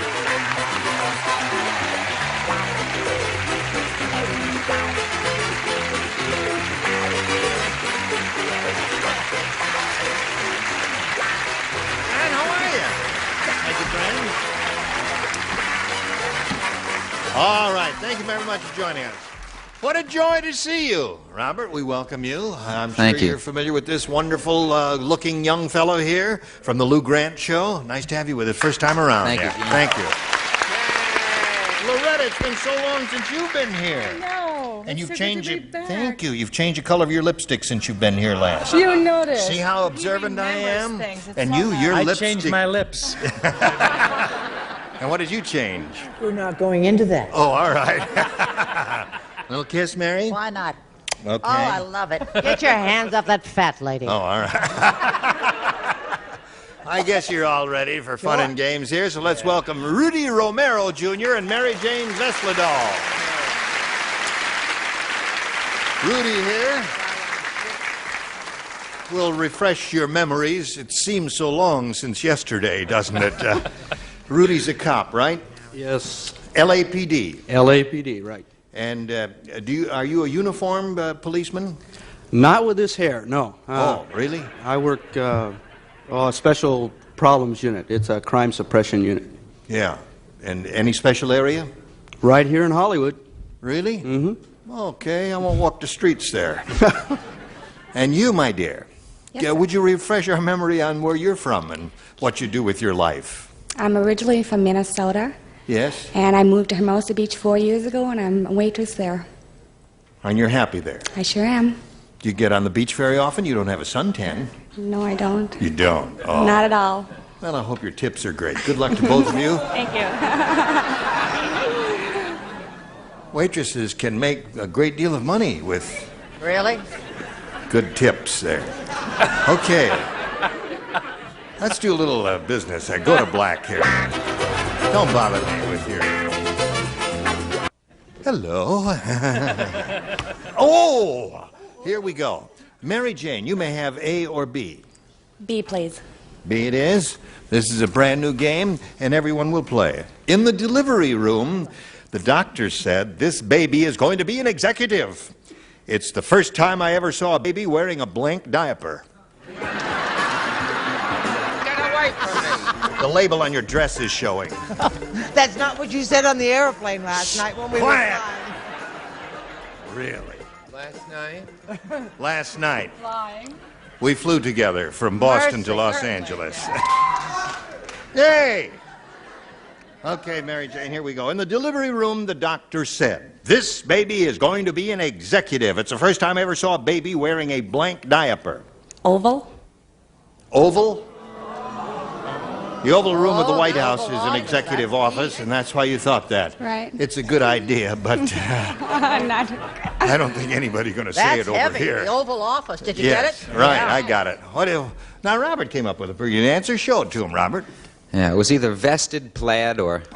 Button down, you know? Executives wear those button-down Button-down. shirts there. Nice. I don't think it's too cute. All right, now what did you finally... I said dark gray. Dark gray is okay. All right. Don't you boo me. Charles may have the definitive answer. I do I have doubt the that. definitive He might. answer.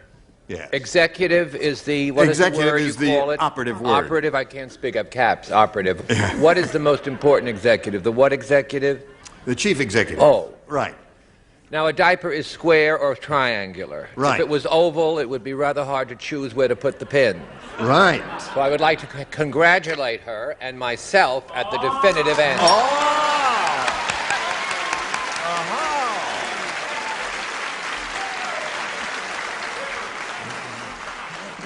Well, Charles, we are dealing with different lexicons here. The definitive answer is not always the correct answer, and vice versa. What did you say? Well, I said gray flannel. Gray flannel. Now, there's the definitive answer. Because Then why did it get such a mild applause? And a buzzer. Because they're too young to remember the movie called The Gray Flannel. What does that mean? No, nothing. I'll kiss your sore toe again later there. Okay. Oh, all right. Anything you say. How about you?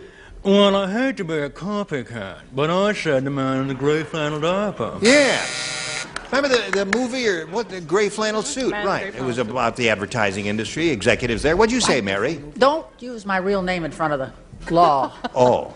Call me Isabella. Okay, Isabella. Gray flannel. Gray flannel. Well, we had 3 of those down there. Now let's see how Rudy Romero does. You want A or B? I think I'll take A. Hey, okay. It's for the million. Don't Susie. try and make up to the fuzz. Susie, the Siamese twin, said, it's tough being a Siamese twin.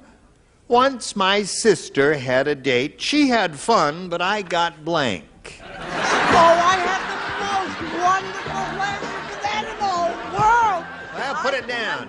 I can't. That's the very chair that Lou Grant sits in occasionally, better known as Ed Asner. Ready, Rudy? Yes. Emmy winner. Right. Susie the Siamese twin said it's tough being a Siamese twin. Once my sister had a date. She had fun, but I got blank. The only thing I could think of was Siamese, like Siamese cat, and she got the fleas.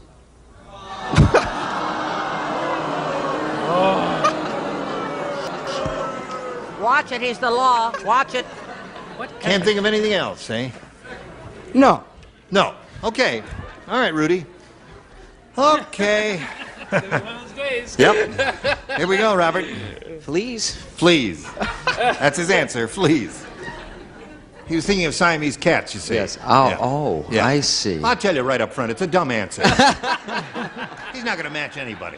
Let's just get on with it and reveal him and be done. But I'd stay off his beat if I were you. Stay off of Hollywood Boulevard. Go. I said pregnant. Pregnant. Yeah. That's probably the problem. All right. That seems to please them. I think that's a very cute answer. I think it's a wonderful answer. I think it's She had fun, but I got pregnant. Yes. I said she got all tuckered out. Oh, really? Yes. She had fun, but I got all tuckered out. Okay, Chuck. I said pregnant also. All right, 2 of those. Yeah. One more bright man on the panel. That seems to be the definitive answer, Loretta. She had fun and I got into trouble. Oh, that's cute. See, she does come from a gentler time, doesn't Yes, she? she Yes, does indeed. Nice. We just say it. Pregnant. Right, straight out. You, Mary? She had fun. She had the one that got tired. Tired. Okay. Sorry to So do there we that, are at the end of round 1, 1-0 score fair. Mary Jane is ahead by 1 point. Round 2 coming up right after this. Let us carry on now. Go to round 2 here. Ask Mary Jane once again her selection. B again, please. B again. One person does not play. That's Chuck. Bill said, I just saw the world's strangest fisherman. Instead of bait, he hung his blank over the side of the boat.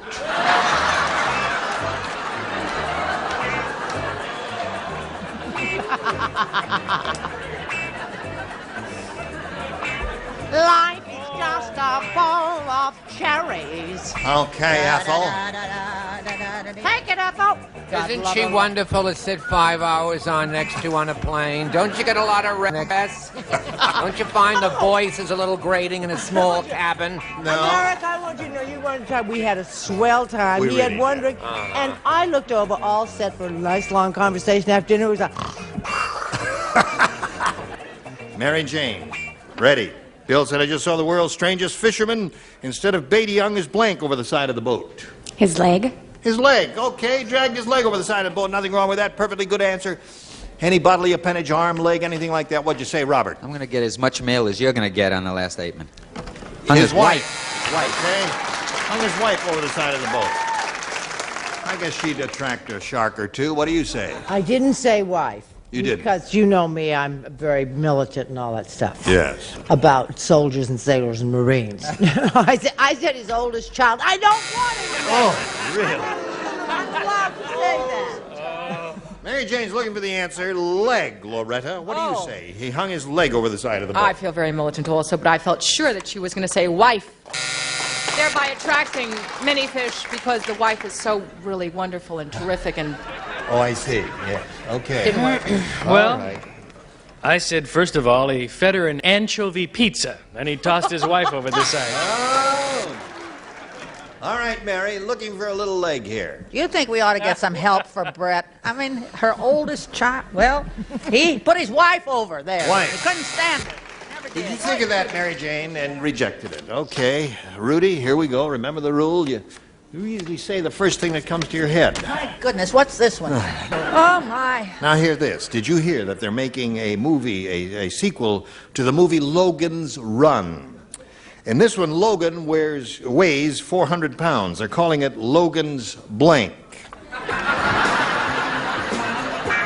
Sequel to the movie Logan's Run. In this one, Logan weighs 400 pounds. They're calling it Logan's Blank. Another latest joking. Another. You have a small body compared to... You need a new optometrist. Let's just see if you got the idea. Here. Yes! Very good. Excellent. Okay, here we go, Rudy. Now, here's the way it is, Rudy. You need 1 to tie, 2 to win. Here we go. Chatting. They're making a sequel to the movie Logan's Run, and this one, Logan weighs 400 pounds. They're calling it Logan's... How about roll? How about roll? Okay. How about roll? He said roll. I have to confess, I never understood policemen's mentality, so I said crawl. Logan's Crawl. Calling it Logan's Crawl if we were big, rotund, What obese. did run mean? What did run mean? I. Okay, Marion Lauren. I tell you, it's time to get help. Just we got to show get us the help. answer I and get said out. Logan's Landing Field. Oh, that is rotten answer. You think I should stop reading and start watching television Yes, and going you to the should. movies or Right. something? Chuck. Logan's Ton. Logan's Ton. It's not bad, little play. Ton, Logan Run, Ton, Ton, Tun, Tim. Really good. Logan's blubber. I think Boy. Question stinks. Yes, I do She too. doesn't like the question there. Jake, did you write that one? No, who wrote that one? You don't know. Sure. I bet you do. Okay, what do you say? I can't say I'm terrifically happy with the question either. It was trying to run, but it just came out a waddle. Waddle. Now, that's good. That's excellent. Excellent response, but you must match Mary to achieve a tie and stay in the game, Rudy. Mary? You know, I'd like to, Rudy. Best in the world, but I said creep. Logan's creep, so that means Mary Jane wins the game.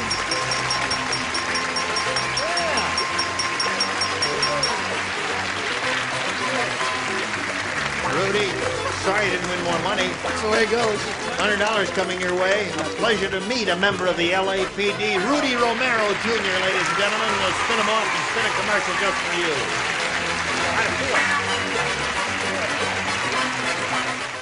Okay, Johnny O, here we go with Jane. It's her first shot at the big money here. Good luck to her. Jane, we pulled a studio audience not too long ago and said, you write down your best answer to this. Blank Hall. If you match the answer they wrote down most frequently, you get $500. For matching their second most popular answer, $250. And then for matching the third, $100. And now, 3 of the stars will assist Mary Jane. Whom do you call on? Brett, please. U-Haul. U-Haul. Charles? Hire a hall. What was that? U-Haul. Flower Hall. Long Haul. Oh, Long that's good. haul. So I got an idea. Long Haul. Long Haul. All right. And Mary, please. Overhaul. Overhaul, Long Haul, and U-Haul are the 3. Mary Jane, do you want one of those, or would you like to give us one of your own? I'll take a U-Haul. U-Haul is what you want. Let's find out if it's up there, and so where. We'll begin at the bottom and reveal the $100 number. Overhaul is Mary's answer. Okay, let's go up the ladder. Look at the $250 response. Long Haul, there we are. We're rolling right along. Chuck's answer via Brett. And now let's see if Brett's answer is on top there. Slide it. Yeah! U-Haul. Okay. Now, Mary Jane, you've won the $500, which means the least you can play for is 10 times that amount, or $5,000. However, if you have a good lucky spin of the star wheel, you can double your money and play for $10,000. Wow. Let's see how it goes. It must make one revolution go. If the blue light stays on, it means that it fell in the double area, and it looks pretty good for her. There it is. You got it. Playing for $10,000 with Brett Summers. Good luck, Mary Jane. Ready, Brett? Huh? You're ready. You are ready. Here we go. This is what it says here. Blank Sale, S-A-L-E. Blank Sale, or Blank Sale.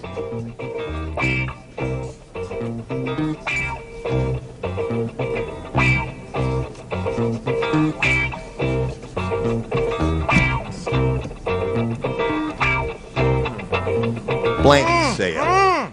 Blank Sale.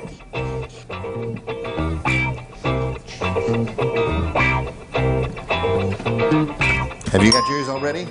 Oh, she made up her mind very quickly. Brett took a little time. She wanted to make sure she tries to match you, and vice versa. Mary Jane, if you give us the answer that Brett's written on the card, we give you $10,000. For sale. For sale. Simple, straightforward, to the point. Excellent answer. What do you say, Brett? I'm going to kill myself. Why? Because I put for sale, I put white sale, and I ended up with fire sale. Fire sale. Oh. Well, I'm sorry I didn't win the money, Mary Jane. You've picked up an additional amount of $500, giving you a total of $600, and you're going to meet another player right now, so let's welcome Debbie Rick. Here she comes.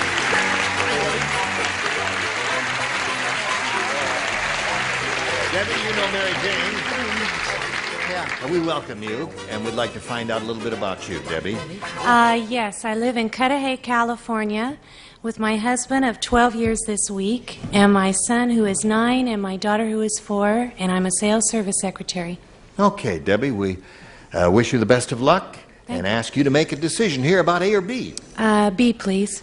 B it is. We're off and running with another game. Harry said I went to a restaurant that was so rotten when I dropped my spoon in the soup, it blanked.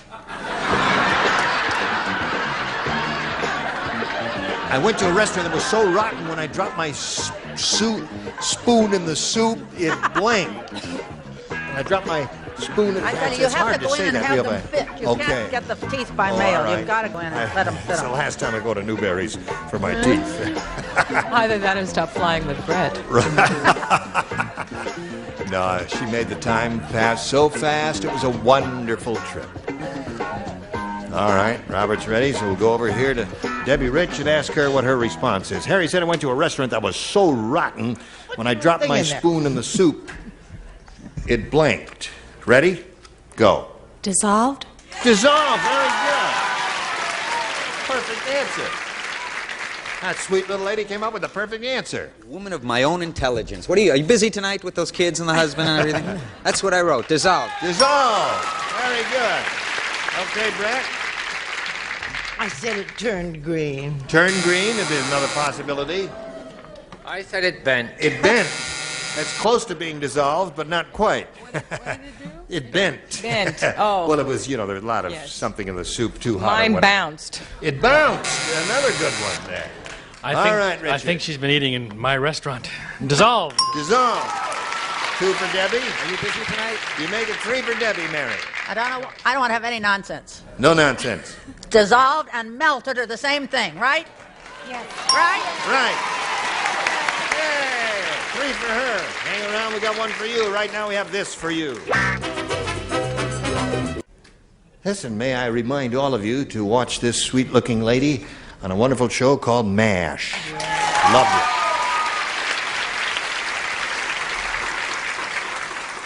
Don't forget to look for the mayor of Carter Country. And Lou Grant. Okay? Hello. Now, you're not a cub reporter. You're a seasoned reporter, aren't you? I'm the best writer on the whole paper. Oh, That's what it is. You are indeed. But nobody likes me. We Brett, love you. sweetheart, how many series did we turn down just last week alone? 9? We turned down all the series. They call us constantly. That's true. I keep calling them, but the things I turn down, I call them. I'm Gene Rayburn. Join us next time for Match Game 78. Goodbye.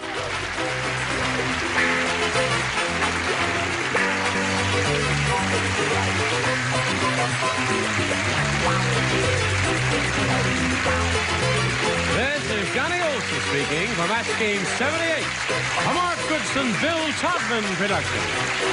This program was edited for broadcast.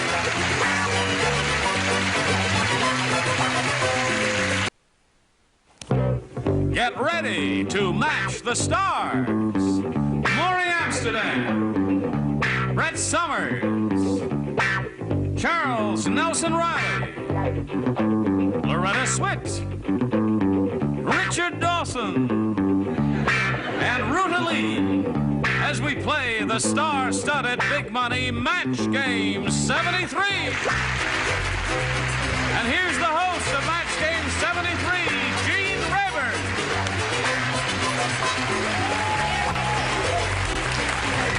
Hello there.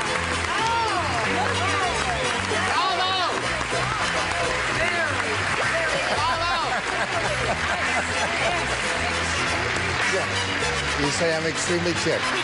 Well, I think you're a lovely bunch, too. You're beautiful, every one of you. Every one is a beauty. Something wrong with your eyes, too? Those are our celebrities. Them are. They're okay, and they're ready to have a go at it. Now I think you ought to greet our 2 players, Heather Browning and Grady Ham. The last time we were together, we had just started the game. We had given Heather her question, and she did not match any celebrities, and we were about to go to Grady's half of the round, and we will do that, Grady. But first, we've got to do this. Here it is. All right, let's go on now with Match Game 73 and finish this game we started last time out. Here we go with your assignment, Grady. Your half of this first round. Everyone participates, and this is it. Irving was half blank. Irving was half blank.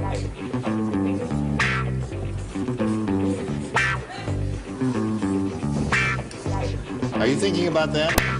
Yes. All right. I see you've all thought about it over there, and you're all set. Maury broke himself So up. we'll get Grady Ham's response now. Irving was half.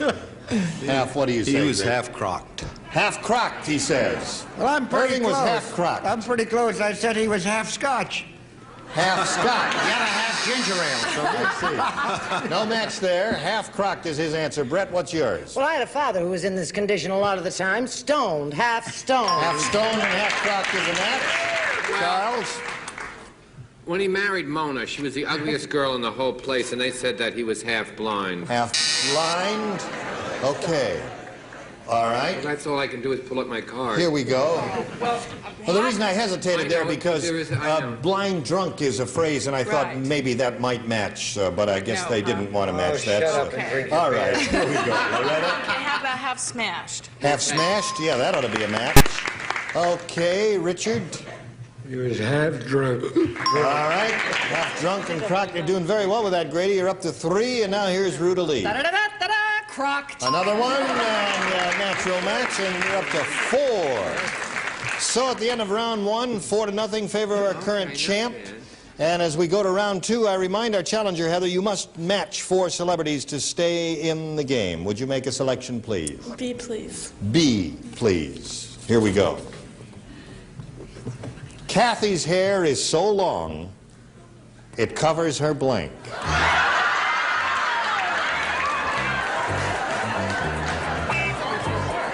Excuse me. Would you stand up a minute, please? Turn around. Okay, just all right, sit down.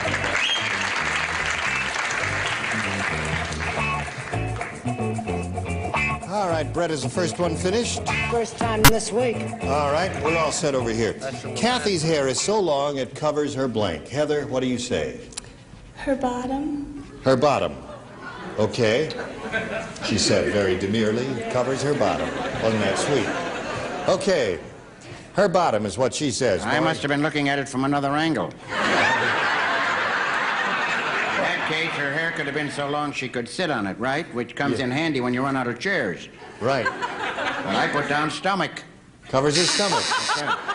Well, I suppose if you combed it forward and then, well... Maybe no, she leans a lot. Yes.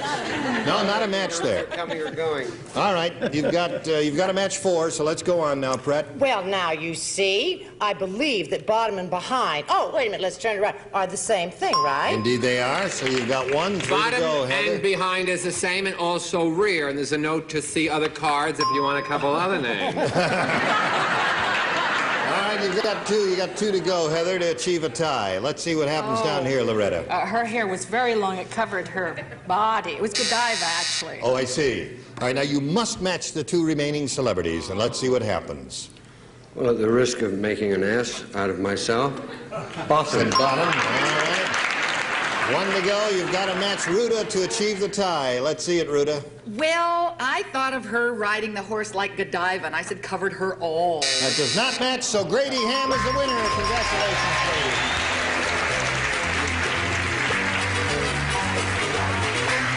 I'm sorry, Heather. You're a very pretty lady, and like Kathy, you do indeed have beautiful long hair, and we wish you the very best of luck. We've got a gift for you backstage. Thank you for playing Match Game 73. Heather Ryan. All right. This is your second game. You've got $700 at this moment, and you're going to have a go at the big money here, up to $5,000 in the super match. You ready? Let's go. Right. We polled a recent studio audience, and we got their best response to this. Hot blank. Hot blank. Whatever. The answer given most often by the audience is worth $500 if you can match it. Next, $250. And the third most frequent response, $100. Okay, you are allowed to solicit 3 answers from 3 celebrities, one at a time. Let's keep it going with the ladies. Brett? Hot pants. Hot pants is what she says. As in, you know. Yeah, hot pants, We got right. you, Brett. Okay, we got the idea. Yes, Ruta. Hot dog. Hot dog. All right. One more. And Loretta. Hot shot. Hot shot. S-H-O-T. Hot shot. She doesn't know any better, folks. So the celebrities have given you hot dog, hot pants, and hot shot. You can choose one of those or think up one of your own now. What would you like to do? We need an answer now. Let's go with the dog. Nothing personal. Well, yeah, I'm not sure how he means that. Hot dog is what he wants. Okay, we are looking for a hot dog, folks. May we see the $100 response? Hot pants. That's the first one. That's the one that Brett gave you. Okay, we're still looking for the hot dog. Here's the $250 response. Hot dog, you got it.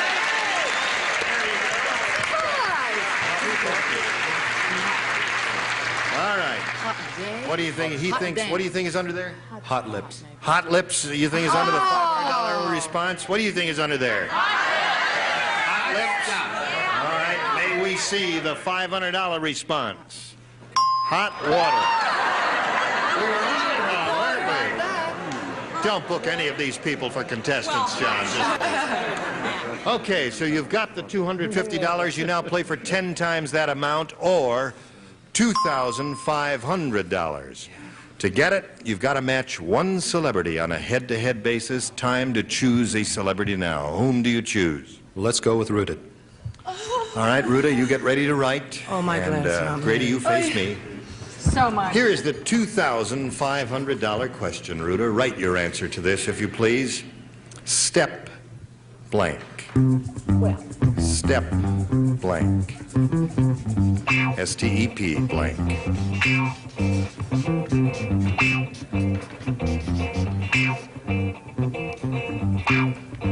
All right, put it in a little slot there if you would. She's finished.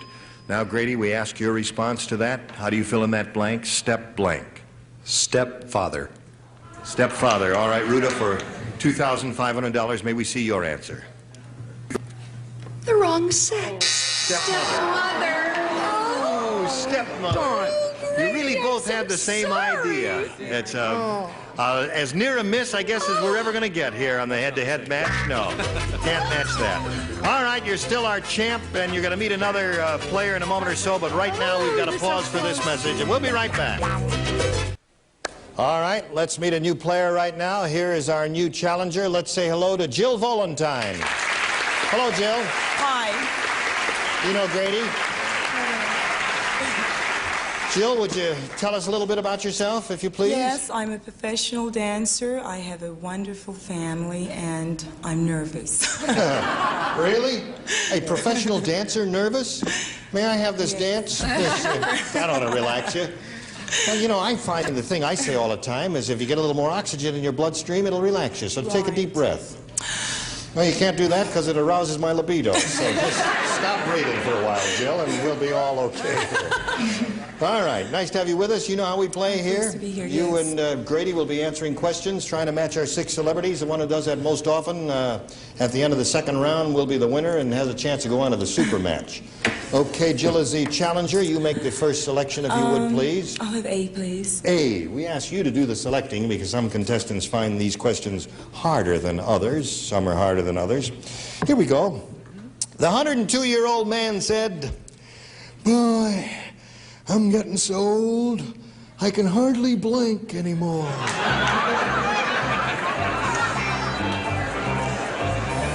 And the acting was excellent. I wish he'd get off this show and take it up as a career. Do you understand the question, Jill? The 102-year-old man said, "Boy, I'm getting old, I can hardly blink anymore." Yes. All right. Are you creating a little old man there? What are you doing? Okay. I'm ready. Yeah, you're ready? All right. Now we're all set. Jill, we call for your response now. I'm getting so old I can hardly blink anymore. Well, if he's 100 years old, I'd say walk. Hardly walk anymore? Yes. Okay. Walk is her answer. Maury, what's yours? Well, people seem to be living longer nowadays. I said he could hardly play polo anymore. Why did you say that? Well, I interviewed a man once, 105. I said, what do you have to say to the world? He said, if I knew I was going to live this long, I'd have taken better care of myself. I see. Okay. Brett, may we have your response? Well, walk is already you're ahead of the game, but you don't have to walk to make love. Making love, that's right. Okay. Well, in honor of Jill, I said dance. To dance She was anymore. a dancer. Right. Okay, no match there. Loretta? Well, at 102, he couldn't flirt anymore. Couldn't flirt anymore. All right. Richard Dawson. Walk is her Well, I answer. thought the old codger would say couldn't love anymore. Couldn't make love anymore. Me and you, Dickie. Yeah. What do you say, Rudy? I agree, Dickie. Oh. They're all unimportant if you can't make love. Okay. So, Jill, you didn't score with that. Let's see how Grady does with his half of this round. Everyone plays. Eva couldn't get much sleep because the man upstairs was a blank. Eva couldn't get much sleep because the man upstairs was a blank. Oh.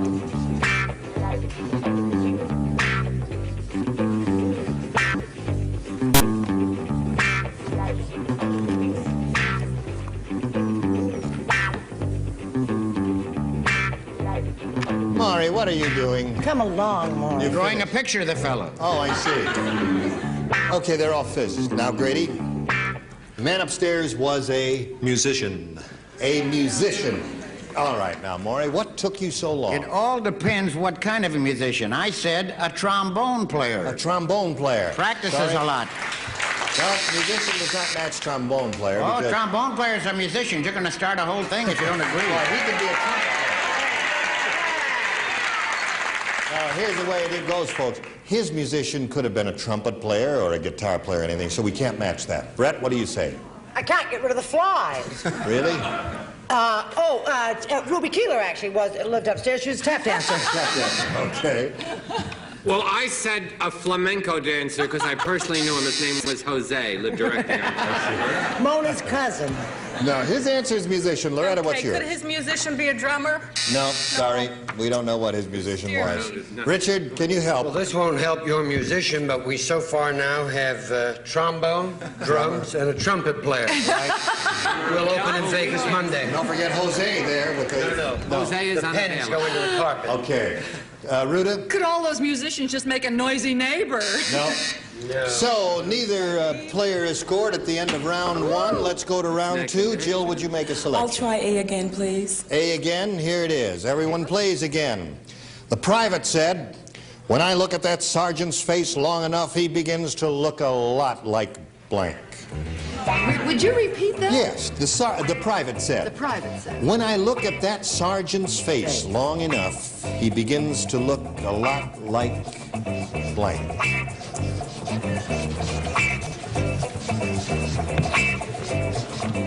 Are you thinking about that, Jill? Yes, I am. All right, we'll call for your answer in a moment or so.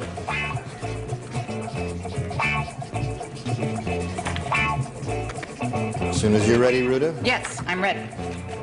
I changed my mind. Now she's ready. So, Jill, we call on you for your answer. A lot like a dog. A lot like A dog. a dog. When I look at that sergeant's face long enough, he begins to look a lot like a dog, she said. Maury? Would you define dog? A dog. I said he begins to look a lot like my mother-in-law. My mother-in-law. Well, okay. Can't match that. She's a dog if I've ever seen one. All right, Brett.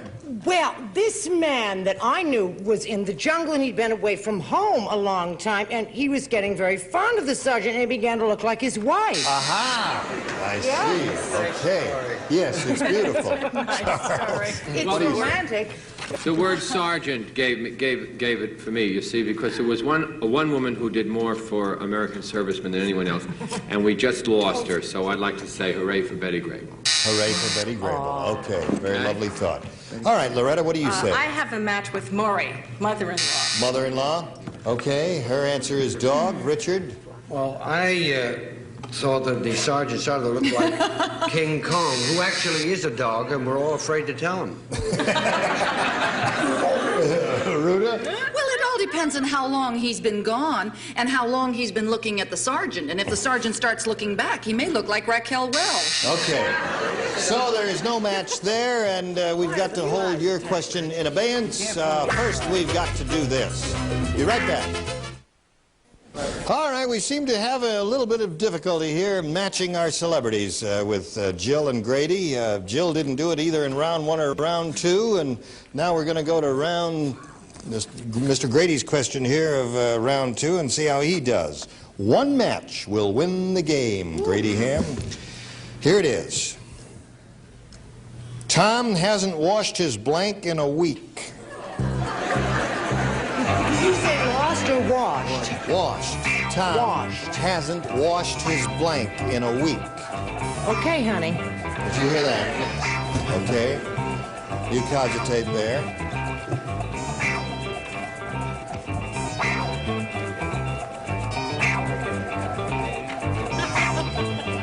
Celebrities, are you ready? Okay. Grady, Tom hasn't washed his... Well, let's say shorts. His shorts? Yes. Let's not. In a week? You're telling us Tom does his own laundry, huh? Yes. Okay. Poor Tom.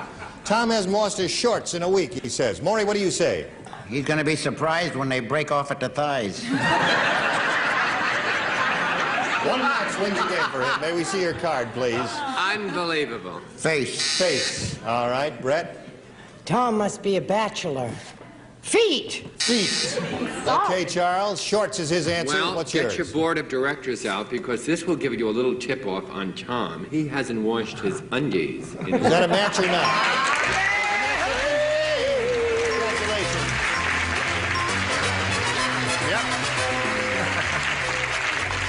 Okay, here we go. He says it's like old times. We polled a previous studio audience, got their best response to this. Blank wife. And, you know, the most frequently given answer is worth $500, the next $250, and the third $100. Let's choose 3 celebrities one at a time. Well, we've been doing so good this week. Brett? Brett, how do you do this? Blank wife. Oh, dumb wife, I guess. Dumb is wife. about the only is the only I thing can... she can think of. Who else do you want to choose? Ruta? Blank. Midwife. Midwife is hers. All right, you need one more. Loretta? Housewife. Housewife is what Loretta says. Occurred to me. So you got dumb wife, housewife, and midwife. You want to choose one of those or give us one of your own? We need an answer now. House. Housewife, he says. We are looking for a housewife. May we see the $100 response? Midwife, that was up there, the one that Ruta gave you. Okay, still looking for a housewife. Here is the $250 response. Ex-wife. Third and last chance, Grady, to find a housewife. Here we go. The $500 response.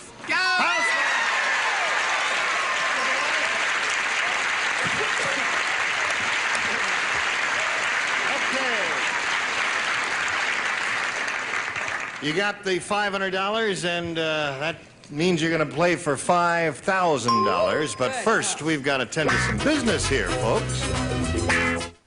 When next we meet, Grady Ham, our current champion, will be back here. He's got $1,550, and he'll have a go at the $5,000 end of the super match. So we hope you'll be able to join us next time. And we thank you for being with us. You were absolutely splendid. And I say this in all sincerity, we couldn't have done it without 6 bodies in those 6 weeks. And we thank you. Okay, next time we meet, we'll have this galaxy of stars. Stu Gillum, Brett Summers, Jack Klugman, Stephanie Edwards, Richard Dawson, and Betty White.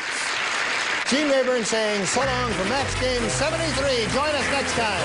Today's consolation prizes are Charm Go Wet, the completely portable gas grill that goes anywhere, constant flame without starter fluids or charcoal, Charm Glow products of Antioch, Illinois. And Spot Stick, the cosmetic touch-up stick that conceals dark circles, blemishes, and lines. For an ideal complexion every day, Spot Stick by Lydia O'Leary. And a supply of Adolph's Meat Marinade works in just 15 minutes to give meat deep down gourmet flavor and juicy tenderness. Adolph's 15-minute meat marinade.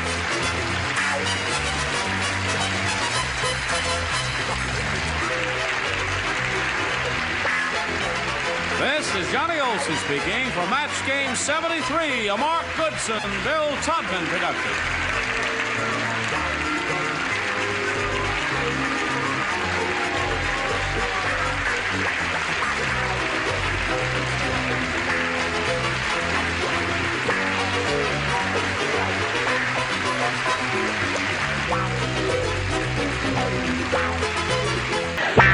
Get ready to match the stars. George Kennedy, Brett Summers, Charles Nelson Riley, Loretta Swit, Richard Dawson, and Matty White as we play the star-studded Big Money Match Game 76. And now, here's the star of Match Game 76, Gene Raymer.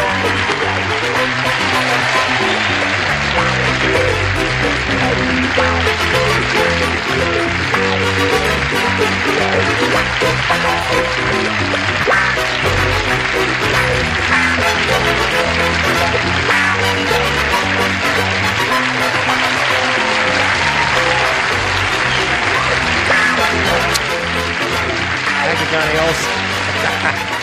Thank you for joining us. I haven't seen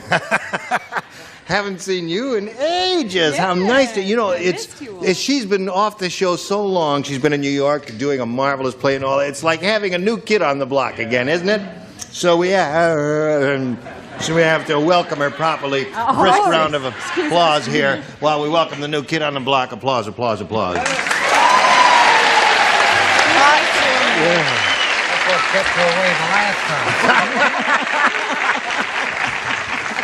You know what he said, this rascal? He said, that's what kept her away last time. She goes, it's the only part of the show she hates. All right. Nice to have you back, George Old Bean. Hi, thank you, Gene. Nice How's everything on the Blue Night there? Well, you get to kiss Loretta, and I got a dog that tinkles on my leg downtown.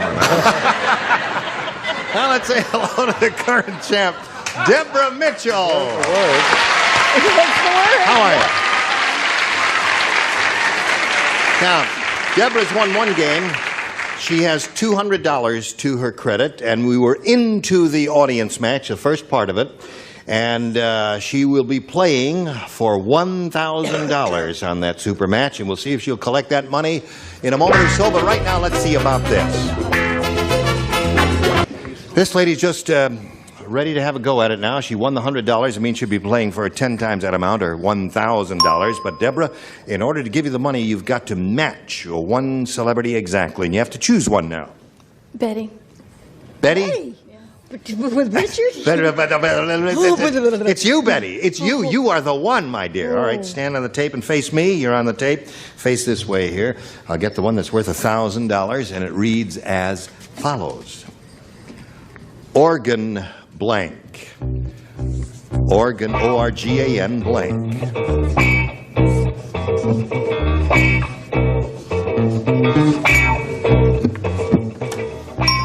Now, Deborah, get your ESP going over to Betty White. You chose her. You must have some affinity for her.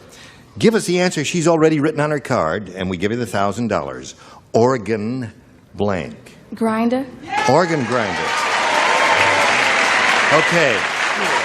Betty, she says organ grinder will match her for $1,000. What do you say to that? Darling, I am so sorry. I looked at the age of this one, and I thought she wouldn't even know. And I said organ music. I am so sorry. You rejected organ grinder because you thought she was too young. I thought she was too young. Yes. I know. I deserve it. Sorry. It's all right. No, you don't deserve it. You're okay. There are a number of good choices there. Sorry, organ grinder, organ music. What else is there? Well, let's I guess not that's about discuss it. anything else. When the organ played at twilight. Thank you, John. I'm sorry I asked. A lot of organ grinder. Let's press on here, Deborah. You're still a champ. You're going to beat another player. Now here comes Fran Enoch.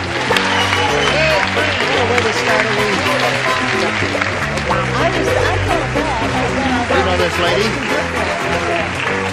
So you're Fran Enoch. I am.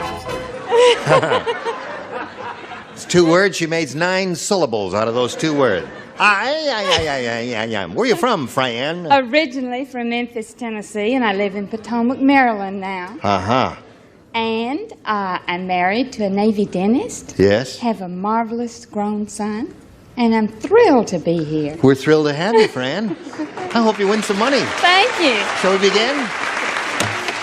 There it is, Fran. You may have A or B. I will take A, please, Gene. Okay, Fran. Isn't she polite, lady? Darling. I love Southerners. Delight. I do. Eddie Bob said to the Northern, he says, I'll tell you how scarce women are in these here parts. Over in the next holler, Zeke just married his blank. Honey, That's how scarce women are. Where are they? What happened? Eddie Bob said to the Norther, I'll tell you how scarce women are in these parts. Over in the next holler, Zeke just married his blank. Where are they? Up in the Kentucky mountains or somewhere? That's right. That's a good place. As good a place as any. Frame one, I two, got repeat it. You didn't hear it, Fran. Well, I sure am going to repeat it for you 2-3 times. Thank you. Eddie Bob said to the Northerner, he says, I'll tell you how scarce women are in these here parts. Over in the next holler, Zeke just married his blank. Don't say anything yet. Think about it. I'll tell you how scarce women are in these parts. Over in the next holler, Zeke just married his blank. Ready over there? Just okay, a second. Charles. Okay, Charles, we're ready. Now we're ready for your answer, Fran. Do you understand the question? Would you read it one more time? The idea is, one guy is saying to another guy, I'll tell you how scarce women are in these parts. Over in the next holler, that would be like in the next valley, Zeke just married his blank. Zeke just married his dog. Dog. I know, Gene. Did you buy a one-way or a round-trip ticket from... Just married his dog. No. No? I had him marrying his mule. Married his mule. Well, the same idea you had, Fran, except it's a different animal. Mule is an animal. Da, da, da, da, da. What do you say? Oh, give us another call. No. She's so cute. I love Southerners. There's something about New Englanders and Southerners. They always get on. I'm sorry, I didn't say dog. I said pig. Now it's got 4 legs. Right. Thank you, darling. Well, there's animals. I really didn't expect all those animals to appear. Charles, what'd you say? I said Zeke married his brother Clement.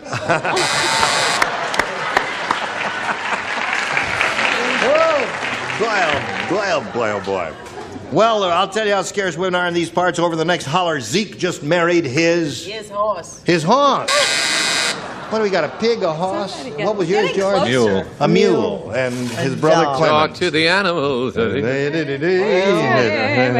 Okay. Zeke, I happen to know, did marry his mule, made an ass out of himself. Yeah. 2 mules so far, Fran, but no dogs. No, just a darn minute. Maybe it was a Doberman Pinscher. What do you say He to that? married his dog.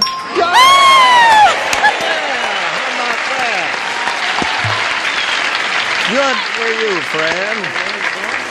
So there's your first rounder. Yours will belong later. Right now, we've got this just for you. 1. Here we go, second half of round 1. Deborah, your question. Listen carefully. Fred said, Yeah. in my neighborhood, if a teenage girl is on the pill, she's called progressive. If she's not, she's called blank.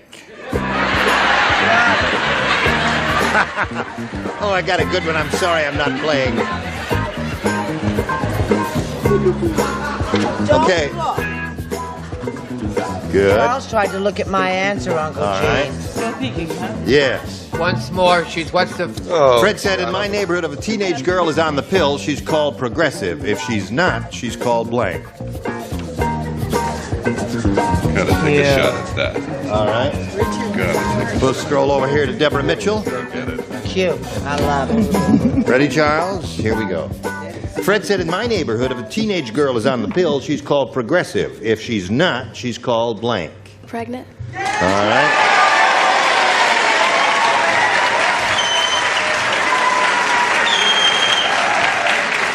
So there it is. Oh, Deborah, I let you down. I went for the rhyme. I thought of that, and I went for the rhyme. Repressive.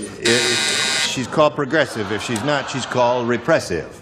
That's fair. You are a poet, aren't you, George? Okay. George, you win some, you lose some. What do you say? Well, there's many advantages to being over the hill. One of them is you no longer get pregnant. Brett, I want you to know I'll fight any man in this bar who says you're over the hill. Thank you. Okay. I'll fight anybody who says she's pregnant. What do you say? I said it rhymes. It does? Progressive. Progressive? Pregnessive. Pregnessive. Pregnessive.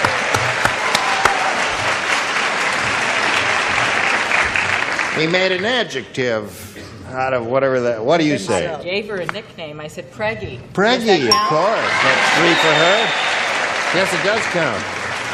All right, Richard. Well, I didn't say pregnant, so would you read the question? Yes. Fred said, my neighborhood, if a teenage girl is on the pill, she's called progressive. If she's not, she's called... Several times a day. I said with child. With child. That's another one for her. 4-1 the score. Now, Miss Betty, honey. Listen, I've got to make it up to Deborah some way. I said pregnant. Just plain Okay. plain pregnant. That's amazing. That's really tough to do that in a first-round question. And now, Fran, again, you have a choice of A or B. Do you think I might do better if I change to B? I don't know, honey. Do you want change? Yes, I'll You change can have to anything B. you want. All Thank right, you want B, you got B. Don't take it. Long John Periwinkle. Would you repeat that again? Yes. Long John Periwinkle, the 102-year-old pirate, is too old to go yo-ho-ho and a bottle of rum. So instead he goes yo-ho-ho and a bottle of blank. Got it. That is it. You lay out this round because you Can I matched her. No, you can play Can I with just her. play with my... Yes, of course. Naturally, yes. My card I'm going to play with here. All right. Everybody got it up there. Here we go with Fran Enoch. Long John Periwinkle, the 102-year-old pirate, is too old to go yo-ho-ho in a bottle of rum. So instead he goes in a bottle of... Geritol. Okay.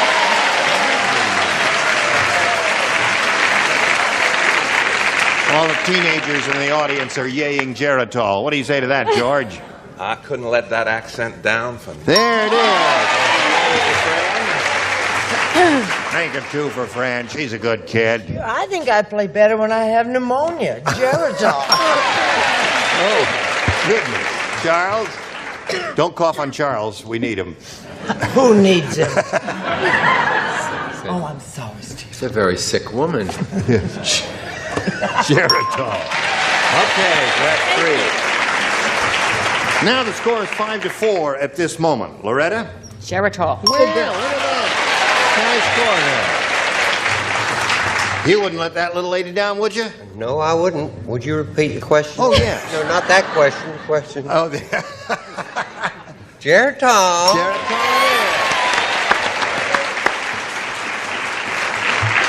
Well, now, this is a very unusual and exciting game as games go because the score is 6-5.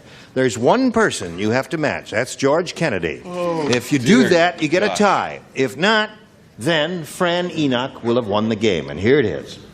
The Bionic Woman said, today the Bionic Man is entered in the Bionic Olympics. So to make him run faster, I'm going to blank his ball bearings.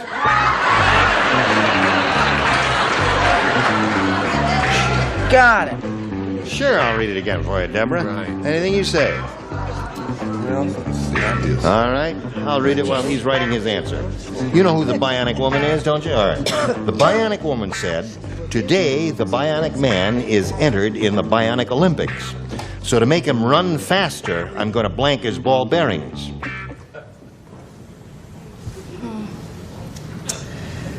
I got charge. Charge. You can't. Recharge his ball bearings. Now, George must say recharge his ball bearings in order for you to achieve a tie here. If he doesn't say recharge his ball bearings, then Fran will have won the game. Okay, George, it's show and tell time. Does my expression give you a clue? I had grease. Grease the ball bearings. That's what you do to it. Congratulations, Fran. You won the game. Come on down. Congratulations. Stand on the tape there. I'll get back to you no more. That's right. Stand right there, honey. Don't make another move, Kelly. Well, Deborah, you're not leaving here empty-handed. I'm very happy about that. And your third-grade school children will be very happy. Aren't they third grade? Preschool. What's that? Preschool. It's a daycare center. Oh, whatever it is. Your kids will love the fact that you won some money. Deborah Goodbye. Mitchell, thank you very much. And while she's spinning off, we'll spin these messages for you. Here we are. Fran has won her first game. She's just got $100, but she could win over $5,000 here. How does that grab you? Great. Good. Well, we like that kind of enthusiasm, Fran. Here we go. We polled a recent studio audience, and we got their best response to this. Blank Young. Now, the answer they gave most frequently will get you $500 if you match it. Now, if you match their second most popular answer, you get $250, and then the third will get you $100, which ain't bad either. Now, 3 of our 6 celebrities are permitted to help here. Richard, please. Robert Young. Robert Young is one. Betty. Too young. Too Young. Big song. Charles. That's right, it was a big song. Charles, what do you say? Have you got one? I wanted to go with Brett's Perfume, Forever Young. Yes, But I'm going to go with Loretta Young. So, now we have Loretta Young, Robert Young, and Too Young. You may either choose one of those or reject all 3 of them and give us one of your own. What is your pleasure? I would like Robert Young, please. We'll deliver him right away. Yeah. I'll bet he'd like you What too. time do you want him and where do you want him? We'll arrange it for you. Anytime? Okay. Let's see if we got a Robert Young on the premises. May we see the $100 number. Neil Young. Who's that? I'm sick of those names coming up that I don't know. You're sick of those names you never heard of, right, Who Brett? are they? I don't know who Neil Young is. Who is Neil Young? Brigham Young's brother. A big singer. Oh. A big pop singer. Rock and roll type singer? I'm sorry, Neil Young. I never heard of you. But, you know, I mean, nothing personal. We want Robert Young. That's what we want. May we see the $250 Young? Go ahead. Loretta Young is up there. That ain't bad. Okay. Last chance for you, Robert Young. Slide it, Earl. Yeah! There we go. Yeah. Very good. Congratulations. No, you got $600 altogether. Isn't that grand? And you're going to play for 10 times that amount, or $5,000. And we'll give you the money after you match somebody. Yes. Who do you think you got some luck with? You know I'm going with Richard. No. I'm going to go with Fran. A second ago, she wanted Robert Young. Now she wants you. She's fickle. Women are fickle, aren't they? All right. You ready to stand on the adhesive tape there and face this way? And I'll get the thing that's worth $5,000. Get your ESP going over to Dawson. So far, you're doing great with him. Here it is. Record blank. That's R-E-C-O-R-D. Record blank. Record blank.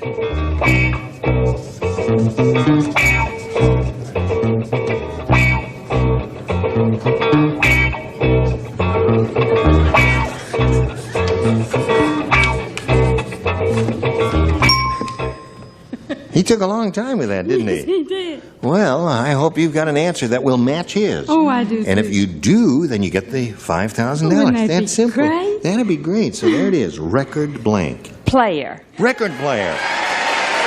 They like it.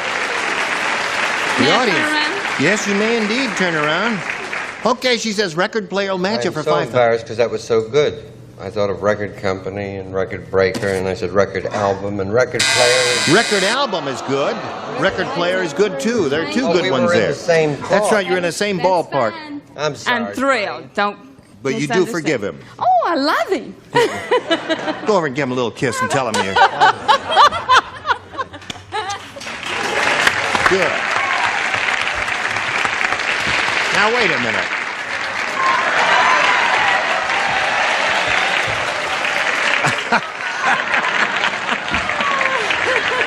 Wow. Always a bridesmaid and never a bride. Okay, Fran, you got your $600. Let's bring on another player now. Welcome, Hal Hatfield. Ready for him? Okay. Climb aboard. Hal, you know Fran. We welcome you, sir, and we want to find out a little bit about you. Well, I was raised in Los Angeles. Yeah. The past 4 years, I was living in North Dakota, where I met my wife. We've been married a little less than a year. We're now back out here, and I'm a pilot. You're a pilot? Yes. Instrument rated and all that? All that. Yeah. Got them all. You fly commercially? Yes, I do, and we're... Yeah. Yeah. And you have blue eyes. Boy, does he have blue eyes. I think I'm in love with you, Hal. Well, you know, it's show business. You know how show That's business right. folk are. Well, listen, Hal, good luck to you. We can't start playing now, but we will later. First, this message. Well, I'm sorry, we don't have time to do another question here, or the opening round question, but we will. That'll be the first order of business when we get together next time, and we'll look forward to seeing you, as we will look forward to seeing each and every one of you. I didn't say MASH, did I? Did you? No, I Yes, you didn't say did. it. It's a big hit CBS show, and it's just marvelous, and this gal is just great in it, isn't Thank she? you. MASH, Perfect. CBS. And we hope you'll join us next time here for Match Game 76. My name is Gene Rayburn. Thank you very much. Goodbye.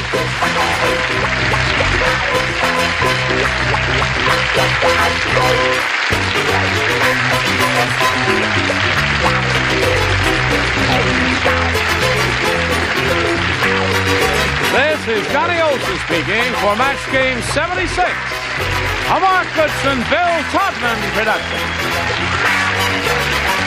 Stay tuned for Tattletales next over most of the CBS stations.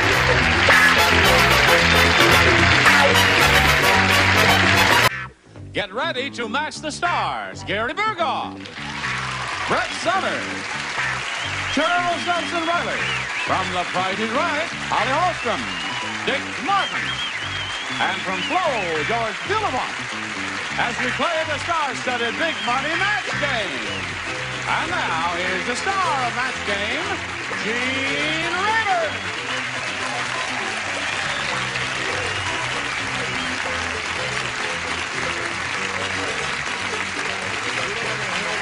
Hello, John. Thank you, friend. Thank you for joining us here in the Match Game. We're having a good time because the loony bin has been opened up, and they're all sitting out here ready to have a go at it. Neat. You look neat. Darling. You look neat. No, she was really robbed in New York. She really was robbed. Yes, and we stayed at the hotel. I wouldn't tell which one, but the main problem was that the one clue, now tell me if I'm wrong. Okay, ahead. The one clue was truly the toilet seat was up. Uh-huh. That was true. That's what the police said. Now, now they're looking for some man, right? Right. Anyone who robbed her and got that load, where would you put it?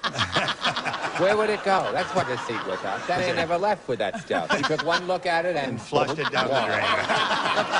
You Plumber did it. Columbo to figure that one out. All my pearls. I only had. Your what? Your what? Pearls. You should live so long. All my ruby pins. The great plastic ball of '79. Remember Brinks? Well, this stinks.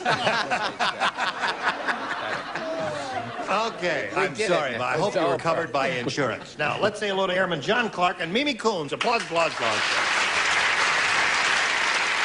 Last time we were together, we found out that Airman Clark is stationed somewhere here in California, right? Yes, that is correct, in Sacramento. Sacramento. Right, McClellan Air Force Base. Yes, and he's what they call a radio operator, but it's a very sophisticated job involving electronics and communications. scientific knowledge and all that sort of thing. Yes. All right. And this lady, refresh our memories about you, please. I'm Mimi Coons, and said I was a native Californian, and right now I'm staying in Kauai, live in Kauai. And the only reason I came back because my coyote had 2 little pups. So I have 2 coyote pups at home. Where? At our house. In our Hawaii? apartment. No, in Los Angeles. Oh, you live in Los Angeles? My parents live in Los Angeles. And you have a pet how'd you get a pet coyote? Well, we live in the mountains. We live in the hills, and he came down. It took about 10 weeks for him to eventually come to us. But he's wild. He still is wild. Fantastic watchdog.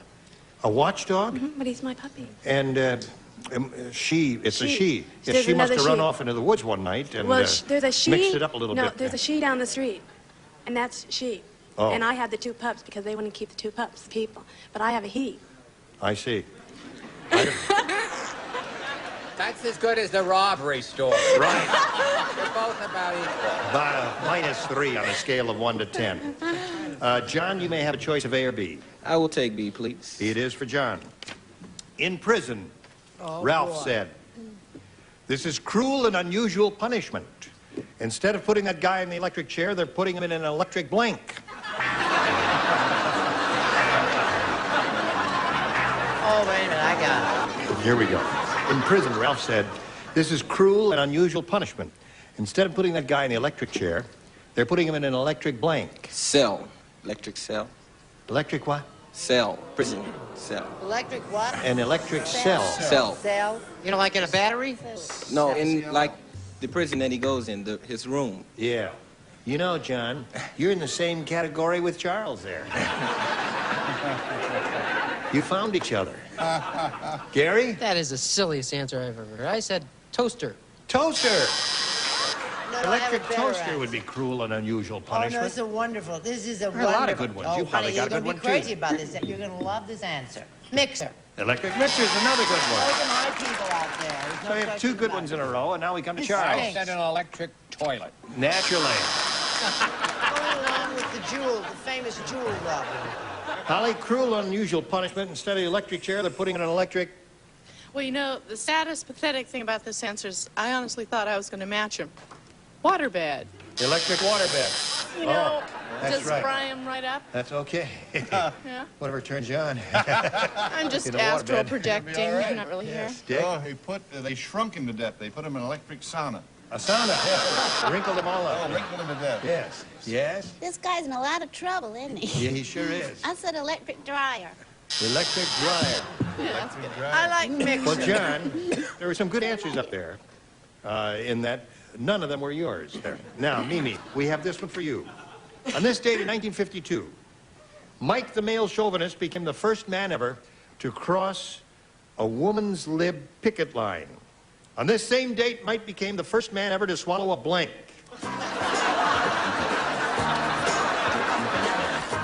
Okay, here we go. On this date in 1952, Mike the male chauvinist became the first man ever to cross a woman's lib picket line. On the same date, Mike became the first man ever to swallow a blank. The stick, the picket itself, the stick, the sign. The sign, the picket sign. All right. She says the picket sign. What do you say to that? Oh, he's an ex-circus performer. I said a burning bra. A burning bra. You got the idea, Gare. 12 copies or a year's subscription now. A bra. A bra. That's the idea. First man ever to cross a woman's lib picket line. First man ever to swallow a woman's lib protest sign. A protest sign. There's one to Mimi. Yay. Now, way to go, Holly. He was the first man to ever swallow a purse. Yes. I said the first man ever to swallow a baby carriage. A baby carriage. So that's 1-0 at the end of round one. Mimi's ahead. Round two coming up in a moment. Right now we have this for you, if you please. All right, I love your hair. Ready? Bing. Round two coming up. And Mimi, since you're ahead, you'll go first. I'll stick with A. I'll stay. A. All right. Joe said, I think that basketball player used to be a chef. Instead of basketballs, he's dribbling blank balls.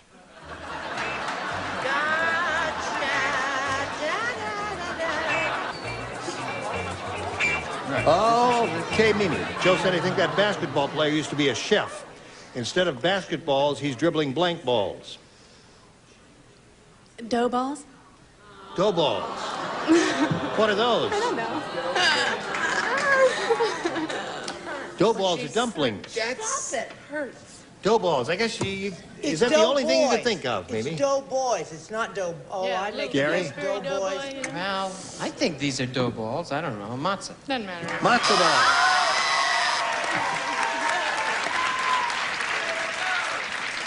Oh, I right. thought she said snowballs. I don't hear well. She said dough balls. Yes, and thought he it was attacked snow. her, right? Stupid, he said. Well, if you I tune thought up it his was hearing snowball. aid.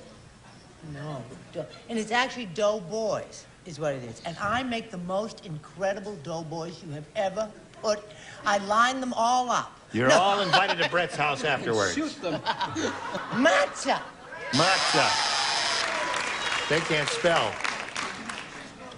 The year she made a doughboy, Betsy Ross made the flag. Meatball. Meatballs. Dribbling meatballs. You don't play. I don't write because I match. You matched in the Yes, previous yes. round. I'm humble Right. about it, Yeah. of course, too, as you can see. All right, Dick, instead of basketballs, he's dribbling Meatballs. meatballs. Now, Joyce is the only one of the three who have said matzo ball so far. She's the only one who spelled it correctly. I can't believe Are you this. sure? M-A-T-Z-O-H.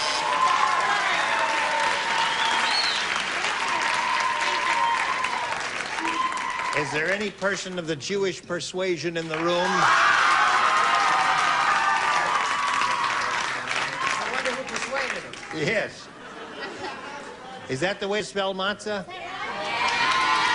How do you spell yarmulke? Yar. You'd be surprised. There's an R. It's Y-A-R. Yarl. L-M. Yarl. M-A. Yes, it's Y-A-R-L. Don't argue with me. Airman John Clark, are you ready? Yes, Here we sir. go. Pete said there must have been wood chips in my food. After I ate, I had an uncontrollable urge to have a date with a blank. Must have been what? Food chips? Wood chips. Wood chips. Pete said there must have been wood chips in their food. When he used to toast to Broadway, we zoomed along to this little town. John, Pete said there must have been wood chips in my food after I ate. I had an uncontrollable urge to have a date with a blank. A beaver. A beaver. Beaver. Yeah. Isn't that a clever answer? Because beavers are clever. always making wood chips when they chop down trees. That is very clever and excellent, and I said termite. Termite's another good one.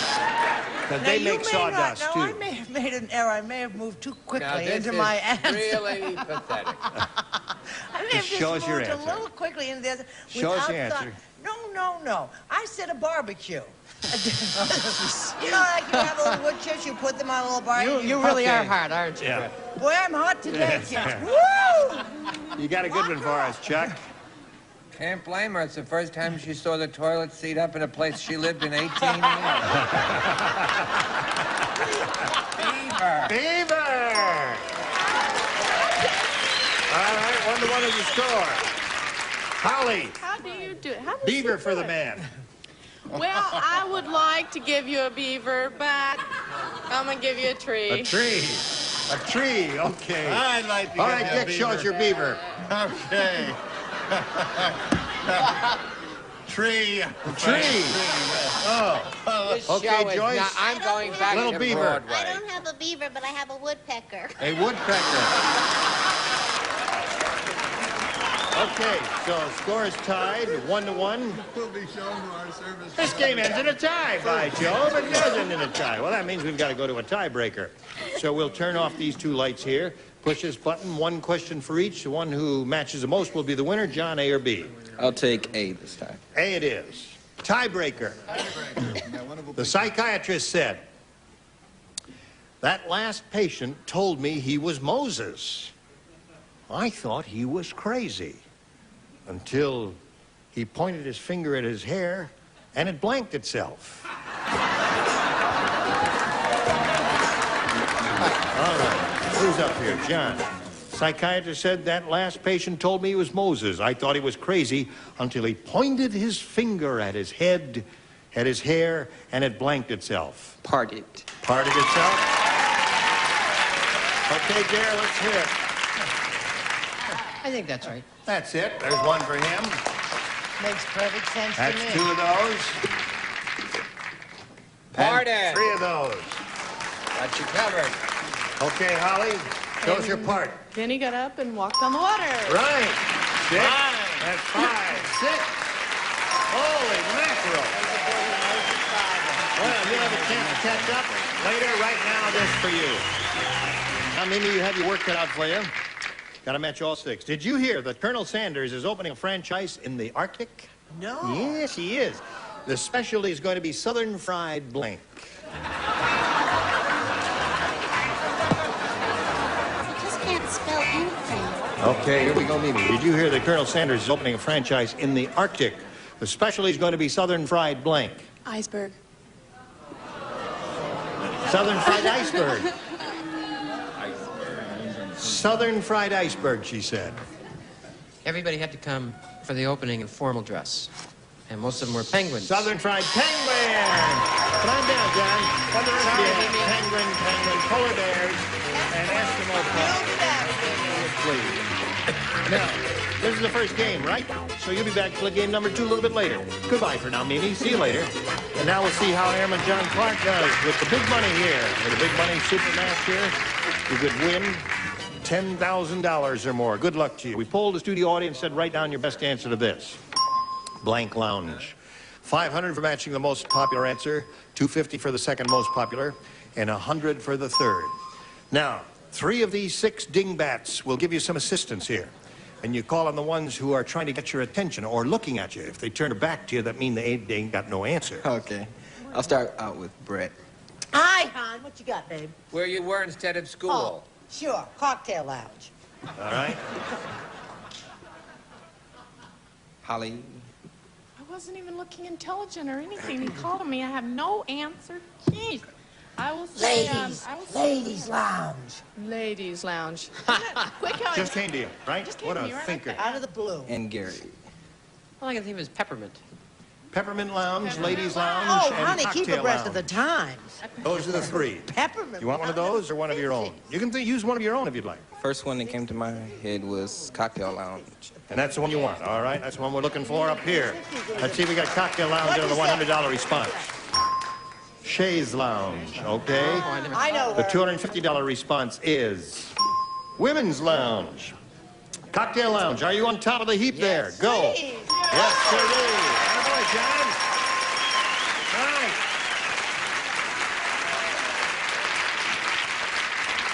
So you got $500. That's yours now. Now, you could really go big here. The least you play for is 10 times that amount or $10,000, but we want you to step up there, give the wheel a spin, and see if you can double it to $10,000. Here we go.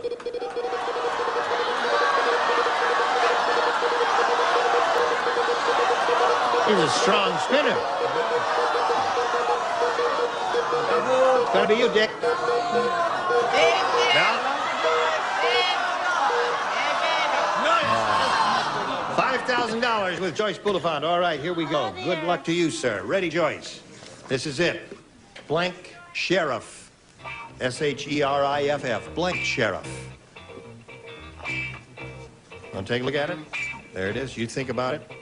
You want to see it actually in print? That might help you. You'll look like you got a blank look on your face there. Blank Sheriff. Yeah. All righty. That's the first thing that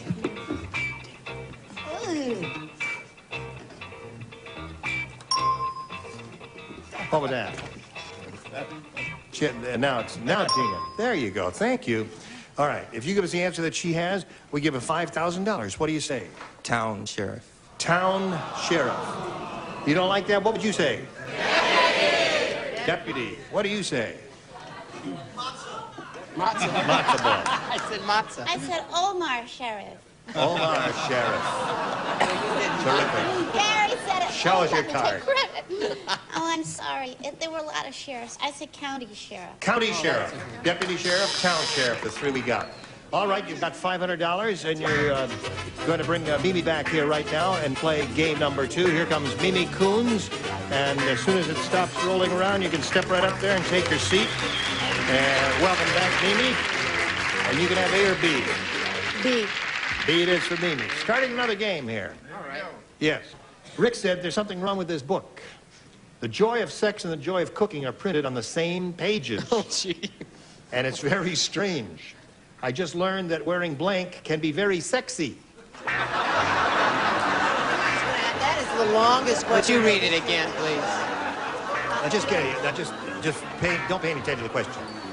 2 books printed on 1 page. Yeah. Joy of cooking and the joy of sex. Yeah. And the last And part? it's very strange. I just learned that wearing blank can be very sexy. Oh, Rick. Rick? Yeah. Grandma. What man? Yeah, man. Well, that changes my answer. I just learned that wearing blank can be very sexy. Good gravy, Marie. Germany, Dutch. Don't tip answer. You said gravy. I noticed that. Rick said there's something wrong with this book. The joy of sex and the joy of cooking are printed on the same pages. It's strange. I just learned that wearing blank can be very sexy. Whipped cream. Whipped cream.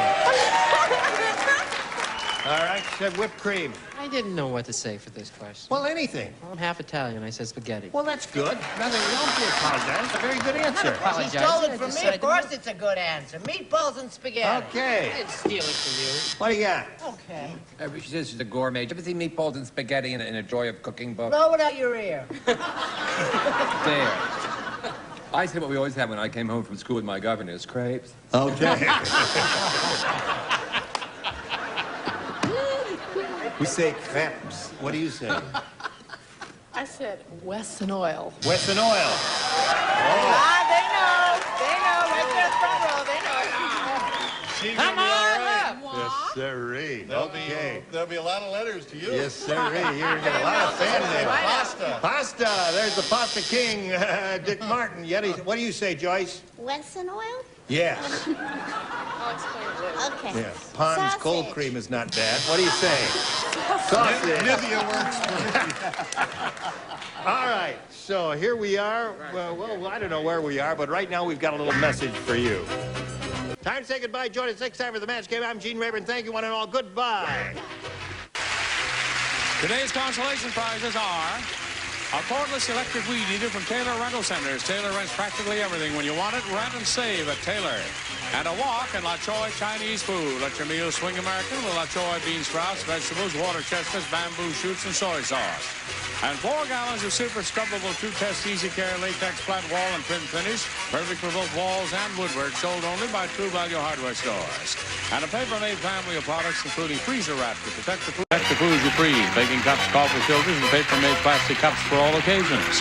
And a selection of Castle and Cook products, including delicious Dole bananas, fresh and canned pineapple, fresh mushrooms, and bumblebee seafoods.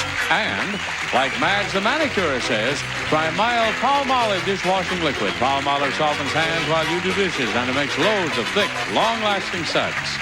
And a bathroom scale, and Crystal Vanish for your bathroom. Cleans underwater, above the water, kills germs, and deodorizes. Nothing out cleans Crystal Vanish.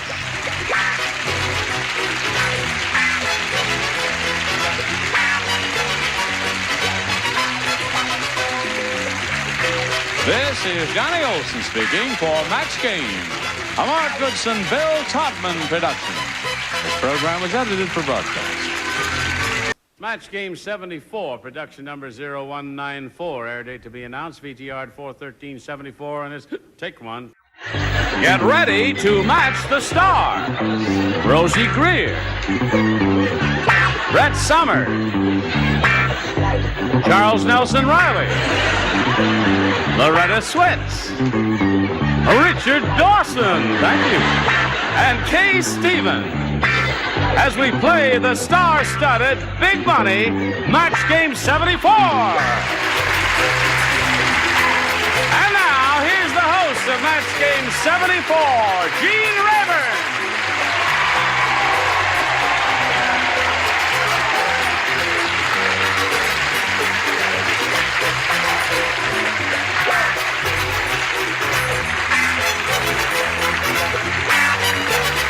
Thank you very much for your enthusiasm. Thank you for joining us here on Match Game 74. It's a pleasure to do business with you, and it's a pleasure to do business with you. Thank you very much. Are you on your way to a funeral, darling? No, I just thought I'd add a little dignity to the whole thing.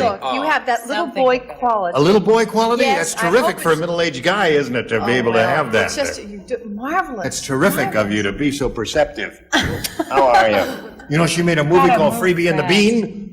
Freebie and the Bean? Freebie and the Bean. What is that? That's right. The story of her life. Nothing for the bride. Brett, now you promised to behave this show. Listen, we've got Brett to wants to apologize for the abuse that she has put me through for the past week. Now, go ahead. You said you would. Go ahead. What? Oh, I want to apologize to Loretta Swit's mother for the abuse that I hand down to her. I'm really crazy about Loretta. Not really crazy about her. Just crazy. And I love gray hair. All right now, Richard. I'd like to plug a film I've just made called He Who Gets Knocked on the Head. I played the part of He Who. Move on. Anything you want to say about Freebie and the Bean? It's a very good film. It's Who's in good. it? Jimmy Caan and Alan Arkin. Well, that's good, because you're I'm in it, in love and with Jimmy Jimmy Caan and Caan. Alan We don't Arkin. care, Brett. Now, Jimmy Caan does you've met the usually get my phone Dinglings. ringing. Say hello to our two players here, Sharon Lewis and Terry Flynn.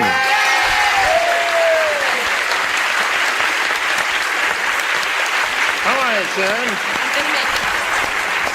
Sharon is our current champion with $2,850, and she is going to be challenged by this lady whom we haven't met yet. Would you please tell us a little bit about yourself, Terry? Well, I'm married, and I have two little girls, a 5-year-old little girl, Jennifer, and a 2-year-old, Erica. Mm-hmm. Where do you live? We live in Rialto. It's by San Bernardino. Okay. Well, it's nice to have you with us, Terry. Thank you. My, your roots are white, aren't they? Isn't that terrific, folks? That's really very attractive. You don't see that too much nowadays, do you there? See, and we get them all here. Okay, ladies, we'll start this game right after we pass along this message of interest to one and all gathered here today. Okay, here we go, ladies. I'll push the button and reveal 2 pieces of paper here that contain questions in round 1. And Terry, you have to make a selection. I'll select B. B. Okay. B is what she wants, and B is what she gets. For the million things. Max said. Mac? Max. Max. Will you stop talking when the coughing when the star is talking? I have tuberculosis. Oh. Throw her out. It's Throw her called off TB. the other end there. Max Okay. Max said, that was some wild party. There was a 6-foot punch bowl with a blank floating in it.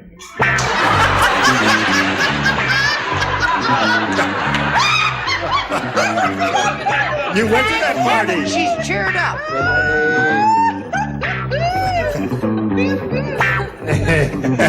You know what? Kay Stevens is enough to make you dye your hair. That's right.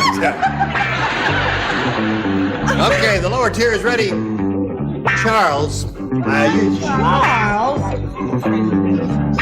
His hat slows him down. His hat is that from the Ghost and Mrs. Buer? Uh-huh. That was a sweet show. Now, Terry, here, this is for you. Max said that was some wild party. There was a 6-foot punch bowl with a blank floating in it. A lady. A lady. A lady? With a lady floating in it. That was some party. I want to go to that one, Rosie. What do you think? Well, I felt that was a girl. A girl. That was no lady floating in that punch bowl. That was a girl. Brett, what did you say? Well, it could be a lady or it could be a girl, but it was dead. A body. A body. Okay. Well, now don't whirl so quickly. I may come up with something terrific later on and you'll be sorry. But before she passed on, she was a go-go girl. A go-go girl. There's another match. That's 2, Terry. How about you? Yes, I don't know whether she was going or what, but a girl. A girl. 3. What floated in that punch bowl, sir? It wasn't punch in there. It was martini. Oh. And I in love it was a martinis. girl named Olive. A girl named Olive.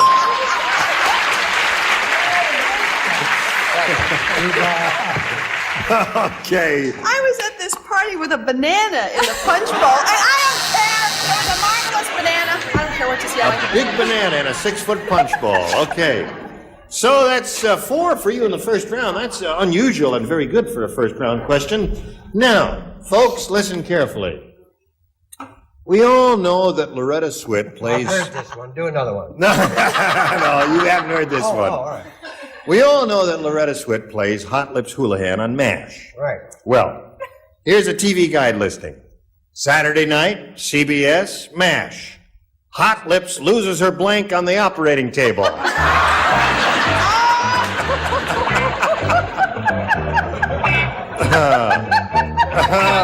You're right. That's right. You must participate because you're part of the whole thing here. You heard all that? Hot Lips loses her blank on the operating table. Okay, Sharon. You think about it. Oh, dear.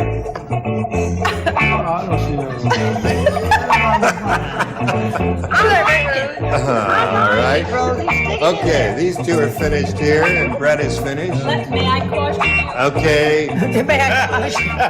Now let the chips fall where they may, my dear. Are you finished over there, Miss Hysterical? I think we ought to put Brett. Would you put it at one in the slot there? Okay. Now, Sharon, we're going to call on you. I'll just give you the Saturday night CBS MASH. Hot Lips loses her blank on the operating table. For virtue. For virtue?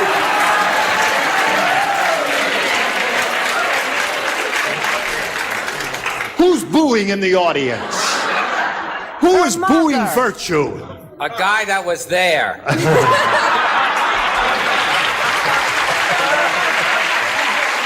Okay.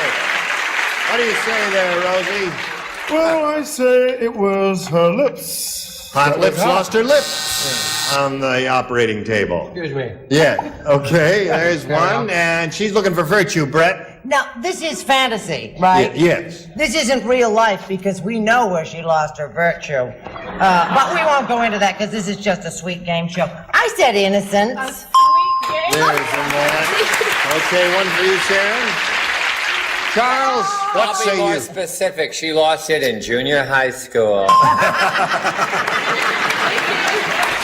Okay, that's two for you, Sharon. Okay, well, Now. I really feel that I have a beat on the character. Yes, And an right. invested And interest. I must confess that the virtue and virginity were lost way before she went into the operating room. It's her temper that she would lose with those guys. I see. Yes, she's playing true to her character there. Now, what do you say? Oh, I just nodded off. Yeah. Must Come get now. a room. Now, I have CBS to know. MASH. Hot Lips lose her blank on the operating table. Yes, Hot Lips, including reruns, Yeah. lost her virtue for the 9th time.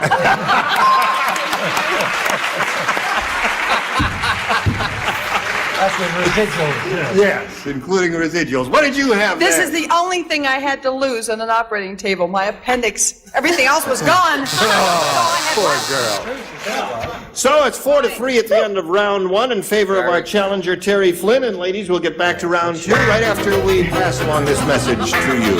Hello there. Here we go. We're ready to have a go at round two. And Terry, would you make a selection? A. A, all right. The last time you matched everyone except Brett and Kay. I don't know So why you keep throwing it up in my face. You are the only two, Brett and Kay, who will participate. Okay. After sitting for 2 hours in the restaurant, Julian finally got the waiter's attention by blanking on the table. My favorite. Finally got the waiter's attention by blanking on the table. All right, just put it in the slot there, and we'll call on Terry.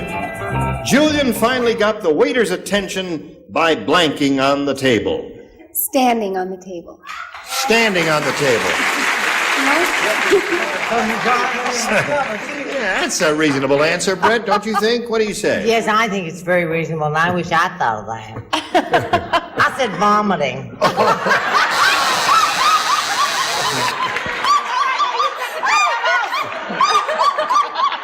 Terrible, terrible answer. Isn't she wonderful? I take pride in bad Listen, taste. who glues you together every night? Show us your answer. It's my favorite, banging. Banging on the Banging. table. I have Okay, across this country, and I know now, how to get attention. You Sharon, bang, that's how you get attention. One match will tie the score. Two will win the game for you. Now, last time out, you matched Brett, Charles, and Richard, so the three of you will not play. Listen, since you're not playing, would you read the question? Oh, what? The royal executioner said, I just can't wait till my birthday. My mother is making me a new blank. Got it?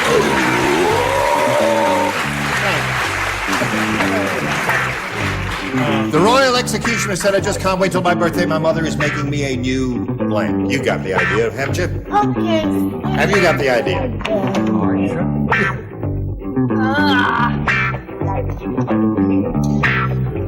Quickly. Listen, none of that while she's trying to think. No, I'm sorry. I just dozed off.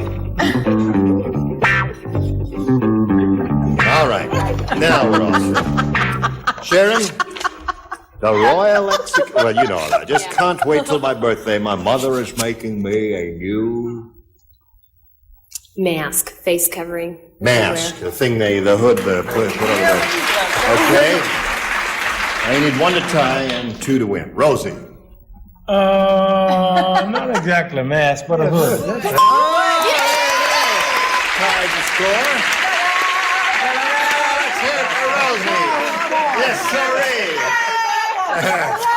Atta boy, Rosie. Okay, now we come down here to Loretta. I was going to say that, and I was going to say guillotine. Yes? But I didn't. You didn't. What did you say then? What did you say? Rope. Oh, yeah. Rope. Oh. You said that. Okay. Yeah, that's a good answer. Now we go over to Kay. Score is tied 4-4. One more will win the game. What do you say? You know, I was going to say hood. I was going to say mask. And I know my mother, so I said axe. Axe. My mother makes axes. So we've got a tie, ladies. We'll come back to you and explain what happens in that event. But first, we've got to do a little business with you, and this is it. Tune in, turn on, and blanket. Today's consolation prizes are Regina Electric Room Vacuum Cleaner. Lightweight, everyday cleaning efficiency, carpets and bare floors, no bags needed. Regina Electric Room by Vacuum Cleaner. And a supply of Elf and a great tasting natural breakfast cereal made from an old Swiss recipe full of good things from the good earth. And Profile with its own great flavor from a special formula of cracked wheat and wheat germ, just right for toast. Profile, it's a matter of taste. That's game 74 will be blank in just a minute. Okay, now we've got a tie here, and we'll just clear this board and go to a tiebreaker in which we present one question for each of you, and the one who scored the most matches will be the winner. All right, Terry, would you make the selection? Selection B. B. Oh, selection B. There's all waltzes. You'll love this. Right. 1, 2, la, la, la, la, la, la, la. Fay Ray said. Are you listening to what Fay Ray No, said? I was busy grabbing Richard. What is Fay it? Ray said. Yeah. Who's Do he? you know what King Kong did at the Christmas? He blanked my Christmas tree. He what? He what? He what? Fay Ray said, do you know what King Kong did at Christmas? He blanked my Christmas tree. I've had him blank mine several times. Blanked my Christmas tree. Oh, I love King Kong. King Kong, I love you wherever you are. Put it in there. That's it. That's good.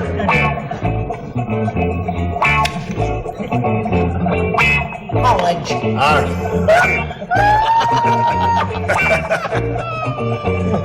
Okay. I can't. Put one in the slot there and don't keep throwing them away now. Come on. Think of something marvelous. I had 3 marvelous ones, and Richard said they were terrible. I never said a word. You did. You Now, know Terry, everything. it's up to you. Fay Ray said, and you know who Fay Ray is? Fairy Ray. You know? You know who Fay Ray is?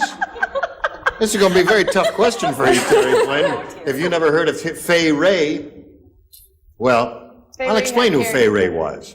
She was a lady in an old motion picture, which was called King Kong, Yeah. I know. who's, you know, Yeah. a tall gorilla, and he grabbed her and climbed up this Empire State Right. Building with you. Oh, it was Yeah. She marvelous. played, that was Fay Ray, Okay. the girl under the gorilla's arm. She said, they got to be friends, you know. They liked each other a lot. They Went did the around dating game together. That's right. They did dating She said, do you know what King Kong did at Christmas? He blanked my Christmas tree. Now, we ask you to put something in that blanket. He ate it all up. Ate my Christmas tree. King Kong ate her Christmas tree, she say. What do you say? This King Kong, he lit hers. He lit her tree. Light my fire. What do you say, Brett?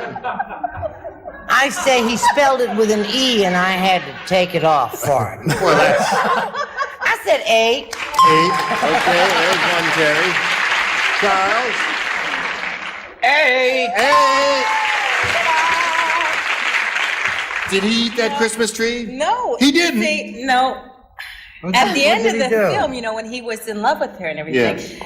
So he decorated it for her. Oh, that was sweet. What? Oh, that was sweet. That's all right, Loretta. It was sweet. you and I. What do you say? Yes. Go. Who did your tree? Your interior decorator? No, that ape up there did my tree. So I wrote 8. 8. That's 3 and K. Well, I know King Kong quite well, you know. He's living in Oklahoma City, and he ate the tree. He did. He did 4. Well, let's see if we break this tie. Sharon, you've got to have 4 to keep the tie going, and 5, however, will win the game. Harvey said, my dog acts just like a person. He even uses the blank. Harvey said, my dog acts just like a person. He even uses the blank. Everybody plays. Oh, everybody? Everybody plays. We're in a tiebreaker. Okay, Brett and Rosie are ready. Charles is ready. Let's go, Kay. Quickly. Okay. Now, Sharon. Harvey said, my dog acts just like a person. He even uses the blank. The bathroom. The bathroom.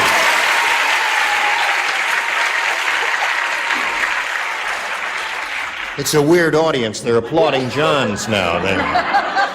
All right, Rosie. Well, I suppose toilet might be considered. All right, there's one match. Brett? Well, the Jack or John. The John. There's 2.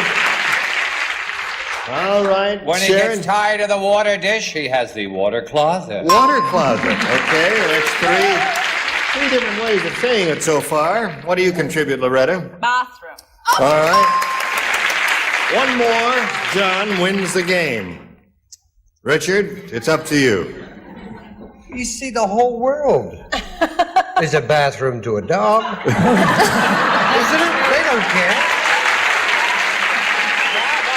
Are you saying you're going to break the spell? I am. I happen to know the dog uses the car. All right. Very clever. Richard is clever. Yes. Are you going to keep the tie going, or are you going to break the tie, Kay? No, I'm going to use it, John. John wins the game. Congratulations. So there's another $100 for you. Stand by for a moment. Terry, I'm sorry it was such a short meeting. We've enjoyed meeting you. I'm glad you had a good time. A gift for Terry Flynn backstage. Thank you for being with us. Now, you've been here before, Sharon, so let's get right to it, shall we? Okay. We polled a recent studio audience and got their best response to this. Mexican blank. Now, the answer they gave most often is worth $500 if you match it. Second most frequent response, $250, and the third, $100. 3 celebrities are allowed to help. Whom do you choose? Richard? Mexican hat dance. Hat dance. Okay. K. Mexican beans. I like Trini Lopez. Beans. Okay. Charles. An old show, Mexican Hayride. Right. Mexican Hayride was a marvelous old Broadway show. Now you've got Mexican Hayride, Mexican hat dance, and Mexican beans. You may choose one of those or give us one of your own. Mexican hat dance. Hat dance. All right, that's what she's looking for. May we see the $100 response. Mexican food is the $100 response. That's a winner. Now, she's still looking for Mexican hat dance. Here's a $250 response. Hat dance it is. Congratulations. Okay. Just for the heck of it, let's find out what's under the $500 response. Mexican jumping bean. There it is. Kay said that. All right. We've got to pause for a commercial now. Before we do that, I want to remind you, Sharon, you're up to $3,200. Here is the message. Just a few seconds to thank all of you celebrated people for your contribution today. I thank you very much. Gene Rayburn for Match Game 74. Join us next time.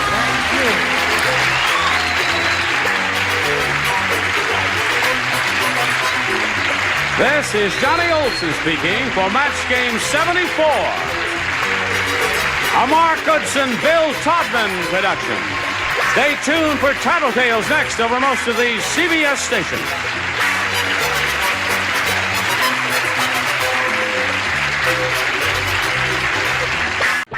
Get ready to match the stars from MASH. Gary Burghoff, Brett Summers, Charles Nelson Riley, Meg Bennett, Richard Dawson, and Fanny Flagg as we play the star-studded Big Money Match Game 77. And now, here's the star of Match Game 77, Gene Rayburn.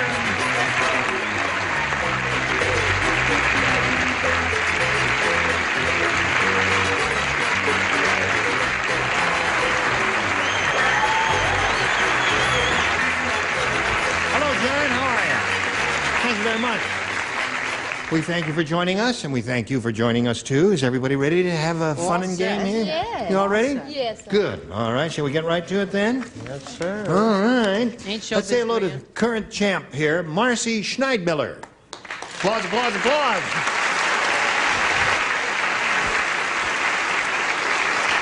When the time expired last time, Marcy had just won a game, so all she has is $100. However, it gives her the opportunity to play for over $5,000. You ready for that, Marcy? Ready, ready. All right, we'll do that right after we do this, especially for you.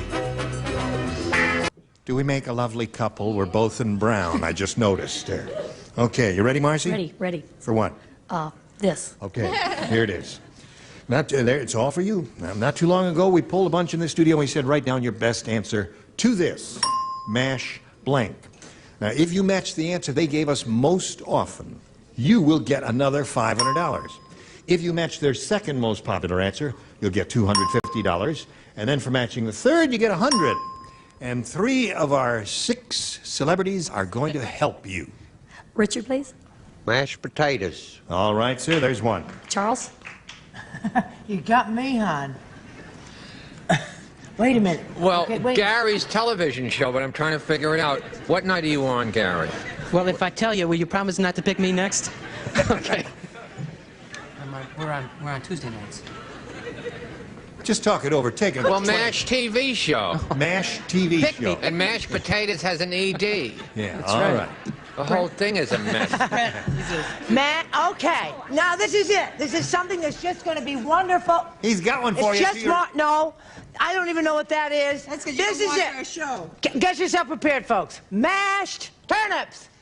I'm sorry.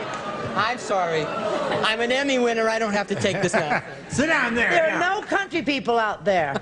If there were, they'd know about Okay. mashed turnips. Anyway, you got mashed turnips, mashed potatoes, and MASH TV show. Now, This is a mess. at this point, you can choose one of those, Marcy, or you may think up one of your own that they haven't been able to think of. What is your pleasure?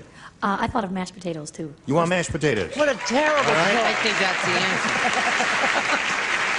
To find out what's up there right now, I'm just as curious as you are. Let's reveal a $100 response. Mash it. Oh. I don't think this is going to relate to my show at all. Yeah. All right. I don't know what that means, but as I said earlier, we had these weirdos in the studio audience, and we said, write down your answers. So they did. Here's the next one. Turnips. There. MASH That's what I was 4077. trying to tell her. Yeah, that's the medical. What is unit. Medical. Now wait a minute. Military. Mobile. Army. Mobile Army. Surgical Hospital. But and it Gee, was that's designated terrific, number Gene. 4077. Question is a loser, no matter how much you're going to talk. It's laying there. You know what? I agree with you. All right, may we see the big one, please?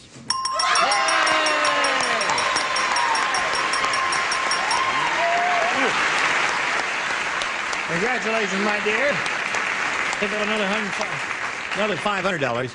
And as Brett pointed out earlier, it is indeed mashed potatoes. But as I said, we have these dummies in here, and we put this questionnaire to them. We said, anyway, now you're going to play for 10 times that amount, or $5,000, Marcy, and we want to give you that money.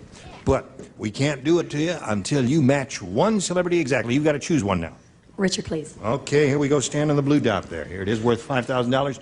Good luck to you, my dear. Oh, thank you. Get your ESP going over to him. I think so. He's got his ESP going to you then. Games blank. That's Games blank. Games blank. Now, Marcy, we want the answer Richard has written on the card, and if you give us that, we give you $5,000. Games. People play. Games people play. All right. We'll find out right now if that does get you the $5,000 or not. Richard? I was thinking of the store where I get my backgammon set, where people...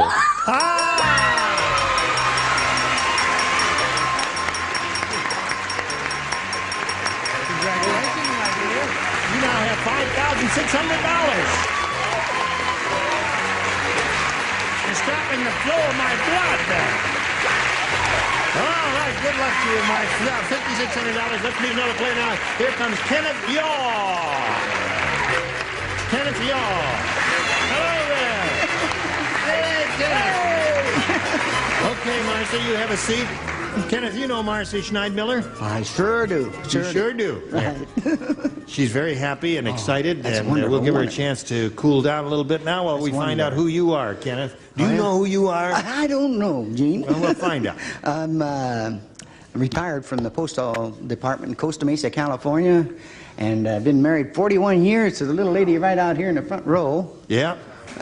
And originally we're from Hammond, Indiana. Uh-huh. And I brought my sister-in-law along for a little company. Well, we're delighted to meet you, and I'll say hello to your wife a little bit later. Thank you. And good luck to you, Kenneth. We've got to do a little business with America, and then we'll start this game. Okay with you? All right. Come right back now and see how we do here. Let us begin at the beginning here. They polished this whole thing. It looks so nice now. All right. Kenneth, you may have A or B. Try A. You want to try A? Try A. You sure? Try. All right. Here it is. Hey, very few people know this. Yeah. But if you eat enough oranges, it'll make you turn blank.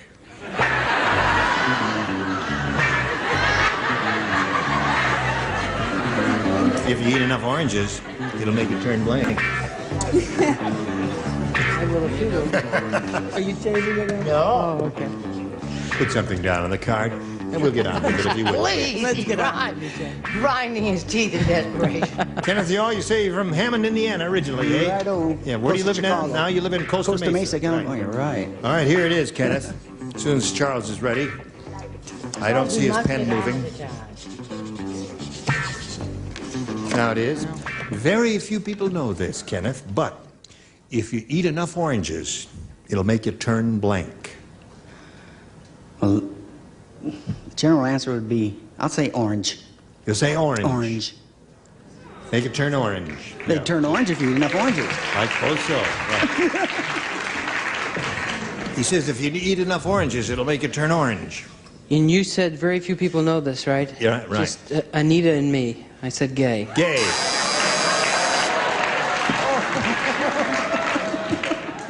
What are you laughing at, Kenneth? After all these years, 41. After all these years, 41 years. 41 years. You're still eating oranges and you haven't changed yet.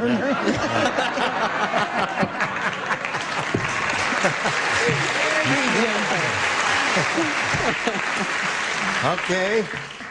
Carrots make you turn orange. Carrots make you turn orange, right? But oranges, I'll tell you what they do to you.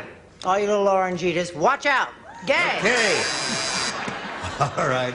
I have never used my celebrity for political statements or for stands in various whatever. Yes. Orange. Orange.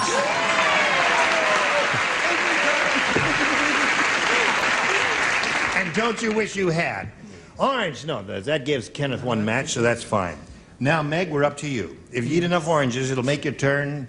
Orange. Orange! Two for you, Kenneth. What do you have to say? Well, Gary's right, of course. That is Anita's theory. Oh, it is? I was playing cards with Anita Bryant last week. It's very difficult. She keeps tearing up the queens. I said gay.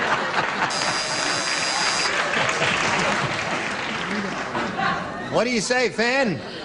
Well, I immediately thought of orange. Orange! Yeah. 3. Okay. He did pretty well with his first round. I know. A little unusual there, Marcy. Now you've got to get going here. The sergeant said to the privates, this is the sergeant speaking to the privates. He says, okay, you guys, I got good news and bad news. The good news is you're all getting a furlough. And the bad news is you'll be spending it in blank. Sergeant speaking to I love your accent. It's just Says, so I got good news and bad news, you guys. The good news is you're all getting a furlough. What are they, in the Army, the Navy, or what? They're in the Army, dummy. All right. They're not sergeants in the Navy.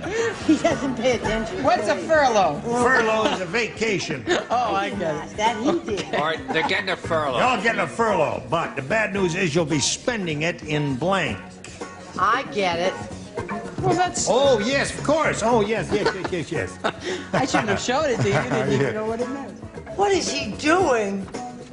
He's vamping till ready. No, we're vamping till he's ready. You couldn't have picked a better... Think about it now, Mars. Okay. Finished? Yes, he's finished.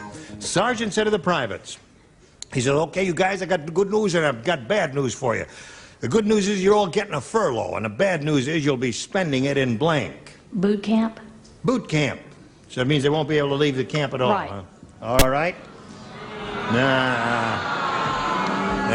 Sounds like the chorus from 2001 Space Odyssey. Right. What did you say? I said in action. In action. Right. You don't like that one either. When we get to one you like, you will let us know, won't you? Thank you. What do you say? You think you got one? I think it's the definitive answer. Jail! Hi, Joe. You could might at least look alert. I don't know. I don't think there is any good definitive answer to this one. What do you say? Detroit. What am I doing in Detroit? Okay, Meg. Show and tell. Well, I thought boot camp, but I wrote Army. You'll be spending it in the Army. It ain't going nowhere, is what, according to you. Let's see, good news and bad. Got good news and bad news. Good news is you're getting a furlough or a vacation. The bad news is you'll be spending it in... Guam. Guam. That is bad. That would be... Well, no. That'd be worse. Would that be worse than Detroit? Worse than Burbank. Worse than Burbank, yes. What do you say? Well, I tried to use the Army terms in the brig. In the brig. Brig, Or jail. So in effect, we had two of those. There we have the end of round one, 3-0 in favor of the challenger. Round two coming up after this. All right. Oh. We were just having a brief discussion of the coloratura role in Puccini's La Boheme. Now we will carry on here with round two, and Kenneth, you have a choice again of A or B. A again. A again. Here it is. Three people play: Gary, Brett, and Richard. Here it is. The Bionic Man said, yesterday they sent the Bionic Woman back to the shop. Her bionic blanks fell off.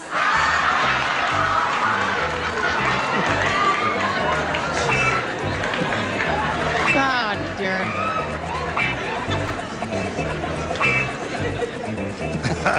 Look at Kenneth Yaw wrecking his brain here to think of an answer. Now, Kenneth, just listen carefully now. Stop the music. His brain works better when there ain't no music playing there. The Bionic Man said, yesterday they sent the Bionic Woman back to the shop. Her bionic blanks fell off. Her bionic boobs fell off.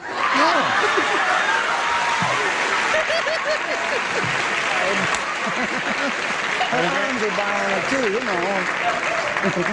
Why didn't you say arms? Well, 'cause I thought boobs might be a definitive answer. But arms was your first choice. Yeah. Now, you know what we tell you here. Trust your first judgment, your first choice. I'll do But that. you said boobs, so that has to be your official answer. Yeah. Arms was his first choice. Boobs is his first choice. 41 years. Boobs. There it is. There we got one. You say arms, legs, question. eyelashes. I thought of all of those, and then I thought, well, now this may be a match, I'm not sure. I said booberetters. Booberetters. All right. Now you're up to 5, Kenneth. Richard, what occurred to you? I know it was difficult for you. It was. First thing I thought of was arms. You did. Being an arm man. Yes.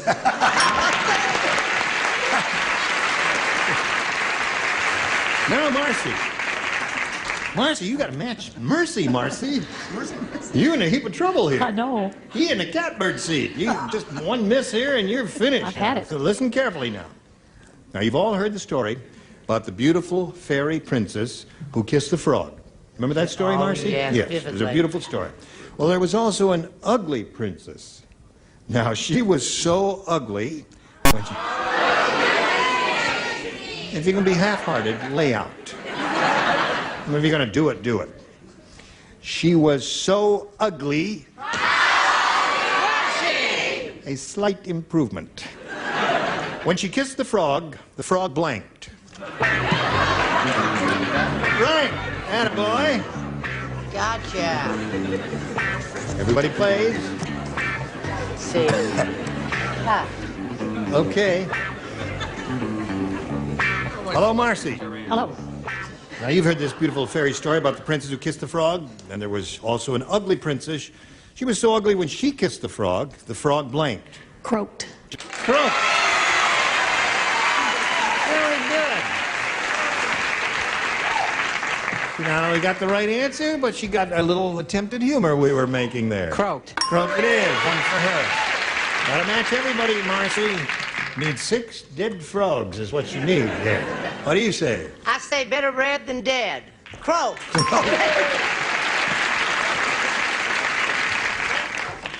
Gonna have you investigated. What do you say? I just want to plug my Christmas special, The Gay Orange Frog from Guam. Unique story, croaked. Score is now 6-3. If you match the celebrities on the lower tier, you'll end up in a tie here. Okay, Meg, we're up to you. What happened to that little frog? I hope this counts. He died? Died. Yes, he died. 6-4 the score. Looking for a dead frog. Ribbit. There's another one.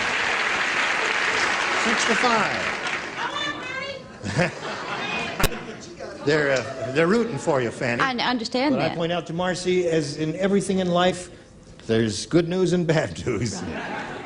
Life is not all a bed of roses. We never promised you a rose garden, Marcy, did we, Fanny? No, just warts and croaked. Okay, we got it. High score. So, got a 6-6 tie here. Now, here's what happens when we have a tie. We push a little button here, reveal one tie-breaking question for each. The one who's matched the most will be the winner. Kenneth, you want... Oh, well, we'll turn the lights out, too. You may have A or B. Try A. A it is. Here it is. Harry said it's true what they say about a dog taking on its master's personality. Every night, my wife's dog has a blank. It's true what they say about a dog taking on its master's personality. Every night, my wife's dog has a blank. I don't want your answer. I'm finished.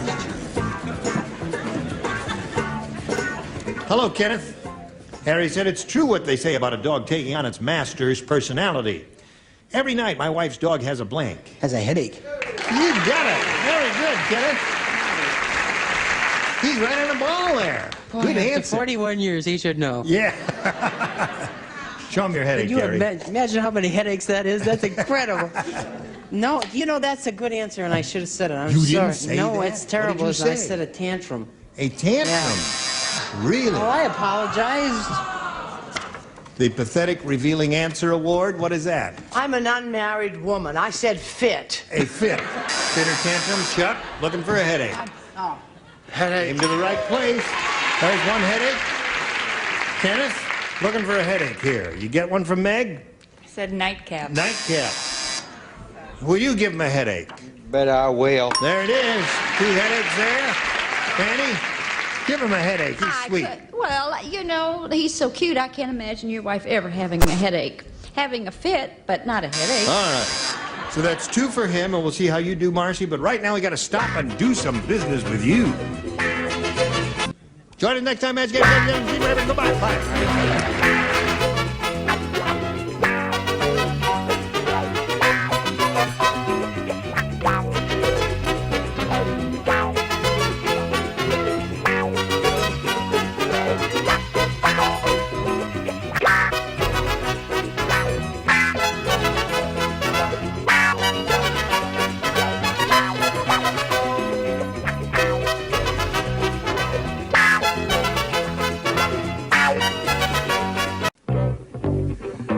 ready to match the stars.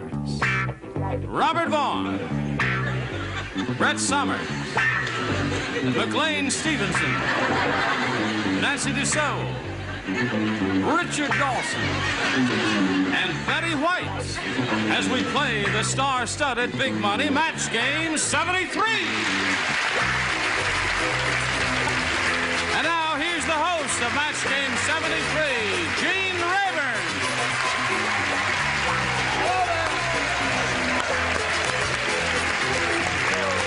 Hello there. Thank you, Johnny Olson. Thank you. How are you? You're so smart looking. Smart looking? You're quite stunning. Thank you. I find you rather attractive, too. No touching on this show at all there. See you later. McLean, look at that jacket McLean Stevenson is wearing. I'd rather not. Okay. Oh, I'm getting a lot of that. They're very jealous. This was in about 7 years ago. Are you sure you don't mean 17? It's coming back. I hope so. Yes. You like the George Raft tie? Yes, I think belongs that's to Dick. He wears those, yes. I may have a problem for the next show. I'm a little shy on clothes. We'll see tomorrow. But You want to wear this? No, I'll be fine. Just Okay. keep You her wear one of moving. mine. What size are you? I beg your pardon? Let's say hello to our two players, Candy Jones and Charlene Jameson. Ladies. Charlene's the current champ. She's won $600, one game, and she's happy about that. She's looking very radiant. And Candy will be challenging her. We found out a little bit about her last time, and we'll find out a little more about her right after we find out about this message. All right. Now, Candy, you want to tell us a little bit about yourself, and then we'll start this game. Okay, I'm an airline hostess. I've been flying for about 5 years, and I help teach a stewardess training class at Santa Ana Junior College in Santa Ana. Okay, are you ready? Ready. I will push the button, and I'll reveal two questions here. And you, the challenger, Candy, the challenger, Candy, you'll make a selection. I'll take A. A is what she wants, and everybody will play. Uh-huh. Baby Bear said, Goldilocks may have been sleeping in your bed, but she was blanking in my bed. Said that in a baby voice, you see, because Baby Bear was talking. Said, Goldilocks may have been sleeping in your bed, but she was blanking in my bed. Right. In my bed. All right. That's it.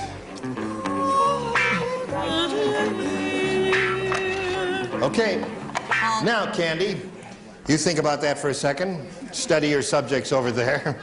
Goldilocks may have been sleeping in your bed, but she was blanking in my bed. What do you say? I'll say making love. Making love. You agree with her, huh? Let's see if these people agree with you and with her.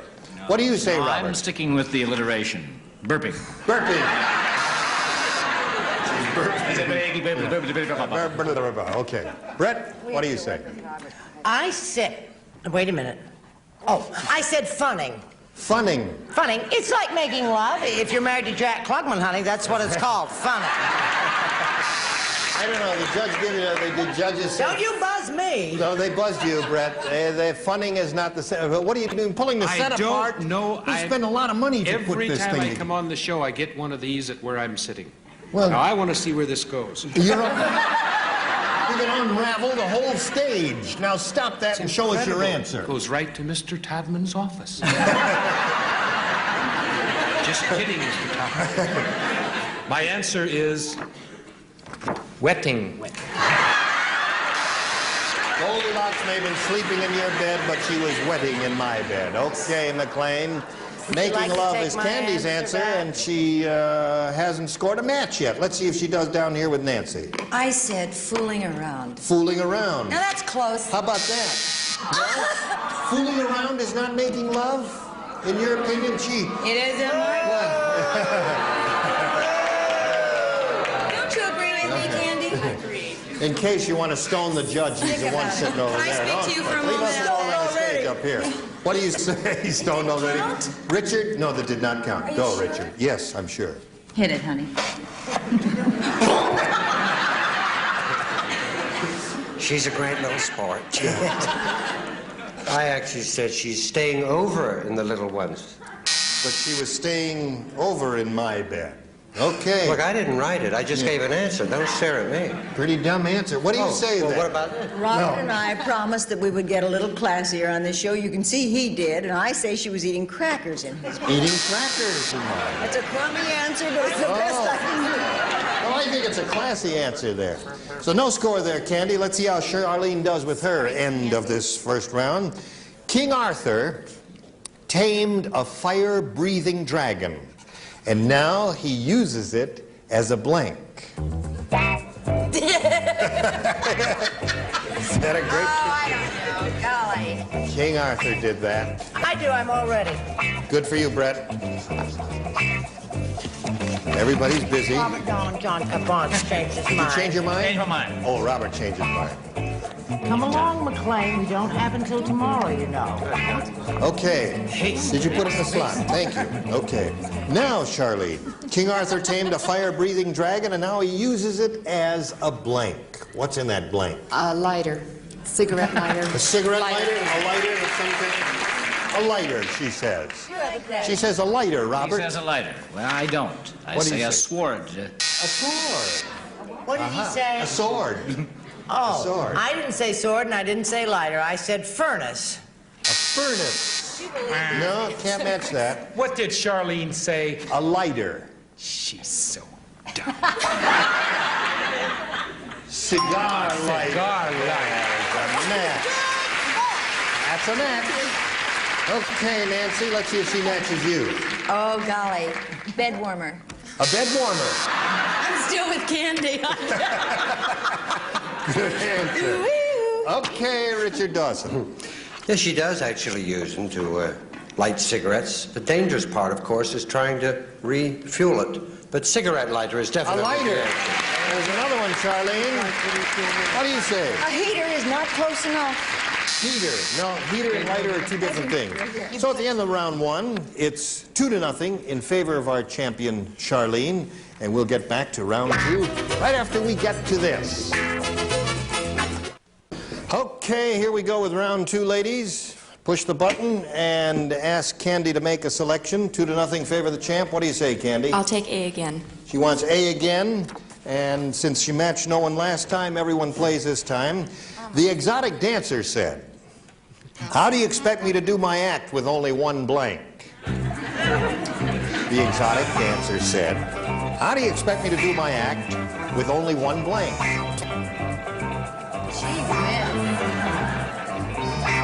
Exotic dancer? An exotic dancer. You did say spelling doesn't count. Spelling doesn't count at all.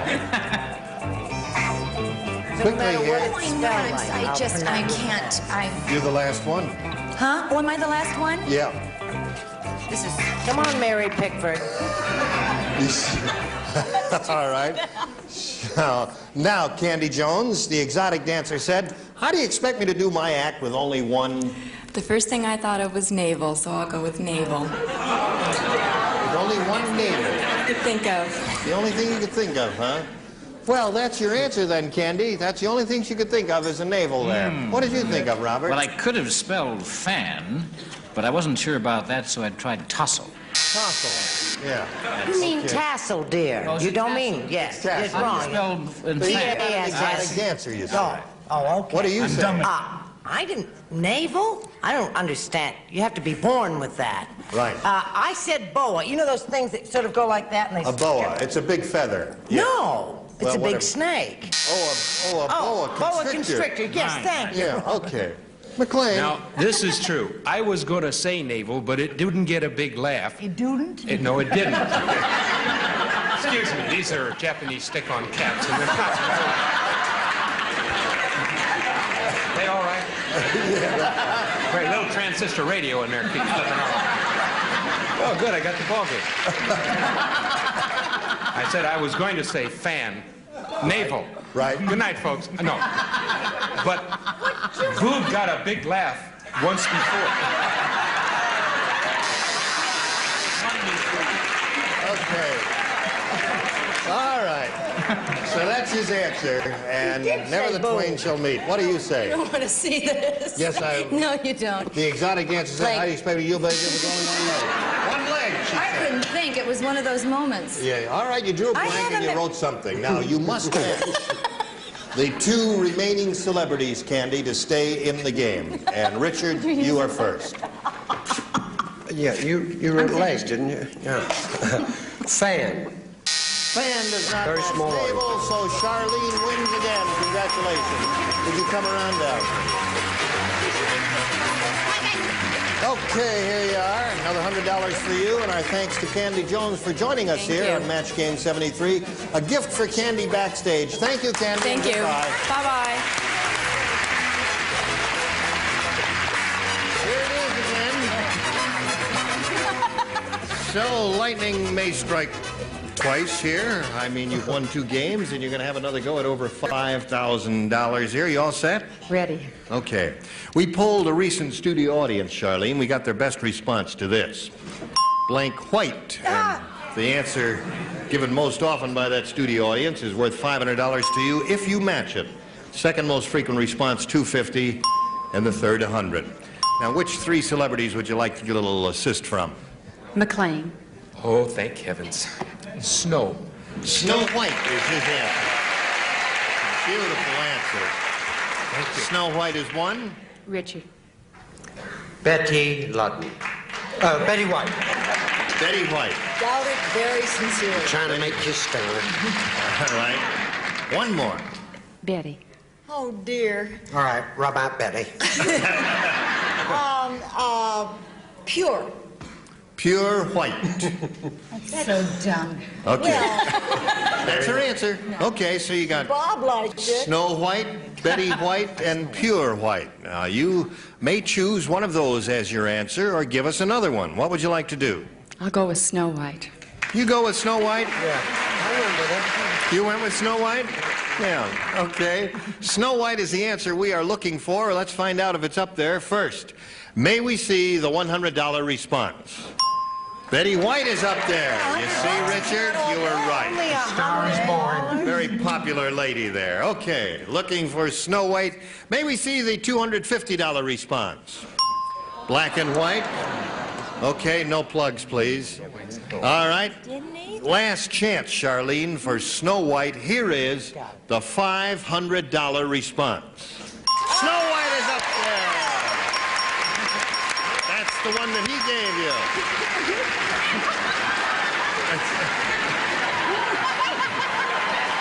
That's enough. That's enough. I'm an animal.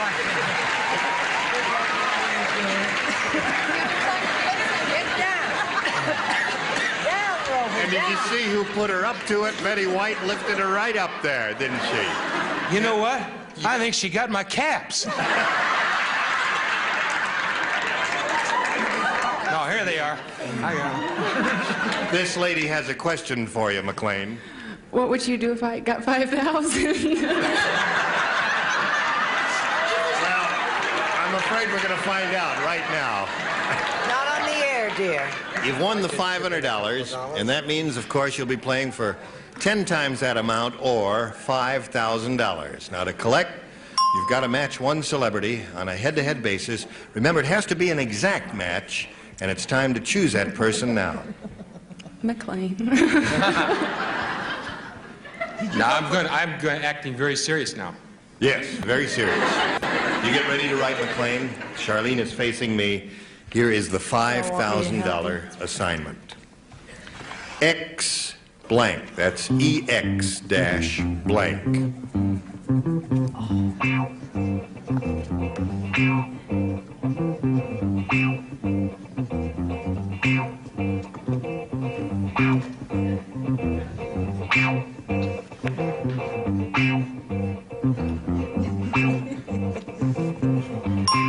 Okay, he's finished, Charlene.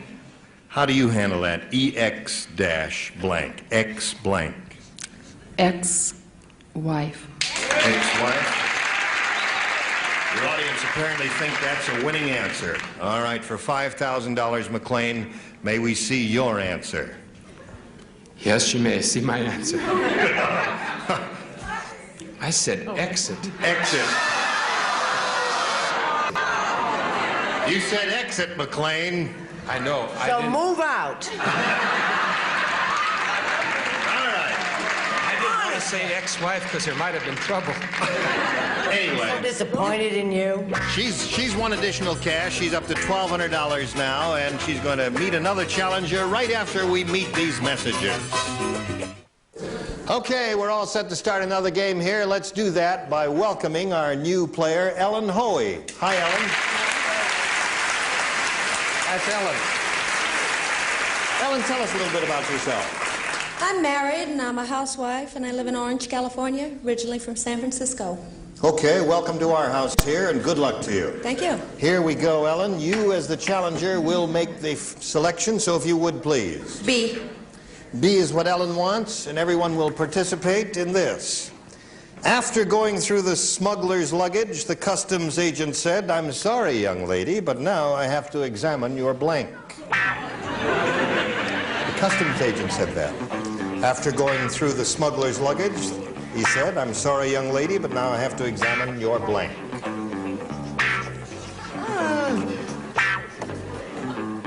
Do not tarry, Brett.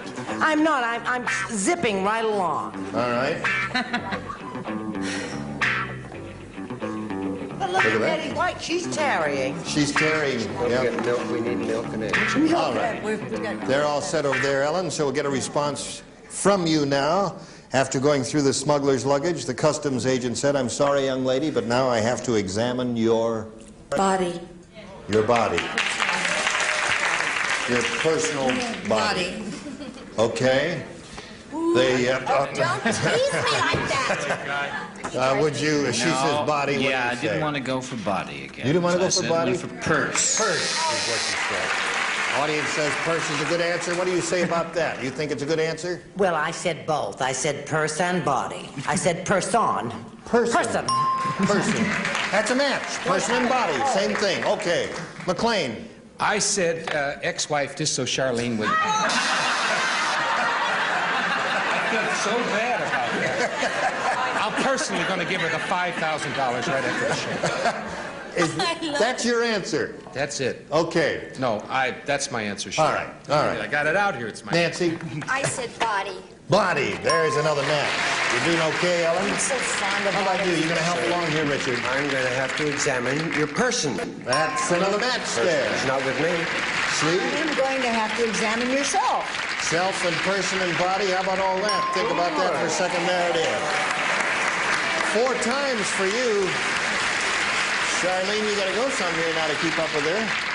Here is Charlene's end of this round. The caveman got 4 of his friends together and had the world's first blank.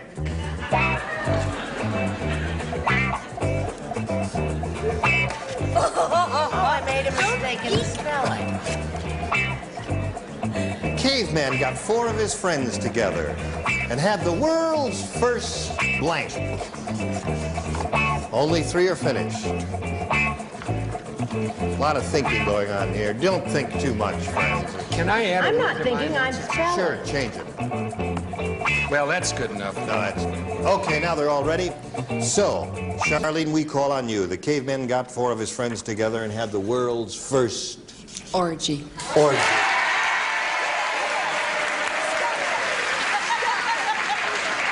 I've never seen so many happy people at the mention of did you just come from one? Well, I think they're all preverts. show them, Robert, show them. Might be a synonym for that. The first cave in.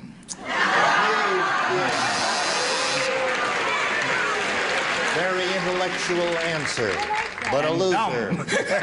Dumb. Right. He really does give very dumb answers. He's a sweet person, but dumb answers. Party or bridge game? Smart answer. Oh, yeah. That's smart. That's smart. Couldn't even draw on the cave walls yet. They were having bridge games. McLean, what do you say? Well, I say a dance. A dance. All right. Sure, boo and hiss. What do you say? What do you say those cavemen got together did? What do you think? What? I don't know. What do you think? Orgy! Orgy! Folks, this audience is cheering for an orgy here. They Hey there, buckaroo. Now, what was the order? 2 orgies to go? Okay.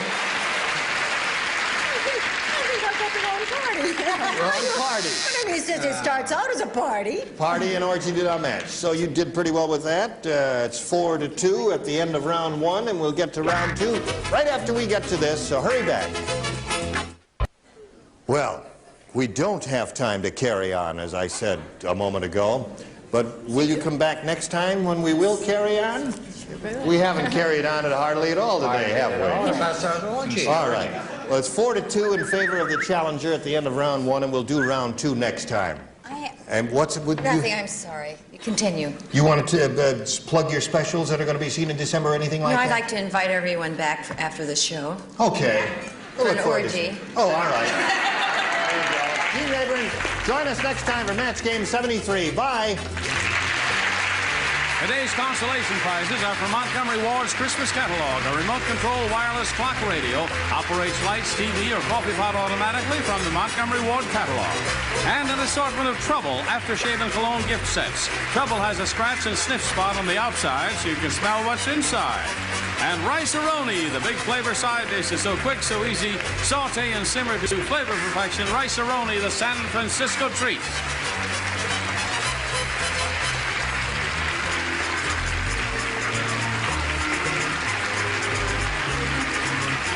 This is Johnny Olson speaking for Match Game 73, a Mark Goodson, Bill Todman production.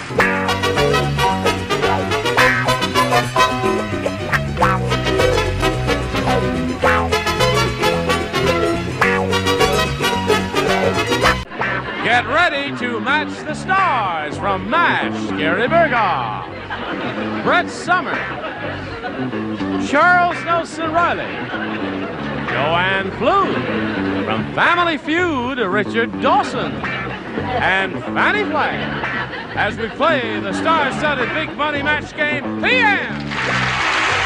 And now, here's the star of Match Game PM, Gene Rivers.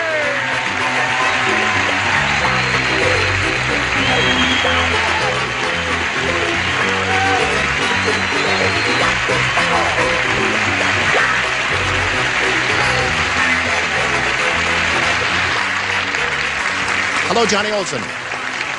Thank you for joining us. We're going to have a grand time here because all of the people are gathered here. And oh, you are beautiful. You are a dandy-looking group. Would you join me in some brisk applause for our 2 players here, Kim Holliday and Leslie O'Brien Kinsey. Thank you very much. Now we want to find out a little bit about each of you. And Leslie, we'll begin with you, sir. Tell us where you're from or anything you wish to contribute. Currently from a compatriot of Richards. Of what's his name? Yes. Of Richards. Richards. From Great Britain. Right. Home of the Beatles, Liverpool. Currently living in Chino.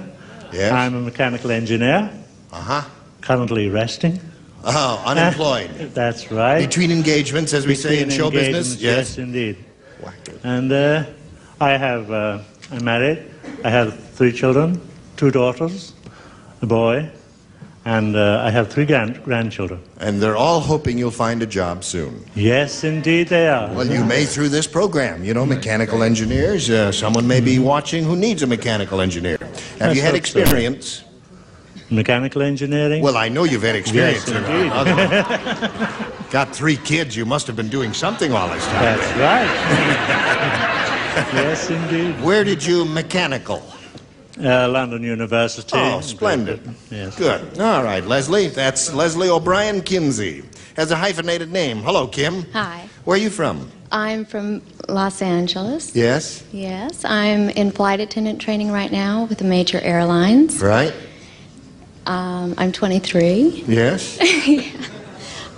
Is there something wrong with the chair? Something you're going... I'm 23. You'll fasten your seatbelt. Thank you, John. Okay, good luck to both of you here on Match Game PM. Each of you will have 3 opportunities to match as many of our beautiful people as possible. The one who's done that most often at the end of the 3rd round will be the winner. Go on and play the Big Money Super Match, which can pay off over $10,000.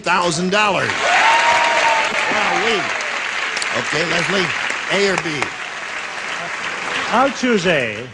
He says, I'll choose A, and he has A. Sandra said, I never should have married a gardener. Every night he brings his blank to bed. I never should have married a gardener. Every night he brings his blank to bed. I love my answer. Good. Charles was the first one finished. That I can't believe. Charles was the first one finished. Wait, every once in a while we see beautiful acting. Isn't she wonderful? What an art. That was so real. Yes. It might be really real. Okay, Leslie. Sandra said, I never should have married a gardener. Every night he brings his blank to bed. Lawnmower. Lawnmower. Right. Okay. What do you say, Gary? I think this is a match. Fruit.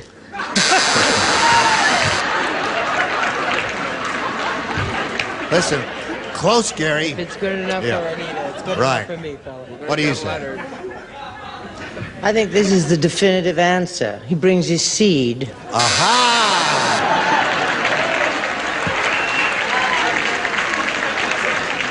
You didn't spend all that time in Encino for nothing. Hello, Charles. Auntie Brett, explain that to me later. And just read your hands. I chose something that was sort of like close to home, seemed to me. I said he brings his hose to bed.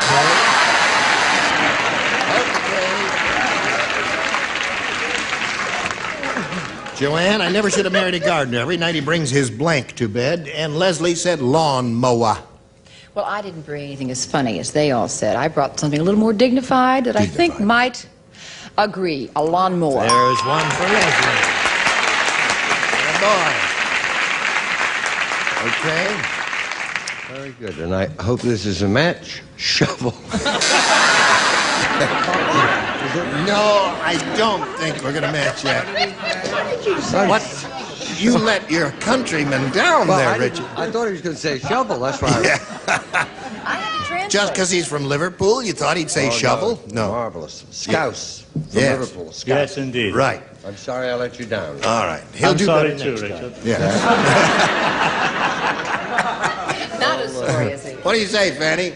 Well, personally, this guy was just a big cut-up. I said he brought his pruning shears. Pruning shears? Now let's see what we have for Kim. Here's Kim's. Judy said, it's tough having a practical joker for a husband. As a gag birthday present, he gave me a blanking bra. Tough having a practical joker as a husband. For a birthday present, he gave me a blanking bra. You're on your own. It's all ready. We're all ready. Everything's all right now. Here we go, Kim. Judy said it's tough having a practical joker for a husband. As a gag birthday present, he gave me a blanking bra. Inflatable bra. Inflatable. It's a difficult question for you, isn't it?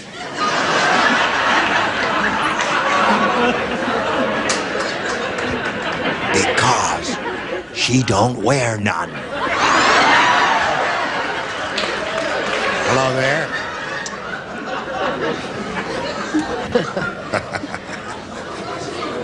Well, at least this is apropos, even though it's not spelled there. I said a squirting bra. Oh, that's good. Yeah, but only when she has her hand in her pocket.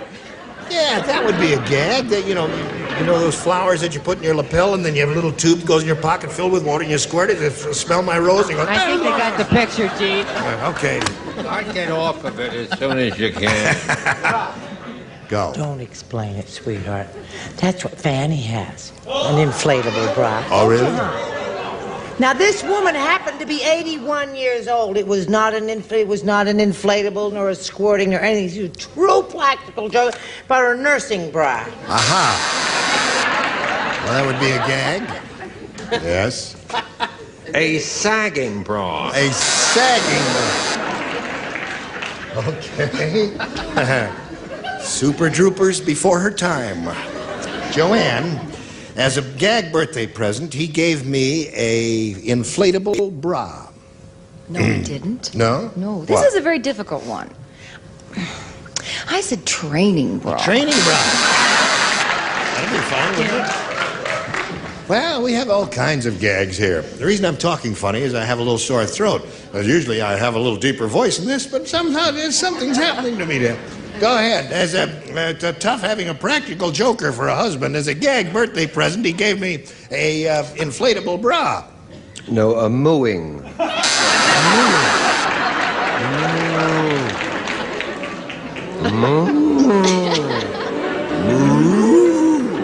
Now, for half and half, it's burp, burp. Okay, Fanny. Well, I couldn't think of an answer, and then, of course, I realized I share a dressing room with Brett. Training. That's it.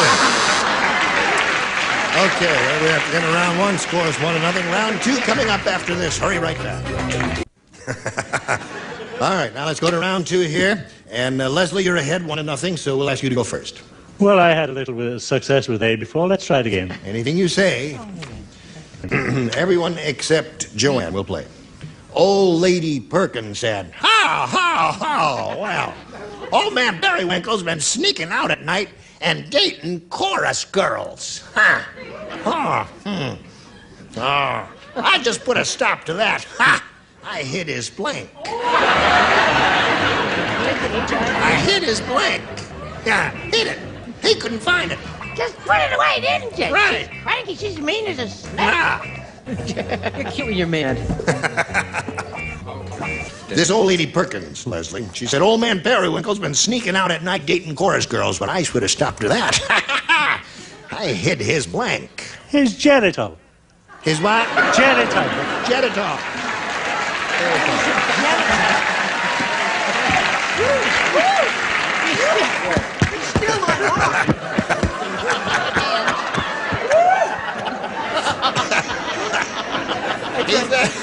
I hid his genital. Guys in your country don't talk too plain, Richard. Don't you mess around with me, boy. I thought he said his janitor in his drum. Come on, let's go. I said his wheelchair. Wheelchair's one. And the second answer is? Looking over me. Wheelchair. Two wheelchairs. Chuck. Say that again. Chuck. Pacemaker. Pacemaker's a good one. They're all good so far. Yours is excellent. And Richard, what do you say? Dentures. Fanny? I was a young woman when I showed up for work tonight. Got to work on that diction. Brett just had a hot flash. Dentures? Dentures. Okay. Now let's see how Kim does with her second round question. At the Chinese restaurant, Barry complained to the waiter, "Waiter, this egg foo young tastes more like egg foo blank." At the Chinese restaurant, Barry complained to the waiter, "Waiter, this egg foo young tastes more like egg foo blank." At the Chinese restaurant, Barry complained to the waiter. He says, "Waiter, this egg foo young tastes more like egg foo blank." Old. Old is good. She says old. Would you help her? Old. You would help her. Score's tied 1-1. Brett? I hate this word. Old. Old. Yes? Old. Old. Well, look at what's happening here. You struck oil here, Kim Holliday. Joanne? Yes. This egg foo young tastes more like egg foo old. Egg foo old. Egg foo old. Egg foo old. Old it is. That's 4 for her. Now you, what do you? You? 5. And Fanny. Yes. Did you know that Brett took me to a Chinese restaurant that was so bad the fortune cookie said best to you in 68? Well, listen, I made a mistake. I said egg pew pew, and I don't know why I said Well, you can't come on here. Now, the score is 5-1. Kim, since you're ahead, we're going to ask you to go first. I'll choose A, please. It is. One person plays, and that is you, Fanny. Are you ready? You're the only one. What is the game? Here it is. When Fanny Flagg roller skates, she falls down a lot. So she puts an extra pair of roller skates on her blank.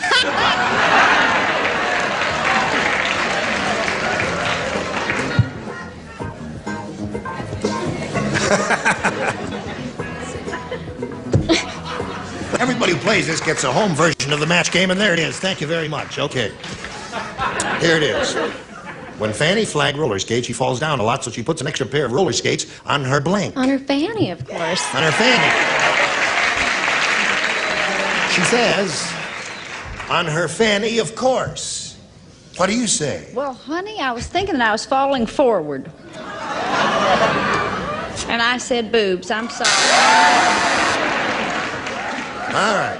Now that means, Leslie, you got a shot at it. If you match all 5 remaining celebrities, you can win the game. If you match 4, we've got a tie. Here we go. Sheila said, yesterday, I went out with the $6 million man. And you should have been there. When I pushed my garage door opener, his blank opened up. Oh, that's a beautiful one. Sheila said, yesterday I went out with a $6 million man. You should have been there. When I pushed my garage door opener, his blank opened up. Quickly. Now, Leslie, here it is. Sheila said, yesterday I went out with the $6 million man, and you should have been there. When I pushed my garage door opener, his blank opened up. His chest opened up. His chest. That's the place where they open up to do the maintenance and repair work on it. You got it all figured out, haven't Yes, you? indeed. Yeah, right. 2 doors open this way. Just like that. Bing. Leslie Now, had all right. Leslie had a good answer. He had the right answer. He was wearing coveralls and his zipper opened up. His zipper opened. Now, Leslie, you got to match everyone else to stay in the game and achieve a tie. Brett, he's looking for a chest. I love you, Leslie, and you're adorable, and I'm a great Anglophile, and I'm sorry I said zipper. Zipper. What do the rest of you have here? Kim Holiday wins the game.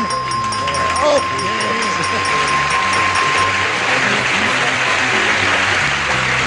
all right. If you'll stand right there, I'll get to you in a minute. Want to shake your hand? I do hope you find a job soon, Leslie. It was a pleasure to have you. Got a gift for you. Leslie O'Brien, kids and ladies. Splendid fellow. Let's spin him off and spin a message or 2 just for you. Here we are with Kim Holiday, who's won the game, and she's going to have a go at the big money now. Time for this big money super match, and to do that, we're going to have 2 audience matches for you.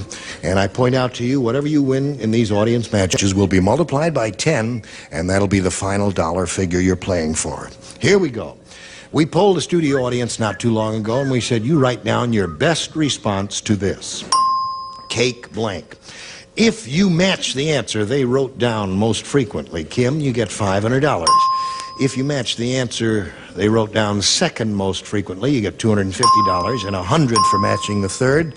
And 3 of our 6 celebrities will give you some assistance. Richard, please. Cake of soap. Cake soap, all right? And Fanny, please. Something that Betsy did when she was a child. She told me the cakewalk. The cakewalk. All right, it's an old dance. And Charles, please. Cake plate.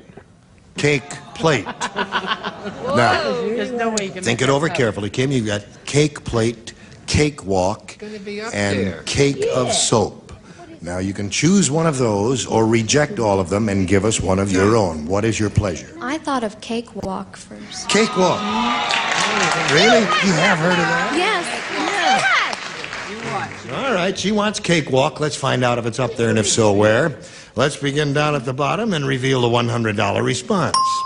Cake and ice cream. Oh, I wish I had some right now. Oh, don't we all? May we see the next one, please? Cake mix. Shows the world we live in. I think it's a bad omen. Tom Mix. What's that? Tom Mix. Tom Mix, that's right. that He his was a wife? baker. Yeah, that was his wife, Kate. Yes. Cake Mix. All right, last chance for the cakewalk. May we see it?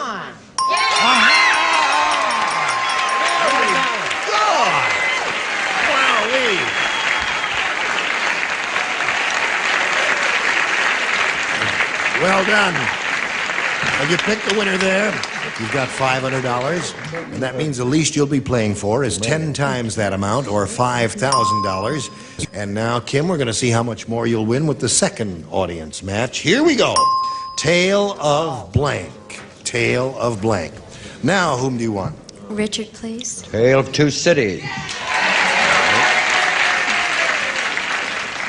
Fanny, please. Fanny, please. Tale of One City. Tale of One City. No! The Tale of Nine Tails? No, that's something unfortunate. Cat of Nine Tails. I think the Tale of Woe. Tale of Woe. Don't you? And Charles, please. Charles. Tale of the Cock. That's a famous restaurant chain here in Los Angeles. Nurse! Those are the three you have. Tale of the Cock, Tale of Two Cities, and Tale of Woe. I'd like Richard's answer, please. Tale of Two Cities. Tale of Two Cities is what you want. All right, we'll begin at the bottom and reveal the $100 response. Tale of the Deep South is the first one there. That? I don't know what that is. I wasn't here that day. May we see the $250 number? Tale of Woe is the answer that Fanny gave you. Right. Last chance for Tale of Two Cities. Go! Oh, you did it! By Jove, you did it again. Now, you want another $500. We multiply that by 10, makes $5,000. Add it to the previous $5,000 you won, gives you a pot of $10,000 to shoot for, Kim. And to collect that amount of money, you have to match one celebrity exactly. Richard, please. All right.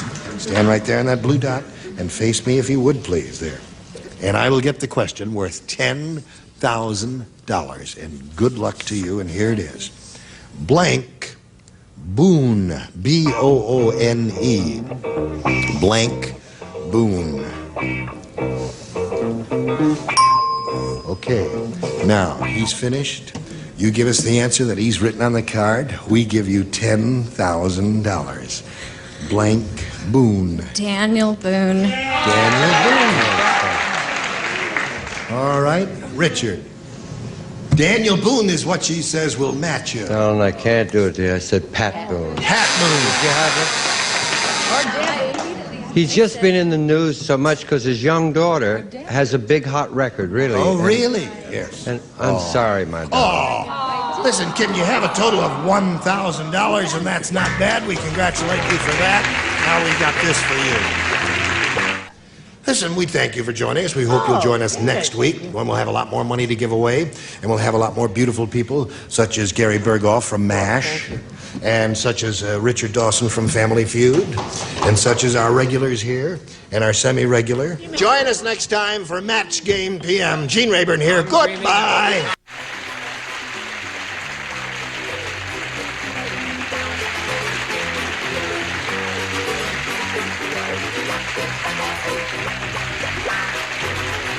This is Donnie Olson speaking for Match Game PM, a Mark Goodson, Bill Trotman production.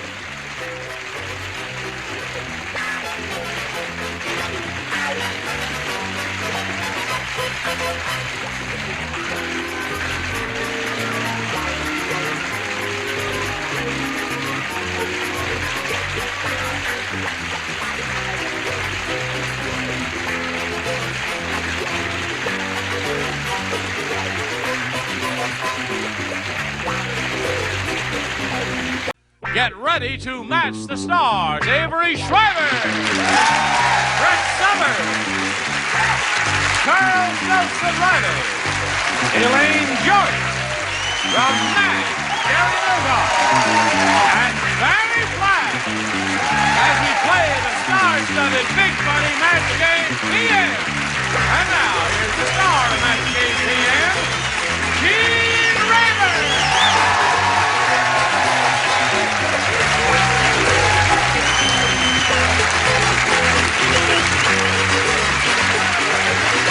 Hello there.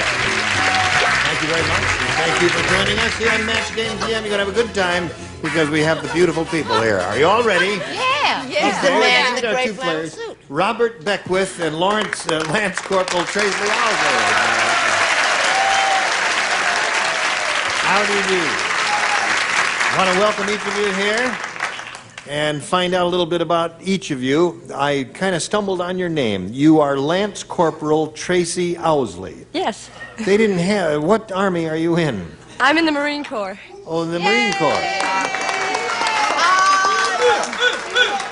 Our Marines. Yes, sir. You're on our side? Yes, sir. Okay. They didn't have lance corporals when I was in the service. What rank is that, actually? E3.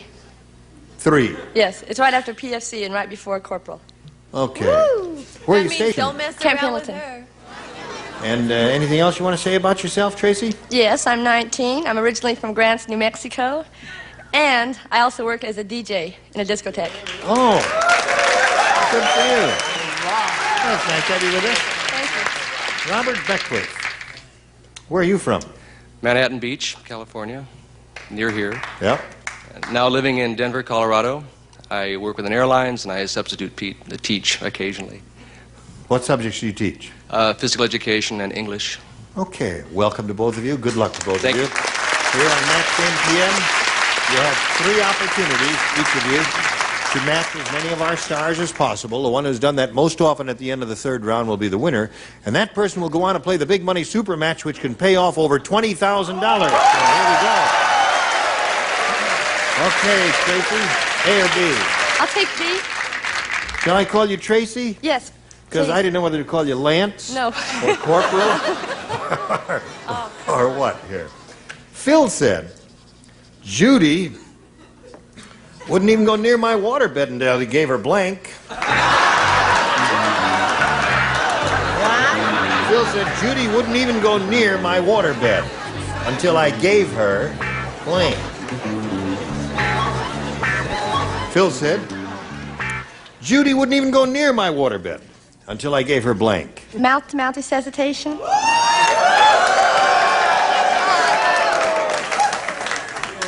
Oh, she's hot. Well. Okay, Corporal. She gets right to it. Doesn't fool around, does she? Yeah, she sure does. I like that frontal attack. Right. I dig in. I had a life jacket, though. Life jacket is a more reasonable response to a question like that. What do you say? I thought that was you got the mouth-to-mouth resuscitation after you got in the waterbed, but what do I know? I'm a mother of 3. Yeah. I said life jacket. Life jacket. Okay. By a very strange coincidence, You know what that coincidence was. See, a waterbed life jacket seems to be... yes, Elaine? Did I get this correct? Read it to me again. Judy wouldn't even go near my waterbed until I gave her... Cash.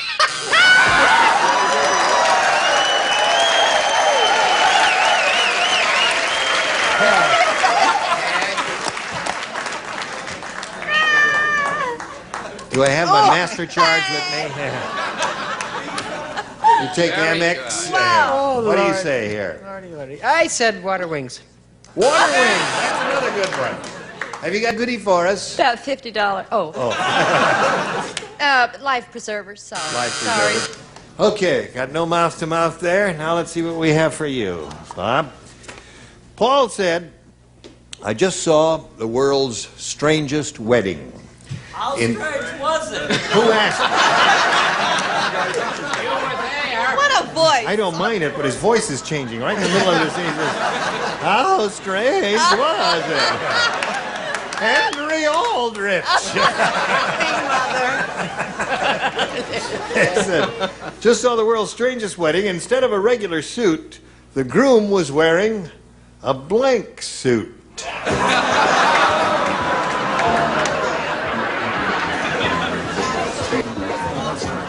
Are you ready?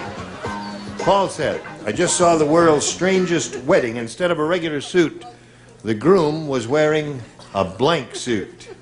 Birthday. Right?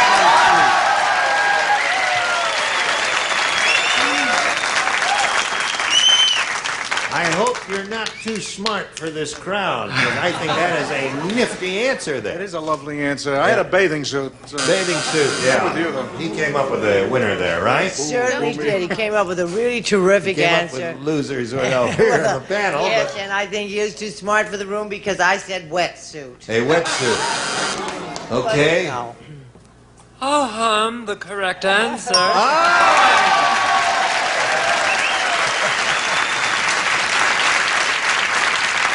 That's Charlie. That really was a good answer. I didn't Excellent. say that. I said armor suit, but I An spelled armor it suit. wrong. A Moore suit. A Moore suit. I meant armor. It's hard to make a Moore in the armor there. Okay, instead of a regular suit, the groom was wearing a... She's really very intelligent. I know. I've known her for a long time. I said a wetsuit. Wetsuit?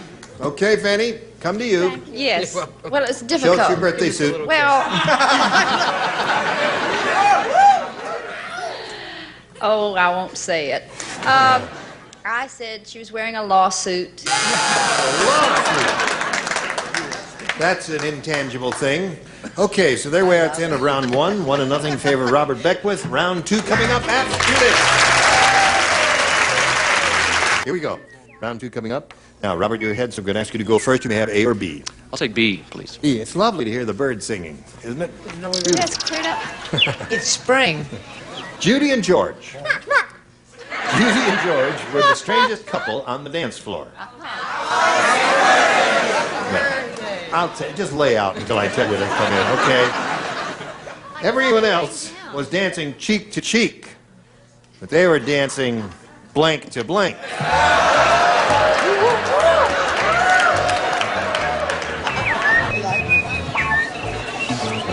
Okay, here we go, Robert. Judy and George were the strangest couple on the dance floor. Everyone else was dancing cheek to cheek, but they were dancing blank to blank. Bun to bun?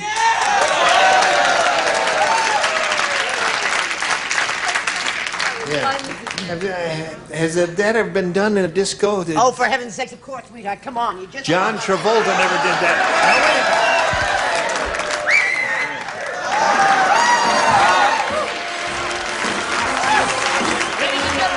The new dance craze, the Encino Crowd. Well, no thanks. No, I'm not going to take it off. Okay, Avery, we're up to you here. Maybe close. I had back to back. Not very good at Oh, okay. Back to back does not make it. Oh, honey, they were heavy into hamburgers, bun to bun. Bun to bun. You play. All right, I said buns to buns. Bun to bun. Would you read the question? Judy and George are the strangest couple on the dance floor. Everyone else is dancing cheek to cheek, but they were dancing... Cheeks to cheeks. Aha!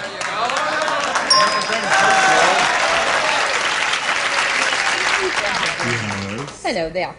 I thought it was matched, but evidently it isn't. No. Back to back. Back to back does not match cheek to cheek. Well, Robert did very well with that. That's 4 for him.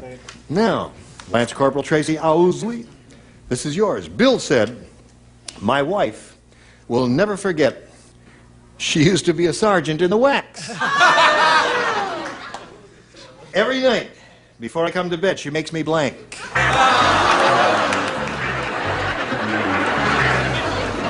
You're finished. I am finished. What was Show your... business.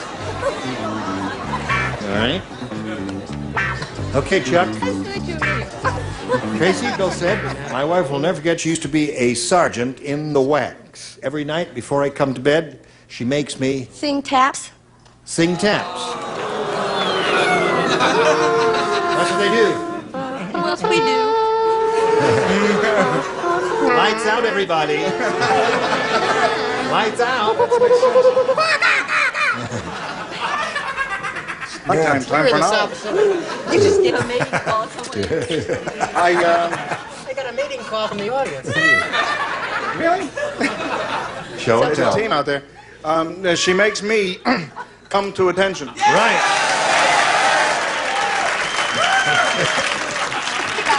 Yeah. Okay, Brett.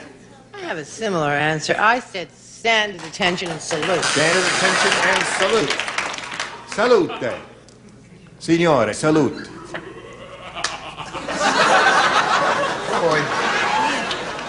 Yeah, we're surrounded. I am very nervous. This is too emotional for me. I said do maneuvers.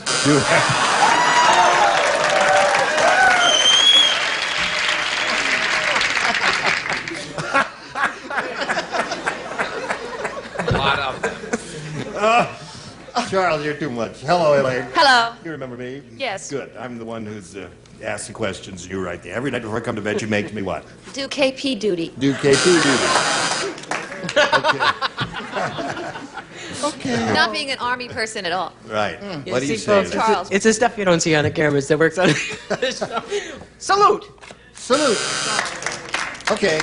What's happening that you don't we see on need a the chorus of taps, Fanny, is what we're looking I'm for. sorry. Da da da. Oh, da da da. Da da da. Die. That's it. There. So that's the way it is. We have to go to the next round now, and it's still 4-0 in favor of Robert Beckwith here. And since you're still ahead, we'll ask you to go first again. B again, please. Okay. 2 people play: Avery and Fanny. Ralph said, "I've got the chicken flu." No. I know it's the chicken flu because I've got an uncontrollable urge to blank.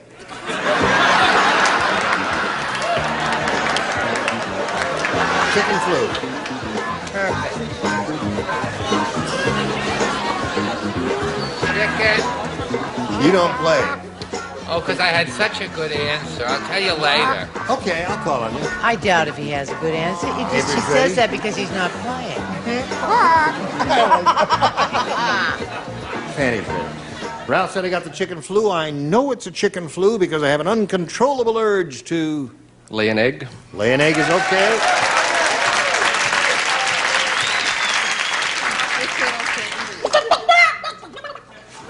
Lay an egg. Lay an egg. That's a noise they make when they lay an egg. Because I have an uncontrollable urge to... Kill Colonel Sanders. Yeah!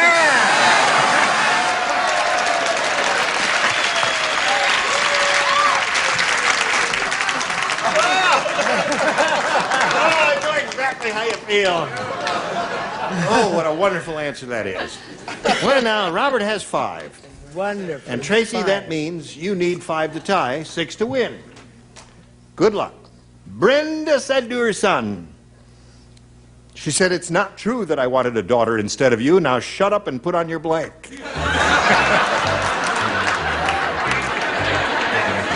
Brenda said to her son, "It's not true that I wanted a daughter instead of you. Now shut up and put on your blank."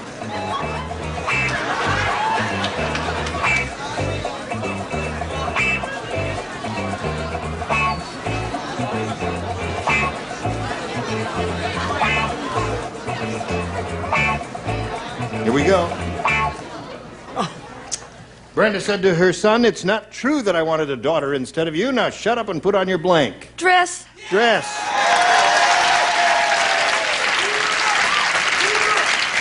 I believe Tracy came up with the definitive answer. Dress. I did too, then. Dress. That's one for her. He said, "Shut up and put on your dancing frock." Dancing frock. That's another one. Shows your dress, Charles.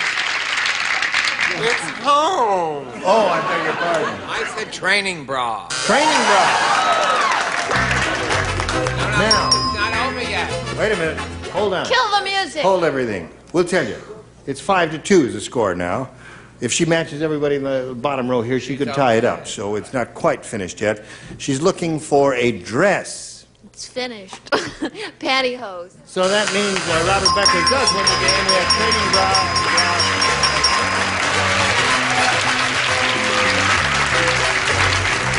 There, if you would, please. Sorry you didn't win anything, because we had a lot of prizes coming your way. Tracy Owsley, it was a pleasure to meet you here on Match Game PM. Thank you so much. Goodbye. We'll spin her off, or we'll spin a message or two for you, then you come back, see how much money you win. Okay, here we are with Robert Beckwith. He has a chance of the big money, this super match, where you can win over $20,000. Now, Robert, to do that, we have 2 audience matches for you, and we'll start with the first one. We polled a studio audience not too long ago in this very room, and we said, please write down your best answer to this. Gal blank. Now, if you give us the answer that they wrote down most often, you get $500. If you match their second most popular response, you get $250. And then for matching the third, you get $100. 3 of our 6 stars will help you. So you can call on them one by one here now. Fanny? Okay. I think I'm going to say Gal Friday. Gal Friday. Avery? Gallon. L-O-N. G-A-L-L-O-N. Okay. Charles? Chick I used to date, Gal Sal. Gal Sal. That wasn't a chick. I don't know. Don't call on me. Leave me alone. So you have Gal Nothing wrong Sal. with Gal Sal. Gal? In fact, I know it's there, and then I'm taking my name off that wheel again. I bet it's not there. Gal Friday, Gal Sal, and Gallon are the three they gave you. You have the option of choosing one of those or giving us one of your own. What is your pleasure? Gal friend. Gal friend. Okay, he said gal friend. The audience isn't too thrilled with that. Gal, I thought you were going to say Gal Friday. Gal Friday, Gal friend. Gal Sunday. Okay. So he says gal friend is what he wants. May we see the $100 number? Gal Sunday is up there. Saturday. Okay, Saturday. Friday. Now let's see the $250 response. My gal Sal.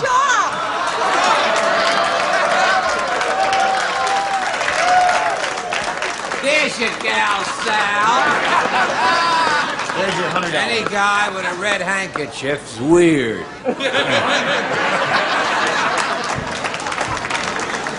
Okay. No, I'd say it's about an 8.5, Charles. There. Now listen, you got one more chance to get gal friend. Let's see if it's under the big one. Slide it, Ori. Gal Friday, Fanny's answer. Listen, Robert, I'm sorry you didn't win anything there, but you got one more shot at it here, and we're going to see how well you do with your second audience match. Here we go. Jonathan Blank. Okay. Right. Let's see. Avery, one more time. Winters. Brett. Jonathan Seagull. Gary? Close enough. Oh, I don't have one. Jonathan Swift. Oh, my God. Jonathan Swift. And Jonathan Seagull and Jonathan Winters are the three they've given you. You want one of those or one of your own? Take Jonathan Winters.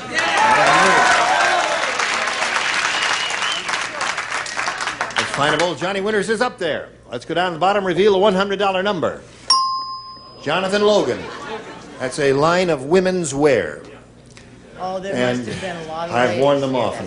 And the next one up is the $250 number, and it reads Jonathan Livingston Seagull there. That was the answer Okay. I gave. Of course. Now here's the last chance for Johnny Winters. Slide the big one. You got it.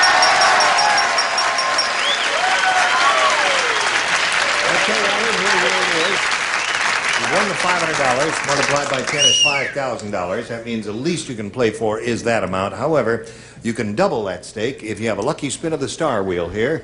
Good luck to you. It must stop in the starred gold star area to double your money. And here we go.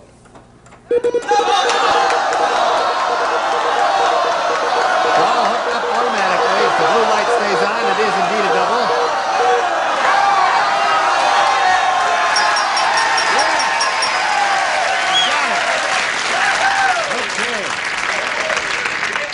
Oh, Robert Beckwith gave a good spin there, and he's going to play with Gary Burghoff for $10,000. Just stand on the blue dot and face me. Good luck to you, and here it is. You ready? Blank Cub. C-U-B. Blank Cub.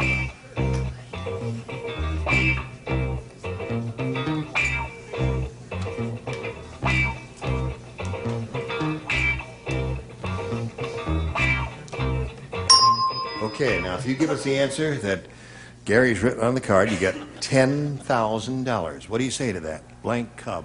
Bear. Okay. One bear cub is worth $10,000. I'm sorry, it was a choice between lion or bear, and I said lion. Lion. Lion cub and bear cub. Both good responses, Oh, no, indeed. wait a minute. I did say bear. Here. Ah. Sorry. Listen, Bob, you got a grand total of $500, and we thank you very much for being here on Match Game PM, and now we've got this message for you. What are you... Just singing. Oh, we're, you're si- singing. we're singing. We're Oh. talking about our lives You're a and our happy loved bunch ones. there. And we'll have another happy bunch next week here on Match Game PM, and I hope you'll be able to join us. I'm Gene Rayburn. Thank you for being with us tonight. Goodbye. Some contestants will receive Frederick Room air conditioners, quality built, dependable, and energy efficient, put together better to last for years and save you a lot of money, furnished by Frederick.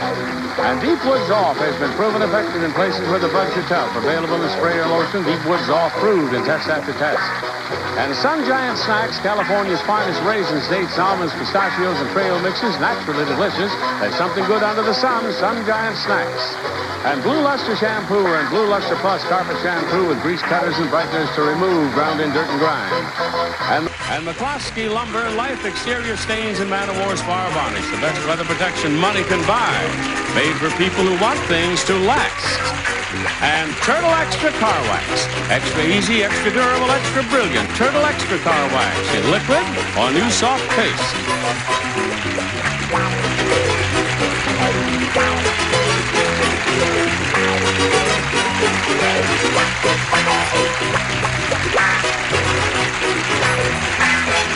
This is Johnny Olson speaking for Match Game PM, a Mark Goodson, Bill Todman production.